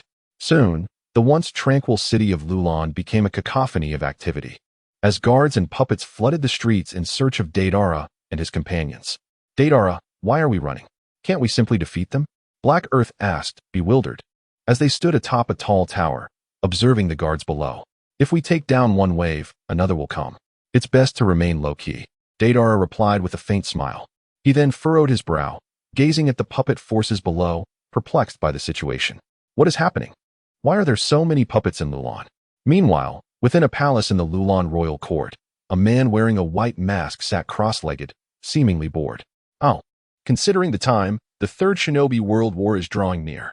What shall I do?" he mused. "Golden armor worn through countless battles. I shall not return until Lulan is conquered. What fate awaits Lulan? And what path should I take?" He sighed and shook his head, appearing quite helpless. "Ministerin." Suddenly, a call echoed from outside the hall. "Enter." The man straightened his posture and uttered a single word. A guard hurriedly entered, bowing respectfully. "Ministerin." Today the patrol discovered several suspicious individuals, but was unable to apprehend them. They are currently conducting an intense search. Suspicious individuals? How many are there? The man inquired with a detached tone. 5 individuals, 3 men and 2 women, all relatively young, the guard replied. 5. Could it be them? The man glanced at the guard, then said, "Very well, I understand. You may leave now." Once the guard exited the hall, the man immediately stood up and swiftly departed as well. First, I shall investigate the Lulan royal palace, then proceed to the dragon vein, and finally devise a way for Minato Namikaze to perform the sealing technique. After a moment of contemplation, Deidara instructed his companions and donned his Garuda mask, heading alone toward the palace. The progress on the city walls is swift. They will be completed in a matter of days, one of the palace guards remarked. Glancing at the distant walls, the other guard beside him nodded in agreement. Indeed, but the previous walls were capable of withstanding winds and sands. It is surprising that we are undertaking such a massive reconstruction, raising them even higher than before. The reconstruction of the walls was also a suggestion from Minister and to Her Majesty the Queen, wasn't it? He has certainly transformed Lulan over the years, with towering structures rising and these puppets ensuring our safety. A guard spoke, turning to glance at the several puppets standing behind him, and it was evident that he held a genuine respect for the esteemed minister. Let us continue our patrol. I have heard that today, outsiders have breached the city. We must ensure the safety of Her Majesty the Queen. With that, the two guards led the puppets away into the distance. However, unbeknownst to them, a figure emerged from the side of the city wall after they departed. Ministerin? And Lushan. Deidara frowned slightly, then formed another hand seal. Earth release. Earth dragon hiding technique. His body slowly sank, vanishing once more from sight. Sarah, enough playing. It is time for bed, said a noble woman gently to a young girl sitting on the floor, engrossed in her small puppets. Okay, mother, the girl sweetly replied before scampering off to another room. The noble woman set aside the documents she was holding, stifled a yawn with her hand, and was about to rise when Deidara, wearing a Garuda mask, suddenly emerged from the floor before her, startling her into a fall back onto her seat. Who are you? The woman exclaimed in shock, promptly activating a mechanism on her chair. A hidden door behind her swung open, and two towering puppets shot forth. Deidara, having emerged from the ground, raised an eyebrow. He had merely intended to use his illusion technique to investigate the Queen of Lulan before him, not anticipating the presence of puppets even here. Earth release, rock fist technique. With a swift punch, Deidara evaded the attack and struck again, causing both puppets to shatter instantly. Remarkably, their material bore a striking resemblance to that of the centipede puppet. Stop. Just as Deidara had just destroyed two puppets, a voice suddenly emerged from the entrance of the grand hall. Deidara turned around and beheld a tall, slender man adorned with a white mask, who approached with measured steps. The two locked eyes, and an inexplicable sensation washed over Deidara, causing him to furrow his brow. Upon seeing Deidara, the tall man's eyes widened in shock, and his body trembled involuntarily. You finally made it, the tall man exclaimed, his excitement palpable as he slowly removed his mask. Goodness Moto E. Chapter 59, Historical Trajectory, C0, Self-Detonation? As the mask was lifted, the features of the tall man were unmistakably those of Yunrin Moto E, who also served as the reference for Deidara's transformation techniques while he was away from home. Rock clone. Deidara was taken aback, as he had always believed that his doppelganger had vanished within the dragon vein. At this moment, although he felt an inexplicable sensation emanating from the individual before him, it was starkly different from the connection he had with his doppelganger. Moto E turned to the elegant woman, clasped his hands together, and said, Your Majesty, this is the friend I have been waiting for. There seems to be a misunderstanding. I shall take him with me. The regal woman gently placed a hand on her chest, nodded, and responded softly, Ministerin, please feel free. Follow me. With a smile gracing his face, Moto E beckoned to Deidara and then led the way outside.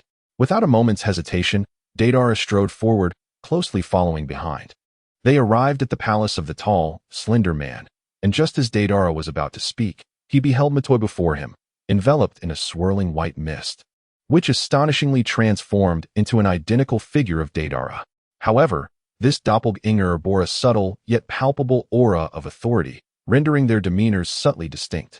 Deidara raised his eyebrows in disbelief. Are you truly my clay clone? How is this possible? From the guards, I learned that you have been here for several years. As a clone, you should have long since dissipated. Moreover, there are distance limitations, and time-space. Does not distance count? The clone, little Deidara, waved his hand and interjected with a smile. Ordinary clones would indeed be incapable of such endurance, but what if I altered my body through chakra nature transformation? He then recounted his experience of traversing through the dragon vein chakra to arrive in Lulan. Upon arriving, realizing that his chakra was on the verge of depletion, he ventured to the dragon vein, where he harnessed the chakra to prevent his dissipation. Since then, aside from occasionally gathering information about Deidara and his companions, he had remained hidden near the dragon vein. After more than 2 years, he successfully transformed his rocky form through earth-release chakra, allowing his body to become less reliant on chakra and more resilient, ensuring he would not be easily vanquished. However, upon noticing that Deidara and the others had not shown themselves for a prolonged period, he adopted the alias in Lushan, soon rising to become a minister in Lulan. He modified the clay puppets, firing them to become sturdy marionettes, infusing them with dragon vein chakra. Over the years, the clay puppets he crafted multiplied significantly, forming a formidable legion. Is it now the 43rd year of Konoha? Deidara pondered with a slight frown. Upon hearing little Deidara mention the impending Third Ninja World War and the recent tumultuous winds brewing outside, along with the increasing frequency of ninja scouts arriving in Lulan, it dawned on him that the time of Lulan's demise was swiftly approaching. Indeed, it is fortunate that you have arrived at this moment. You must hasten your training. The land of wind has been stirring restlessly. The rock clone spoke earnestly. Very well. I shall first seek out Kuratsuchi and the others. Nodding, Deidara crafted a clay giant bird and soared into the distance. Is this the trajectory of history? Standing atop the clay giant bird, he reflected on having slain the centipede while his clone transformed into an Lushan, making him feel as though he were being guided by the hands of fate itself. After meeting up with Kuratsuchi and the others, under the leadership of the rock clone, they all entered the realm of the dragon vein to commence their training.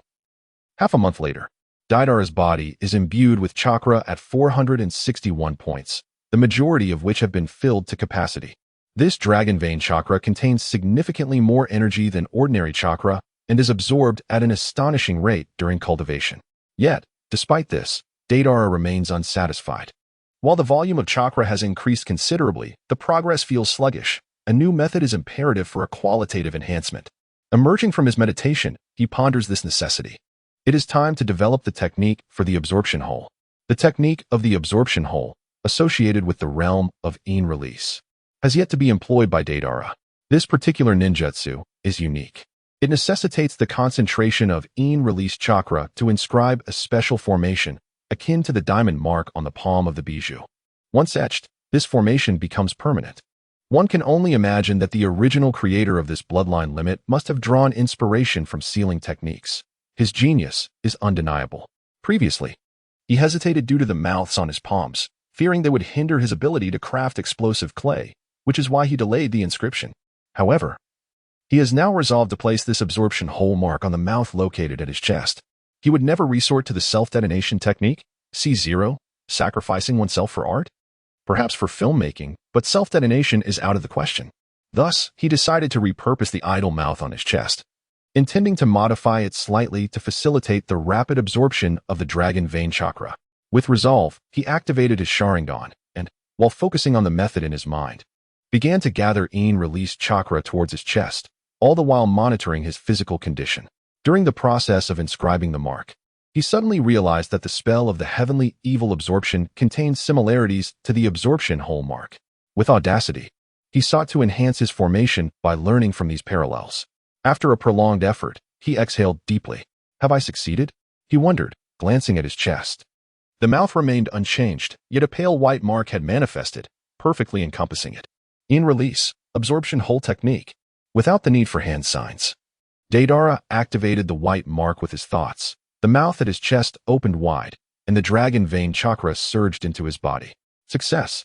A wave of ecstasy washed over Deidara as he directed the chakra to his internal chakra points. One point filled rapidly, then the next and the next. In mere moments, he had saturated all his chakra points. Yet, at that moment, the joyful expression on his face froze. Stop! Quickly stop! He screamed internally. But the mouth on his chest seemed to act of its own accord, continuing to voraciously absorb chakra. What to do? In a state of utter disarray, he found himself unable to move while attempting to execute the technique of chakra absorption. The rising panic within him was unprecedented. If this continued, his body would surely be overwhelmed and burst from the excessive chakra. What the devil? Was this mouth cursed? Was it destined to self-destruct upon utterance? Chapter 60, Susanoo? At its core, the technique of chakra absorption was merely a form of ninjutsu. Once activated, it would only cease when all chakra or ninjutsu had been completely absorbed. Much like the dumplings Naruto had tossed away, there was no turning back. The creator of this dark technique could hardly have anticipated that someone would wield it to siphon the seemingly endless chakra of the dragon vein. Xiaoyu, brace yourself. I am about to transfer chakra. Gritting his teeth, Deidara discarded his previous cautious experimentation. Activating his Sharingan, he began to channel an immense amount of chakra into his right hand. Xiaodi, just like the hero's water before. The sage's cellular essence is transforming the dragon vein chakra into in-release. Xiaoyu exclaimed with delight, signifying that the Sharingan could now unlock its kaleidoscopic abilities. The chakra of the dragon vein, originating from the depths of the earth, represented a natural transformation of energy akin to that of the divine tree. Yet, Deidara could not share in this joy. What good was the activation of the kaleidoscope if he could not find a way to counter it? Ultimately, this relentless chakra would burst him apart. As he continued to channel chakra into his right hand, his mind raced with thoughts. However, the current predicament seemed insurmountable unless someone could seal the dragon vein or disrupt it like Naruto's spiraling shuriken, thereby interrupting the absorption technique. Moments later, under the influence of the dragon vein chakra and Xiaoyu's assistance, the tomo of the Sharingan began to spin rapidly. Kaleidoscope Sharingan, activate. In his crimson gaze, the original three-tomo transformed into a triangular configuration, encircling a central dark point. The overall appearance bore a striking resemblance to the ionizing radiation symbol, commonly associated with nuclear radiation. As the kaleidoscope awakened, a newfound ability manifested in Deidara's mind. While his body continued to absorb chakra, this revelation momentarily stunned him. Suddenly, a bold idea took root in his mind. Gritting his teeth, he resolved, damn it, let us go for broke. Susanoo, activate. With a thunderous roar, 3 colossal white rib bones and 2 immense, white-armed skeletal structures materialized around him. This was the initial form of Susanoo. What is that? Seated on the opposite side of the deep chasm of the dragon vein, a few individuals from the Black Earth were abruptly roused from their meditative state. Upon witnessing the white Susanoo of Deidara, they were momentarily taken aback, their eyes brimming with astonishment. Those skeletal forms. What exceptional jutsu has Deidara conjured this time? The composed Kimuro murmured, his eyes wide in disbelief. Nevertheless, the mouth on Deidara's chest continued to absorb the chakra of the dragon vein. And even the activation of the Susanoo provided only slight relief. Then, with a firm gaze, he commanded the white arm of the Susanoo to rise high, with the fingertips of both palms facing each other. The technique dust release, original world separation erupted in a dazzling white light between the claws of the Susanoo. Deidara's heart leaped with joy. It could work. Instantly, a beam of white light shot forth, severing the incoming chakra from the dragon vein. And as a deep pit formed in the ground, Deidara commanded the Susanoo to withdraw. Finally regaining his ability to move, he placed his hands on the ground. Gasping for breath, the look of terror on his face gradually dissipating after a prolonged moment. He had nearly played himself to death. In that critical moment, a flash of inspiration struck him. He thought to employ dust release to interrupt the absorption technique. Fortunately, the Susanoo enabled him to activate dust release. Otherwise, he would have self-destructed by now. Perhaps dust release, as a bloodline limit, did not conflict with the ultimate ocular technique, Susanoo. Beyond the transformations of wind, fire, and earth, dust release encompasses the extreme ninjutsu of super heavy and super light rock, allowing it to sever even an energy entity like the dragon vein. Though perilous, this endeavor proved worthwhile. With a long exhale, Deidara collapsed onto the ground, a smile gracing his face, feeling an overwhelming sense of exhilaration. Finally, the kaleidoscope has unfolded. Like Zhuangzhou dreaming of a butterfly. Quite splendid indeed. What jutsu was that, Deidara? Is it the physical manifestation of chakra? The individuals from the Black Earth approached, all wearing expressions of curiosity. Well, you could perceive it that way, Deidara replied, rising from his thoughts with a faint smile. They were still unaware of the details regarding his Sharingan, but surely they would come to learn in due time. Deidara said little, rising to dust himself off. It was time for us to go out for a meal. Days passed, and although Deidara had filled all his chakra points with chakra and successfully activated the Manjiki Sharingan, the vast reservoir of chakra before him made it difficult for him to simply walk away. It was akin to a room filled with gold, where one can only carry a small amount. Yet how many could resist the allure of greed? Thus, during these days, he not only guided Kuratsuchi and the others in their training, but also pondered how to transform the chakra points within his own body to accommodate even more chakra. Though his chakra points brimmed with chakra, granting him a physique comparable to an average Kage, there remained a significant disparity compared to the Jinchuriki of tailed beasts. The hero's water was liquid. Could it be possible to compress the chakra within the points? This thought suddenly illuminated Deidara's mind. Just as he prepared to experiment, two puppets came crashing through the entrance of the lost tower, shattering into pieces on the ground. Who could it be? Deidara rose to his feet, his gaze fixed upon the inky black doorway, while the four members of the Akatsuki swiftly retreated to the side. A figure clad in a cloak, adorned with a deep blue spiky hairstyle, emerged slowly from the shadows. There are still people here, the man remarked, his expression devoid of emotion. Third Kazekage, you have finally succumbed to your impatience. Just then, the rock clone Moto hastened forward with a disdainful snort. He was acutely aware of the significant enhancement of his original's power, which instilled him with considerable confidence. Since the proliferation of puppets crafted by the rock clone, the third Kazekage had dispatched individuals multiple times to investigate Lulan. The Dragon Vein, a secret in its own right, harbored such power within the borders of his wind country. At the moment he became aware of it, a war was raging in Awagakure, entangling him with mundane concerns, which delayed his arrival until now. The third Kazekage offered no response, instead directing his attention toward the pillar-like dragon vein chakra, his eyes brimming with astonishment. You dare to utilize such chakra as a source of energy? It is nothing short of wasteful. Since this power resides within my wind country, it rightfully belongs to Sunagakure. As he spoke, his face was animated with fervor. He then turned to Motoi and calmly declared, I give you 3 days to vacate this place. Otherwise, Lulan shall cease to exist. Deidara raised an eyebrow slightly, pondering the audacity of the third Kazekage, who had been transformed into a human puppet by Sasori. Was he truly so brazen in his final moments? Chapter 61. Iron Sand Rain, White Flame Dragon Bomb. Motoi remained silent, directing his gaze towards Deidara. Although he had undergone a transformation that rendered him vastly different from a typical clone, he was still fundamentally a mere replica. The third Kazekage, noticing the attention, finally turned his gaze towards Deidara and the others. Such grandiose words from this esteemed Kazekage, Deidara remarked, his expression devoid of emotion as he stepped forward. He had initially wished to avoid disturbing this timeline, yet the arrogance of the third Kazekage was intolerable, threatening the very existence of Lulan with his words. Moreover, he was in need of a formidable opponent of Kage caliber to test the extent of his current abilities. It seemed, then, that it was time for you to comprehend the essence of fear. As the third Kazekage spoke, he gradually raised his hand. Magnet release, Iron Sand Ring. A mass of black iron sand materialized before him, transforming into projectiles that were swiftly launched towards Deidara and his companions. They immediately evaded, the dense iron sand creating numerous craters upon striking the ground. The third Kazekage, revered as the most powerful Kazekage in history, possessed the magnet release bloodline limit. His chakra bore magnetic properties, allowing him to manipulate metallic objects, including iron within the earth. Sage Mode, activate. Jaegon steadied himself, promptly entering Sage transformation. Dual release, explosive clay red-eyed spider. At that moment, Deidara crafted a clay spider and launched it towards the third Kazekage. The sound of an explosion resonated. Boom. A brilliant flash of fire engulfed the scene. Utilizing magnet release, the third Kazekage formed an impenetrable sphere of sand and iron around himself, effectively withstanding the blast. As the flames dissipated, the defensive sand sphere gradually opened. You all go ahead. Leave him to me.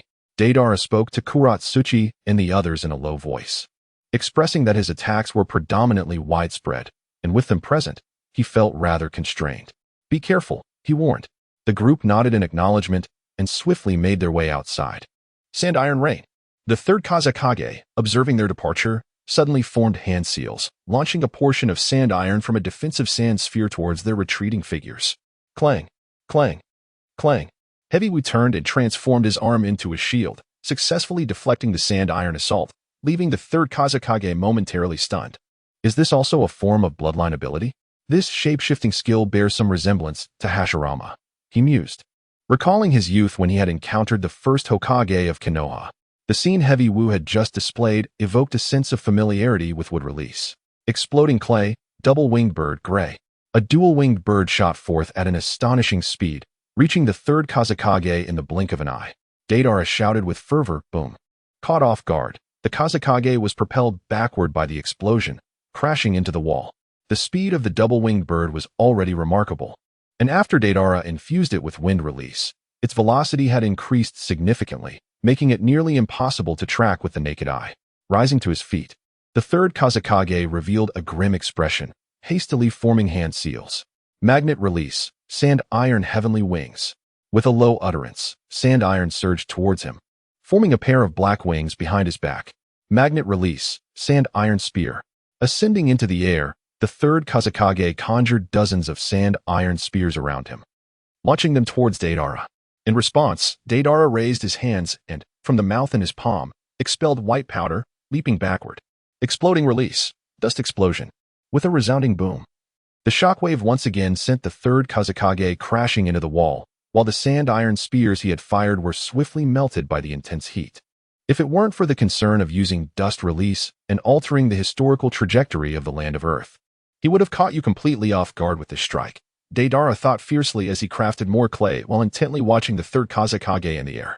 A truly peculiar ability, but you have certainly provoked my ire, the third Kazekage declared as he rapidly formed hand seals. Magnet release, sand iron triangular prism. A massive black triangular prism coalesced in the air, its imposing presence profoundly intimidating. Deidara leapt onto the clay giant bird, swiftly evading the approaching triangular prism. Yet, the prism pivoted and charged at him once more. Riding upon the clay avian, Deidara deftly dodged several times before turning around, his hands clasped in a prayer-like gesture. Suddenly, he thrust his palms apart, and a white object, resembling a projectile and measuring 1.5 meters in length, materialized before him. Explosion release, temperature bomb. Boom. The sand iron prism was obliterated, and the tremendous shockwave sent both him and his companion hurtling through the air, while the walls surrounding the Tower of Lost Dreams crumbled. On the verge of collapse, as Deidara's expression shifted, he immediately commanded the clay giant bird to surge forth. With a thunderous roar, the towering Lost Tower collapsed, sending clouds of dust spiraling into the air. The third Kazekage, who had followed Deidara into the heights, turned back in astonishment, utterly unable to underestimate the young man nearby any longer. Suddenly sensing danger, he swiftly darted to the side, just as dozens of clay spiders were launched toward him. Behind him, his sand iron wings unfurled like the wings of a colossal bird, crossing over to shield his body. Fire style, white flame dragon bullet. As the clay spiders detonated, Deidara commanded the clay giant bird to draw near, and from the mouth of his hand emerged a torrent of a white flame dragon, hurtling toward the third Kazekage. This technique, the white flame dragon bullet, was a manifestation of Deidara infusing his white flames into the fire dragon bullet. The moment this white flame dragon appeared, it invoked a suffocating sensation, as if the intense heat had consumed all the oxygen in the surrounding air. Wrapped in his colossal sand iron wings, the fourth Kazekage felt the scorching approach of the white flames, causing his wings to blaze a fiery red, resulting in self-inflicted burns. With a cry of anguish, he plummeted to the ground. Upon releasing his wings, he gritted his teeth against the excruciating pain and looked up at Deidara. With a light chuckle, Deidara raised both hands simultaneously, unleashing a pair of white flame dragons from each side. Fire release, Garuda roar. The two white flame dragons entwined in the air, merging into a singular, colossal white fire dragon, whose roar resonated through the heavens as it surged downward towards the third Kazekage. This combined ninjutsu, formed from the two white flame dragons, was aptly named Garuda by Deidara.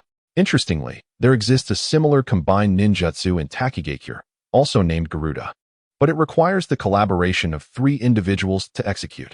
The principle of fire release ninjutsu involves forming hand seals to gather chakra and expel it from the mouth.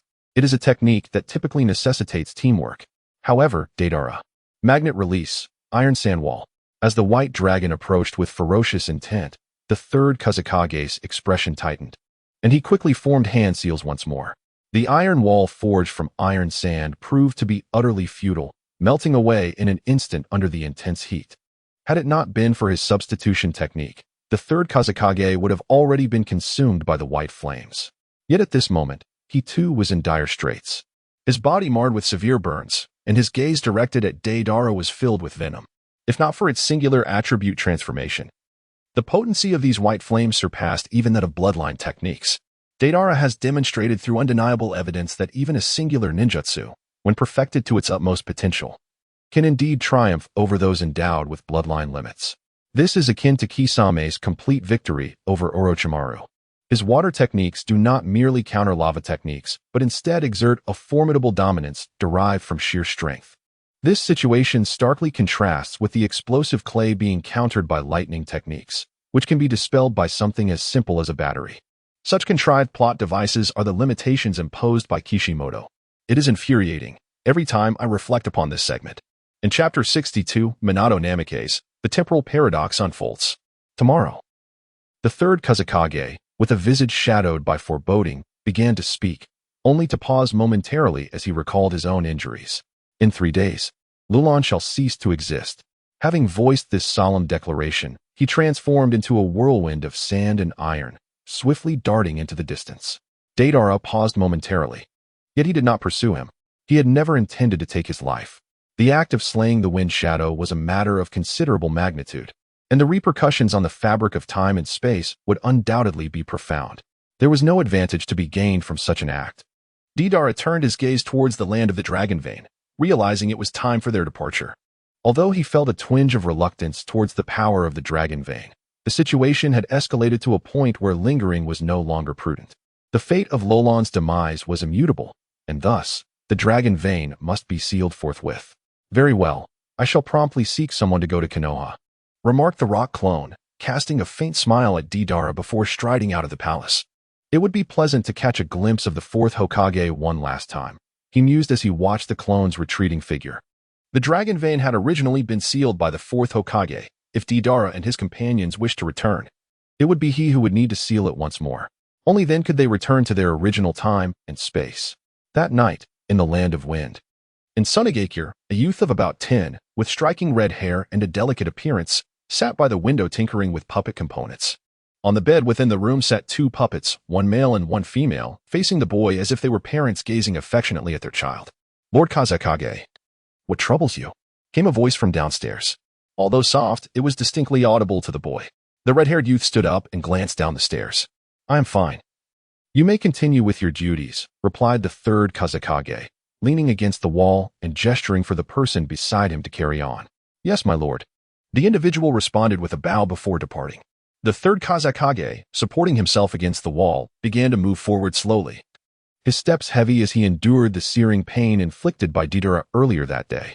The red-haired youth watched the unsteady third Kazekage, his eyes filled with animosity. He turned to the 2 puppets on the bed, determination etched on his face. Without hesitation, he leaped from the window, casting a fleeting glance at the Kazekage's back before darting into a nearby alley, swiftly maneuvering to position himself in front of the Kazekage. That boy must have gained his strength from the Dragon Vein today. He is far too powerful. Lulan must be obliterated. Such power must be firmly grasped in my hands. The third Kazekage, as he walked, silently vowed within his heart. But just as he was caught off guard, a black Senbon suddenly pierced his neck with alarming speed. The third Kazekage was taken by surprise, clutching his neck as darkness enveloped his vision, and he collapsed to the ground. The red-haired youth emerged from the shadows, dragging the fallen Kazekage into the darkness. 3 days later, in Lulan, Deidara stood atop a colossal clay bird, hands clasped behind his back, murmuring to himself, wasn't it said the third Kazekage would arrive in 3 days? How utterly untrustworthy. Initially, he had intended to journey to Konoha alone, yet upon hearing the third Kazekage's ominous words before his departure, he grew apprehensive that Sunagakure might launch a surprise attack on Lulan, leading to unforeseen complications. Thus, he remained here, poised to thwart any invasion from the Sand Village. However, the past 3 days of tranquility had rendered him somewhat perplexed. Suddenly, he noticed figures approaching from afar, outside the gates of Lulan. Among them were the enigmatic Yondaime Hokage, Minato Namikaze, and a bewildered Kuratsuchi, following the shadow clone of Inoki and the Queen of Lulan. Deidara's gaze was fixated on him with unyielding curiosity. The leading figure, Minato, seemed to sense something amiss, turning back with a courteous smile. Deidara awkwardly tugged at the corner of his mouth and nodded slightly. The opportunity for his son to traverse dimensions had been seized by me. I still need him to perform the sealing before I can return. At this moment, a twinge of guilt flickered within Deidara's heart. Such a rich chakra energy. Upon witnessing the dragon vein, Minato Namikaze couldn't help but exclaim in astonishment. This individual, does he truly not covet this power at all? Although Minato appeared astonished, his eyes radiated clarity, earning Deidara's respect. While he held no particular fondness for Konoha, Minato was an exception, and at this moment, he found himself nodding in agreement. Feeling somewhat inferior. Have you truly decided to seal him? Minato turned to Queen Lulan, seeking confirmation once more. The queen glanced at the rock clone beside her before nodding. Indeed, while this power could offer us immense convenience, Minister is correct. Relying solely on our own strength, we cannot safeguard it, and Lulan's demise would be inevitable. Very well, I shall commence. In a flash, Minato arrived at the sealing platform deep within the dragon vein, and immediately began weaving seals to perform the sealing technique. What is happening? The rock clone gazed in horror at its own form, slowly disintegrating into white fragments that floated towards the sealing platform, gradually forming the sealing technique. Ah, Ministerin, you. Queen Lulan gasped, covering her mouth in shock. How could he transform into a sealing technique? Hey too, and the others were filled with confusion. Clones. Sealing. Deidara was taken aback, yet as his thoughts raced, he began to piece together the situation. The rock clone had traversed into this timeline by absorbing the sealing technique. However, now that Minato Namikaze was once again employing the sealing technique alongside the rock clone, the existence of two sealing techniques within the same timeline became a reality. This gave rise to a paradox of time travelers. If a time traveler were to return to the past and encounter their grandfather in his youth, subsequently taking his life, the paradox would emerge. If the traveler's grandfather was indeed slain during his youth, from whence did the traveler originate? Thus, this causal chain cannot be disrupted. When the time traveler kills his youthful grandfather, he too would cease to exist. The rock clone's ability to traverse time and space is largely attributed to the sealing technique it possesses. When Minato Namikaze executed the sealing technique, only one of the two could remain. With the sealing technique eliminated, the forces of time and space would reassert themselves, leading to the gradual dissolution of the clone. Seal. With a hushed exclamation, Minato drove the kunai into the heart of the sealing array. The rock clone dissipated, the sealing technique restored to its entirety, and the bodies of Deidara and his companions began to fade. The scene shifted, and time and space transformed. As Deidara and his companions opened their eyes once more, they found themselves returned to their original time and space. Chapter 63. The Annihilation of the Ninja World. Forgetting the war. Looking up, the once majestic lost tower now lay in ruins. Let us go, Deidara exclaimed, conjuring a colossal clay bird. As they burst forth from the ruins of Lulan, they beheld a middle-aged woman at the cave's entrance. Was that the Queen of Lulan? Deidara cast a fleeting glance at her, yet continued his ascent into the skies, soaring away. In that realm of time and space, the rock clone had already suggested to her that their powers could not safeguard the dragon vein. Once it was sealed, they would flee with the people of Lulan. Thus, although Lulan was obliterated amidst the chaos of war, its populace was preserved. The original Queen of Lulan, upon catching a glimpse of Deidara and his companions, felt a profound tremor within her heart, fixating on the retreating clay giant bird for an extended moment. In the land of Earth, following their expedition to the dragon vein, the chakra reserves of Haitu and his companions, while not yet fully replenished, were dwindling. Heavy Wu practiced sage technique chakra, and the abundant earth energy of the dragon vein significantly enhanced his abilities. The group returned from their venture with bountiful gains, promptly resuming their respective training upon their return to the land of Earth. This is the atomic-grade Eye of Insight. Utilizing dust release to decompose matter into its atomic state, Deidara activated his Sharingan, beholding a myriad of intricate scenes, as though ensconced in a dream. The term fantastic was the only word that came to his mind in that moment. Atoms are the fundamental units that constitute the various elements of the natural world. All matter is composed of atoms. It is widely recognized that C4 Garuda is a nanoscale clay bomb, yet the diameter of a single atom measures merely 0.1 nanometers. Hence, could one fabricate a C5 atomic-grade clay bomb? Could one manipulate atoms and command the elements? Such contemplations had lingered in Deidara's mind since he discovered the potential for the Eye of Insight to evolve. However, at that moment, Deidara realized that his previous assumptions were somewhat naive. Once the clay bomb had been decomposed into its atomic state, the individual atoms lost their explosive properties, existing merely as pure atoms. Thus, The nanoscale clay bomb had already reached its pinnacle. Moreover, how could atoms, free-floating in space, be controlled? The path to an atomic-grade clay bomb had been irrevocably severed, yet the nuclear weaponry of Blue Star. But this too necessitates the ability to manipulate atoms, at the very least, to set them into motion, and there remain numerous challenges to address. Deidara clasped his hands together, tapping his temple with his fingers, and fell into deep contemplation. The nuclear weapons of Blue Star include atomic bombs and hydrogen bombs, which are the result of chain reactions of nuclear fission and fusion, respectively, releasing immense energy that culminates in a nuclear explosion. Within a single atom reside electrons, neutrons, and protons, with protons and neutrons collectively forming the atomic nucleus. Whether it is an atomic bomb or a hydrogen bomb, both involve transforming atoms into plasma, where electrons are removed to initiate chain reactions of nuclear fission and fusion. There are numerous methods to achieve this transformation. However, let us first discuss the atomic bomb. The fission reaction of an atomic bomb occurs when neutrons collide with uranium-235, leading to a series of splits into unstable uranium-236, thereby creating a chain reaction of fission. But how does one generate and control neutrons? Where does the uranium originate? How is it refined? While it is not strictly necessary to use uranium-235, how would one discern other heavy elements that could achieve a similar effect within this atomic realm? Now, let us turn our attention to the hydrogen bomb.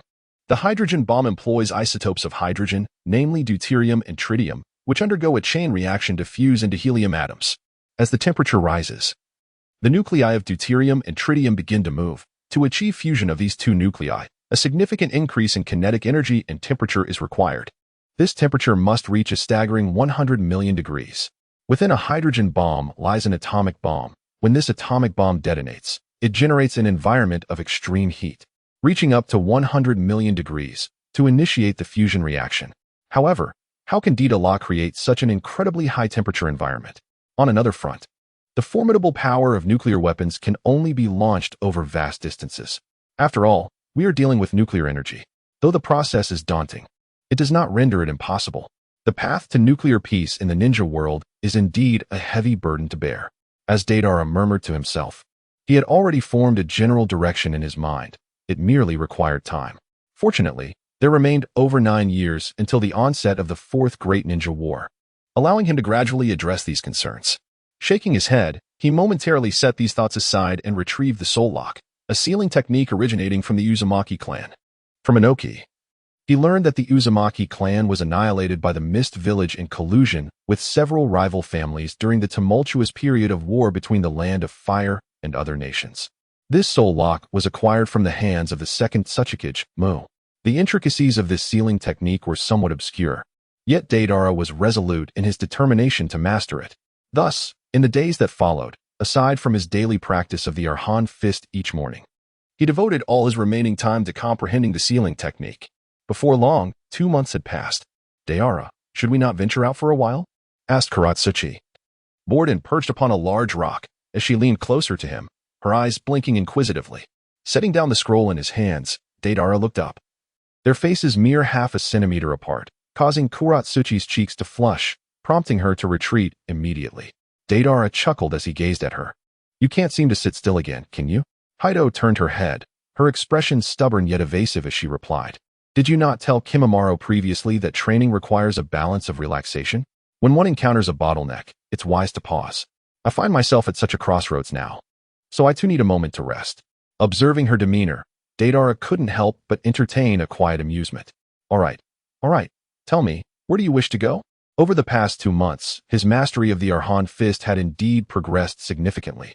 However, he found himself stymied by a particular sealing technique. The chains of the soul. Perhaps a stroll outside might provide the clarity he sought. Haido's face brightened with joy. Really? Let me think. How about we visit the land of hot water for a soak? Deidara nodded with a smile, indicating his agreement. The following day, at dawn, he informed Inoki, and he and his companions took flight towards the land of hot water, riding upon a magnificent clay dragon. Inoki, having witnessed the growth in Akatsuchi's strength, no longer perceived Deidara as a source of trouble. Thus, he did not impede their excursions beyond the village. The land of hot water, situated in the northeastern part of the Land of Fire, is renowned for its abundant hot springs. Following the cessation of hostilities, the once combative hot spring village, Yuanan, gradually diminished, earning in recent years the title of a village that has forgotten war. The citizens cherish peace, rendering it a sanctuary for leisure. Chapter 64. The Cat-Eared Girl and the Boisterous Festival. With little conversation, the group swiftly arrived at the land of hot water, the sanctuary of hot springs. The clay dragon descended outside the village, and as they approached the village gates on foot, they were greeted by a cacophony of lively sounds emanating from within. Upon entering, they were met with a vibrant spectacle. The streets were bustling with activity, and the calls of various vendors filled the air. Moreover, many of the people were adorned with cat and dog masks and were either cradling cats or dogs in their arms, leaving Deidara and his companions exchanging perplexed glances. Somewhat bewildered by the scene, Deidara shrugged and stepped inside. "Have you all not heard of the Cat and Dog Festival?" An elderly man, his head wrapped in a white towel, looked at Deidara and the others with a hint of surprise. With a crisp crack, Deidara split an ice pop in half and handed one piece to Kuratsuchi. The ice pop vendor, witnessing Mizuki and the others enjoying their treats, shook his head and chuckled. "This Cat and Dog Festival is our annual celebration in the land of soup. Those wearing dog masks belong to the dog faction, while those with cat masks are part of the cat faction. You've arrived just in time, as today is merely a warm-up. The true Cat and Dog Ruckus Festival takes place tomorrow, and it will be even livelier." "Thank you, sir." Deidara grinned, turning to Kuratsuchi. "See, I chose the right place, didn't I?" Kuratsuchi, savoring her ice pop, wore a smug expression. "Junmaru, do you prefer cats or dogs?" Mizuki glanced at Junmaru and inquired. Junmaru shook his head and replied nonchalantly, "I don't particularly like anything furry. I prefer snakes." At this, Deidara couldn't help but twitch at the corner of his eye. I like rabbits, both raw and cooked. I enjoy them all." Mizuki spoke earnestly, her voice growing quieter as she continued.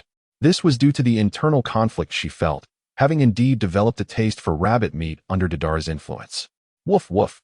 Suddenly, a large wolf dog lunged at a girl approaching, who held a jar in her arms, barking ferociously. Startled, the girl stumbled, and just as she was about to fall, Jugo, walking ahead with an ice pop in his mouth, swiftly caught her in his embrace. They locked eyes, and the deep brown liquid from the jar splashed all over Jugo, who remained blissfully unaware. MMM, Jugo mumbled, his mouth full of ice pop. "Oh, I'm so sorry. I got your clothes dirty." The girl, blushing, exclaimed as she stood up. A cat-eared girl? With long brown hair and two cat ears adorning her head, Deidara initially thought it was a hair accessory but soon realized it was genuine. The tall Jugo scratched his head. "It's fine. We were also heading to the hot springs, so I'll change shortly." "Me too. Shall we soak together?" The girl blushed and hesitated to meet Jugo's gaze, realizing her words could be misinterpreted, and timidly corrected herself. "May I join you?" Before the astonished Jugo could respond, Kuratsuchi stepped forward. "Of course. What's in that jar?" "It's fish sauce, meant to season the cats," she replied, her cheeks still flushed. The cat-eared maiden replied with a smile. Soon after, she and several companions made their way towards a warm spring. Along the journey, it was revealed that the young girl's name was Xiaohuan, hailing from the land of fire. Upon hearing her name, Deidara was momentarily taken aback, realizing she was the granddaughter of the cat matriarch. Seeing her evoked memories of her family, who served as a source of intelligence for the Uchiha clan and operated a custom ninja tool shop. Their lineage held a unique agreement with the Ninja Cat clan, enabling the distinctive feline allies to assist in their endeavors, possessing remarkable reconnaissance abilities. Previously, Deidara had contemplated the establishment of his own intelligence network. Observing the petite figure of Xiaohuan walking ahead with Kuratsuchi, a novel idea spontaneously emerged within him. Indeed, it is exceedingly pleasant. Immersed in the warm waters of the hot spring, Deidara felt an overwhelming sense of transparency and unparalleled comfort enveloping his entire being. As he closed his eyes, he sensed a profound relaxation of both body and mind, a sensation markedly distinct from bathing at home. In the past, he had failed to grasp the allure after all. What was so special about a hot bath? Why venture outdoors and incur expenses? However, after experiencing it firsthand, he now deeply understood the essence of it. His entire being felt invigorated, and thoughts flowed effortlessly. At that moment, the sealing techniques he had previously mastered suddenly unraveled new insights. Deidara smiled faintly, feeling that with just 2 more attempts, he would completely master the sealing technique known as the soul lock. Soon, He and his companions emerged from the male bathhouse and waited outside for Hei-Tu and the others. Since they had yet to find accommodation, he decided to accompany Xiao Huan to the inn where they were staying. Xiao Huan, why did you return with a stranger? As they ascended to the second floor of the inn, a sharp-eared cat with the character for ninja engraved on its forehead appeared at the staircase, speaking in human language. Tianhua, this is a friend I just made today, Xiao Huan replied with a smile, looking at the ninja cat. A friend? As a guest. It would be impolite not to bring a gift. At that moment, an orange cat with droopy ears leaped out from the side, wearing a distinctly human expression. All right, Rinai, you're always like this, Xiao Huan said, rolling her eyes at the orange cat. Is this what you wanted? Zhong Wu smiled as he handed over the box of wood-betony beverage that Xiao Huan had instructed him to bring to the orange cat, Rinai. This is more like it, Rinai said, its expression brightening as it leaped forward to seize the wood-betony drink from Zhong Wu's hands, taking it aside with Tianhua to open the packaging and enjoy it. Subsequently, under Xiao Huan's guidance, Deidara and his companions briefly met the elderly cat lady who was smoking in the room. The following morning, alongside Xiao Huan and the cat lady, Deidara and his companions donned cat and dog masks to join the bustling cat and dog festival. The event featured a variety of competitions celebrating both cats and dogs, making it a grand occasion for feline and canine enthusiasts alike. There were contests for the most beautiful cat and dog, talent showcases, and challenges to see which pet could eat the most. The array of events was dazzling, opening Deidara and his companions' eyes to new experiences. Hey, everyone quiet down. Suddenly, a man with slicked back hair and a scythe on his back appeared atop a building. Shouting through a megaphone, "You cat lovers and dog lovers, come and embrace our great sect." Fei Duan. Deidara squinted as he recognized the man.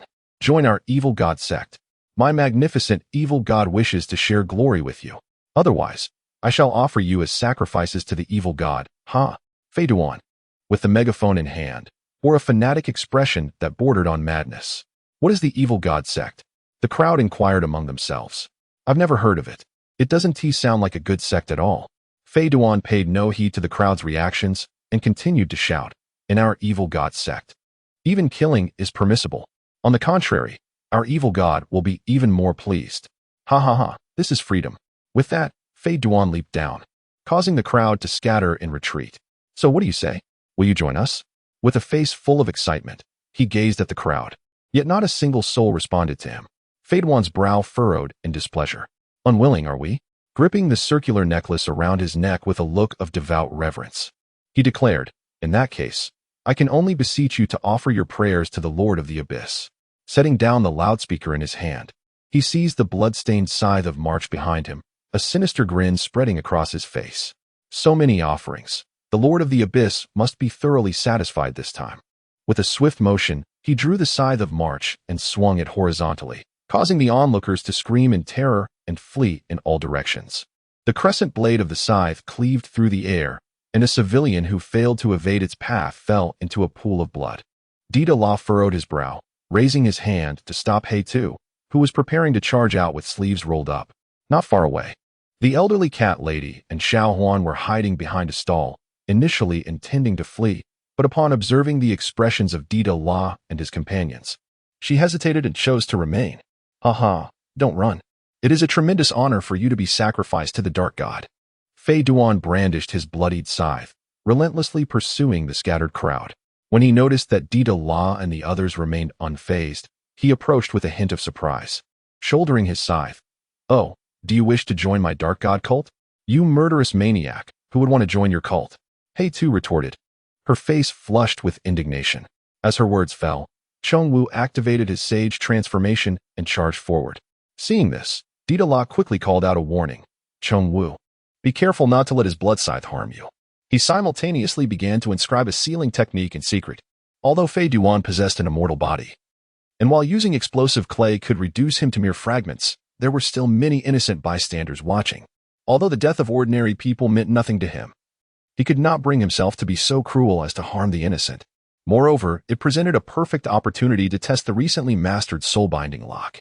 In combat with Chongwu, Fei Duan caught a glimpse of Deidara out of the corner of his eye, filled with confusion.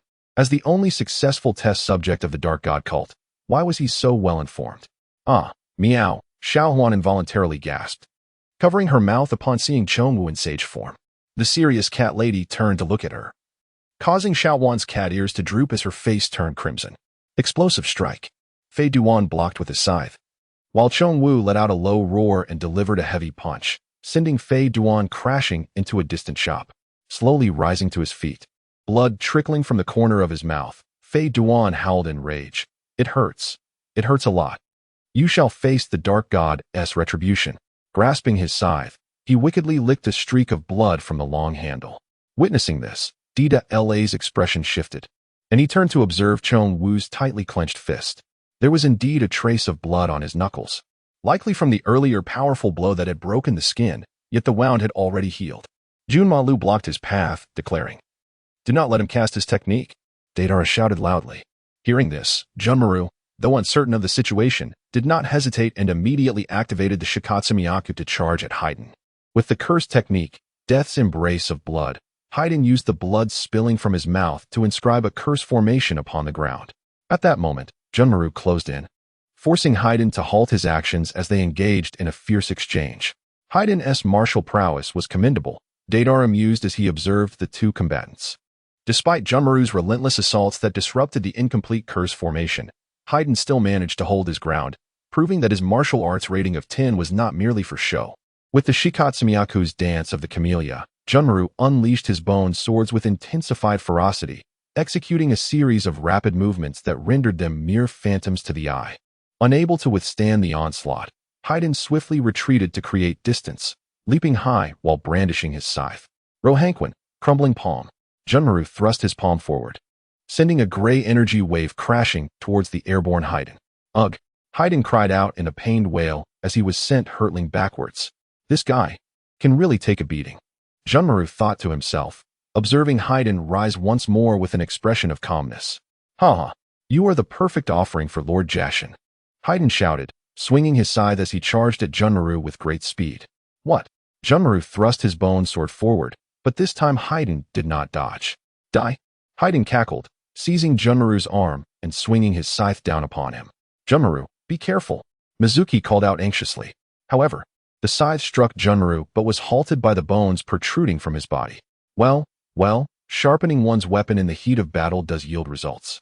Deidara smiled with satisfaction as he glanced at the completed sealing technique inscribed on his arm. Yet, upon witnessing the fierce struggle between the two, he momentarily set aside his intention to intervene. Haiden, possessing an immortal body, fought with reckless abandon, engaging in a self-destructive style that made him an exceptional sparring partner for martial arts. "Junmaru, let me take over." Deidara leaped forward, calling out to Junmaru. Earth Release, Rock Fist Technique. The essence of martial arts, Rohanquin. With two soft gasps, Deidara confronted Haiden, who wielded a scythe. Junmaru had no choice but to retract his bone sword and retreat to the sidelines to observe. "What gives? You won't let me participate, yet you're having a grand time." Suchikage pouted, murmuring her dissatisfaction. The two combatants engaged in a back-and-forth duel, resembling a casual training session. This allowed the old cat lady and the little girl to relax and step out from behind their stall. The crowd, which had previously kept its distance, now boldly approached, as if to witness a captivating performance. Earth Style, Heavy Stone Technique. Buddha Fist, Rock Strike. Bang! Haiden was once again sent flying by a powerful blow. Deidara dispelled his rock fist and was slightly taken aback by the proximity of the crowd. He then turned to give Jugo a knowing glance, to which Jugo responded with a grin and leaped into action. "Damn it, what do you all take me for?"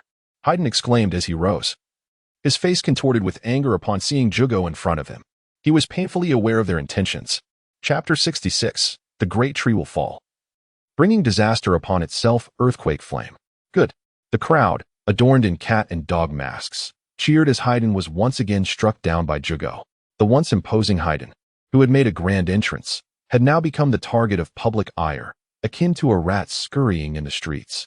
The power of the evil goddess curse, the ability of immortality, was indeed terrifying when shrouded in mystery. However, much like Shikamaru in the original narrative, Deidara understood that Haiden's abilities were better suited for collaboration. Alone, he posed little threat. "Curse you for hindering my magnificent evil god formation. It hurts so much." Haiden grimaced as he stood, baring his teeth, before violently hurling his scythe, sending the crowd into a panicked scramble. Fortunately, Junmaru swiftly intervened, blocking the scythe with his bone sword. After this fright, the crowd likely lacked the courage to draw near again.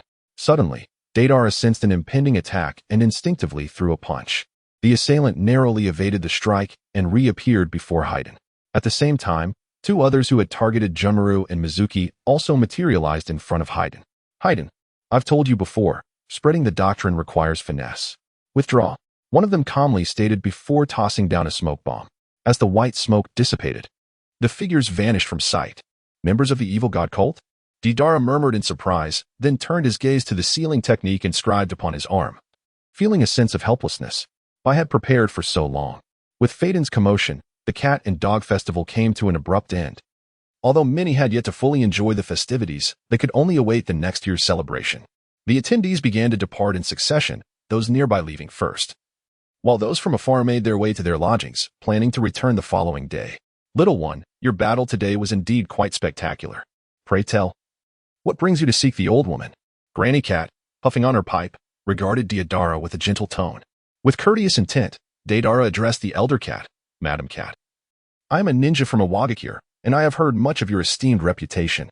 I wish to extend an invitation for you to become a weapons merchant in the land of Earth. I wonder if you would consider this proposal? Setting aside her pipe, the elder cat scrutinized Deidara with a piercing gaze. The land of Earth? Young one, are you suggesting that I betray the land of fire? The proposition of relocating to the land of Earth as a weapons merchant was transparent in its intent, yet she pondered the rationale behind such a move. Upon hearing her response, Deidara felt a slight sense of relief. The elder cat had not outrightly refused, indicating that there was room for negotiation, thus affirming his earlier suspicions. He smiled and continued, the situation in Konohagakure is rather tumultuous, wouldn't you agree? The land of Earth can offer you equally substantial opportunities. The elder cat paused momentarily, her expression reflecting surprise. Are you privy to certain information? In the current climate of Konoha, ominous clouds loomed overhead. The Uchiha clan was poised for action, their activities increasingly frequent. As a weapons merchant and intelligence source for the Uchiha clan, she was acutely aware of the brewing storm. Recently, she had been plagued with concern.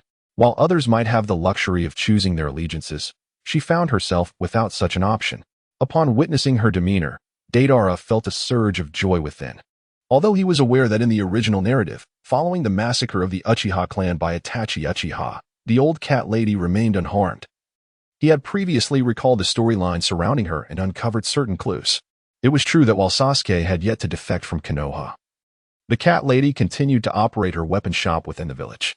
However, when Sasuke departed from Konoha and led Team Hawk to seek supplies from her, her residence was no longer situated in the village. Thus, Deidara speculated that the cat lady must have been part of an agreement with Konoha prior to Itachi's departure from the village. Otherwise, as a source of intelligence for the Uchiha clan, how could she have possibly survived the ensuing turmoil? Therefore, at this moment, Deidara was also engaged in a gamble, wagering that the cat lady was not as tranquil as she appeared. Given her awareness of the Uchiha's impending actions, it was implausible that she harbored no thoughts or intentions of her own. With an expression of serene composure, Deidara spoke again. The Uchiha clan has been in decline ever since the turmoil of the Nine-Tails incident several years ago. As the saying goes, it is pleasant to rest in the shade of a great tree.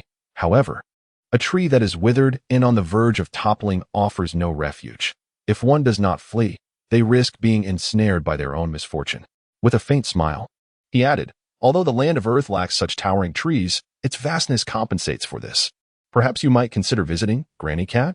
Granny Cat lifted her pipe, taking a thoughtful puff, as if contemplating his words. Having weathered many storms in her long life, she might have felt indifferent for herself. Yet, her concern for the future of the young Huan weighed heavily upon her. Turning her gaze back to Deidara, she chuckled softly, you certainly speak with ease, attempting to entice me to abandon my loyalties with mere words. Deidara raised an eyebrow and inquired cautiously, Senior, do you have any requests? The old cat lady nodded and replied, you dare to directly recruit me. It seems your status in the rock-hidden village is quite significant. However, based solely on today's battle, I am yet to acknowledge your capabilities.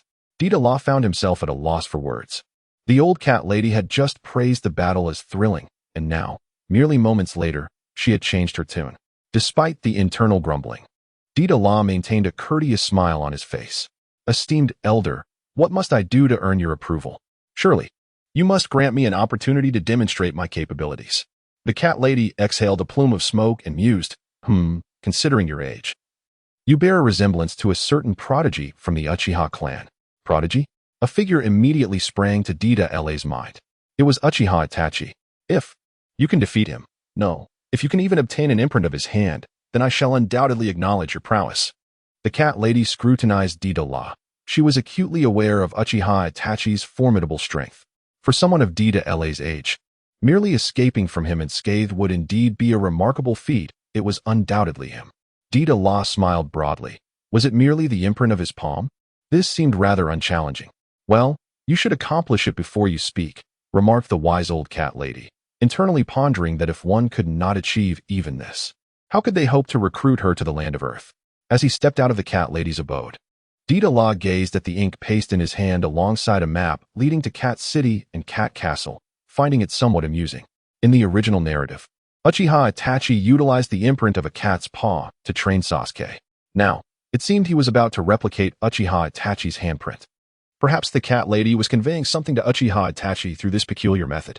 Chapter 67, The Lecherous Sage and the Deadly Alchemist. The following morning, upon learning that the cat lady and Xiao Huan were not accustomed to traveling by boat, and that the two ninja cats, Ri Nai and Tian Hua, possessed an innate fear of the sea, Deidara proposed to escort them back to the land of fire. Such a favor, flowing with the currents, was certainly welcome. Having made the necessary preparations, the group set forth towards the village's exit. Just as they stepped beyond the village gates, a tall figure clad in wooden clogs, adorned with a red vest and a brown ensemble, staggered towards them. Jiraiya? Upon recognizing the figure, Deidara raised an eyebrow, an involuntary smile gracing his lips. The white-haired man, whose hair cascaded down to his waist, donned a forehead protector and bore a red mark beneath his eyes, none other than the infamous lecherous sage, Jiraiya. Oh, it is Lord Jiraiya. What brings you here, having missed the grand gathering at the Holy Land? The cat lady inquired with a cheerful gaze as Jiraiya approached. The land of hot water served as an inspiration for Jiraiya's writings, a place he frequently visited. Just yesterday, while soaking in the hot springs, Deidara had mused whether Jiraiya might suddenly appear. After all, he was the renowned, white-haired figure known throughout the world, one of the legendary three ninjas. Unbeatable and a striking gentleman capable of soothing even the most distressed child. The image of Jiraiya bounding and wearing wooden clogs was vividly etched in Deidara's memory. Cat lady, are we returning to the land of fire? It is a pity if other matters have delayed you, Jiraiya remarked, striding forward, his gaze sweeping over the group with a hint of regret. He then turned his attention to the village, having heard of a disturbance at the gathering the previous day, and inquired if the cat lady knew the details. It has already been handled by these little rascals. They spoke of some evil deity cult, the cat lady replied, puffing on her pipe. Hearing this, Jiraiya refocused his gaze on Deidara and the others. Surprised, you resolved it? Upon carefully observing the youthful figures of Deidara and his companions, he could not help but reminisce about the disciples he had taken under his wing over a decade ago in the land of Rain. Oh, they truly were brimming with youthful exuberance. Jiraiya, clad in wooden clogs and with arms crossed, diverted his gaze from the towering figure of Jago, only to have his attention momentarily caught by Deidara's striking golden locks. Very well, Lord Jiraiya, I must hasten my return to Konoha. I bid you farewell. With that, the cat matriarch ambled forward. Speaking of which, it has been quite some time since I last visited Konoha, Jiraiya murmured as he watched the departing figures, then staggered toward the village. Ahead lies Konoha, Deidara-san. Your flying dragon is quite swift, exclaimed the cat-eared girl, K-Rin, her face alight with joy as she pointed toward the horizon.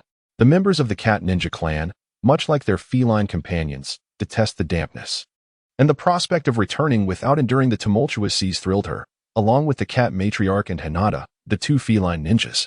After gently placing the grandmother and granddaughter duo on the ground outside the village, K-Rin lingered for a moment, gazing longingly at Jago, before departing at the matriarch's urging. From their first encounter, she felt an inexplicable connection to Jago. Perhaps it was his ability to communicate with animals that endowed him with a peculiar charm. Alternatively, the stark contrast between the robust Jago and her delicate form might have struck a chord within her, drawing her in. In the original narrative, K-Rin was meant to embark on a romantic relationship with Inuzuka Kiba at the story's conclusion.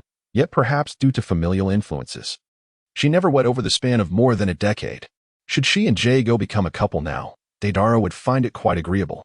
Foreign ninjas are permitted entry into Konoha, provided they possess a valid reason. Within the gates of Konoha, the vigilant duo of Kamizuki Izumo and T no Kotetsu stood guard, tasked with scrutinizing those who sought entry. After a moment of contemplation, Deidara resolved to infiltrate Konoha alone in the evening. Armed with his Karura mask, he could evade the sensory barriers and the watchful eyes of the barrier team, making it cumbersome to act with others in tow. Once he had settled his companions, Deidara donned his mask and returned.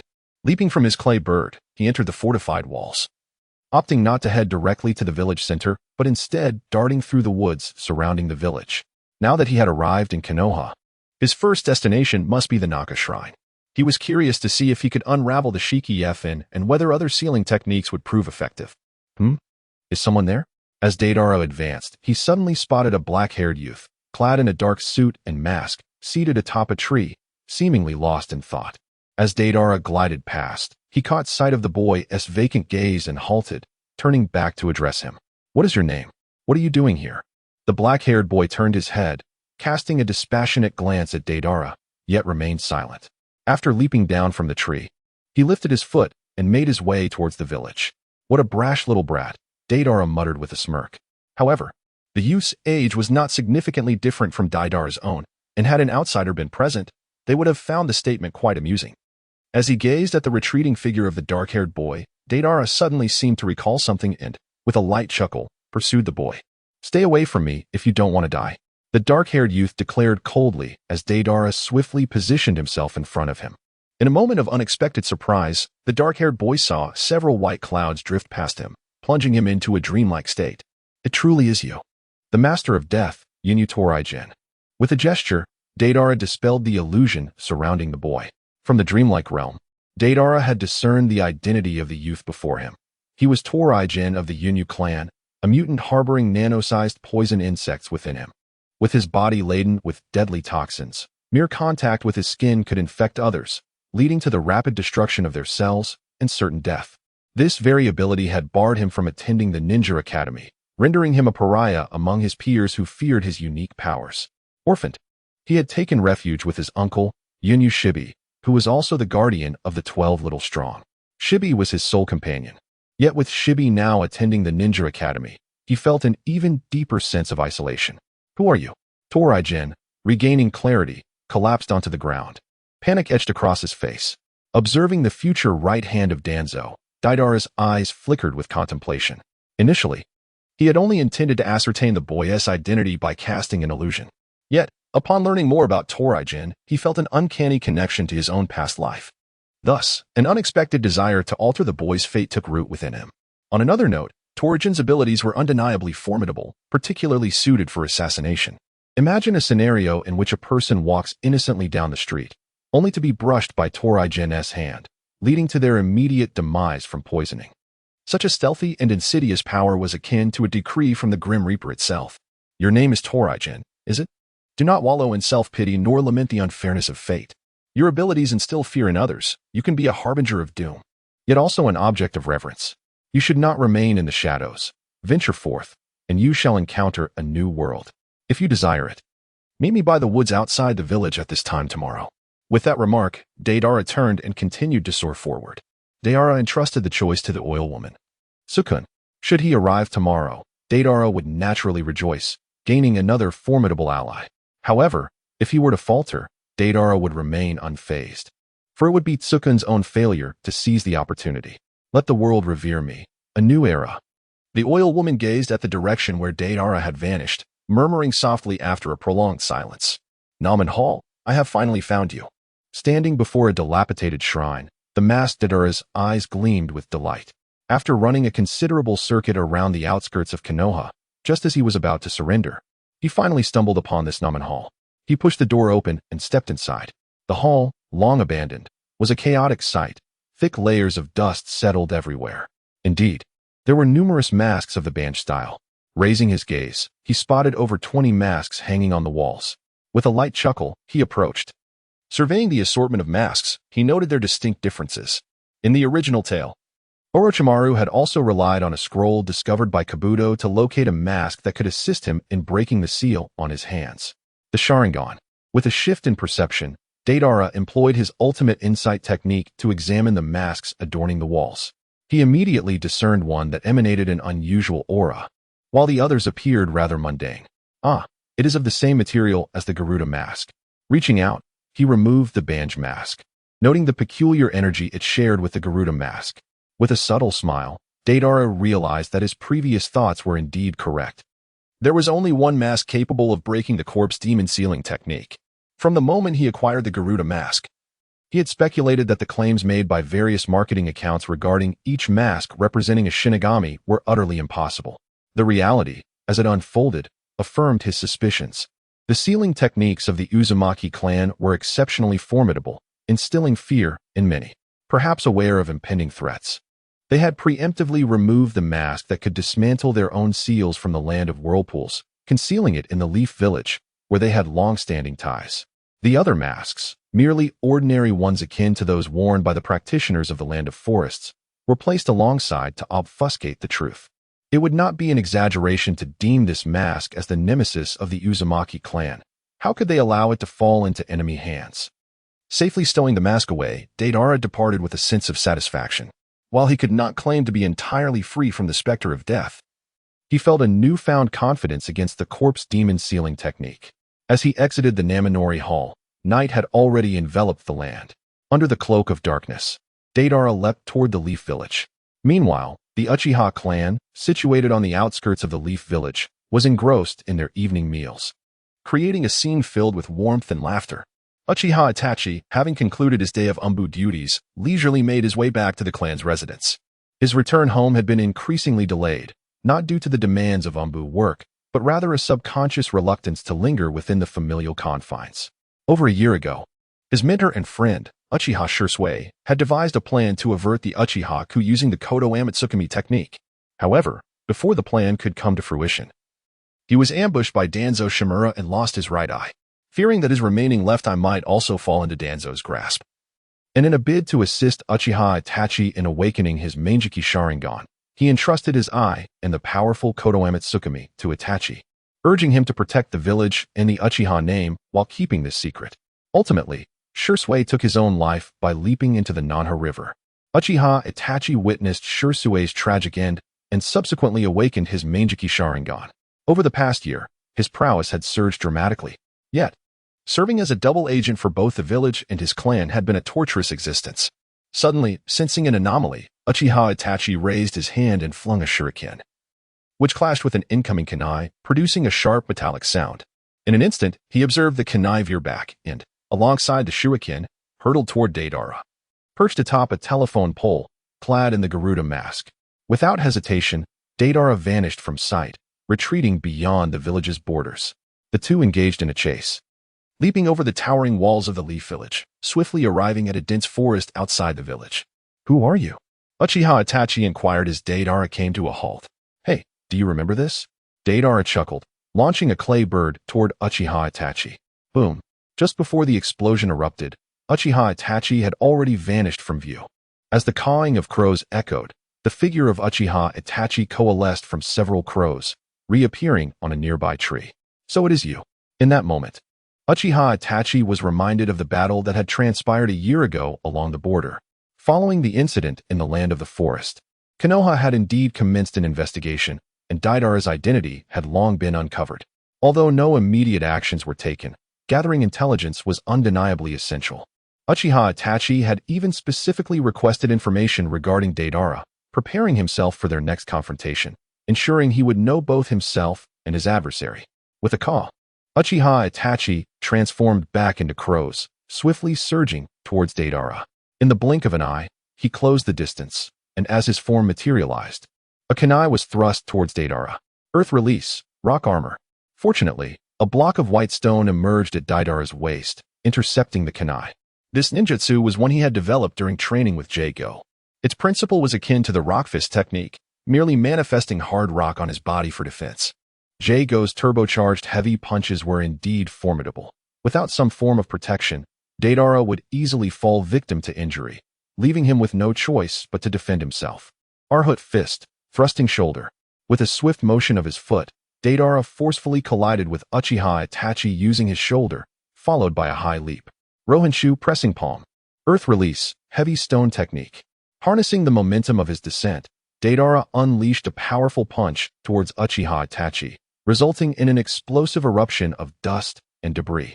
In the vast crater, Uchiha Itachi's form once again transformed into a crow and dissipated into the air. With a furrowed brow, Deidara soon witnessed the collapse and transformation of space. In the blink of an eye, they returned to the scene prior to the battle between the two. Was it an illusion? Chapter 69. Zhuangzhou's Dream of a Butterfly, the Butterfly's Dream of Zhuangzhou. At this moment, Deidara's figure transformed into a cloud of white powder, surging fiercely towards Uchiha Itachi. Boom! The sound of an explosion erupted, and the scene shifted once more, as if reality had truly returned. Uchiha Itachi turned around, and Deidara emerged from a swirl of white dust. The illusionary battle was filled with enigma, leaving one uncertain of what was real and what was mere phantasm. Your illusionary prowess has indeed escalated to such heights. Uchiha Itachi's expression remained inscrutable, yet internally, he felt a twinge of astonishment. In their previous skirmish along the border, Itachi had almost gained the upper hand with his illusions. Yet now, Deidara appeared to navigate the situation with remarkable ease, a fact that stirred Itachi's heart. After all, the progress he had made over the past year was monumental, incomparable to his former self. Fire style, great fireball technique. Fire style, white flame ball technique. At this moment, a flicker of shock finally crossed Uchiha Itachi's otherwise calm visage, as he found his great fireball technique unable to withstand the white fireball unleashed by his opponent. He promptly leaped backward, forming seals once more. Fire style, great flaming ball. Another, even larger fireball erupted forth, infused with a transformation of nature. Boom! The great flaming ball exploded, and no matter how high the temperature of Deidara's white flames, they dissipated in an instant. Fire style, poppy flower claw red. As the hand seals transformed once again, Uchiha Itachi, while employing the poppy fire technique, attached flames to his flying shuriken. The shuriken, imbued with searing heat, launched towards Deidara like a flurry of scattered poppy flowers, initiating a fierce assault. Explosion release. Ninja art. Dust explosion. Deidara raised his hands, unleashing a plume of white powder that formed a wall. The shuriken, enveloped in flames, struck with explosive force. The fiery projectiles were scattered, igniting the surrounding foliage and placing both combatants at the heart of an inferno. Illusion. Hellfire high above. Uchiha Itachi witnessed a fireball materialize from thin air, rapidly expanding and raining down with overwhelming force, leaving him momentarily astonished. Kaleidoscope Sharingan, activate. As Itachi gazed skyward, his eyes transformed into a deep crimson, the three tomo spinning with fervor. Upon activating his Kaleidoscope Sharingan, the raging inferno dissipated, leaving him momentarily taken aback. This hellish illusion, a technique acquired by Deidara from the armor of the Crimson Copper, though not particularly sophisticated, was effective at the right moment, nearly ensnaring Itachi. Illusion. Tsukuyami. When Itachi turned his gaze inward, Deidara perceived a flock of crows fluttering before him, rendering his expression blank. Little Deidara. The call of his inner self resonated, awakening his realization. Illusion. Butterfly dream. The myriad crows were consumed by white clouds, from which several delicate butterflies emerged, dancing gracefully. The butterflies vanished into the center of Itachi's forehead, ultimately drawing him into the realm of illusion. There, Danzo, under the pretext of preserving his brother's life and the Uchiha name, assigned him the grim task of exterminating his clan. In truth, it was Konoha's desire to safeguard its reputation, preventing other clans from harboring thoughts of betrayal, that compelled him to undertake such a brutal mission. Reduced to a mere pawn. How cruel it was. Yet, he understood that the Uchiha clan's might could never seize control of Konoha. Should the Uchiha indeed instigate a coup, they would be annihilated, leading to devastating losses for Konoha. Inheriting the will of fire from Uchiha Shursui, he found himself ensnared in a dilemma. Ultimately, however, he made his choice. Upon awakening the Kaleidoscope Sharingan, one typically acquires one or two unique abilities. These powers are contingent upon the individual's past and innermost truths. Even Deidara, who obtained the Sharingan from the ferryman, was no exception. On that day, after unlocking his Kaleidoscope Sharingan, in addition to the ultimate insight, he awakened another ability, the illusion of butterfly dream, which he now wielded against Uchiha Itachi. Deidara draws inspiration from Zhuangzi's butterfly dream, embodying the essence of the butterfly dreams of Zhuangzi as well. The concept of the butterfly dream parallels the notion that life is but a dream. Both existing independently of Deidara's will, they merely reflect and explore the true inner feelings of the practitioner. The sole distinction lies in the fact that the dream of life prompts the practitioner to delve into their past memories, while the butterfly dream, influenced by the practitioner's current state of mind, serves as a projection of their future, immersing them in visions yet to come. As for the awakening of such an ability within Deidara's kaleidoscope, it may be attributed to the influence of his identity as a traveler or possibly the effects of traversing through the dragon veins that connect time and space, defeating you with illusion. This is the true essence of art. Gazing at the pained expression of Itachi Uchiha, ensnared in a future illusion, Deidara murmurs expressionlessly. He then retrieves ink from his pocket, extending his right arm to imprint the hand seal of Itachi Uchiha. This is the purpose of his journey, a detail he cannot afford to forget. Now, knowing that the choices you will make in the future are erroneous, what will you do? As Deidara soared high into the sky upon his clay giant bird, Uchiha Itachi remained ensnared in the illusion below. He murmured softly, dispelling the jinjutsu before taking flight into the distance. Much like the oil-wielding Nara, Deidara presented Itachi with a choice. He was curious to see how Itachi would respond upon realizing the absurdity of his predicament. Wherever there are people, there will inevitably be conflict. Thus, it was only logical for Uchiha to instigate a coup. However, was there truly no path other than to acquiesce to Danzo and annihilate his own kin?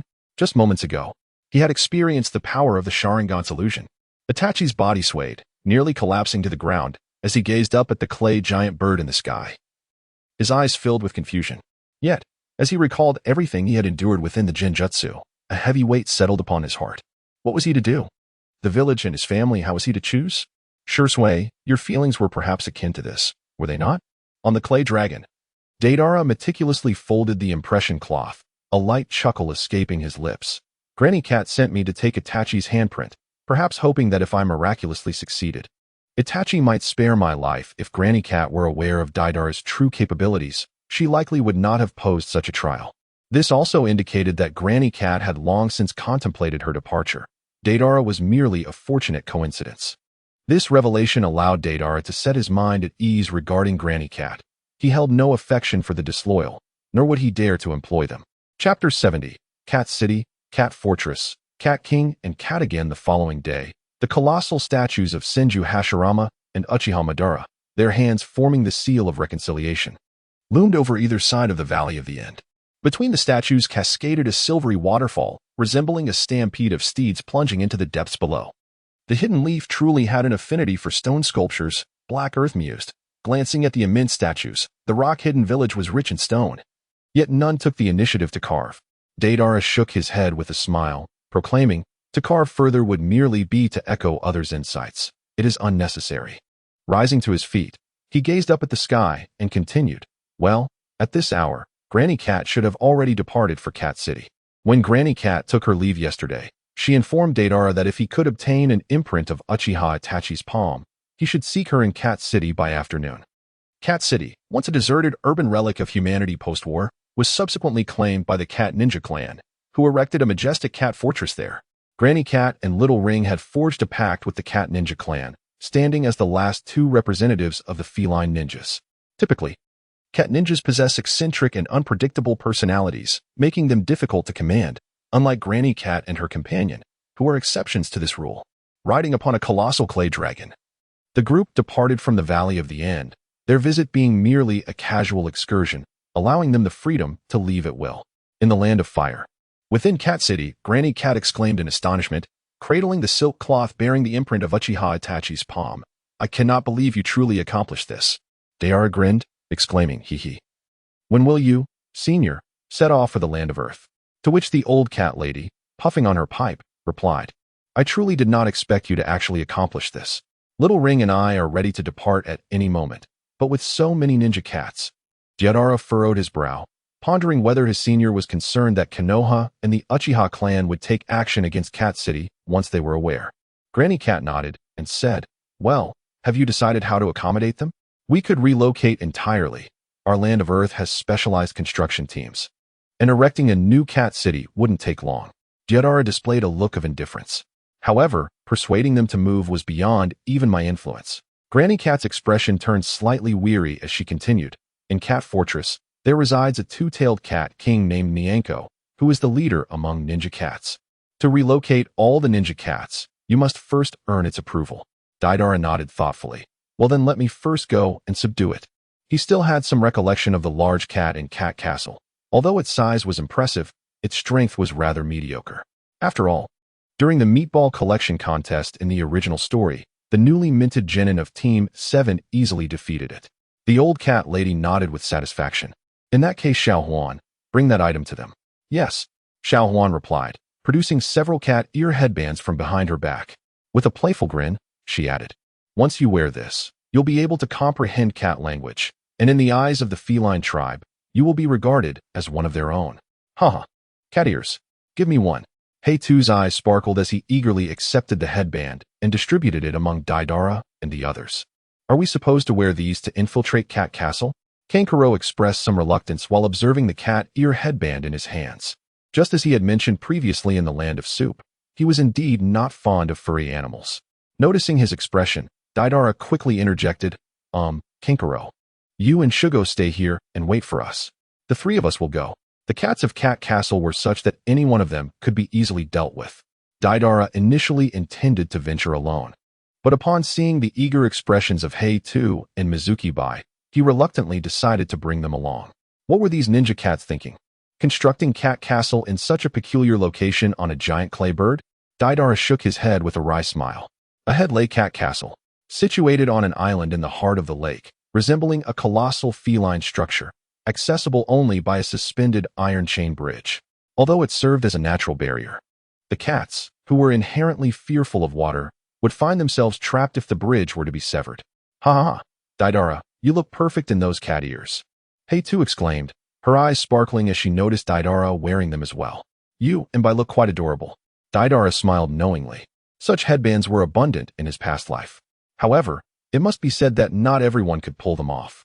He had often witnessed greasy uncles donning cat or bunny ears, attempting to be cute, which was rather awkward.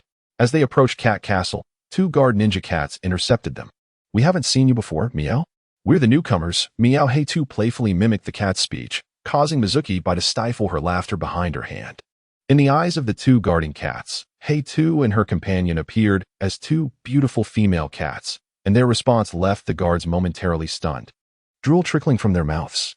Aside from Tianhua and Rinai, who had long been by the old cat lady's side and could speak human language, other ninja cats could only communicate in cat language. Similar to Pakin, one of Kakashi's 8 ninja dogs, who could also speak. Indeed, they are new cats. You may enter. Meow. Two sentinel cats exchanged glances, both recognizing the awkwardness of the situation, and promptly allowed the 3 individuals to enter. Turning back, they noticed the 2 sentinel cats still observing them, which made Hei-Tu involuntarily shiver, prompting her to quicken her pace and urge, what on earth is this? Hurry, hurry. Upon entering the cat fortress, it bore a striking resemblance to human cities, featuring towering buildings and expansive squares, starkly contrasting with the dilapidated cat town. Brother Deidara, where might the Cat King be? Should we split up to investigate? Seeing Deidara surveying the surroundings, Mizuki-bai inquired softly. Deidara averted his gaze and waved his hand dismissively. No need. It is right there in the day guard tower. With that, the 3 of them proceeded toward a pavilion. This was the residence of Lord Nakomata, where no ordinary cats were permitted to approach. As Deidara and his companions entered the castle tower, they were once again intercepted by a black cat adorned with a lightning symbol on its forehead. We are here in search of Lord Nakomata. Please allow us entry. Mizuki-bai gently implored. What business do you have with Lord Nakomata? The black cat retorted, its tone laced with skepticism. You don't appear to be trustworthy felines. Allow me to subdue you first, Meow. With a low growl, the black cat lunged at Deidara and his companions, claws poised for attack. Why is it so noisy outside? Don't they realize I have important guests? A deep voice emanated from behind the bamboo curtain within the tower. Reporting to you, Lord Nakomata. There are stray cats attempting to breach the castle. General Zidian is currently engaging them. Meow. A guard cat replied dutifully from beyond the curtain. Expel them at once. Nakomata roared, before turning to smile mischievously at the individual seated opposite him. Forgive the disturbance, my lord. There are always some unruly stray cats below. A gentle female voice floated out from behind the curtain. "Oh, it's quite all right. We are friends, and I am more than willing to assist if needed." The guard cat turned to exit, his mind swirling with confusion as he wondered why Lord Nikomata displayed such reverence towards this human woman, given his well-known disdain for humanity. Bang! At that moment, the black cat known as General Cat tumbled in from outside, crashing heavily to the ground. Chapter 71. The Journey of the Two-Tailed Cat. The mousetail ball. Deida and his companions materialized within the tower's lofty chamber. "You are human. How is it that you possess the ability to arrive here? Who might you be?" heard a colossal feline from behind the bamboo curtain. Deidara stepped forward, having already gained the approval of the cat matron. "Now, cat, I demand your submission as well." With that, he casually glanced behind the curtain, his gaze falling upon the shadowy figure beside the cat. A sense of bewilderment washed over him. How could there be another presence within the cat fortress? The cat matron? Although the cat clan had a pact with us, the cat, had never regarded her with any reverence. "Child, do you truly believe you can compel my allegiance?" "Haha, I must say you possess remarkable courage." The cat replied, and with that, she swiftly clapped her paws together, forming a series of intricate hand seals. In an instant, the tower twisted and transformed into a profound corridor, with lanterns on either side flickering to life. Behind them appeared a mesmerizing woman, quietly savoring a bowl of crimson liquid. When she noticed Deidara and his companions turning to look at her, the enchanting woman lifted her head, revealing a terrifying feline visage. "Ah!" Black Soil gasped in shock at her appearance, retreating behind Deidara. "Meow!" With a fierce roar, the cat demon lunged at the trio. Ice release. Extreme ice 1,000 needles. At Watermoon White's command, numerous chilling needles shot forth, shattering the cat demon as if she were made of glass. Immediately after, a colossal shadow emerged from one side of the corridor, hurtling towards Deidara and his companions. It was an enormous black cat, its eyes glowing with an eerie green light. "Vanish!" A towering ice mirror materialized in midair as Watermoon White brandished a kunai and thrust it into the black cat's forehead. The surrounding space crumbled, disintegrating inch by inch, and as the illusion dissipated, the three found themselves back in the tower. "Huh, cat, your illusions are ineffective against us," Watermoon White remarked, gazing calmly at the enormous white cat that had now materialized before them. "If you possess some skill, let us resolve this with force, meow." With a menacing feline roar, the giant cat brought its claws crashing down. Watermoon White swiftly sidestepped, slipping into an adjacent ice mirror. Boom! The cat's claws struck the ground, creating a deep crater and sending dust swirling into the air. Melt release, hammer strike. With a triumphant leap, Black Soil wielded a stone hammer many times her size, executing a mid-air split before delivering a powerful blow to the cat's head. Bang! The cat fell to the ground, convulsing violently. This strike was a new ninjutsu developed by Black Soil, merging the heavy rock technique with the transformation of the lime solidification technique. The augmented cement hammer surpassed the might of the rock fist technique, proving simpler to control. The initial blow had sent even the sage-transformed heavy go flying into the sky, akin to the extraordinary strength exhibited by Tsunade and Sakura. "Haha, great cat. I ask you now, will you submit?" With a gray hammer in hand, Karatsuchi wore a proud expression. At that moment, a woman with long beige hair, braided in a twist, emerged from behind the bamboo curtain, her expression resolute as she declared, "The Nico is my friend. You cannot harm it." Wyneen. Upon seeing the woman appear, the forehead protector bearing the insignia of Wyneen caught Deidara's attention, causing him to raise an eyebrow slightly. "Why, Mujin? Please help me eliminate them." The Nico, lying on the ground, though weakened, spoke with a commanding tone. "Why, Mujin? So it is she. But how did she come to be here?" Deidara pondered, surprised by the revelation of her identity. The two Waimujin were the hosts of the Two Tails from the Hidden Cloud Village. In the original narrative, Deidara had never heard of her connection to the Nico clan. The Two Tails, the double-tailed Nico? Could this be the link between them? As Deidara contemplated the implications of the two Waimujin, she, propped up on one hand, suddenly sprouted sharp, elongated claws from both her hands and feet. "Do not worry, Nico. I will not allow them to harm you." Though her demeanor was serious, the tone of Waimujin's voice was surprisingly gentle. "Meow." With a fierce swing of her claws, Waimujin propelled herself towards Karatsuchi. Karatsuchi immediately raised her hammer to strike. But Waimujin's speed was astonishing, easily evading the heavy blow. As Waimujin closed the distance, Karatsuchi's expression changed, and she swiftly abandoned her cumbersome hammer to dodge. Earth release, rock fist technique. Covering her hands with rocky gauntlets, Kuratsuchi finally engaged. The two exchanged blows, claws meeting fists. But Kuratsuchi's physical prowess proved insufficient to withstand Waimujin's onslaught. Just as she was about to be struck in the abdomen, she fortunately managed to block with her rocky fist, yet she was still sent crashing to the ground. Deidara raised his hand to stop Mizuki Bai, who was about to rush forward to assist, and gently shook his head. Kuratsuchi needed an independent battle to foster her growth more effectively. Fire style, fire mouse ball. The wooden figure steadied itself and unleashed a burst of mouse-shaped flames from its mouth, which suddenly erupted, transforming into a dense wave of blue flames that surged towards Kuratsuchi. Earth style, earth flow wall. Kuratsuchi slammed her palms onto the ground, and a wall of earth rose swiftly.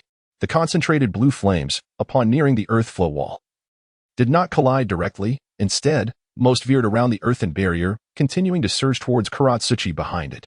What? Kuratsuchi's face turned pale with shock. Boom. Kuratsuchi. The back of the earth flow wall erupted in flames, and Mizuki Bai's heart tightened as she gasped in alarm. Earth style, earth dragon hidden technique. Kuratsuchi formed hand seals. And suddenly, from beneath the ground behind the wooden figure, a dragon emerged slowly. Sensing the threat, the wooden figure turned and raised its claws to block, only to be struck back several meters by Kuratsuchi's powerful punch. Deidara's lips curled into a faint smile, his heart silently acknowledging the significant progress in Hei-2's battle consciousness. Water release, water dragon bullet technique. As the wooden figure had yet to stabilize its stance, Hei-2 unleashed a colossal water dragon bullet that surged towards the wooden figure. Fire release, mouse tail ball. The wooden figure concentrated chakra into a sphere with his 10 fingers, manipulating it with fine threads of chakra. 2 chakra spheres shot forth, erupting in explosive flames that instantaneously shattered the water dragon.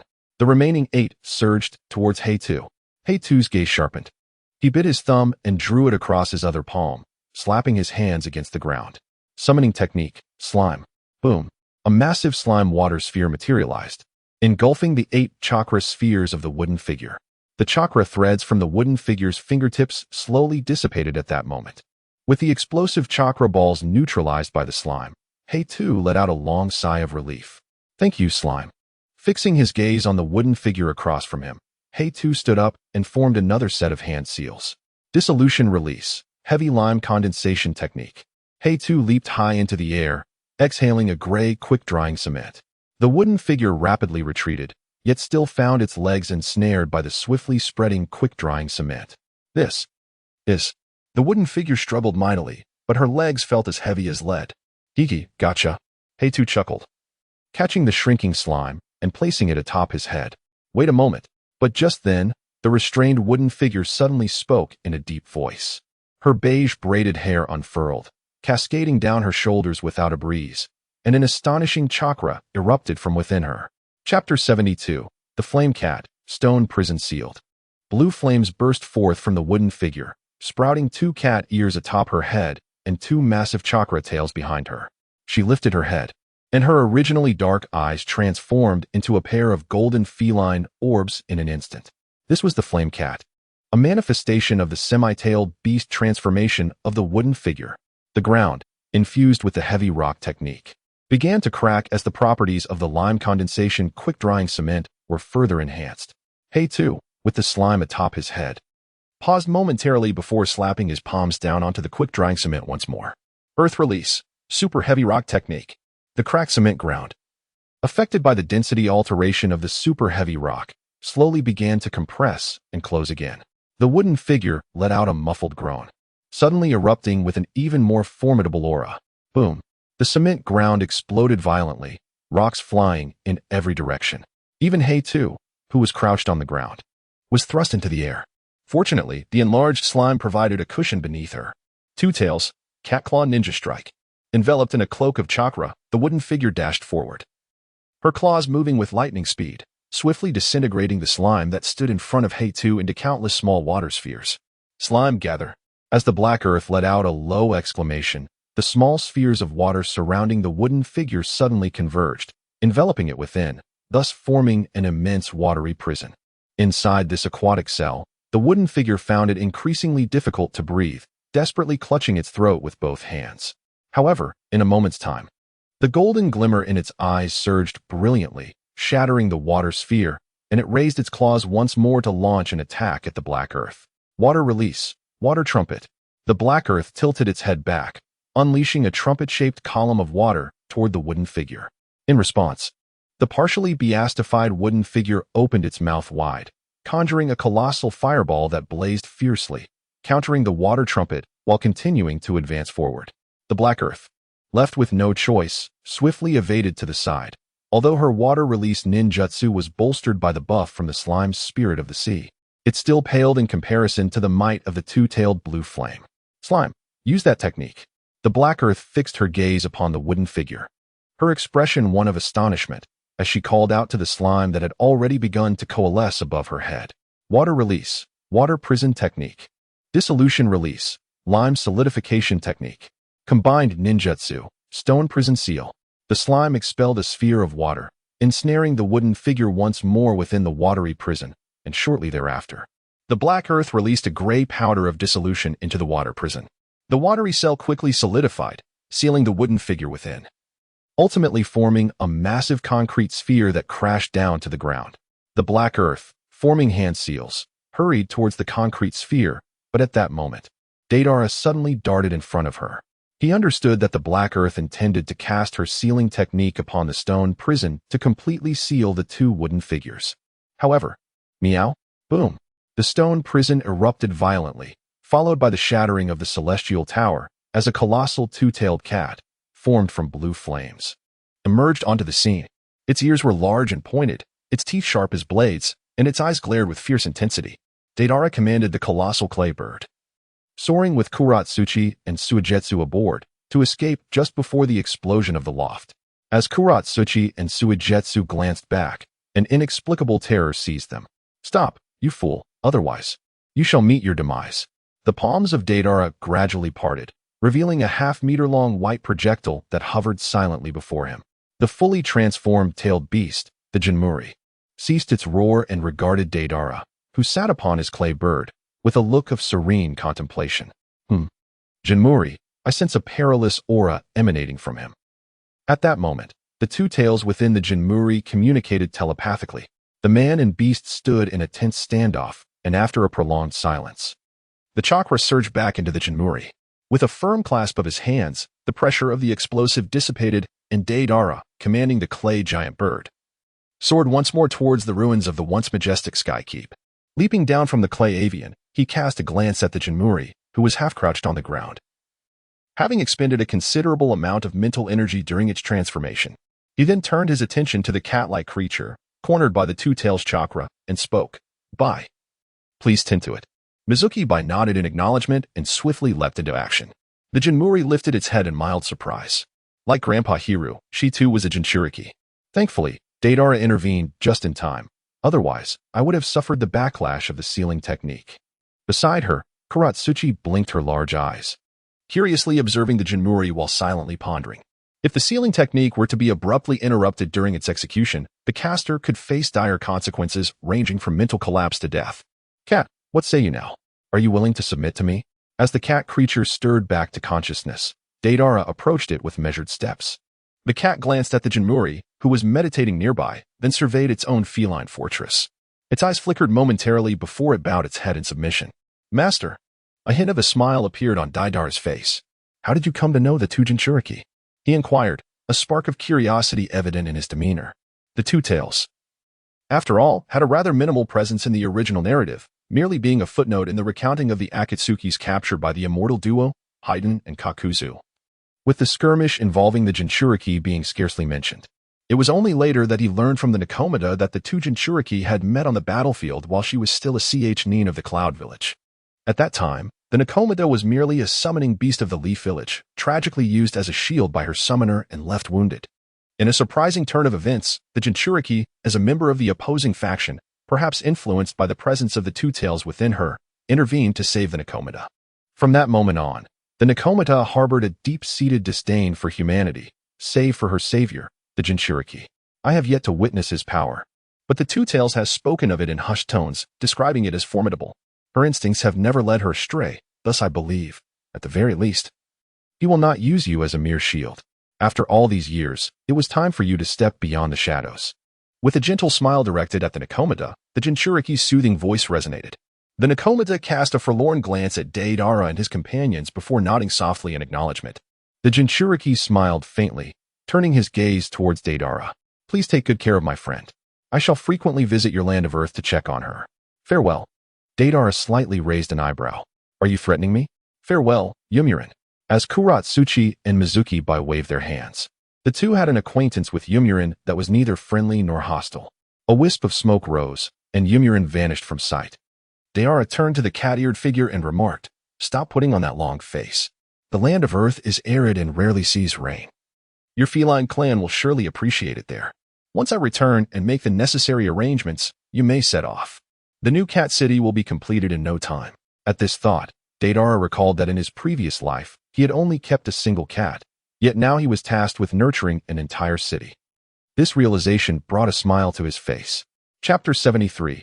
Aside from explosives, I, Deidara, can also venture into real estate. As for Kuratsuchi today, being able to contend with the half-tailed beast Yomurin is quite commendable. Deidara mused on the clay dragon beneath him. Meanwhile, Kuratsuchi, animated and lively, was engrossed in a discussion about the recent battle with Slime and Mizuki Bai. Is someone approaching? At that moment, a figure of a dark-haired youth appeared in the distance, swiftly making his way towards the dense forest below. Deidara smiled subtly, commanding his clay dragon to approach.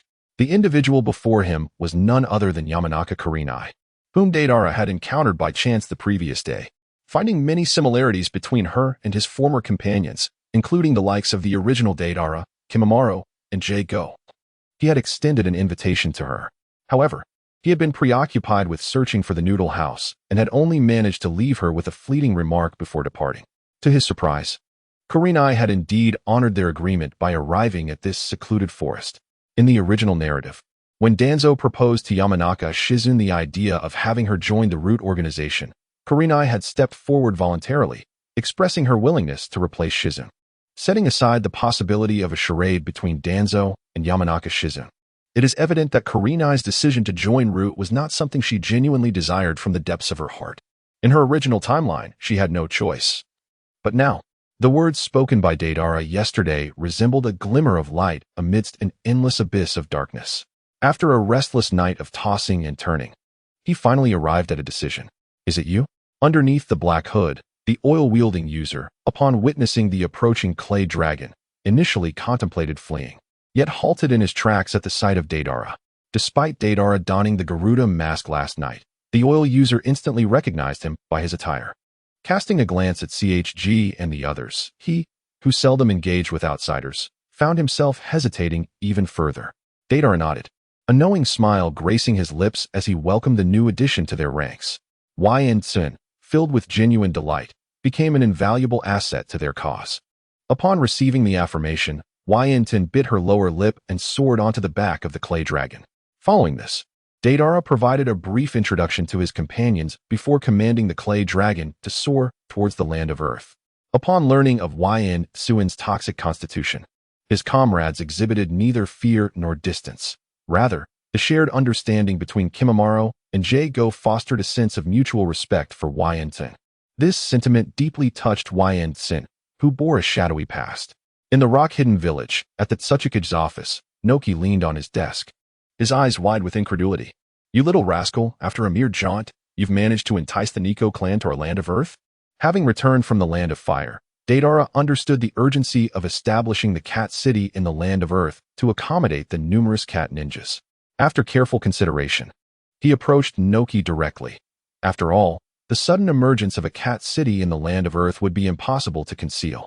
It was far more prudent to inform Noki, leveraging his influence as Tsuchikage to expedite the construction of the cat city. Deidara feigned helplessness, sighing, They insist on following me, and I find myself powerless to change the situation. What do you think, old man? Is this king of clams in my possession sufficient to exchange for a city? Noki gazed intently at Deidara, his eyes shimmering with contemplation, lost in thought.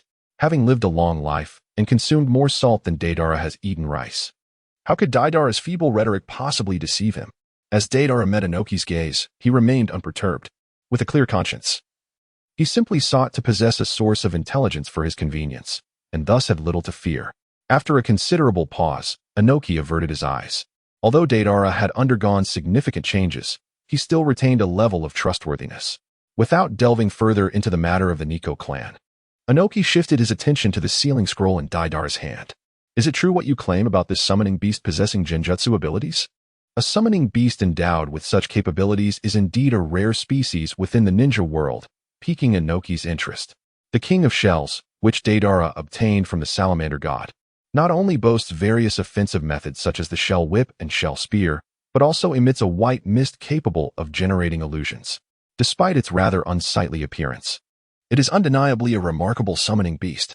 The illusionary mist produced by the King of Shells, if utilized in the daily training of ninjas, would undoubtedly enhance the IWA shinobi's resistance to genjutsu, a long-standing weakness, particularly given the scarcity of illusionist ninjas in Iwagakure.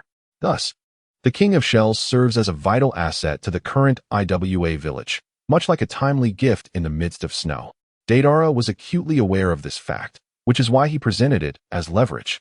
Noticing that Inoki had ceased his probing, Deidara felt a surge of delight. Of course.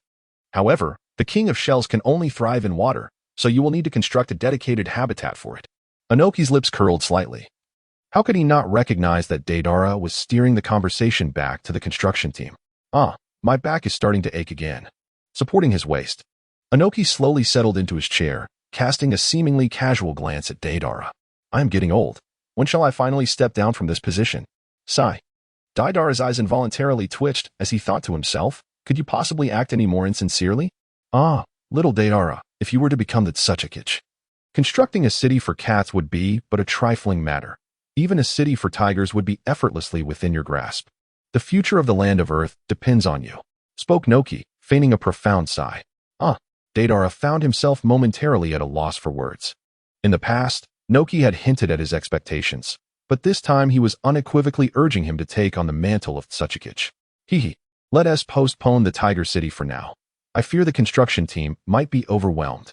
Deidara chuckled lightly, deftly steering the conversation back to the construction team. Subsequently, he finalized the arrangements for the Cat City with Inoki before making a hasty exit from the Tsuchikage's office. Inoki gazed at the door, a twinge of frustration gnawing at him. This impudent youth was increasingly embodying the essence of a Tsuchikage, yet he bore an air of indifference. No, I must devise a strategy. Though the construction team of the Land of Earth may not possess the instantaneous prowess of Konoha's divine methods, conjuring a wooden structure with a mere clap, their building speed was nonetheless remarkably swift. In just 5 days, a fortress rose from the ground not far from the Heavenly Dragon Temple. The city was replete with various facilities, allowing the Nico clan to simply move in with their belongings. At last, the endeavor was complete, filling Deidara with a profound sense of accomplishment. Standing before the newly erected Cat City, he wore a subtle smile. Little did the world expect that aside from his explosive artistry, Deidara could also delve into real estate, right? Amused by his own thoughts, he soared into the sky atop his clay bird, a surge of excitement nearly prompting him to exclaim "Ka!" Startled, he quickly closed his mouth. At that moment, a crow cawed resonantly as it approached from the distance, perfectly in tune with the scene. With a furrowed brow, Deidara pondered. Itachi? Chapter 74. The Uchiha Family Affairs, the 5th Hokage. What could that fellow possibly want from me? Riding on his clay bird, Deidara followed the raven towards a verdant oasis, his mind brimming with curiosity. The raven possessed a pair of glowing red eyes, and upon sighting it, Deidara instantly recognized it as a means of communication employed by Uchiha Itachi. Soon, as the raven soared into the dense forest, Deidara leaped from his clay giant bird and pursued it. The raven alighted upon a grand tree, and in an instant, numerous other ravens appeared, coalescing into the form of Uchiha Itachi. Is this your true appearance? Upon seeing Deidara leap forth, Itachi spoke with an inscrutable calm. Deidara raised an eyebrow, recalling his previous encounters with Uchiha Itachi. Although neither had utilized transformation techniques, both had donned masks. Amused, he remarked, "You sought me out merely to glimpse my true appearance?" "I require your assistance," Uchiha Itachi replied, maintaining his usual stoic demeanor, yet surprising Deidara with such a request. Deidara exclaimed, bewildered. He hardly remembered being on such familiar terms with Itachi. Thus far, they had only crossed paths twice, each time as adversaries. The fact that Itachi would now seek his help left Deidara utterly perplexed. You had the opportunity to eliminate me on both occasions, yet you refrained. Why? Itachi inquired softly. Reflecting on their past battles, Deidara absent-mindedly rubbed his nose and replied with a smirk, I had no justification to kill you. Does that satisfy you? A faint smile graced Itachi's lips, and for the first time, a flicker of emotion crossed his expression. Though I am unaware of the origins of your Sharingan, I must inform you that there exists an individual intent on eradicating all Sharingan users, and soon, you shall become his target. At Itachi's words, Deidara's eyes narrowed. The masked man, has Obito approached you? He queried, despite his suspicions. Uchiha Madara, Itachi disclosed, articulating each name with precision. He's not dead? Deidara feigned astonishment before continuing. So, have you come under his orders to eliminate me? Itachi shook his head, stating, No, as I mentioned, I require your assistance. In truth, this is also for your own benefit. I have witnessed Madara's formidable power. Unless we join forces, it is impossible to defeat him. Deidara was momentarily taken aback. The weight of Itachi's words was substantial, and his mind raced to comprehend their implications. Was it the influence of the butterfly dream illusion that prompted him to forsake Danzo and Obito this time? Was he resolved to protect the Uchiha clan? Yet, what could have led him to contemplate an alliance with me? A myriad of questions swirled within him. But one thing was certain. The Itachi Uchiha before him had made a choice that diverged significantly from the original narrative after experiencing the butterfly dream. The true effect of the butterfly dream bore a resemblance to a fusion of Tsukuyomi and Kotoeme Tsukumi. However, its most distinguishing feature was its immunity to the will of the caster. Kotoeme Tsukumi could manipulate the will of the victim entirely, as the caster exerted total control, with the official description stating that those perceived by the caster would be transformed into mere puppets.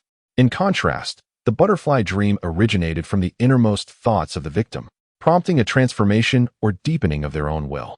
Naturally, Itachi's shift in resolve was contingent upon Deidara's timely intervention to dispel the illusion.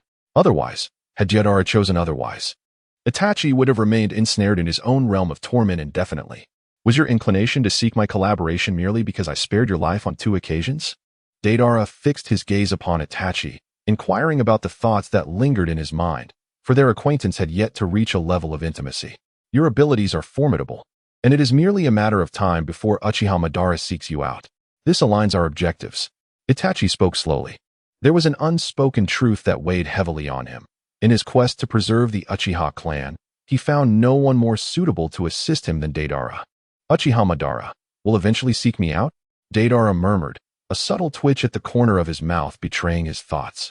Although he was aware that Madara might yet be resurrected, he was still very much a dead man at present. With a light chuckle, Deidara remarked, If I were to say that Uchiha Madara stands before me without instilling the slightest fear, what would you think? Uchiha Itachi furrowed his brow, questioning, Do you not wish to join forces with me? Itachi could hardly believe that Deidara would be unperturbed by the presence of Uchiha Madara. He had made his intentions abundantly clear. Only through their alliance could they hope to succeed. If he had not misjudged Deidara, it could only mean that Deidara harbored other plans, preferring to act independently rather than collaborate with him. Deidara slowly shook his head and calmly uttered, The Uchiha is your clan. Uchiha Itachi, under the impression that the name of Uchiha Madara would instill fear and compel him to forge an alliance, had evidently misjudged the situation. The Uchiha may be his lineage, but it is certainly not mine. Itachi's expression shifted. He had anticipated that Deidara would hastily agree to an alliance to protect his Sharingan upon his proposal. However, it now seemed that he truly harbored no fear of Madara. If that is the case, then farewell. Itachi's demeanor returned to its former calmness, and he raised his hand to form a seal, preparing to transform into a crow and vanish. Wait. At that moment, Deidara unexpectedly called out to him. Meeting Itachi's puzzled gaze, Deidara flashed a grin and said, As you mentioned earlier, it is you who requires my assistance. If you can offer suitable conditions in exchange, I might be inclined to involve myself in your Uchiha affairs. As Deidara spoke slowly, he deliberately emphasized the phrase the affairs of the Uchiha clan. Upon hearing this, Itachi Uchiha paused his hand seals, a flicker of surprise crossing his features. The Deidara before him was becoming increasingly difficult to comprehend. He inquired with a calm demeanor, money, ninjutsu, or something else. Deidara did not respond. Instead, he smiled and retorted, What do you believe you can present that would satisfy me? Uchiha Itachi furrowed his brow, pondering deeply, as it appeared he truly had nothing of value to offer. After a brief moment, a thought seemed to strike him. He fixed his gaze on Deidara and stated earnestly, "At this moment, I cannot present anything that would meet your approval, but I can promise you 3 things. As long as they do not contravene my principles, I shall fulfill them. This is a commitment from the future 5th Hokage of Konohagakure to you." The 5th Hokage? You? Deidara's eyes widened in disbelief. Could it truly be that these words came from the mouth of Uchiha Itachi? Chapter 75. Obsessive Belief, Extraction Plan. The following day, early in the morning, Deidara arrived in the Land of Fire and summoned the feline spirit, Nico, to the ninja tool shop owned by the Cat Elder in Cat City. "Master, has the Cat City in the Land of Earth been completed so swiftly?" inquired the colossal Nico upon arrival. With a smile, Deidara nodded, confirming that everything was in place. He then turned to Granny Cat with a serious expression, stating that Konoha was poised to make significant moves tonight, making it the perfect opportunity for you to head to the Land of Earth. Granny Cat appeared somewhat astonished, setting aside her pipe as she gazed at Deidara. Is it truly tonight? Though she had her suspicions, the exact timing of the Uchiha's coup was something even she was unaware of. After all, her relationship with the Uchiha clan was merely one of cooperation, and they had not divulged much information to her. Thus, she was puzzled about how Deidara had come by this news, and why he seemed so utterly confident. Deidara nodded, declaring that this very night, Konoha and the Uchiha clan were preoccupied. "You shall set forth immediately. Zhongwu will rendezvous with you at the border." With that, the cat again carried Granny Cat and Xiao Huan, issuing a rallying cry to the feline ninjas of Cat City. This night would indeed be an insomniac one for Konoha. As he observed the Uchiha clan of ninjas streaming forth from Cat City, Deidara sighed inwardly before turning his gaze towards Konoha. In that direction, dark clouds loomed ominously, heralding a tempest, evoking a sense of foreboding. It seemed that Itachi aspired to tread the path of Hashirama, and it would not prove to be an easy endeavor. Just yesterday, Itachi had revealed his intention to become the 5th Hokage of Konoha, initially surprising Deidara. However, upon reflection, Deidara discerned Itachi's true motives. After experiencing a butterfly dream, the Itachi of the present sought to alter Konoha's entrenched biases against the Uchiha clan through his own endeavors, thus enabling the Uchiha to genuinely integrate into Konoha. Was this not the very essence of Hashirama's will? Yet, the challenge was immense. The long-standing animosity and fear that the various clans of Konoha harbored towards the Uchiha were deeply rooted, and it was evident that Itachi's chosen path would be fraught with obstacles. For him, who had undergone the butterfly dream, it felt akin to rebirth. Like the protagonist of a melodramatic tale, he vowed that this time he would reclaim all that once belonged to him. Thus, the foremost task before him was to surmount all challenges and ascend as the 5th Hokage of Konoha. In doing so, he would gradually transform the Uchiha clan and Konoha itself. Some may question why he did not lead his kin away from Konoha, suggesting the vast world held other sanctuaries. Yet, for one who had inherited Shirsue's will, such thoughts had never crossed his mind. The belief in peace was a shared ambition among many, including Itachi, as well as figures such as Hashirama, Tobirama, Madara, and Obito, albeit viewed through different lenses that shaped their actions. The inability to achieve genuine peace in reality led them to place their hopes in the infinite Tsukuyomi. Undeniably, this was a form of obsession, born from a fervent desire for peace. As the sun dipped below the horizon and night descended upon the Uchiha territory in Konoha, Itachi sat across from his father, Fugaku Uchiha, at the table. "Itachi, it is impossible. Even if we could uproot the root, our Uchiha clan would still not be acknowledged. This is human nature." Uchiha Fugaku gazed intently at his son, whose demeanor remained as calm as a still pond, and he spoke with a hint of resignation in his voice. Although he had never explicitly expressed it, he held a deep sense of pride for this son of his. Graduating from the Ninja Academy at 7, becoming a nin at 10, joining the Umbu at 11, and rising to the position of Umbu's squad leader.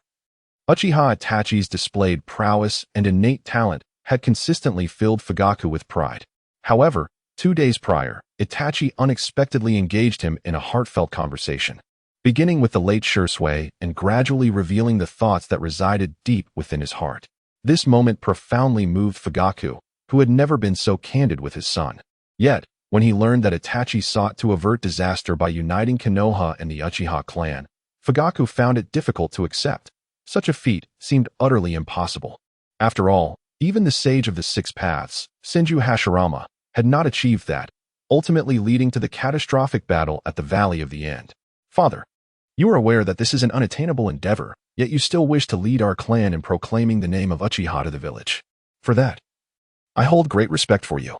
Itachi continued, since the second Hokage, it has been said that our Uchiha clan is inherently rebellious. But as a member of this clan, I know that is not true. Shursui, and indeed most of the Uchiha, understand this, as do you. At this juncture, Itachi paused slightly, meeting Fugaku's gaze. Though the seeds of animosity had long been sown, it was akin to the blooming of the balsam flower, whose beauty can only be appreciated when it is in full bloom.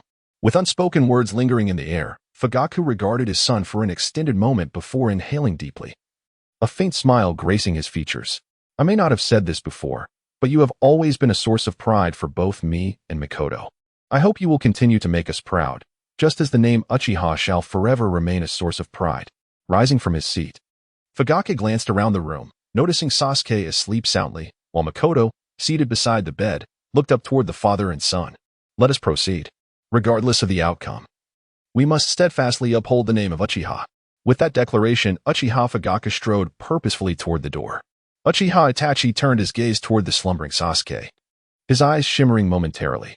After a brief glance at Mikoto, he nodded and hastened to follow his father. Is he the ally you summoned? Fugaku inquired, eyeing the suddenly materializing Deidara not far away, before turning back to Itachi, who had caught up with him. Yes, Itachi affirmed with a nod toward Deidara.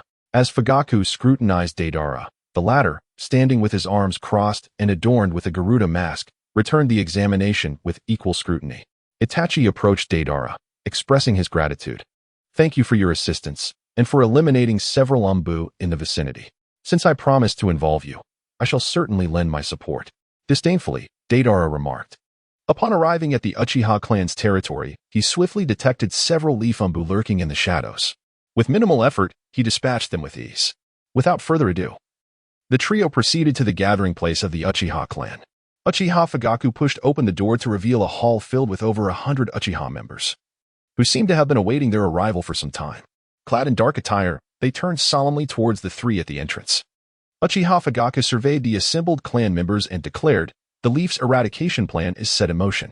Chapter 76, Sarutobi Hiruzen, the clan leaders assembly immediately. The Uchiha clan members divided into several groups as per their prearranged plan, darting towards the village from different directions. This eradication plan was proposed by Itachi Uchiha, who aspired to become the 5th Hokage of Konoha. Undoubtedly, Danzo posed the greatest obstacle to his ambition. Amidst the darkened clouds, the moon cast a faint red glow. A raven soared silently, circling the Hokage building before diving down to perch upon the railing of the rooftop. Its scarlet eyes, adorned with shuriken patterns, observed the surroundings with a quiet intensity. In the shadows, the third Hokage, Sarutobi Hiruzen, stepped forward, flanked by two senior advisors, Mito Kazuma and Tsunade Haruno. As they approached the edge of the rooftop, they gazed in the direction of the Uchiha clan. Sarutobi Hiruzen slowly removed his conical hat, where the leaves danced. The flames would continue to burn, murmured Hiruzen, whose face was etched with age spots. Hiruzen, Tsunade called, her eyes fixed on the resolute figure of the third Hokage, her mouth agape in unspoken words. Moments later, 3 of the Hokage's guards, including Inuzuka Kiba and Iwakishi, materialized beside them. Hokage-sama, the clan leaders have gathered in the conference hall, Kiba reported softly, his scarred left cheek visible.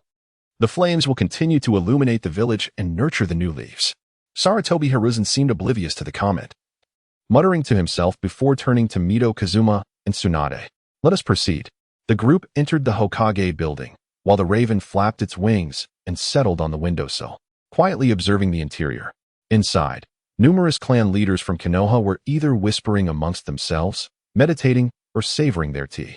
Upon entering the conference hall, Sarutobi Hiruzen, with a faint smile, scanned the room before taking his seat at the head. It had been a while since he had summoned them all. What could have prompted this gathering of the third Hokage? With closed eyes, Hyuga Hizashi gradually opened them and turned his head to him, questioning with a hint of perplexity. Such gatherings are typically convened only for significant resolutions, and regardless of how busy one may be, they must momentarily set aside their tasks. However, the absence of Uchiha Fugaku raised numerous speculations within him. Moreover, there had been no rumors of unrest within the village recently. The sudden assembly left all the clan leaders in attendance equally bewildered. "Do not be alarmed," Sarutobi Hiruzen said with a gentle smile, shaking his head slightly before adopting a serious demeanor. "It has been 9 years since the Ninetales incident. This old man has inadvertently remained in the position of Hokage for many more years than intended." Upon hearing this, several clan leaders exchanged glances, hoping to glean some understanding from one another's expressions. Ignoring the reactions below, Sarutobi Hiruzen continued, "Now that you, my esteemed successors, are here to contribute to the village, and the children are growing up in peace, it is time." He stood up, his face solemn as he declared, "I intend to resign from the position of Hokage once again." The assembly of individuals looked at one another in surprise, feeling the abruptness of his announcement. Many years prior, Sarutobi Hiruzen had stepped down, passing the mantle to the illustrious Minato Namikaze, who was celebrated for his achievements and had embodied the will of fire. At that time, Minato's reputation had reached its zenith, and it could be said that the third had gracefully retired amidst widespread acclaim. However, this period of prosperity was short-lived, as Minato sacrificed himself during the Ninetales incident, prompting Sarutobi Hiruzen to return to stabilize the village. Now, though the clan leaders of Konoha had changed, with figures such as Yamashiro Aoi, Akimichi Choza, and Hyuga Hizashi rising to lead their families, the prospect of appointing a new Hokage during this era was likely to reignite conflicts among the clans. While the will of fire advocates for sacrifices beyond mere clan interests, emphasizing the greater good of the village, the leaders are inherently tied to their formidable clans. Not every individual possesses unwavering resolve. Thus, their primary identity is that of clan leader, followed by their status as a Konoha shinobi, elite shinobi. The third may retire, but the question of who will assume the role of Hokage involves complex considerations. First and foremost is one's status, followed by their capabilities and whether they can earn the village's recognition. Third Hokage, what has prompted you to harbor such thoughts suddenly? Narashikaka stood, his gaze fixed intently on Sarutobi Hiruzen. Through the window, Sarutobi gazed at the hazy moon in the sky, contemplating that the time had come. The youth represent the hope of the future. It is the duty of the elders to trust and protect them. The flames shall continue to illuminate the village, nurturing the budding leaves of new life. It is time. Observing the resolute demeanor of Sarutobi, the clan leaders began to murmur among themselves, exchanging furtive whispers. Sarutobi turned to the assembly, slowly raising his hand to signal silence. 9 years ago, during the chaos of the Ninetales, I had always believed that the Uchiha clan was behind it, and I trust that all present share this sentiment. Upon hearing the third Hokage address this topic unexpectedly, the assembly fell silent once more. Nara Shikaku furrowed his brow. Even as Konoha's strategist, he could not fathom the significance of Sarutobi's sudden mention of the past event. Sarutobi's expression grew grave as he clenched his fists tightly. "However, I have recently received news. Uchiha Madara is still alive."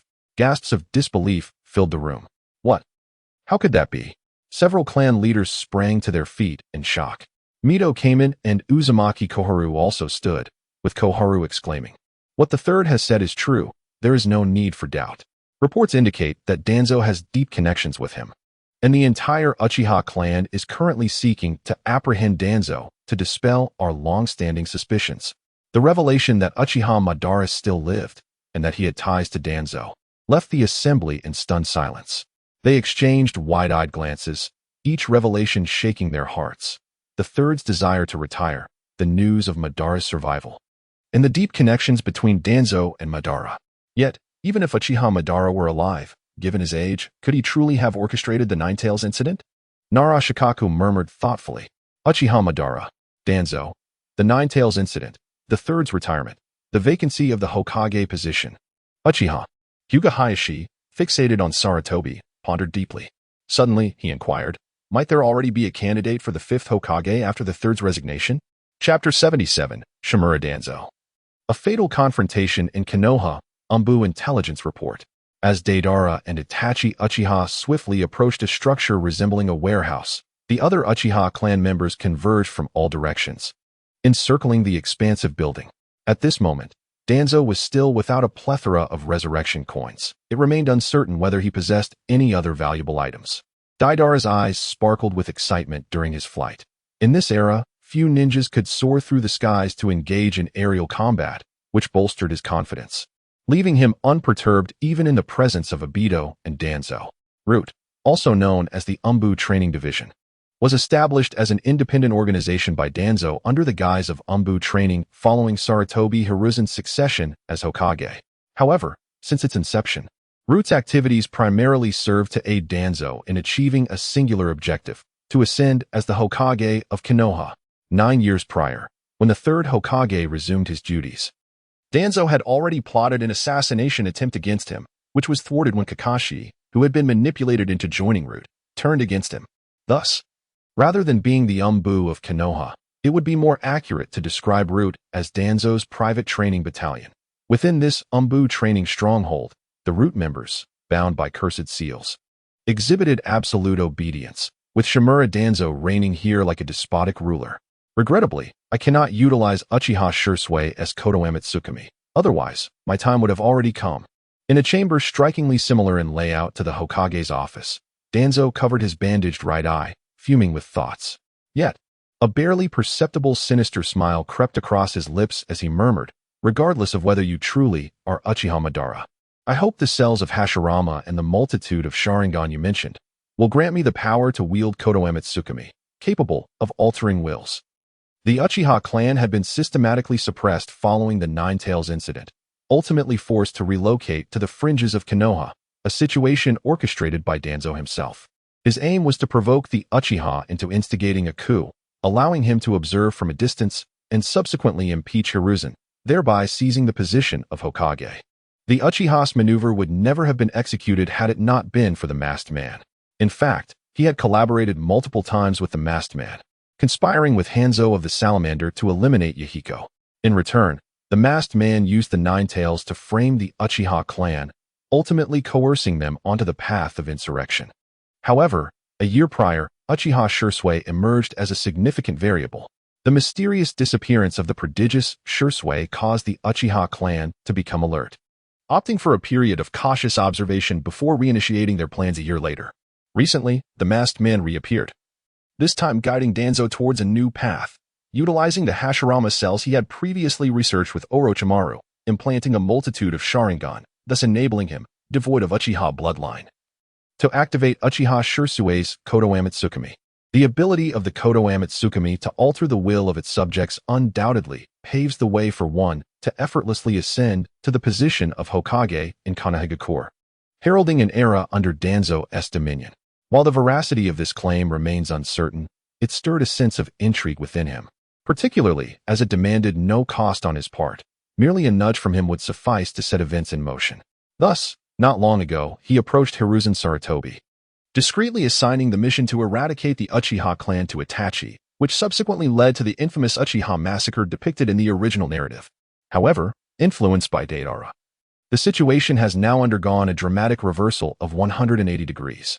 Lord Danzo, numerous Uchiha are advancing towards us, and the outer members have lost contact. Just as Danzo was lost in contemplation, a Root member, adorned with a patterned mask, abruptly appeared in the room, kneeling urgently on the ground. Wishing for mutual destruction is precisely what I desire. Danzo replied with a frigid expression, snorting disdainfully before striding purposefully towards the exit. The Root member followed closely behind, and as Danzo stepped out into the corridor, several more Root members materialized. "Guard me as I charge out towards the Hokage building," Danzo commanded the 8 or 9 members who were still kneeling. Once they reached the Hokage building, the ensuing chaos would surely be handled by Hiruzen Sarutobi. In that moment, he envisioned the various clans of Konoha uniting to besiege the Uchiha, resulting in mutual annihilation, while he, Danzo, would remain an observer, seizing the opportunity to acquire the Sharingan from the shadows. Furthermore, after this upheaval, Hiruzen's legacy would be irreparably tarnished. Even without the Kodoame Tsukumi, he could still topple him and ascend to the Hokage's position. The Uchiha clan's brazen assault was, in fact, the very scenario he had longed to witness. Members of the Root, heed my words. We are the Konoha Guard, dispatched by the Hokage to apprehend Danzo. You are not to resist. Failure to comply will result in your being deemed accomplices, and you shall be eliminated.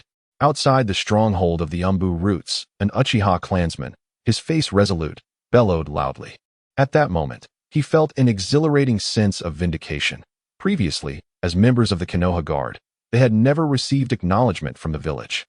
Their daily tasks consisted of patrolling the village, devoid of opportunities to venture beyond its confines, and they were covertly monitored by Umbu members. Day after day, this monotonous routine felt little different from house arrest, breeding resentment among every Uchiha who possessed an innate pride. Yet, just the day before, the third Hokage had unexpectedly visited the Uchiha compound, an area he had never before stepped foot in, and assigned them the task that would unfold today. To feel valued once more stirred their spirits, igniting a fervor within them. Attack. After a brief silence without response from within, Uchiha Fugaku intoned solemnly. Exploding clay little bird. Boom. With an impassive expression, Deidara unleashed a clay bird that soared forth, detonating the towering iron gate, marking the commencement of the root eradication plan with a resounding explosion. Suddenly, Uchiha Itachi took the lead, guiding a group of Uchiha clan members as they swiftly surged inside. Upon entering, Itachi propelled himself upward with a deft push of his toes, narrowly evading a barrage of shurikens. His body spun gracefully in midair, unleashing a flurry of shurikens that clanged as they struck. These projectiles deflected off, striking several root members concealed in the shadows at peculiar angles. Itachi had mastered this shuriken technique to such an extent that even those hidden behind obstacles found themselves targeted, one shuriken striking a root member squarely in the forehead. Had Itachi lived on the blue planet, he would undoubtedly have been a snooker master of unparalleled skill, a thought once mused by Deidara after their encounters. Chapter 78. The Birth of the Tree Sea. The vacuum great sphere. The members of Root are devoid of names, emotions, pasts, or futures. Their hearts consumed solely by their missions. With a short sword in hand, Itachi swiftly pierced the back of a Root member, uttering with indifference, "It is our will that supports the great tree of Konoha, deeply rooted in the earth." The masked Root member uttered these words before collapsing to the ground. "Danzo has poisoned you. Just as decayed roots erode the great tree, they must be uprooted." With that, Itachi darted forward once more. Boom. An explosive tag blasted a wall apart, sending Danzo and two Root members hurtling through the debris. Parasitic insect. Insect clone. As several Uchiha clan members pursued relentlessly, a black-clad Root member beside Danzo quickly formed hand seals, releasing a swarm of black insects that coalesced into a clone. Parasitic insect. Iron Mountain crash. Together, he and the clone charged towards the Uchiha clan members. This Root member, Yamanaka Ryoma, was an elite of the organization, and this technique was one of the few physical attacks utilized by the Yamanaka clan. After successfully striking, he wasted no time and transformed into a cloud of insects, following Danzo and the others. Thinking of escaping? In midair, Deidara, atop his clay bird, witnessed the scene and commanded his clay bird to dive towards Danzo and his companions. Wind release, vacuum wave. Spotting Deidara in the air, Danzo quickly formed a hand seal with one hand, inhaling deeply before unleashing a sharp, scythe-like gust aimed at Deidara. Explosive clay, twin-winged ash bird. Skillfully maneuvering the clay bird to evade the attack, Deidara raised his hands, launching two twin-winged birds that erupted in a tremendous explosion at his command. Would release. Wooden pillar wall. A brown-haired Root member beside Danzo rapidly formed seals, causing a row of wooden pillars to erupt from the ground, bending to form an arch barrier that shielded the three of them. Would release. Yamato? Upon the clay giant bird, Deidara slightly raised an eyebrow. He had recognized the brown-haired man, who was none other than Yamato, a figure who, as a child, had been infused with the cells of the first Hokage, Hashirama Senju, thereby inheriting the first's would-release techniques.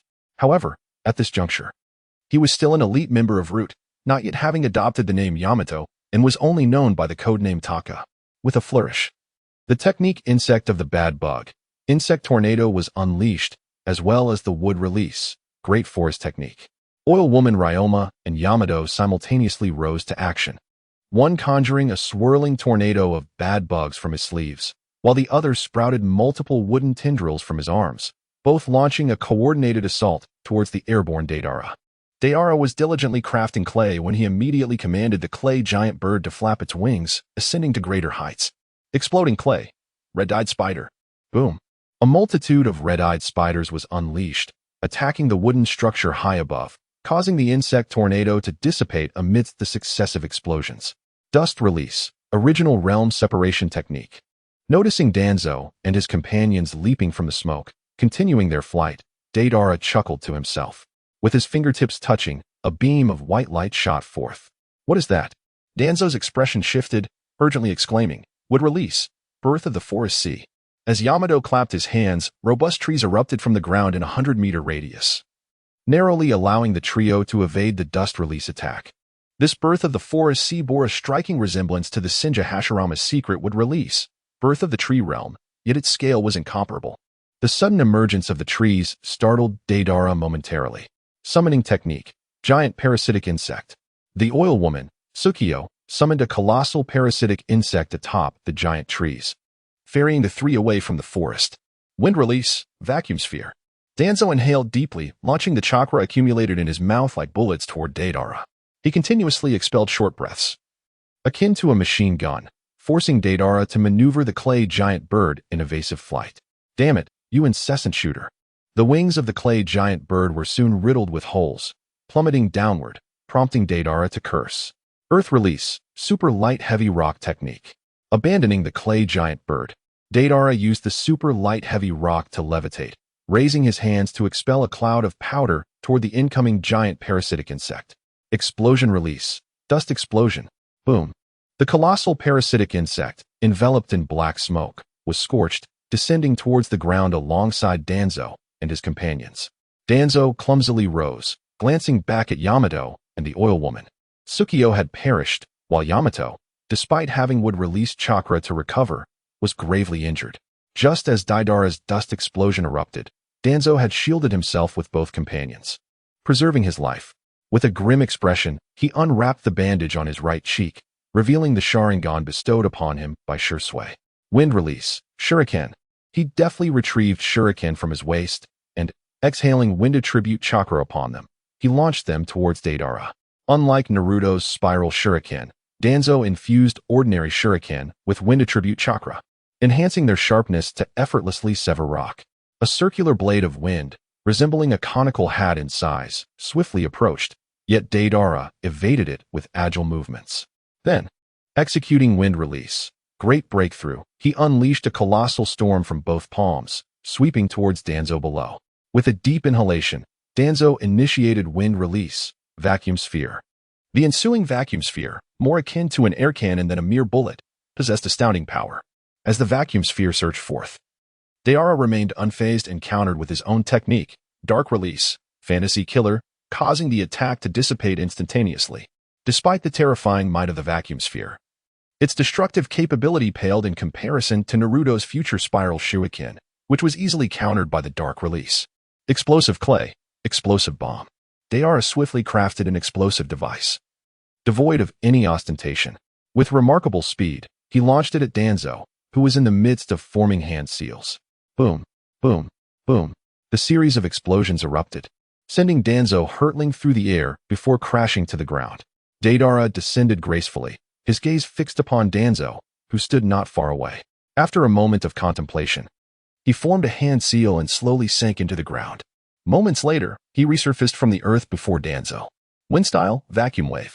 The seemingly lifeless Danzo suddenly lifted his head, unleashing several scythe-like blades of wind that surged violently towards Deidara.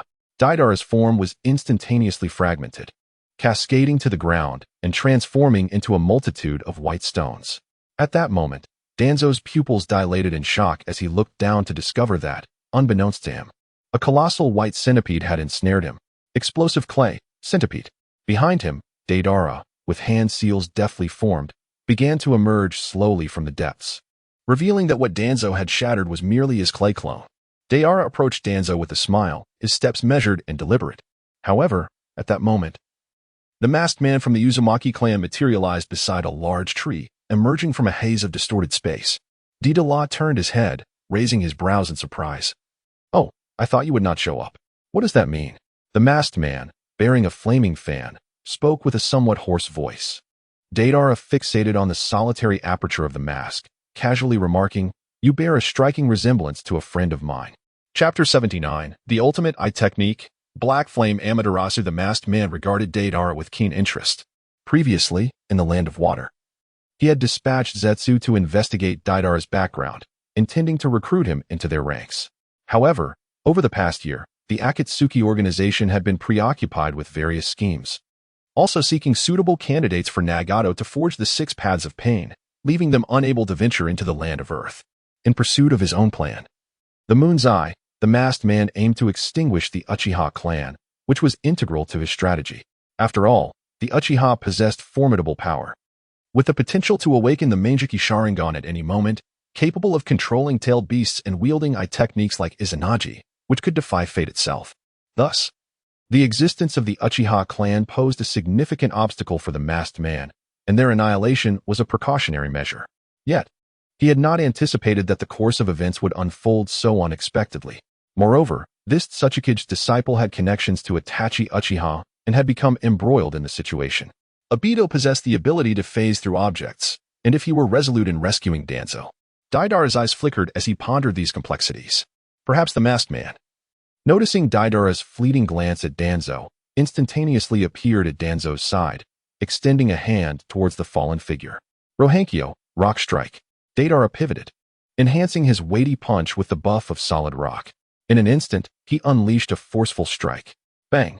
His fist pierced through the figure of the masked man as if striking a mere hologram, ultimately sending Danzo flying a considerable distance. Glancing at the howling Danzo, it was astonishing to observe that the clay centipede upon him had mysteriously vanished. As both the masked man and Deidara leaped backward, they simultaneously formed hand seals with one hand, conjuring two fireballs, one red and one white, that erupted forth.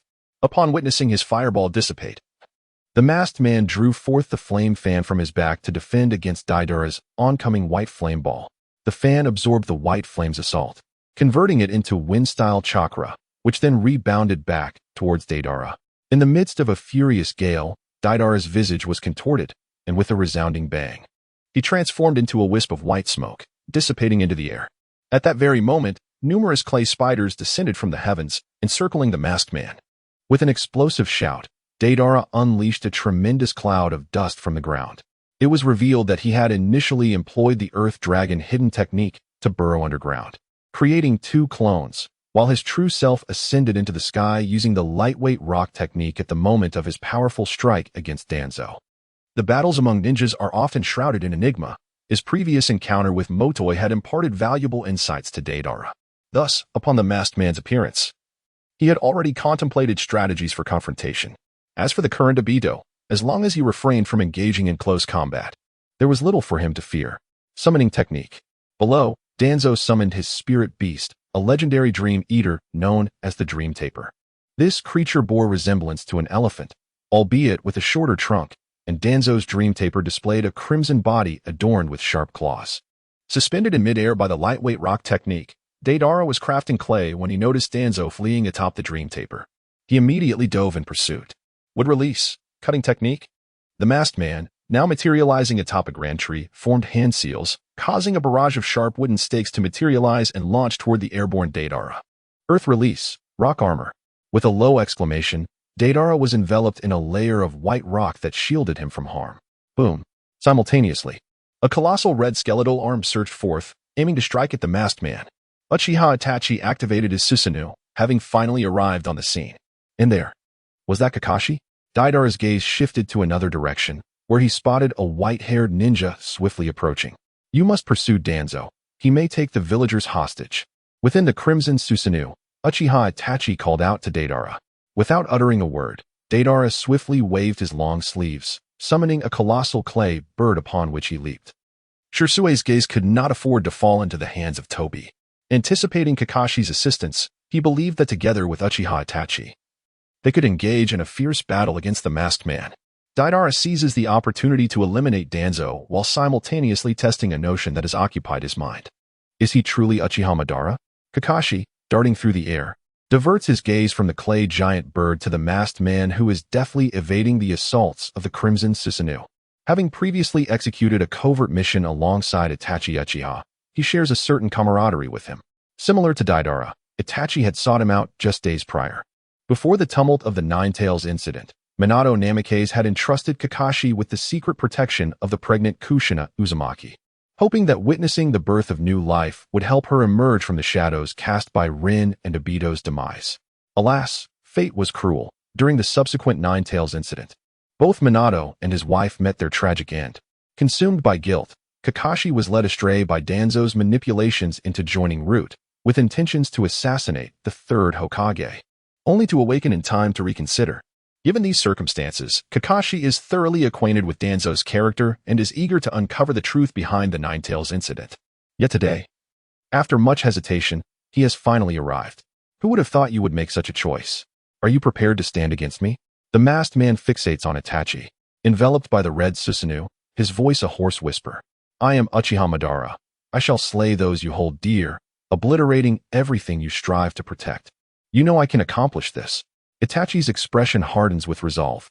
The essence of a ninja lies in the necessity to make harrowing decisions. And this time he is resolute in his choice. Ultimate eye technique. Black flames Amaterasu. Itachi's right eye sharpens its focus, crimson blood trickling from his eyelid. As bizarre black flames materialize around the masked man's right eye distorts space, absorbing the flames. And then he sinks into the earth to evade Itachi's Susanoo's devastating blow. To think that even my all-consuming Amaterasu could be absorbed. What kind of ocular ability is this? Itachi's brow furrows with concern. He recognizes it as a Sharingan technique, yet its peculiar power leaves him unnerved. Space-time ninjutsu. He is truly Uchiha Madara. Meanwhile, Kakashi, having leapt to a nearby vantage point, witnesses the masked man absorb the Amaterasu, leaving him astounded. Every ninjutsu possesses its weaknesses. With crimson blood staining his visage, Uchiha Itachi remained undeterred, his Manjiki Sharingan once more honing in on the masked figure that had materialized before him. Simultaneously, the skeletal form of the red Susanoo rapidly enveloped itself in a layer of chakra. Chapter 80, Reabsorption, Re-expulsion Explosive Clay, Crane. With a flourish of his long sleeves, Deidara commanded the three clay-white cranes to fold their wings, resembling arrows released from a bow as they dove towards the ground, racing like a nightmare. These clay-white cranes were considerably larger than the clay birds, equipped with elongated beaks and crafted from a substantial amount of chakra, serving as C2-type bombs. Their power significantly surpassing that of C1, rivaling even the dual-element flying birds. Boom! The explosion resounded, sending both the Nightmare and Danzo soaring through the air. A swift resolution was imperative. Should Danzo employ Izanagi with Shursui SIs, the consequences would be dire. Deidara mulled over this as he continued to mold his clay. Danzo, having stabilized himself after crashing onto the Nightmare's back, immediately spoke in a raspy, commanding tone, ordering the creature, devour it. Roar. The Nightmare opened its gaping maw, unleashing a thunderous beastly roar, then utilized wind release to generate a powerful suction, intent on engulfing both Deidara and the clay bird.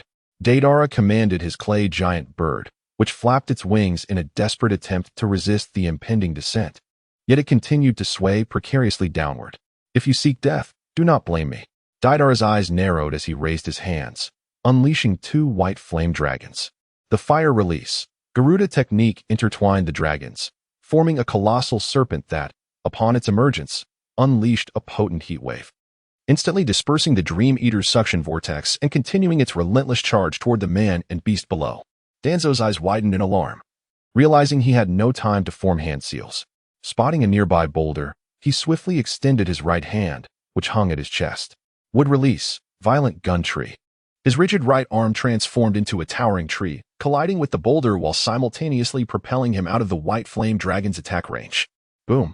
The tree shattered and was consumed by flames, as the great white dragon collided with the summoned beast, Dream Eater, sending it hurtling away and scorching a vast area in the process. Deidara swiftly appeared beside the wailing dream beast, hand forming intricate seals. As chains of sealing emerged from the depths of the earth, he unleashed the soul-binding sealing technique, prepared since the land of hot water, and struck it upon the creature. Seal. Under the cascade of sealing symbols, the dream beast transformed into a sphere of crimson light, while the surrounding characters coalesced into a colossal lock. Deidara produced a sealing scroll, carefully enclosing the colossal lock within its confines. Upon completing this task, Danzo, brandishing a kunai, surged forward. Deidara abruptly lifted his gaze, exclaiming, Kaleidoscope Sharingan, activate. In the realm of his illusion, butterfly dream, Danzo, poised to strike, suddenly found himself motionless. Within this dreamlike state, Danzo achieved his aspiration of becoming the fifth Hokage, yet, under his despotic rule, Konoha and the Land of Fire gradually descended into oblivion. Betrayed by those around him, he ultimately succumbed to a deeper anguish. Damn it, how frustrating. I inadvertently helped Danzo realize his dream. Deidara fixed his gaze on the entranced Danzo, his expression one of discontent. Yet, he had little choice. The illusion, ephemeral as a dream, was easily discernible to someone like Danzo, who possessed the Sharingan. Only a future conjured from his own consciousness, a phantasmagoric butterfly dream, could ensnare him completely, rendering him unable to escape. After all, even Uchiha Itachi could not perceive the truth within the butterfly dream, unable to extricate himself from the illusion. The horror of the butterfly dream lay precisely in this. However, it was not entirely invincible. It harbored weaknesses. When faced with individuals of exceptionally simple minds or unwavering resolve, they could still rely on their own will to emerge from the butterfly dream. With a slight shake of his head and a smile, Deidara extended his right hand, hovering it before Danzo's right eye. After a brief pause, his arms suddenly coiled around Danzo's form. Sage art, recell absorption, exclaimed his right-hand companion, Xiaoyu. To the astonishment of onlookers, from Danzo's charred right arm, which had been reduced to mere remnants, luminous green orbs emerged, merging into Deidara's right arm. This uncanny imagery evoked memories of the day Deidara had transplanted the Sharingan, when Kitu had infused him with azure sage cells through his right hand. The distinction, however, lay in the nature of the process, one being an infusion, the other an absorption. In truth, Kitu had employed the sage art, recell expulsion, to transfer his sage cells to Deidara. Recently, CHG had independently comprehended the principles behind recell expulsion and recell absorption. Deidara had acquired the technique of recell absorption from him, allowing Xiaoyu to master it. However, CHG's sage cells were significantly fewer in both quantity and purity compared to Kitu's, rendering his cell expulsion a means to share sage chakra-laden cells with the injured for their recovery. This was a far cry from the direct expulsion of Kitu's own sage cells.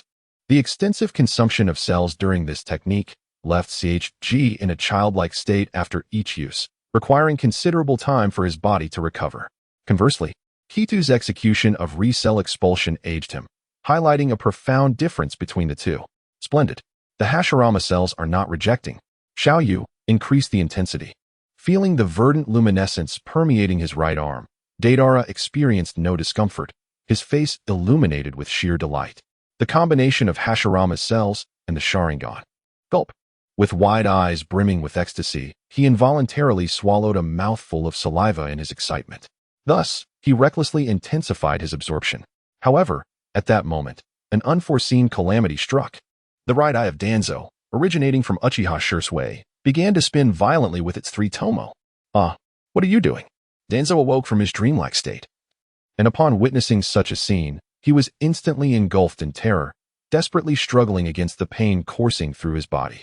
Observing Danzo's passive release from the Genjutsu, Deidara's expression turned cold. Fortunately, he had ensnared him with his arm. Xiaoyu, accelerate the pace. Without uttering a word, Xiaoyu immediately complied, hastening the rate of absorption. Yet, soon after, another twist of fate unfolded. In addition to the green orbs being siphoned from Danzo's arm, crimson luminescent points began to emerge. Deidara's expression tightened. Bewildered by the unfolding events. What is happening? He exclaimed. Is that the power of the Sharingan? Xiaoyu gasped. The power of the Shursui Sharingan. Deidara's gaze shifted to Danzo's right eye, which was gradually losing its vibrant crimson hue. You despicable bastard. I will not let you escape. Danzo snarled, his face contorted in fury as he unleashed a frenzied roar. No. Please, I beg you, stop. The green and red orbs diminished in number as Danzo's heart-wrenching wails echoed, only to be abruptly silenced as his form disintegrated into mere dust. With Danzo vanished into thin air, Deidara stood momentarily stunned. Then, the three trapezoidal patterns on his right eye began to spin rapidly, flooding his mind with a torrent of information. Is this space-time ninjutsu? An eternal Mangeki Sharingan? Overwhelmed by the influx of knowledge, a look of ecstatic joy spread across Deidara's face once more. Not yet eternal, but, another mutation has occurred, granting you 2 additional skills. His arm returned to its normal state as the mouth on his palm grinned mischievously. Deidara glanced at the Sharingan on his hand and was astonished to discover that the original 3 red tomo were now connected by an additional crimson circle. He raised an eyebrow slightly, pondering whether this was truly the eternal Meijiki Sharingan. Chapter 81. Losing the East. Gaining the West, the Sage of 6 Paths transitioned from the 3 tomo to the Rinnegan, while Obito, with his 2 tomo, awakened the Meijiki.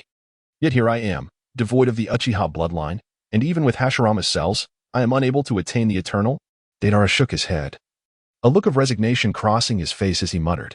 He had anticipated that after acquiring Hashirama's cells, although he might not elevate his Sharingan to the Rinnegan, he could at least reach the eternal Meijiki, leaving him somewhat disheartened.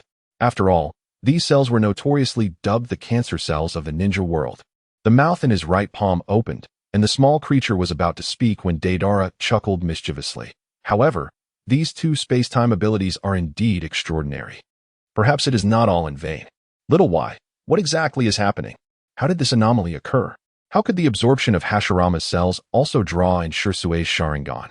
At this moment, Deidara was beset by a multitude of questions. His initial intention was merely to employ the rebirth absorption technique to extract the Hashirama cells from Danzo. However, he found himself confronted with unforeseen complications, reminiscent of the earlier ordeal with the transplantation of the Sharingan. Subsequently, as a manifestation reliant on the Sharingan, the small entity known as Xiaoyu began to elucidate the underlying reasons. It turned out that both Danzo and Kakashi possessed 7 distinct chakra affinities, and Danzo's ability to undergo the Sharingan transplantation without any rejection was attributable to his prior successful integration of the Hashirama cells. Thus, when the Hashirama cells were drawn out by Xiaoyu's cellular absorption, the accompanying Shursue's Sharingan was also extracted. That peculiar crimson substance represented not only ocular power, but also embodied the spiritual essence of in-release, the Sharingan cells.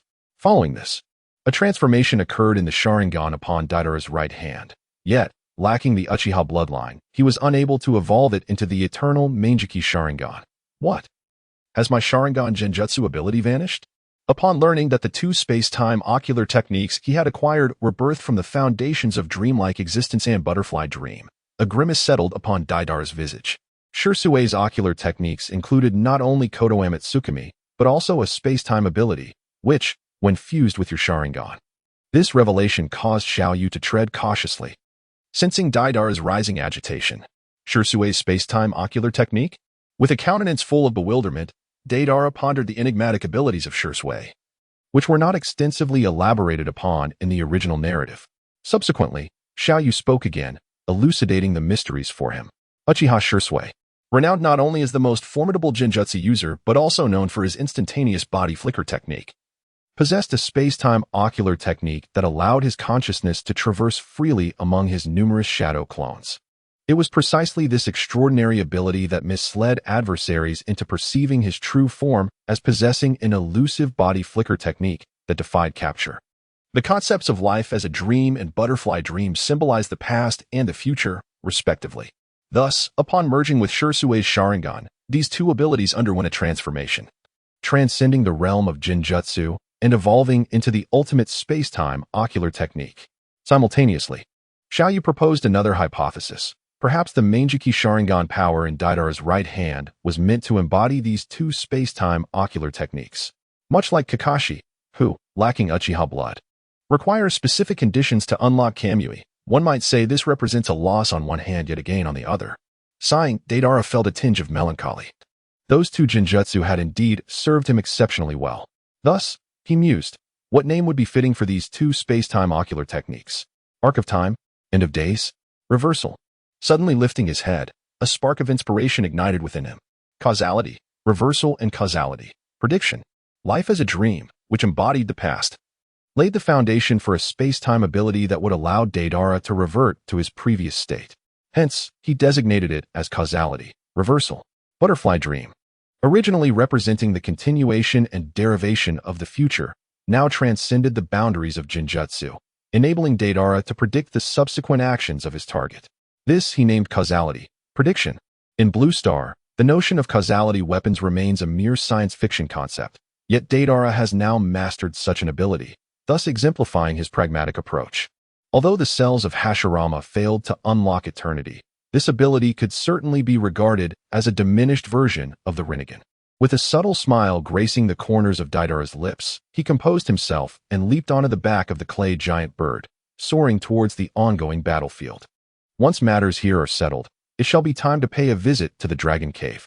The 2 scrolls acquired from the Ghost Island during his last adventure. One wonders if they might prove useful. Deidara gazed at his right hand, and memories flooded back of the cellular traction and endocytosis and exocytosis he had acquired at the research base on the Ghost Island of the Land of Water. These 2 scrolls represented the culmination of years of research by the esteemed Tenchi into amphibious transformation, particularly concerning human cells. Initially, driven by curiosity, Deidara had pilfered these scrolls. But upon later examination during his leisure, he was overwhelmed with excitement. According to the theories inscribed within the scrolls, he harbored the potential to disseminate the sage cells in his right arm, along with the recently acquired cells of Hashirama, throughout his entire body. This would enable a complete transformation, narrowing the gap between himself and the Sage of 6 Paths to merely a pair of Rinnegan. The Dragon Cave, teeming with natural energy, was indeed the ideal locale for such an experiment. However, all of this remained a mere figment of his imagination, and he was uncertain about the eventual outcome. In this world, devoid of hope and value, no one can hinder my path. The voice of the masked man resonated ominously as he charged towards Itachi Uchiha, who had already retracted his Susanoo. Are you truly Uchiha Obito? Itachi squinted, his eyes narrowing as he discerned numerous inconsistencies following his probing with Susanoo. Despite the masked man wielding the fan of the Uchiha clan, emblematic of their leader, his powers beyond the peculiar space-time ninjutsu remained undisclosed. Clash. The 2 engaged in a fierce exchange of kunai, momentarily passing each other. At that instant, several shurikens arced through the air, converging from multiple directions toward the masked man. Yet, his phasing ability rendered the shurikens as futile as stones sinking into the abyss. Abruptly, he whirled around, and with a twist of space, he propelled the recently dodged shurikens back towards the unsuspecting Itachi. Kaleidoscope Sharingan, Kamui.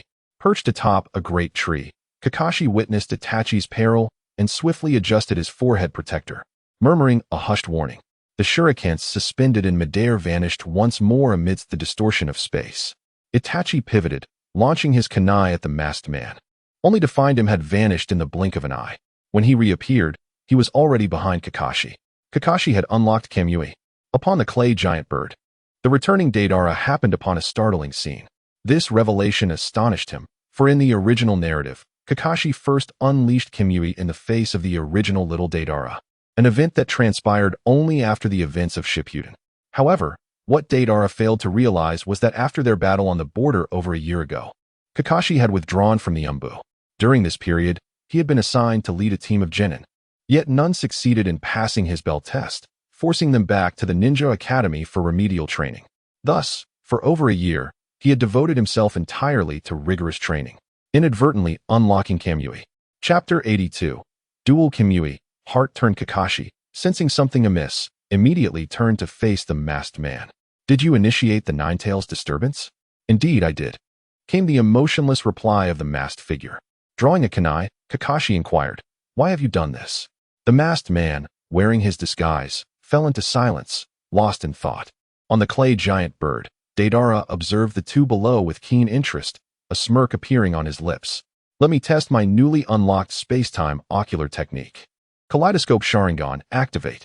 Like a child who has just received a new toy, Deidara eagerly activated his Sharingan, fixating his gaze on the masked man below.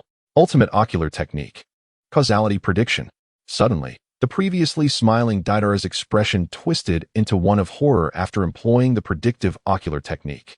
Below, Uchiha Itachi, who was about to lunge at Kakashi, glanced at Deidara in confusion at his outcry. Yet, at that very moment, because I hail from hell, as the masked man's words echoed, he propelled himself toward Kakashi with a swift push from his toes. Lightning release, kunai lightning strike. Kakashi, gripping his kunai, soared to meet him.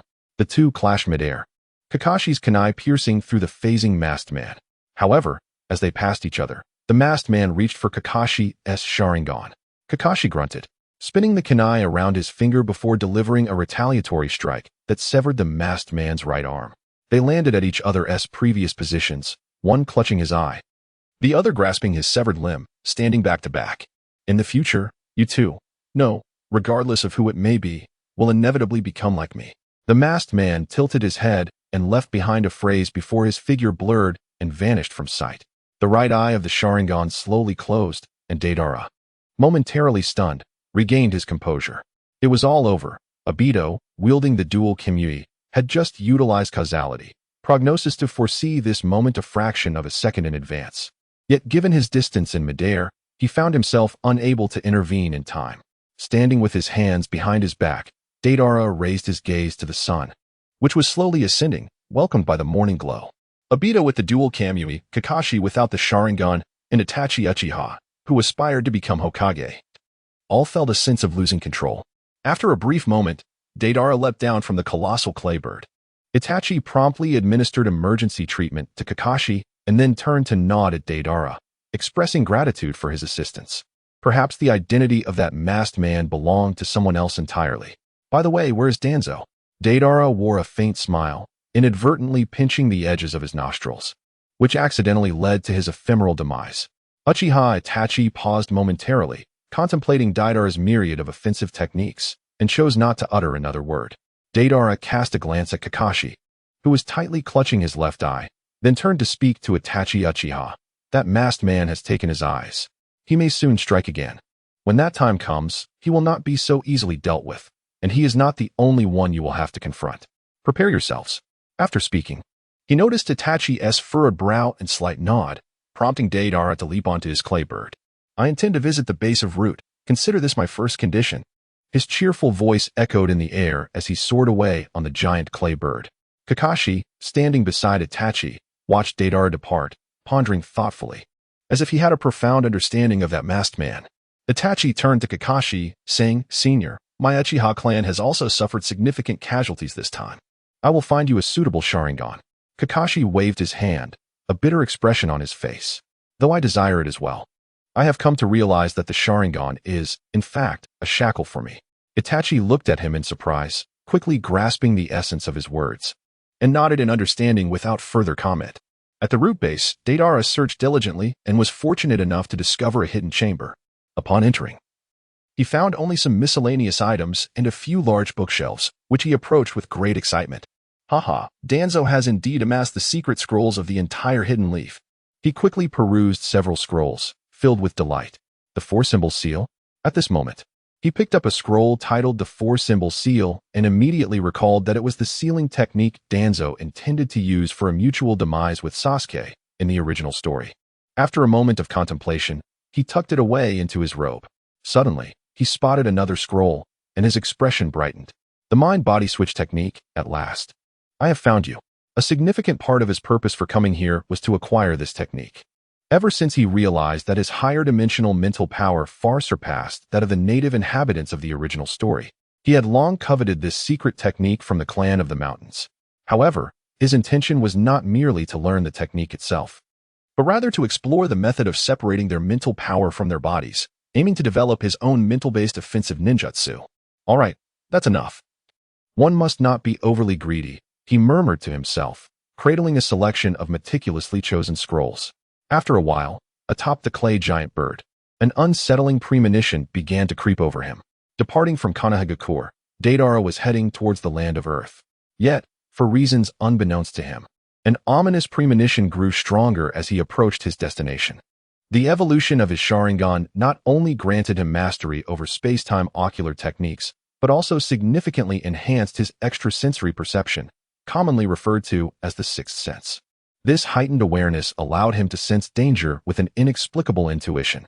It is noteworthy that his acute insight remained unaffected. Perhaps only with the true evolution of the Sharingan into the eternal Manjiki would his perceptive abilities reach new heights. Outside the Tenri Temple in the land of Earth, two figures garbed in black cloaks adorned with red clouds stood upon a rocky outcrop, gazing ahead at the temple. At that moment, a masked ninja with hauntingly green eyes spoke in a measured tone. "Orochimaru, are you certain that the one worth 50 million, a lad named Deidara, resides within that temple?" "Ha ha ha, indeed. It seems he has offended quite a number of individuals, as there are two factions offering substantial bounties for his head at the exchange," replied a long-haired, serpentine-eyed man in a raspy voice. With a sly smile reminiscent of a serpent, he continued, "His life belongs to you. but the information regarding the others is mine. The masked ninja cast a glance at him, but chose not to respond, striding purposefully towards the Tenri Temple. Orochimaru let out a sinister chuckle and swiftly followed suit. Chapter 83. The Art of Naruto's Vision. The serpent's array within the Tenri Temple, Komodori and Aburame Shino, who had never crossed paths in their original timeline, sat cross-legged opposite each other, cultivating with a meteorite infused with peculiar energy. Days prior, driven by curiosity regarding Komodori's unique training methods, Shino had decided to join him. Surprisingly, he found himself adapting well to the cultivation with the meteorite despite its overwhelming radiation.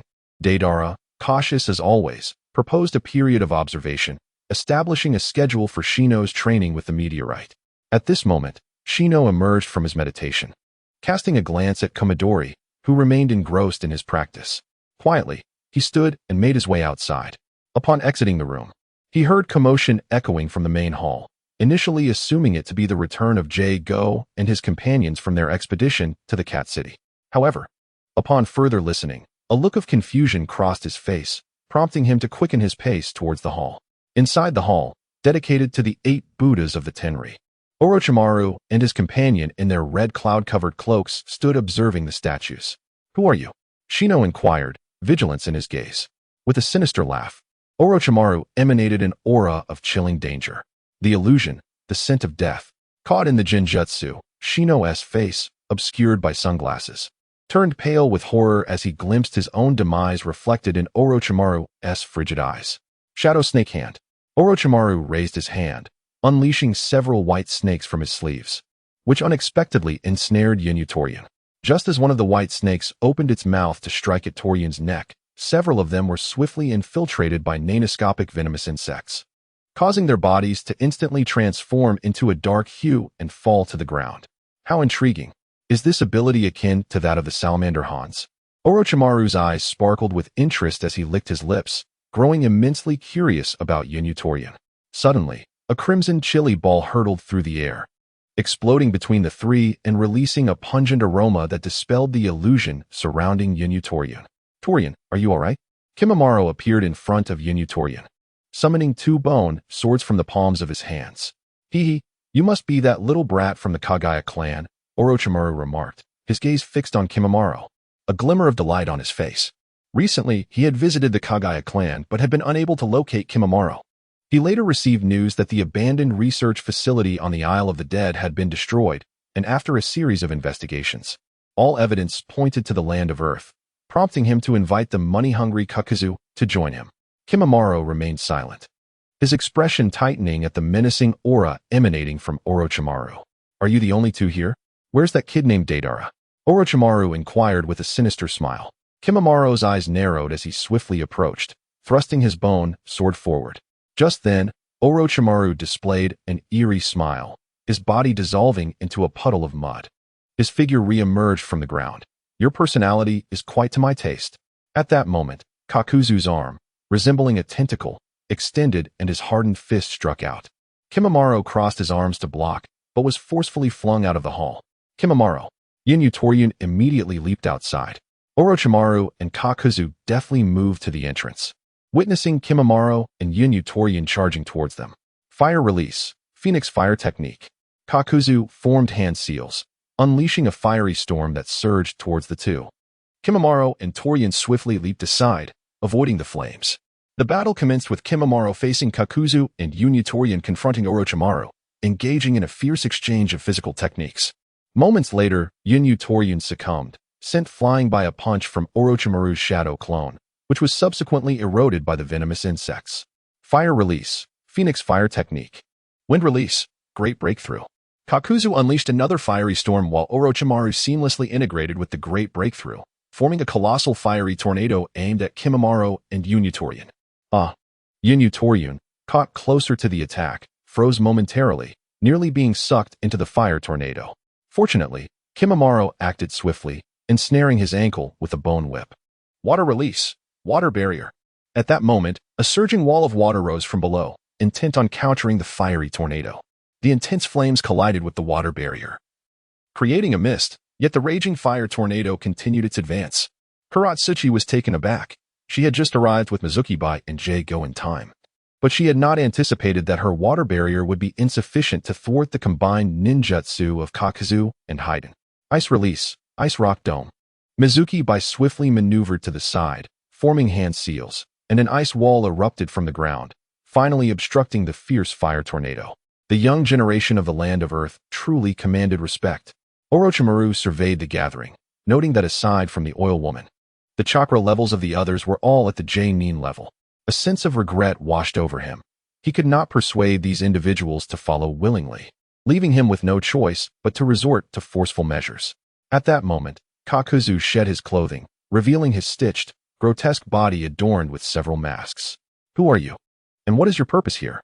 Kuratsuchi inquired loudly, unperturbed. "Let us be swift about this, Orochimaru. Subdue these brats and extract information about the one worth 50 million.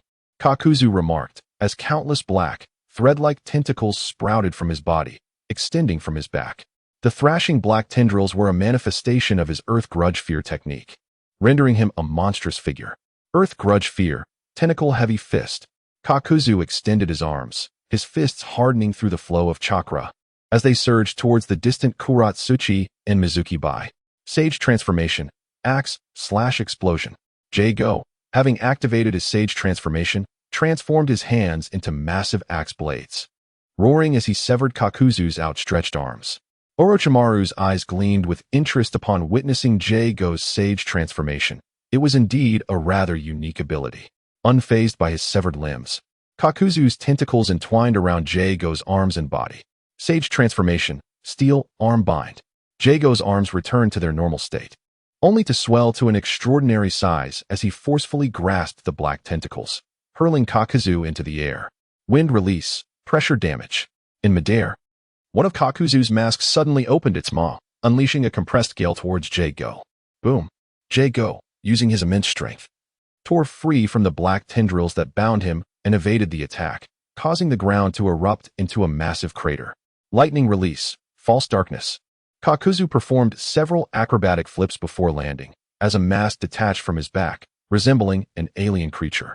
The mask opened wide, releasing a piercing lightning spear aimed at the approaching Kuratsuchi. Mizuki Bai furrowed his brow, pondering if each of Kakuzu's masks represented a different chakra nature. "Your abilities are quite intriguing.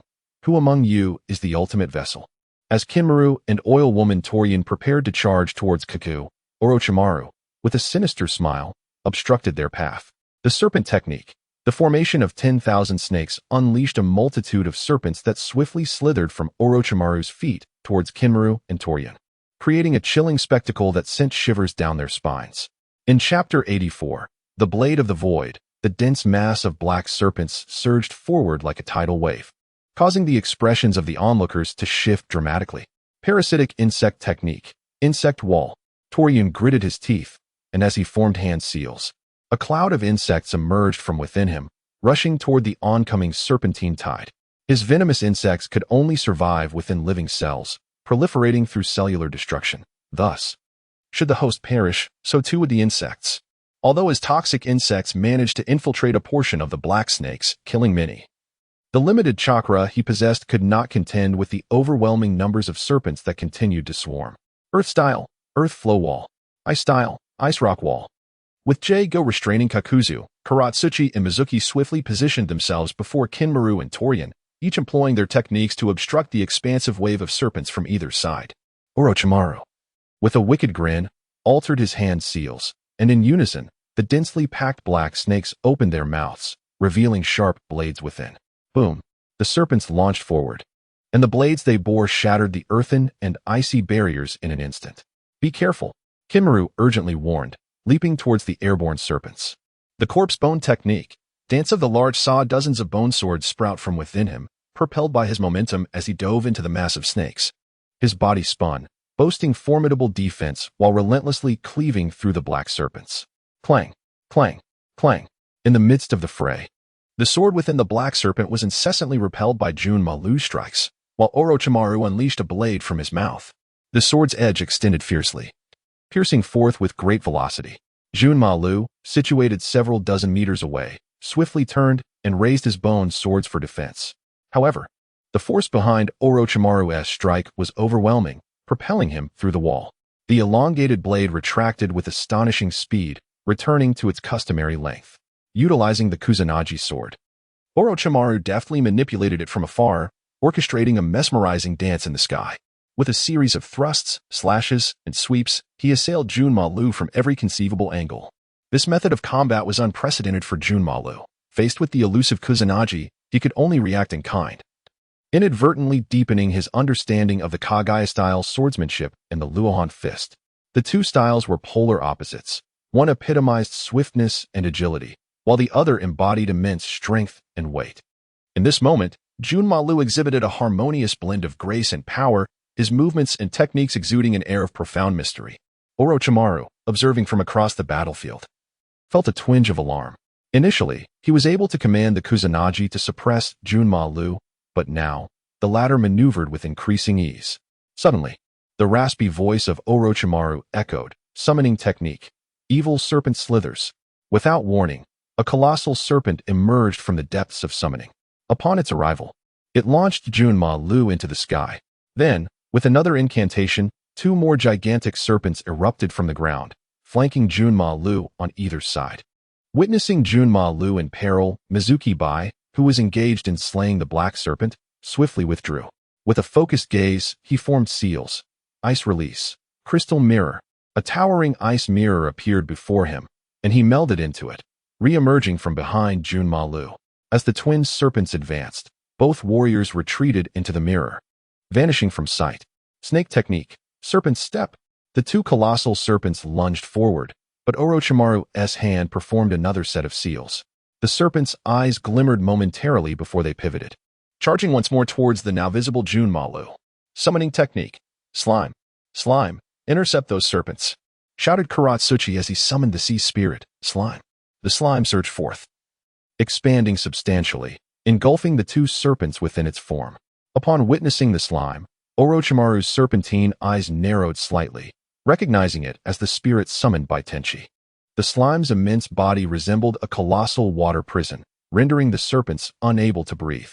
After a tumultuous struggle, they ultimately vanished within its depths. Summoning technique. 10,000 serpents. A resounding crash echoed as a gargantuan serpent, adorned with purple stripes and crowned with horns, emerged, far larger than the previously summoned serpents. Hey, Orochimaru. Don't just summon me whenever you encounter a bit of trouble.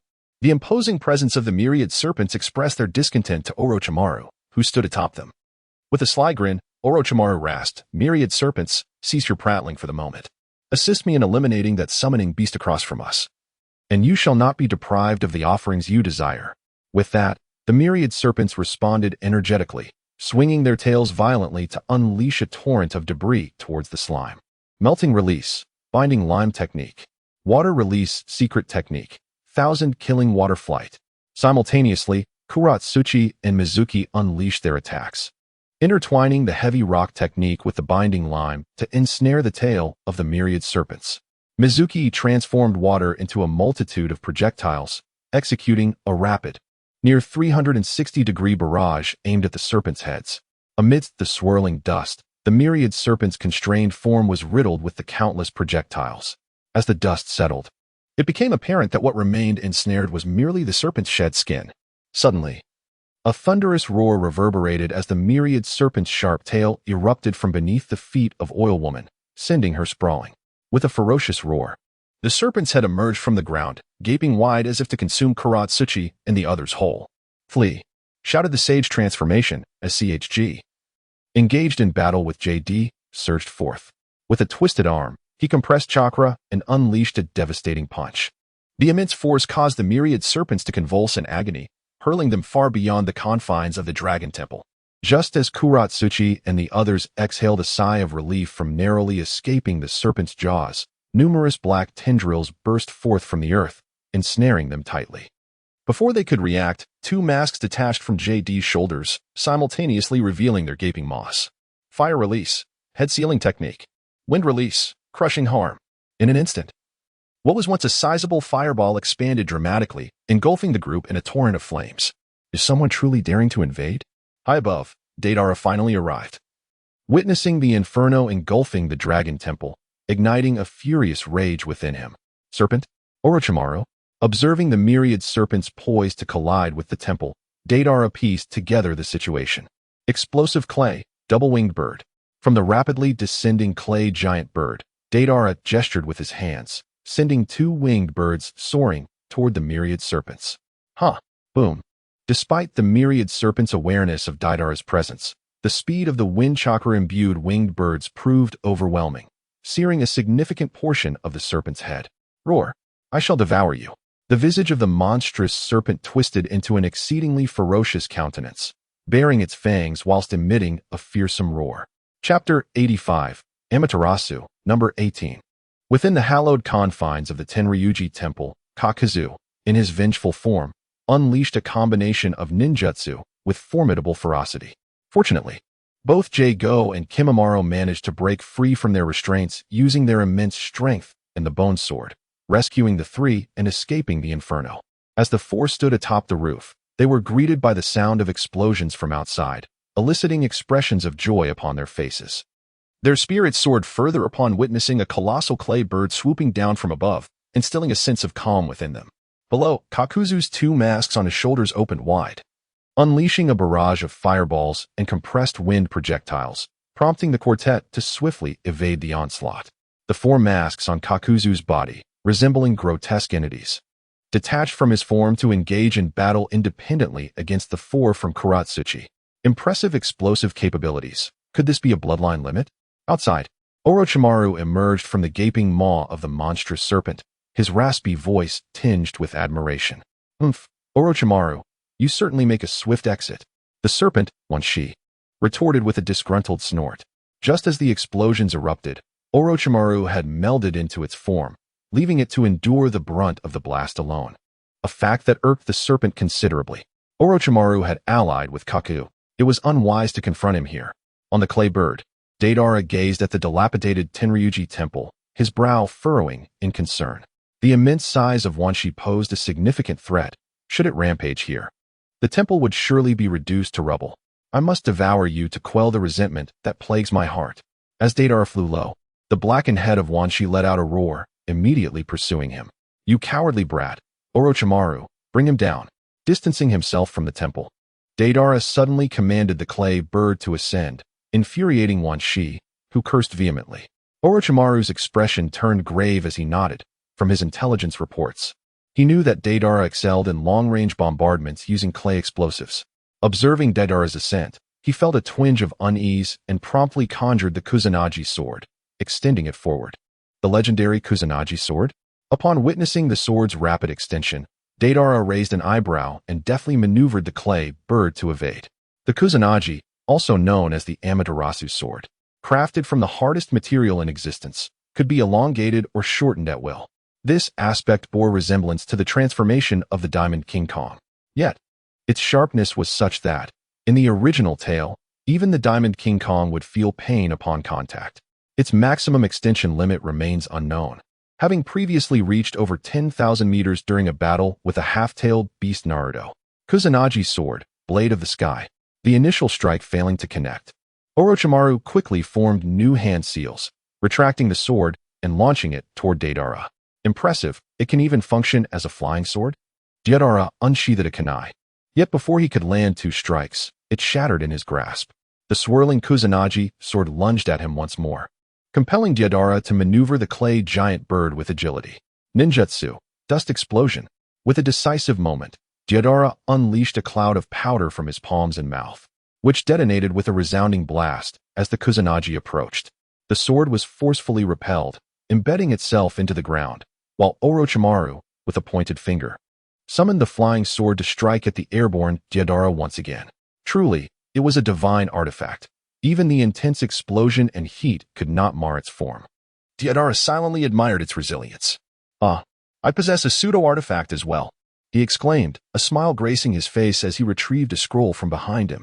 With a loud bang, white smoke billowed forth, revealing a trident forged from blue crystal in his hand.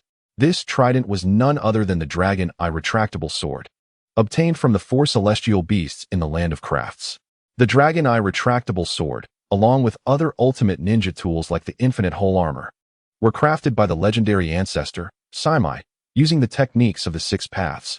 In the original narrative, possessing a complete set of ninja tools combined with a vast amount of chakra could even resurrect Saimai. Thus, Deidara's claim of it being a pseudo-artifact was not unfounded. As the Kusanagi struck again, Deidara infused chakra into the Dragon Eye retractable sword, which transformed into 3 serpentine dragons that coiled and surged forward to meet the attack. With a series of resonant clashes, the metallic sounds echoed through the air. Below, Orochimaru's eyes narrowed as he deftly redirected the Kusanagi, severing one wing of the clay giant bird with a fierce strike. Earth release, super light heavy rock technique. The clay giant bird plummeted downward. But Deidara quickly countered with the super light heavy rock technique, while simultaneously wielding the Dragon Eye retractable sword to parry the Kusanagi's onslaught. Explosive clay, red-eyed spider. While fending off the Kusanagi, Deidara fashioned a clay spider and unleashed it upon Orochimaru atop the myriad of snakes. Boom, boom, boom. A series of explosions erupted, flames leaping toward the heavens.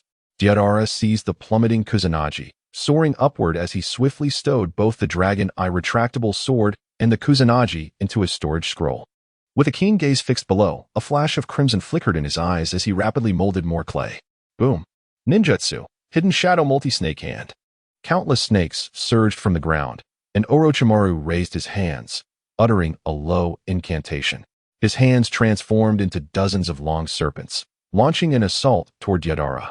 Fire release, white flame sphere technique.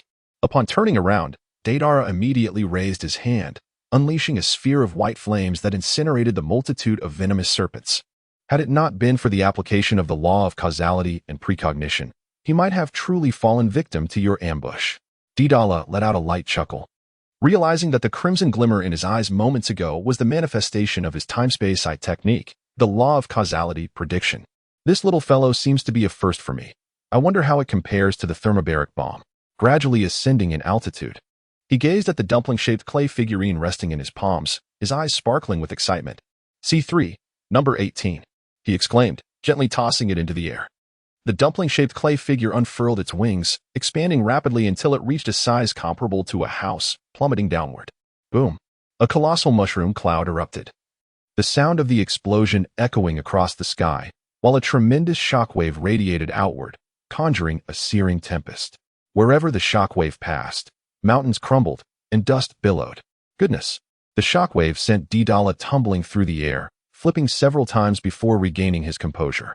Surely, Manda and Orochimaru have met their demise. This explosion's might is indeed several times more formidable than a battalion-level thermobaric bomb.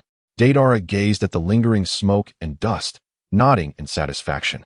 The C3, designated as the 18th, possessed the capability to obliterate an entire ninja village. However, its flaw lay in the necessity for aerial deployment, rendering precise strikes impossible. Furthermore, the production process was quite time-consuming. Just moments ago, Deidara was engaged in a feigned conversation with Kusanagi while secretly preparing his creation, the Great Serpent. Meeting its demise beneath the C318th is the finest fate it could hope for. After a considerable time, as the smoke dissipated and revealed the charred remains of the Great Serpent, a smile crept across Deidara's face as he murmured these words. In Chapter 86, The Dragon's Cave, the Ghost Wall, in an alternate timeline, little Deidara was incited to anger by Sasuke, leading him to self-detonate, while Sasuke sought refuge within the belly of the Great Serpent to save his own life. Had he not been in such a fit of rage, little Deidara could have easily resolved the matter with the formidable 18th. Now, gazing down at the pit where the Great Serpent lay, resembling burnt charcoal, Deidara could not help but utter a sigh of reflection. It is only fitting that the Great Serpent meets its end beneath the C318th. I knew you wouldn't perish so easily. Upon witnessing Orochimaru emerge from the carcass of the Great Serpent, Deidara remained composed. Such an ability truly posed an enigma. Orochimaru looked up at the gigantic clay bird soaring in the sky, a look of astonishment crossing his features. Given the commotion, Iwagakure would undoubtedly take notice. He would have to withdraw. Contemplating briefly, Orochimaru gradually sank into the earth. Moments later, he reappeared beside Kakazu within the Dragon Temple. Kakazu, we must retreat. The formidable Oinoki of Iwagakure presents a troublesome challenge. Acknowledging Orochimaru's words, Kakazu nodded and recalled his masked clone. Casting a sweeping glance at the gathered individuals, Orochimaru cast a wicked grin at the descending Deidara. My Kusanagi sword shall be entrusted to you for the time being. I shall return to reclaim it on another day." With that, the two vanished from sight. Deidara. Upon witnessing Deidara's graceful descent, Kuratsuchi rushed over, her face alight with joy. "Sister, are you all right?" Deidara nodded, then surveyed the extensively damaged dragon temple, his brow furrowing once more. The expenditure of chakra had been significant, leaving him somewhat fatigued. Before Kuratsuchi could speak, Mizuki-bai, who was attending to the injured oil woman, turned to address Deidara. The oil woman, panting heavily, nodded at Deidara before sitting cross-legged to begin her recovery. Now, the oil woman and Deidara were of similar age. However, in terms of chakra levels and physical prowess, she fell significantly short of their group. "We have rapidly enhanced our skills through training in the dragon veins. It seems I must find a way to assist her in improving her abilities." Deidara mused silently as he observed the oil woman. Days later, after extensive repairs, the dragon temple had returned to its former glory. 50 million Rio. Who would have thought my life held such value? In the room, Deidara was currently examining several pieces of intelligence transmitted from Cat City. Upon discovering that a substantial bounty had been placed on his head by both the four celestial beasts and the Kagaya clan, seeking his demise, he could not help but let out a soft chuckle.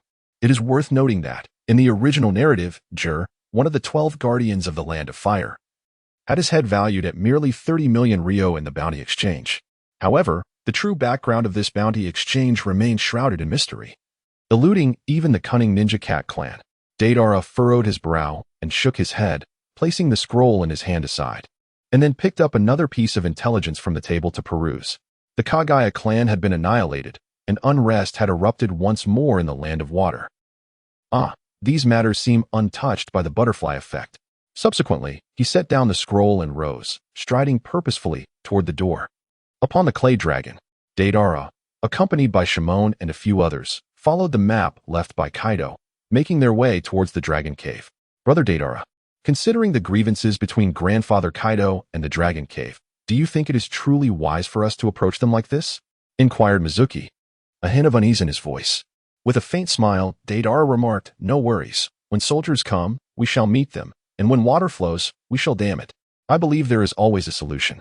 However, despite his words, he had recently vanquished the 10,000 snakes, and his heart was not entirely at ease as he approached the dragon's cave. Nevertheless, Deidara was resolute. Once he made a decision, no matter the obstacles ahead, he would boldly forge on. Before long, riding atop the clay dragon, the group arrived at the designated location of the dragon's cave.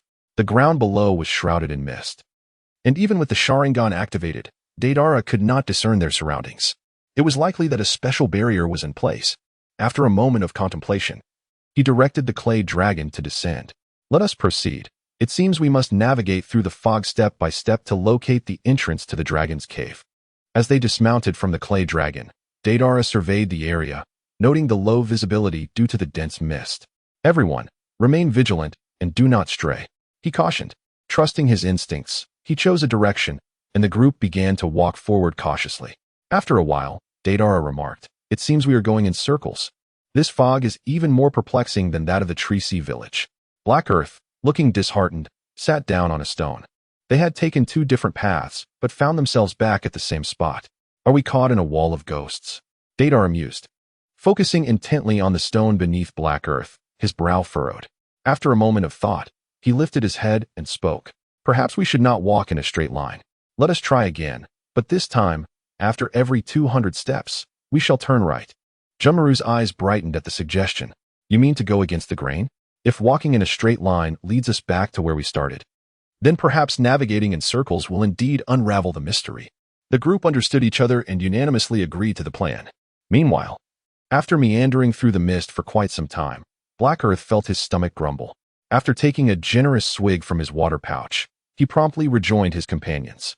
Unbeknownst to Deidara and his companions, two enchanting maidens clad in flowing white robes suddenly materialized upon a nearby grand tree after their departure. Gazing intently in the direction the group had taken, one of the slender-faced women spoke. "Oh, are they still proceeding forward? It seems they are not mere lost wanderers." The other, round-faced woman scoffed softly. "Humph, it is far too premature to draw conclusions." The slender-faced woman flashed a mischievous smile. "Then let us ascertain the truth directly."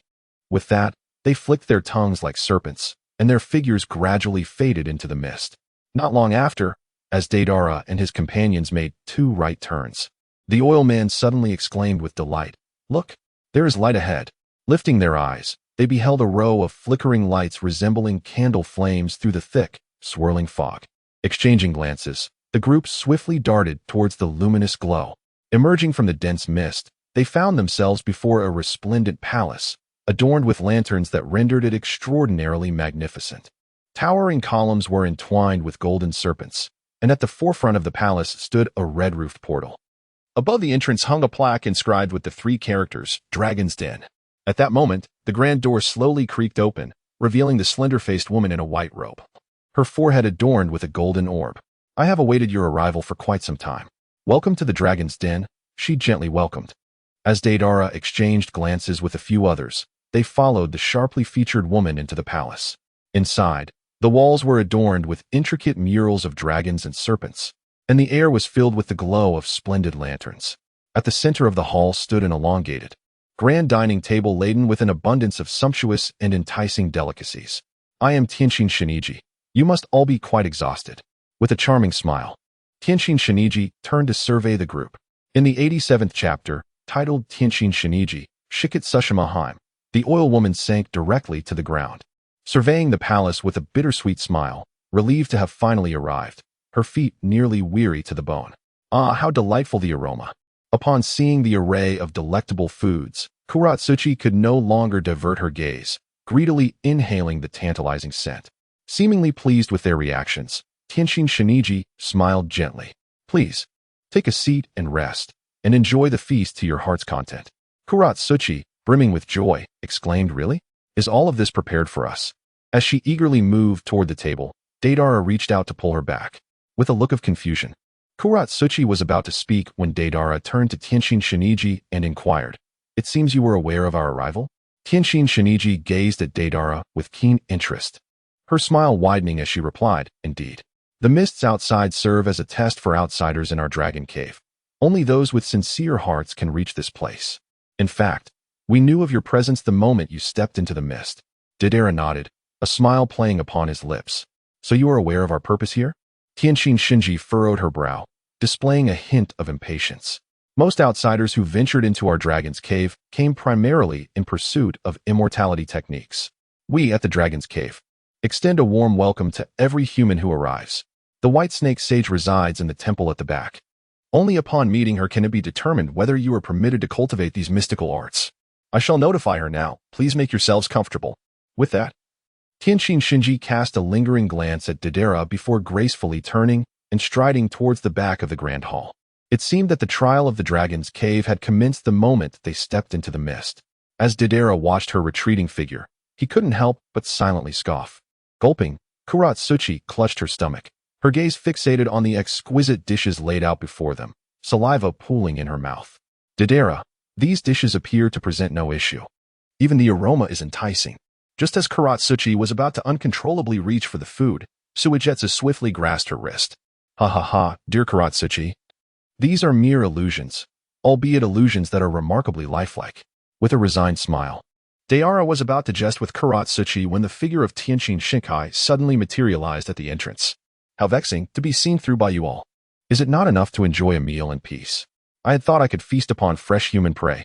Her originally delicate visage morphed into a grotesque serpentine countenance, revealing fangs and flicking a serpent's tongue. In an instant, the palace and all within it vanished, revealing the original fog and a cavern strewn with chilling white bones. Upon witnessing this scene, Kuratsuchi was taken aback. "It seems you have failed. You could not deceive them," came a woman's voice from within the mist, directed at Tenshin Shinkai. "Humph, I am well aware of that," Tenshin Shinkai retorted with a cold snort. She then cast a complex gaze at Deidara and his companions, congratulating them on passing the first trial. Kuratsuchi, her eyes flickering, inquired, "What would happen if we had failed the trial? Look at the bones surrounding us. The White Snake Sage has stated that those who fail the trial may be devoured by us." With that, Tenshin Shinkai levitated into the air, gradually disappearing into the mist. Noticing Kuratsuchi staring blankly at the scattered bones, Deidara chuckled as he ruffled her hair. "Come on, lass. On to the next challenge." Kuratsuchi snapped back to reality, shivering involuntarily, and quickly fell in step with the others.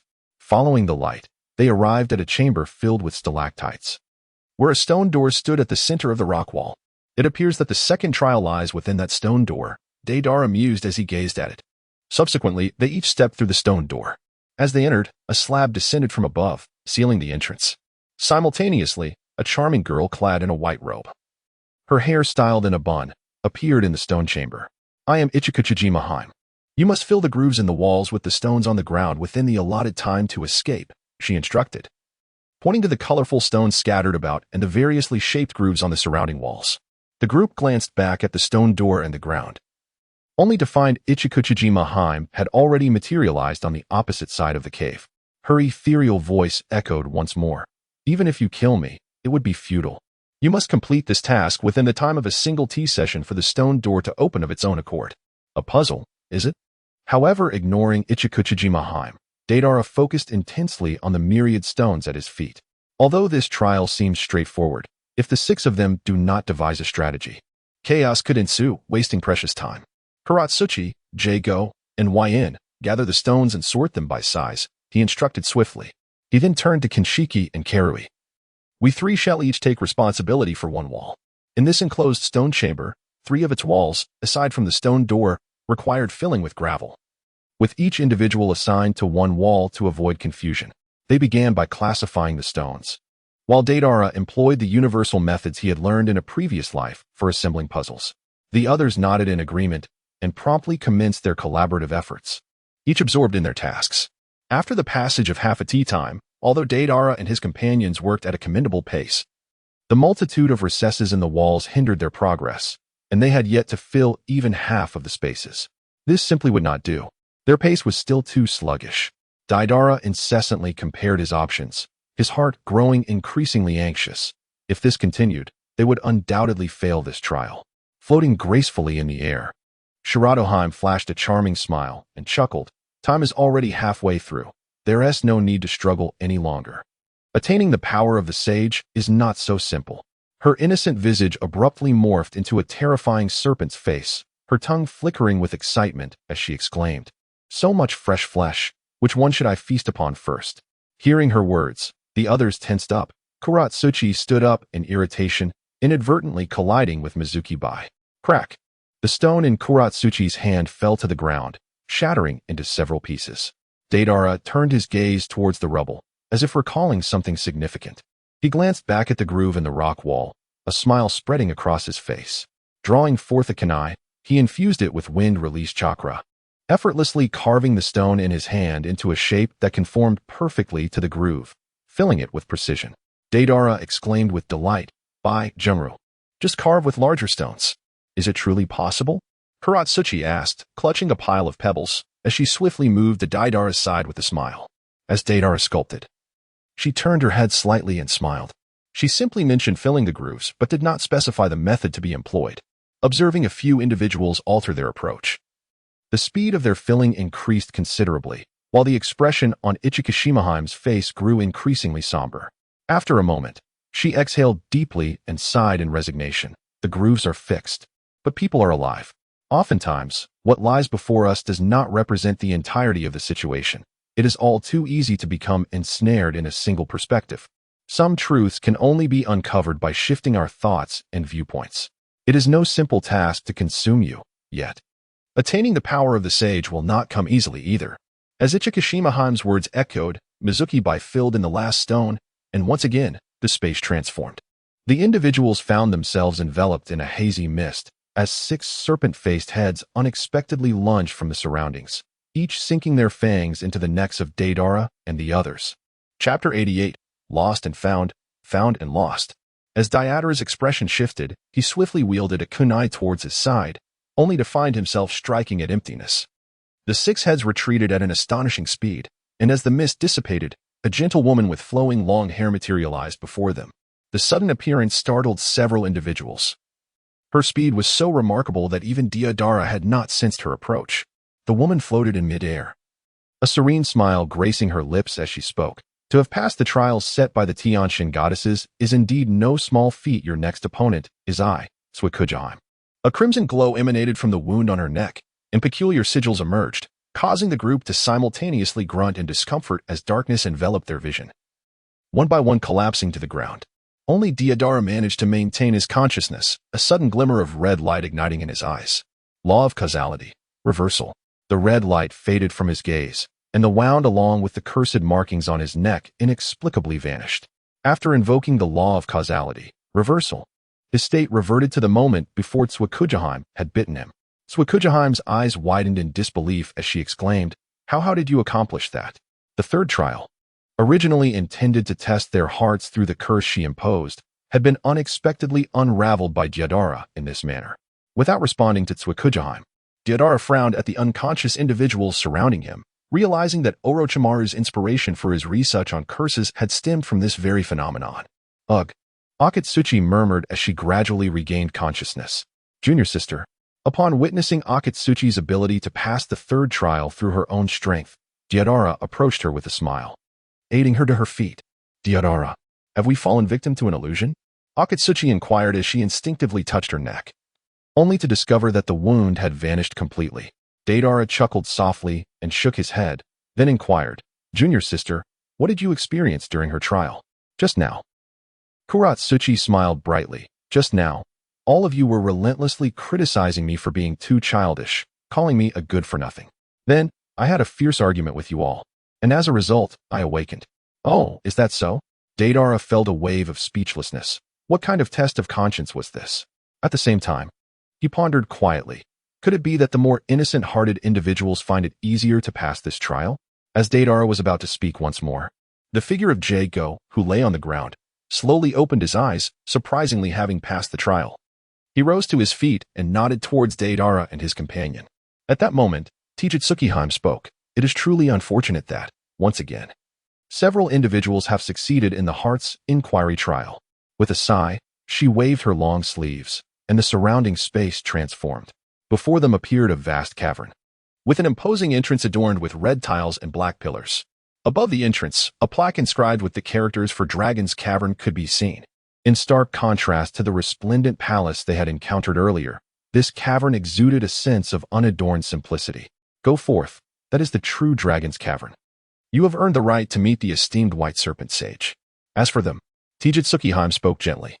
But as she turned to regard Maru and his companions, her visage morphed into a fearsome serpent-like face.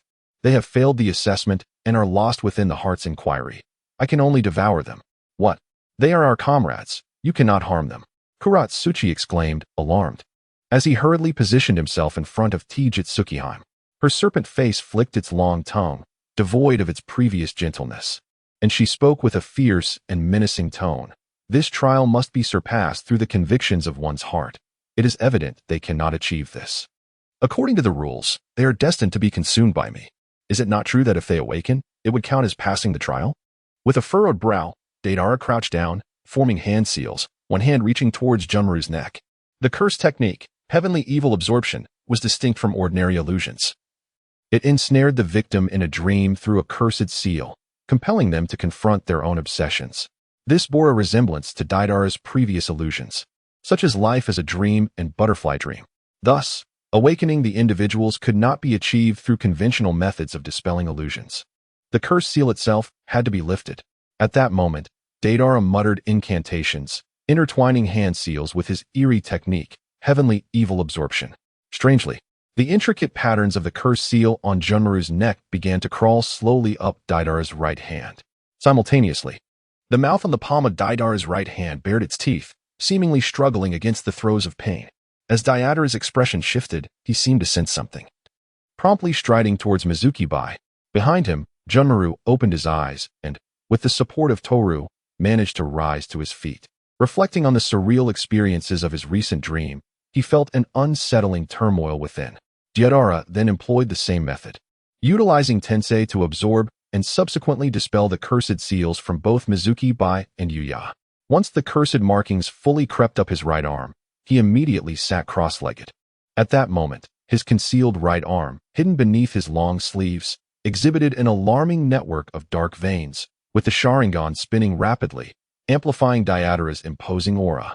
Deidara, Kuratsuchi helped the now-awakened Mizuki bite to his feet, and the group gazed at Deidara, momentarily at a loss for comprehension. This fellow exuded an air of enigma at every turn, and it appeared as though he was harnessing the Earth's power. But why? Tsukihime reverted to her human visage, her gaze fixed on Deidara, her expression fluctuating between uncertainty and intrigue. After a brief pause, Deidara suddenly opened his eyes wide, a glimmer of joy flickering within them.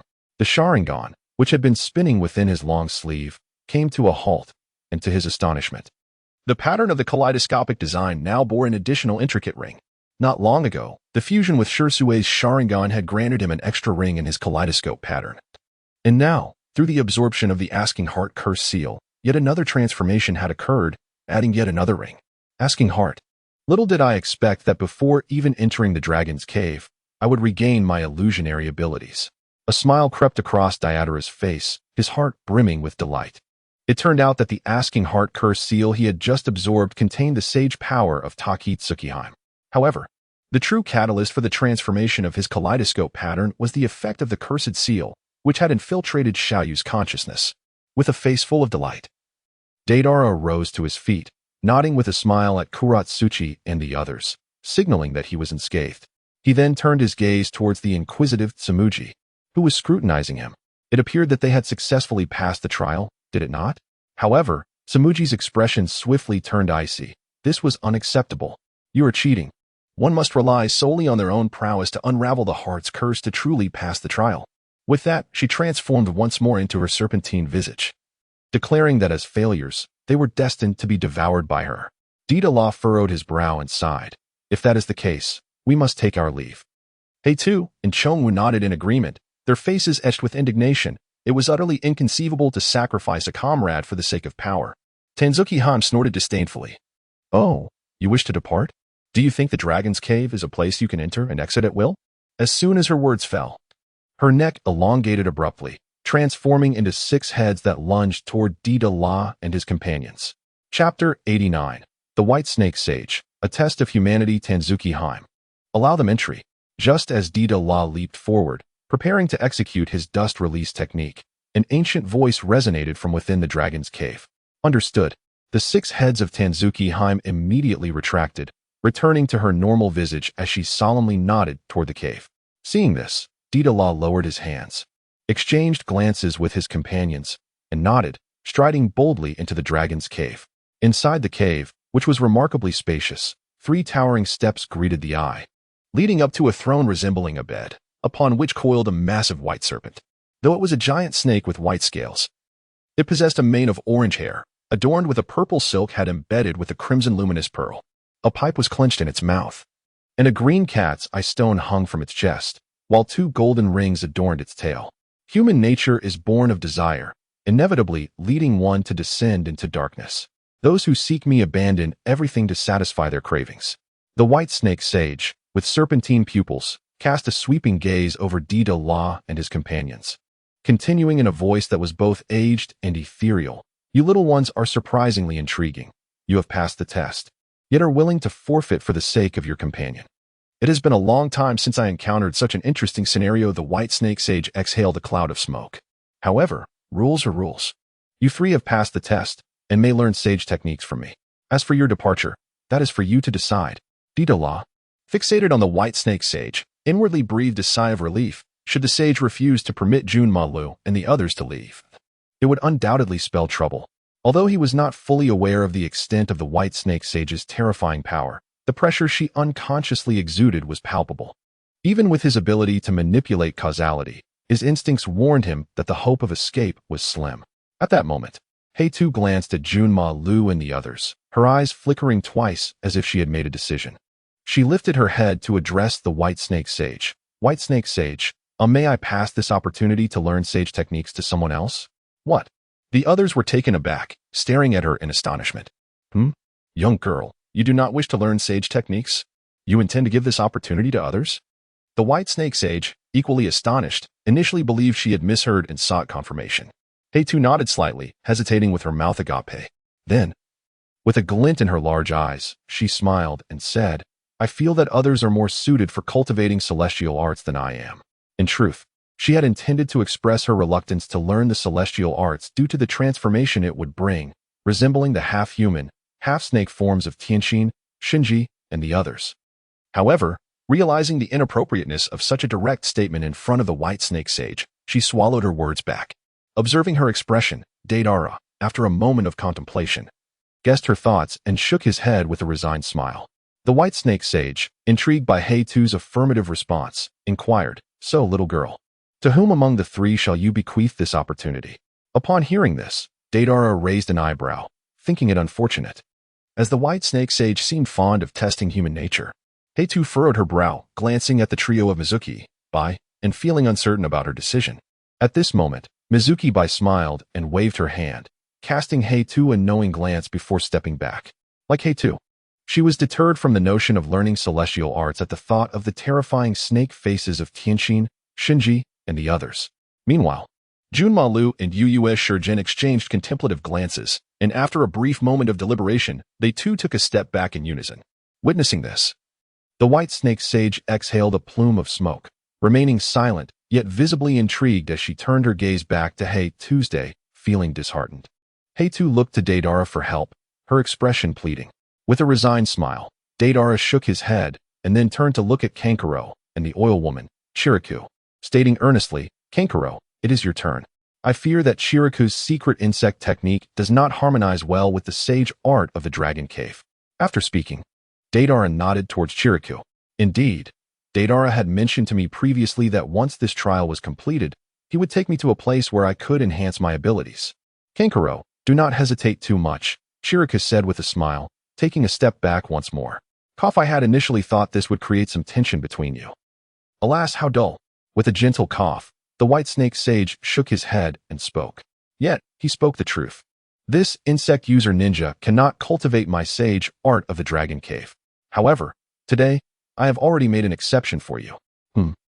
Since you failed the Hearts trial, I shall grant you another opportunity." As Deidara and his companions exchanged glances, a glimmer of joy illuminated their expressions.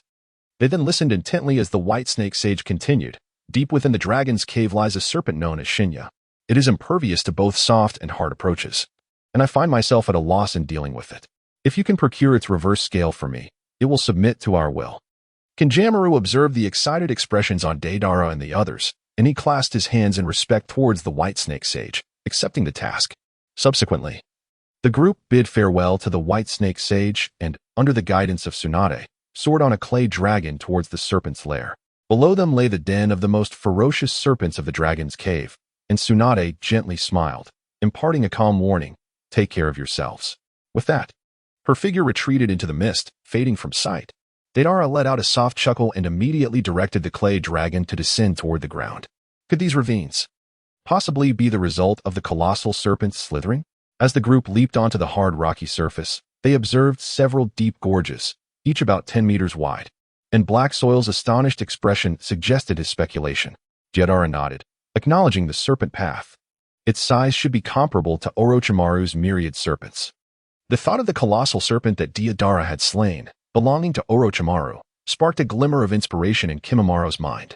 He mused to himself, if given the chance, he too would summon a great serpent as his spirit beast. Shortly thereafter, following the serpentine trail on the ground, the group entered a vast cavern. Were these marks on the cavern walls made by Orochimaru's fangs? The rocky sides bore numerous long and deep claw-like imprints. It was said that the previous master had blinded the serpent known as Shinya in one eye, which had subsequently rendered it exceptionally irritable. Obtaining its reverse scale without killing it would undoubtedly prove to be a formidable challenge. As they walked, Deidara turned to Kimamaru to offer a cautionary reminder. This time, Kimamaru must rely solely on himself to complete the task, which, under numerous conditions, undeniably heightened the difficulty. Through his training with meteorite materials, Kimamaru's peculiar skeletal structure had also become tainted with radioactivity. Thus, Deidara's concern was not for Kimamaru's well-being, but rather a reminder for him to maintain control. Chapter 90, Medusa, the hidden realm. The group continued through the cavern until a light appeared ahead. Upon stepping out of the cave, they were greeted by a vast expanse. Viewed from above, this land, cloaked in crimson mist, revealed itself to be a massive basin surrounded by mountains. The long tunnel they had traversed was more aptly described as a subterranean passage. How could there be so many colossal stone serpents? This immense basin was uneven, dotted with numerous deep pits, each housing a stone serpent statue, each unique in form, most of them grotesquely gaping with bared fangs and flicking forked tongues. There was a lake ahead. Approaching the lake's edge, Kimimaro pondered aloud whether Shinya might be within its waters. The possibility could not be dismissed. As Deidara spoke, he reached into his pouch to retrieve a small amount of clay. Moments later, a clay-gray fish appeared in his palm, which, after a few flicks of its tail, leapt into the lake.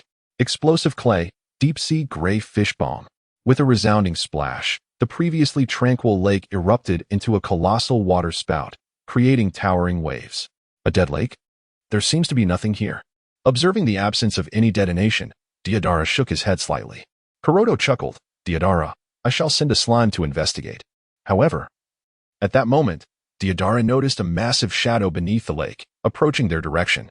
He waved his hand, signaling that it was unnecessary. It was already here. Roar. A giant blue-scaled serpent burst forth from the water, emitting a thunderous roar. It was not Shinya, it was a blue serpent? Upon encountering the azure-scaled giant serpent, Deidara was immediately reminded of Sasuke's summoning creature, the blue serpent, from the original narrative.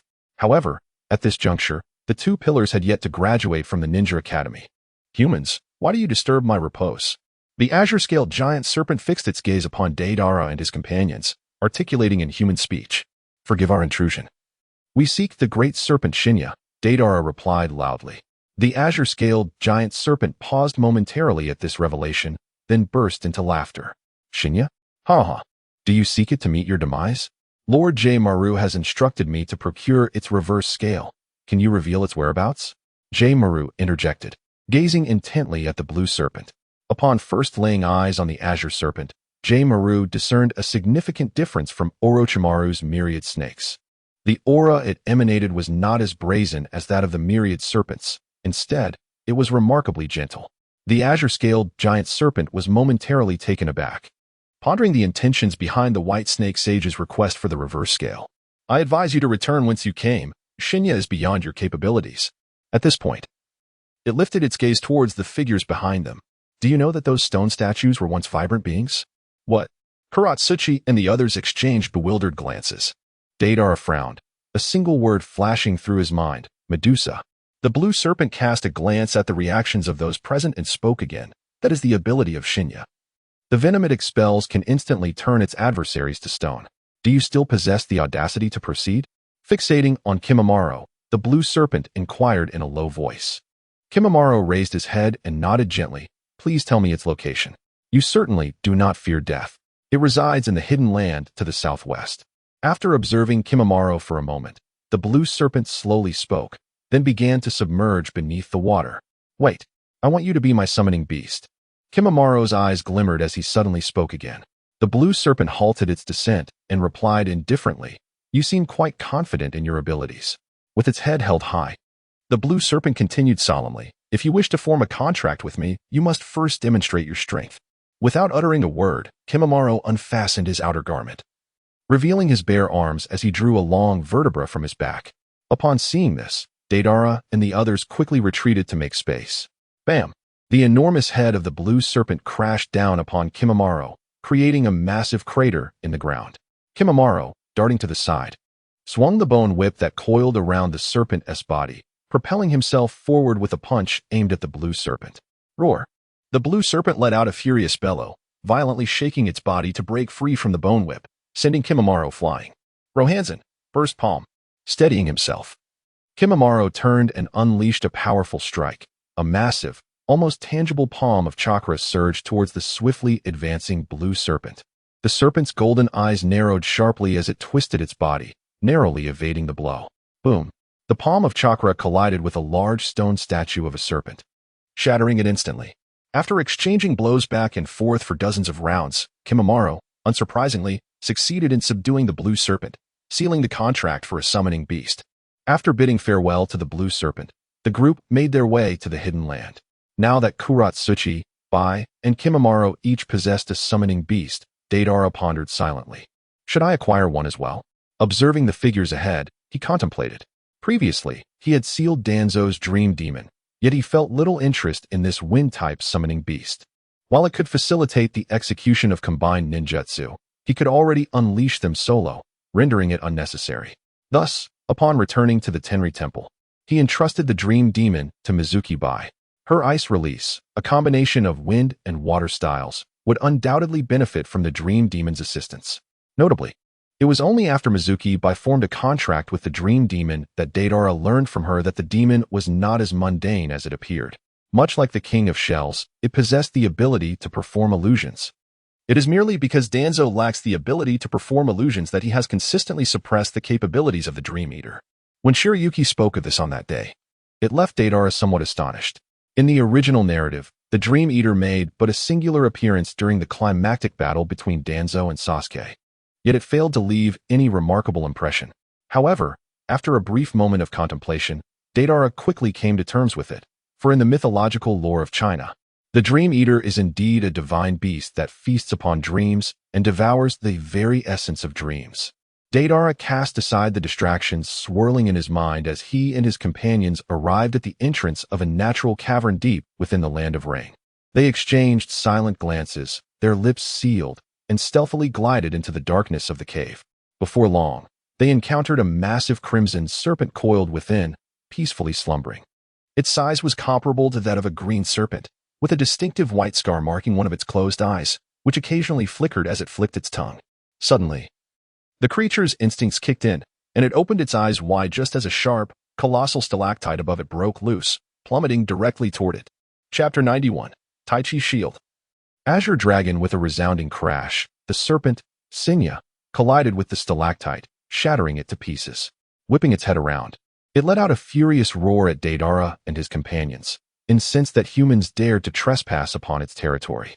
Without hesitation, it lunged toward them with great ferocity.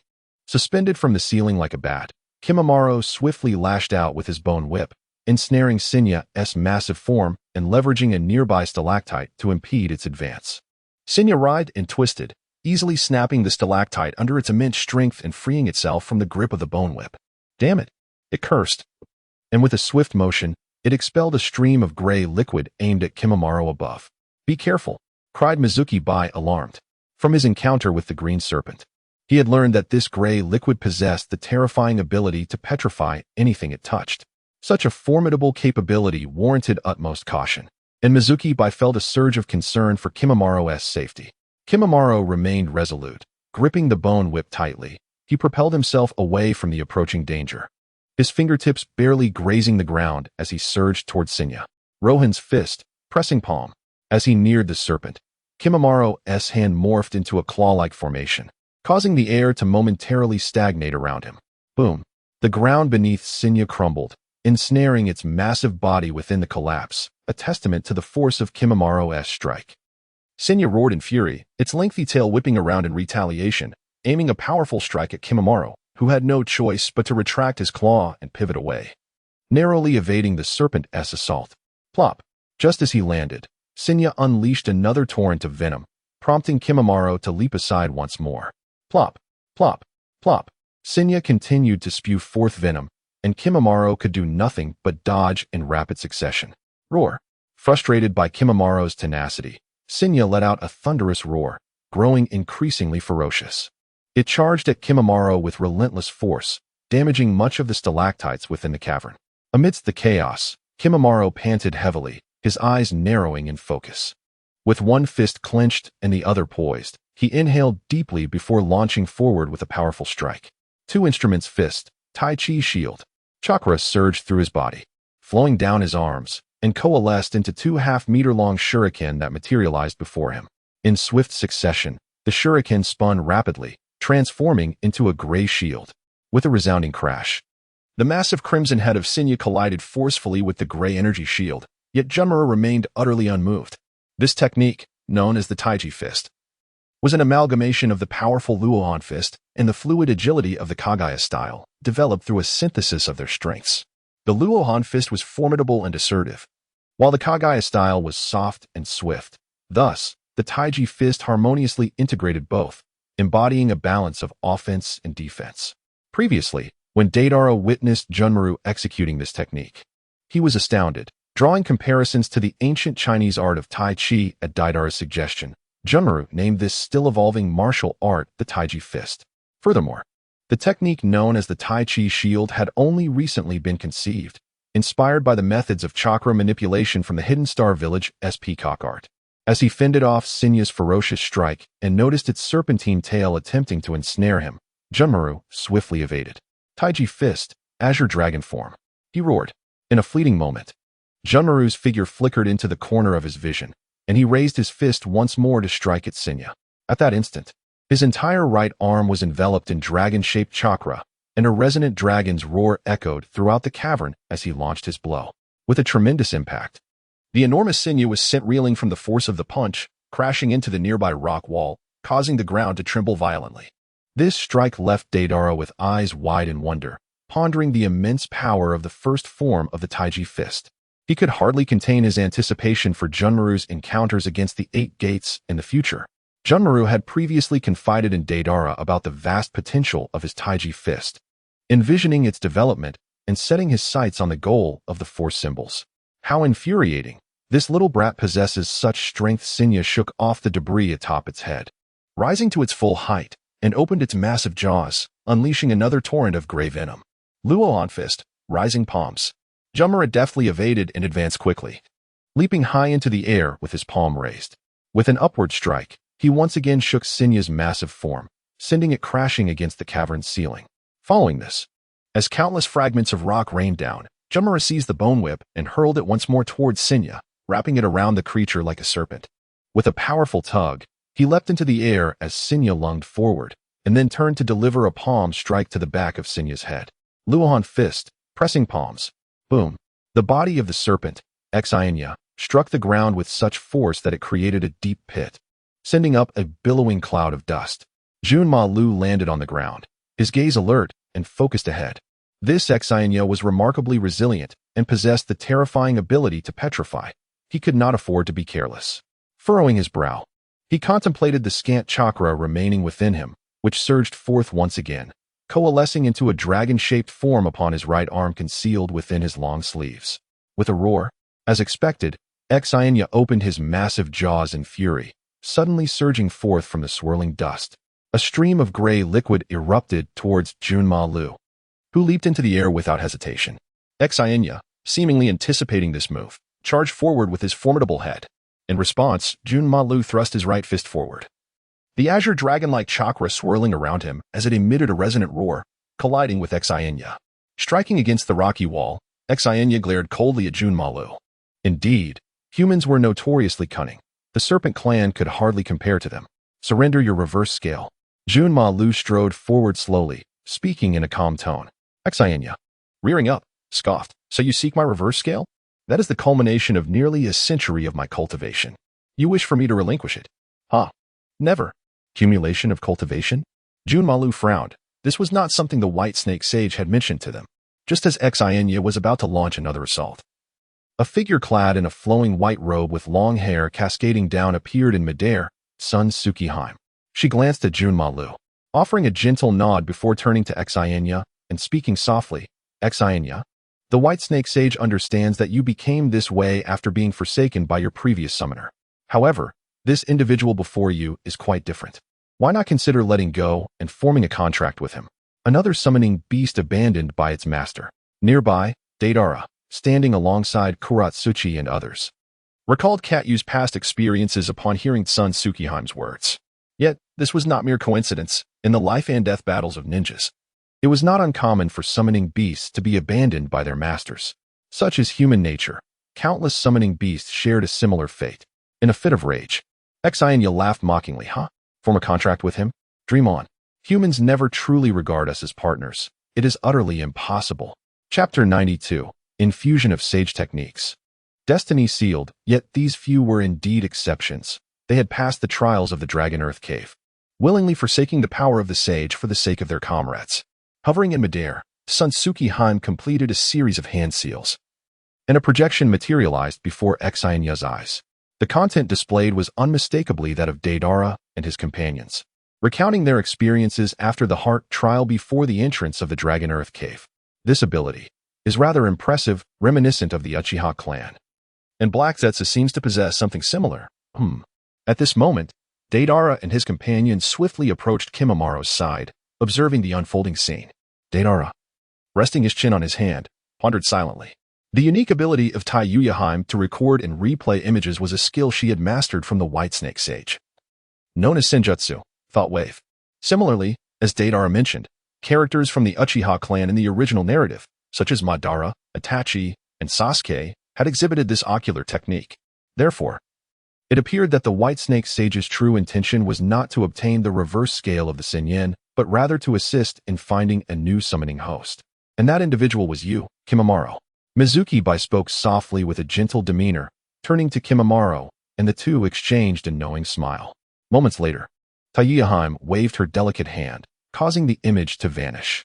The Senyin's serpent-like eyes flickered, and when they turned towards Deidara and the others, the tumultuous aura surrounding it dissipated. After scanning the group, the Senyin finally focused its gaze on Kimamaro. Their eyes met, one human and one serpent, and Kimamaro stepped forward, gazing intently at Senyin's singular eye. I am Kimamaro, he declared. Senyin replied in a deep tone. I can forge a contract with you, but should our temperaments clash in the future, I possess means to dissolve the contract, even at a considerable cost to myself.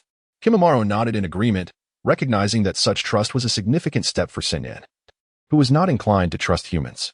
Yet, he believed that with time, Senyin would eventually change his perspective. Subsequently, Senyin expelled a scroll of the contract from its mouth, and Kimamaro pressed his palm to it, sealing the summoning beast contract. Moments later, the group returned to the dragon's lair. The Whitesnake Sage, seated upon her throne and puffing on a pipe, nodded approvingly at Kimamaro and spoke in her aged voice. Well done. My initial intention was indeed for you to establish a summoning beast contract with Senyin. Since you have achieved this, you, like him, have now gained the qualification to learn the power of the sage. She then turned her attention to Deidara and CHG, continuing, you too are likewise included. Remember, this only grants you the qualification to learn the sage's power. It does not guarantee mastery, as that depends on your own fortune. Upon seeing Deidara and CHG nod, the Whitesnake Sage suddenly exhaled a plume of smoke, which transformed into 3 small white snakes that darted towards the trio. To their astonishment, Deidara and his companions found themselves completely immobilized. Do not resist. This is the Whitesnake Sage bestowing Senjutsu, sage technique infusion upon you. Taiyuya recalled Deidara's earlier moment of breaking the heart's questioning seal and quickly warned him. Had she not intervened, Deidara would have prepared to activate the law of causality, rewind after being attacked by the small white snakes. The 3 little snakes each bit the necks of the trio before slithering back to the white snake. At that moment, they all felt an unusual energy surge into their bodies from the bite marks on their necks. Junmaru and Deidara let out a painful groan as they fell to the ground, struggling to endure the discomfort surging within them. Meanwhile, Shugo stood beside them, momentarily bewildered by their sudden reactions, his eyes flashing with a glimmer of golden light. Deidara, Junmaru, exclaimed Kuratsuchi and Mizuki, rushing forward, only to be halted by an invisible force that prevented them from approaching the two. The ethereal voice of Tanjitsuki echoed softly, explaining to the group. The Whitesnake Sage has infused them with a strand of natural energy through his sage techniques, testing their adaptability to sage power, sparing them from unnecessary toil. However, since arriving at this dragon cave, Shugo had yet to reveal his abilities, and Tanjitsuki had hardly paid him any attention. Yet, witnessing his reaction now filled her with intrigue. She had never encountered anyone so harmoniously attuned to natural energy. Even the Whitesnake Sage upon his throne squinted his eyes, seemingly attempting to see through Shugo entirely. Suddenly, she leaned towards Shugo, flicking her tongue as she spoke in a low tone. I sensed a familiar aura about you earlier. Now, reveal your true identity.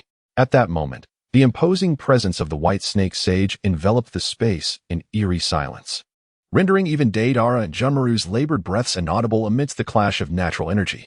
My physique allows me to absorb natural energy, and its source lies within me.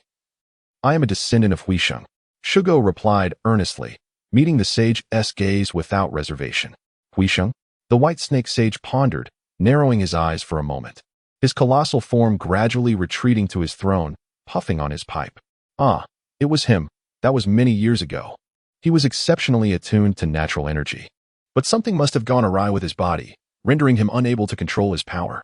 At this juncture, the sage turned his gaze back to Shugo, inquiring, "What became of him? Can his abilities truly be inherited by his descendants?" Subsequently, Shugo succinctly relayed all he knew about Huishing to the White Snake Sage. Since you have mastered the control of your powers, I grant you permission to remain here and continue your cultivation." After listening to Shugo's account, the White Snake Sage did not pursue further inquiries. As her words echoed, the invisible barrier dissipated entirely. At that moment, Junmaru slowly rose to his feet. Having evidently passed the test, the White Snake Sage regarded his eyes, which had transformed into a golden hue, and nodded slightly, an indication that his physique was indeed compatible with the sage techniques of the Dragon Cave. Soon after, Deidara also stood up, but when the White Snake Sage directed his gaze toward him, his eyes widened in astonishment. Deidara's eyes remained unchanged, appearing just as they had before. Is this yet another individual remarkably attuned to natural energy? After undergoing the trial, there was no change in his eyes, leading to two possibilities. Either he could not adapt to the natural energy, and without the intervention of the White Snake Sage, he would have continued to suffer from its torment, or he was remarkably in tune with the natural energy, in which case his pupils would also remain unchanged. Could it be that Tang Jinheim's face displayed surprise, and at that moment, she suddenly recalled the scene during the heart inquiry trial when the Earth's power surged towards Deidara. Could it be that another individual akin to Huishing has emerged? The White Snake Sage's eyes glimmered, in perfect harmony with the natural energy. Hearing Tang Jinheim's words, Deidara couldn't help but chuckle inwardly. He was acutely aware of his own situation. Had he not channeled that violent surge of natural energy into his right arm, he would undoubtedly still be enduring agonizing torment. Yet, at this moment, he maintained a stoic demeanor, not wishing to reveal the presence of Xiaoyu. Thus he displayed no outward signs. The White Snake Sage possessed a formidable technique known as Fate Lock, capable of infiltrating another's mind undetected and altering their will. This bore a striking resemblance to Shirshue's Kodo Amatsukami. Consequently, Deidara found himself silently praying that she would not employ this ability to probe into his thoughts. Chapter 93, Dragon Claw Hand. Sage Transformation. The White Snake Sage withdrew her gaze from Deidara and surveyed the three individuals before her. To my surprise, all three of you have managed to adapt to the natural energy. Upon hearing this, Deidara sighed with relief. However, he remained unaware that, unlike Mayaboku Mountain's quest for a successor through prophecy, the Ryuchi Cave welcomed all who earnestly sought power to partake in the trials. Furthermore, the White Snake Sage never pried into the past of those who came, much like the time when Kuitu was possessed by Kaguya and Orochimaru, as well as Kabuto from the later parts of the original storyline. At that moment, the White Snake Sage exhaled another plume of smoke, enveloping the three. Instantly, they felt an inexplicable influx of knowledge in their minds, specifically regarding the absorption of natural energy and the methods to transform it into sage chakra. Simultaneously, at that moment, Deidara experienced a surge of enlightenment. He realized that natural energy was categorized into various forms. The natural energy absorbed by the Ryuchi Cave was referred to as the earth power.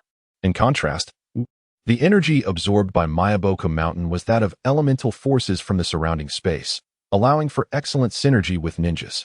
As for the mysterious wet-bone forest, it was the life energy within natural energy. This also aptly explained the regeneration and healing abilities of the slug. And Deidara vaguely suspected that the wood release of Senju Hashirama might have stemmed from the training of wet-bone forest sage art. Setting aside his scattered thoughts, Deidara and the others listened as the White Snake Sage imparted a few more instructions before they arrived at the entrance of the Ryuchi Cave. Summoning Technique, Dream Baku.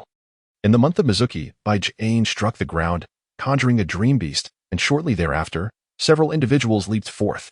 The pursuit of celestial arts undoubtedly consumed considerable time. Thus, the trio of Hei-Tu decided to return to the land of Earth, having little else to occupy their time.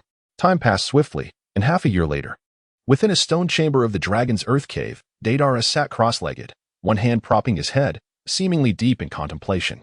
His right arm, elongated and transformed, was now adorned with a layer of gray scales, reminiscent of a serpent's form. Suddenly, his entire right arm swelled in size, and his palm morphed into a colossal eagle's claw in the blink of an eye. The abrupt expansion of his arm destabilized the focused Deidara, causing him to sway slightly. He retracted his arm, chuckling helplessly. "Xiaoyu, did I not tell you not to disturb me when I am pondering?"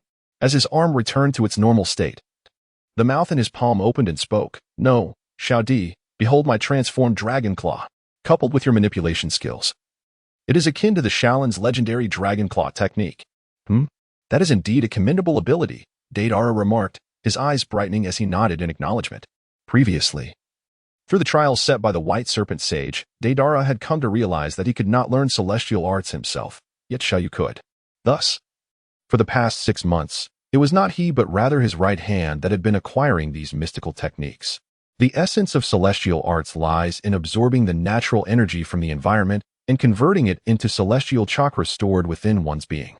Upon entering Sage Mode, one could wield the ninjutsu they had mastered or other skills, thereby performing celestial techniques. Currently, Xiaoyu was adept at swiftly entering Sage Mode, and the gray scales enveloping Deidara's right arm were a manifestation of Xiaoyu's Sage transformation. Similar to the individual named Zhangwu, his right arm possessed the ability to morph under the influence of celestial chakra. This localized Sage transformation, distinct from other Sage Mode, led Deidara to coin it the Divine Hand. However, 6 months prior, due to limitations in chakra storage, the duration of his right arm's Sage Mode was exceedingly brief. In the original narrative, had Naruto not utilized shadow clones to sustain and provide him with celestial chakra, his Sage Mode would only last a mere 5 minutes. Consequently, Deidara's right arm's duration was even more fleeting. In search of a solution to this predicament, he racked his brain and finally recalled an idea birthed from the essence of the dragon vein, to compress the chakra from the chakra points into a liquid form akin to Hero's water. After an extensive period of experimentation and refinement lasting over 2 months, Xiaoyu finally mastered this method of manipulation. However, concerning the limited number of chakra points on his right arm, even when unleashing the divine right hand with all his might, he could only sustain it for approximately 8 minutes. Throughout the past 6 months, the cultivation of sage arts relied heavily on Xiaoyu, yet Deidara did not remain idle. Initially, he meticulously studied the secret techniques of the Mountain Clan, the shadow techniques of the Nara clan, and the peafowl mystique of Xingyin village, among others. Only after this did he embark on the development of the mental attack techniques he had long yearned for. His initial intention was to emulate the fantastical novels of his previous life, where one could project their mental energy outside their body to form a tangible attack that would be virtually impossible to defend against. However, upon mastering the art of mental projection, he realized the terrifying magnitude of the mental energy required to achieve that feat. Mental energy is profoundly enigmatic. It is invisible and intangible, yet undeniably existent. Despite this, he did not succumb to despair. Instead, he redirected his focus towards another idea nestled deep within his heart: research on nuclear energy. Although he could not create the billion-degree environment necessary for nuclear reactions, the fundamental principle of thermal reactions at high temperatures is merely the movement and collision of atoms. Thus, theoretically, possessing the ability to manipulate atoms could lead to controllable nuclear fusion. The notion of controlling atoms through mental projection had already taken root in his mind. By integrating the secret techniques of the Mountain Clan, the Nara clan, along with the peafowl mystique of Xingyin village, he indeed achieved the ability to manipulate objects with his thoughts after projecting his consciousness outside his body. From a towering boulder to a speck of dust, he could now command their rapid movement with sheer will. However, when it came to the more intricate manipulation of atoms and ions, he found himself still lacking within this not-so-lengthy time frame. Yet, he believed that with diligent practice, achieving that level of control would only require time. Furthermore, he incorporated this ability to manipulate objects into his explosive clay techniques, explosive release, and various other ninjutsu, resulting in a significant qualitative enhancement of his overall capabilities. Until just over 10 days ago, after shattering a hill with a punch from his right arm, he could no longer resist the allure of the sage body cells and the cells of Hashirama. He began attempting to transfer these 2 types of cells from his right arm to other parts of his body. The sage body was capable of a perfect amphibious transformation, as it had integrated fish cells throughout its entirety. Theoretically, by following his method, Deidara could also distribute Hashirama's cells and sage body cells throughout his body. Thus, after delving into the research of cellular traction, endocytosis, and exocytosis, Deidara prepared to commence his experiments today. Chapter 94. Success and failure rest on Black Zetsu. All right, Xiaoyu. It's time to begin the cellular traction. With a deep breath, Deidara clenched his fist and spoke earnestly. Have you made up your mind? Are you not afraid of becoming a monster? Is it not necessary to wait for the eternal Meijiki Sharingan to awaken? Xiaoyu inquired with a sense of certainty. Deidara shook his head, deciding that waiting was futile. Mastering sage techniques without achieving the eternal Meijiki Sharingan seemed an endless endeavor. As for the snake transformation, it mattered little. Power was the ultimate truth. With a grin, he remarked that sage mode was not a permanent state, after all. Kabuto's ghastly appearance was due to his transplantation of Orochimaru's white snake cells, and didn't Kimimara's sage mode look quite impressive? Well, since you have made your decision, let us begin. Upon the conclusion of Xiaoyu's words, the Sharingan in her right eye suddenly flared open, prompting Deidara to immediately switch to the perspective of the Sharingan. He then commenced the enhanced medical techniques of telekinesis, directing the cells in his right arm to move. The guidelines for cellular manipulation were clear. The path of cell movement could not be linear, as such a route would inflict harm upon his own organs. This was a process of defying fate, inherently complex. Deidara focused intently, cautious not to err in the slightest action. Regarding cell ingestion and expulsion, it primarily conveyed that the human body comprises numerous cell types, with only a select few possessing exceptional compatibility. What Deidara needed to do was to identify this specific cell within his body, and then encourage the interstitial cells to adhere to it as much as possible. After a considerable amount of time, Deidara opened his eyes, a look of confusion etched upon his face. Why is this happening? What went awry? I have encountered no issues with each step I took. Let me conduct another experiment. Undeterred, he persisted with numerous attempts at cellular manipulation. Yet each endeavor culminated in failure. It became evident that the influence of Kurizetsu was the root cause. Both the cells of Hashirama and those of the Sage of the Six Paths exhibited subtle alterations upon severance from the right arm. But how could this predicament be resolved?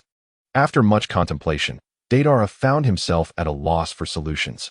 Helplessly shaking his head with a wry smile, could it truly be that success and failure both hinge upon Kurizetsu? During the process of cellular traction, he discovered that merely drawing it from the right arm would cause a peculiar gray energy to seep from within the cell.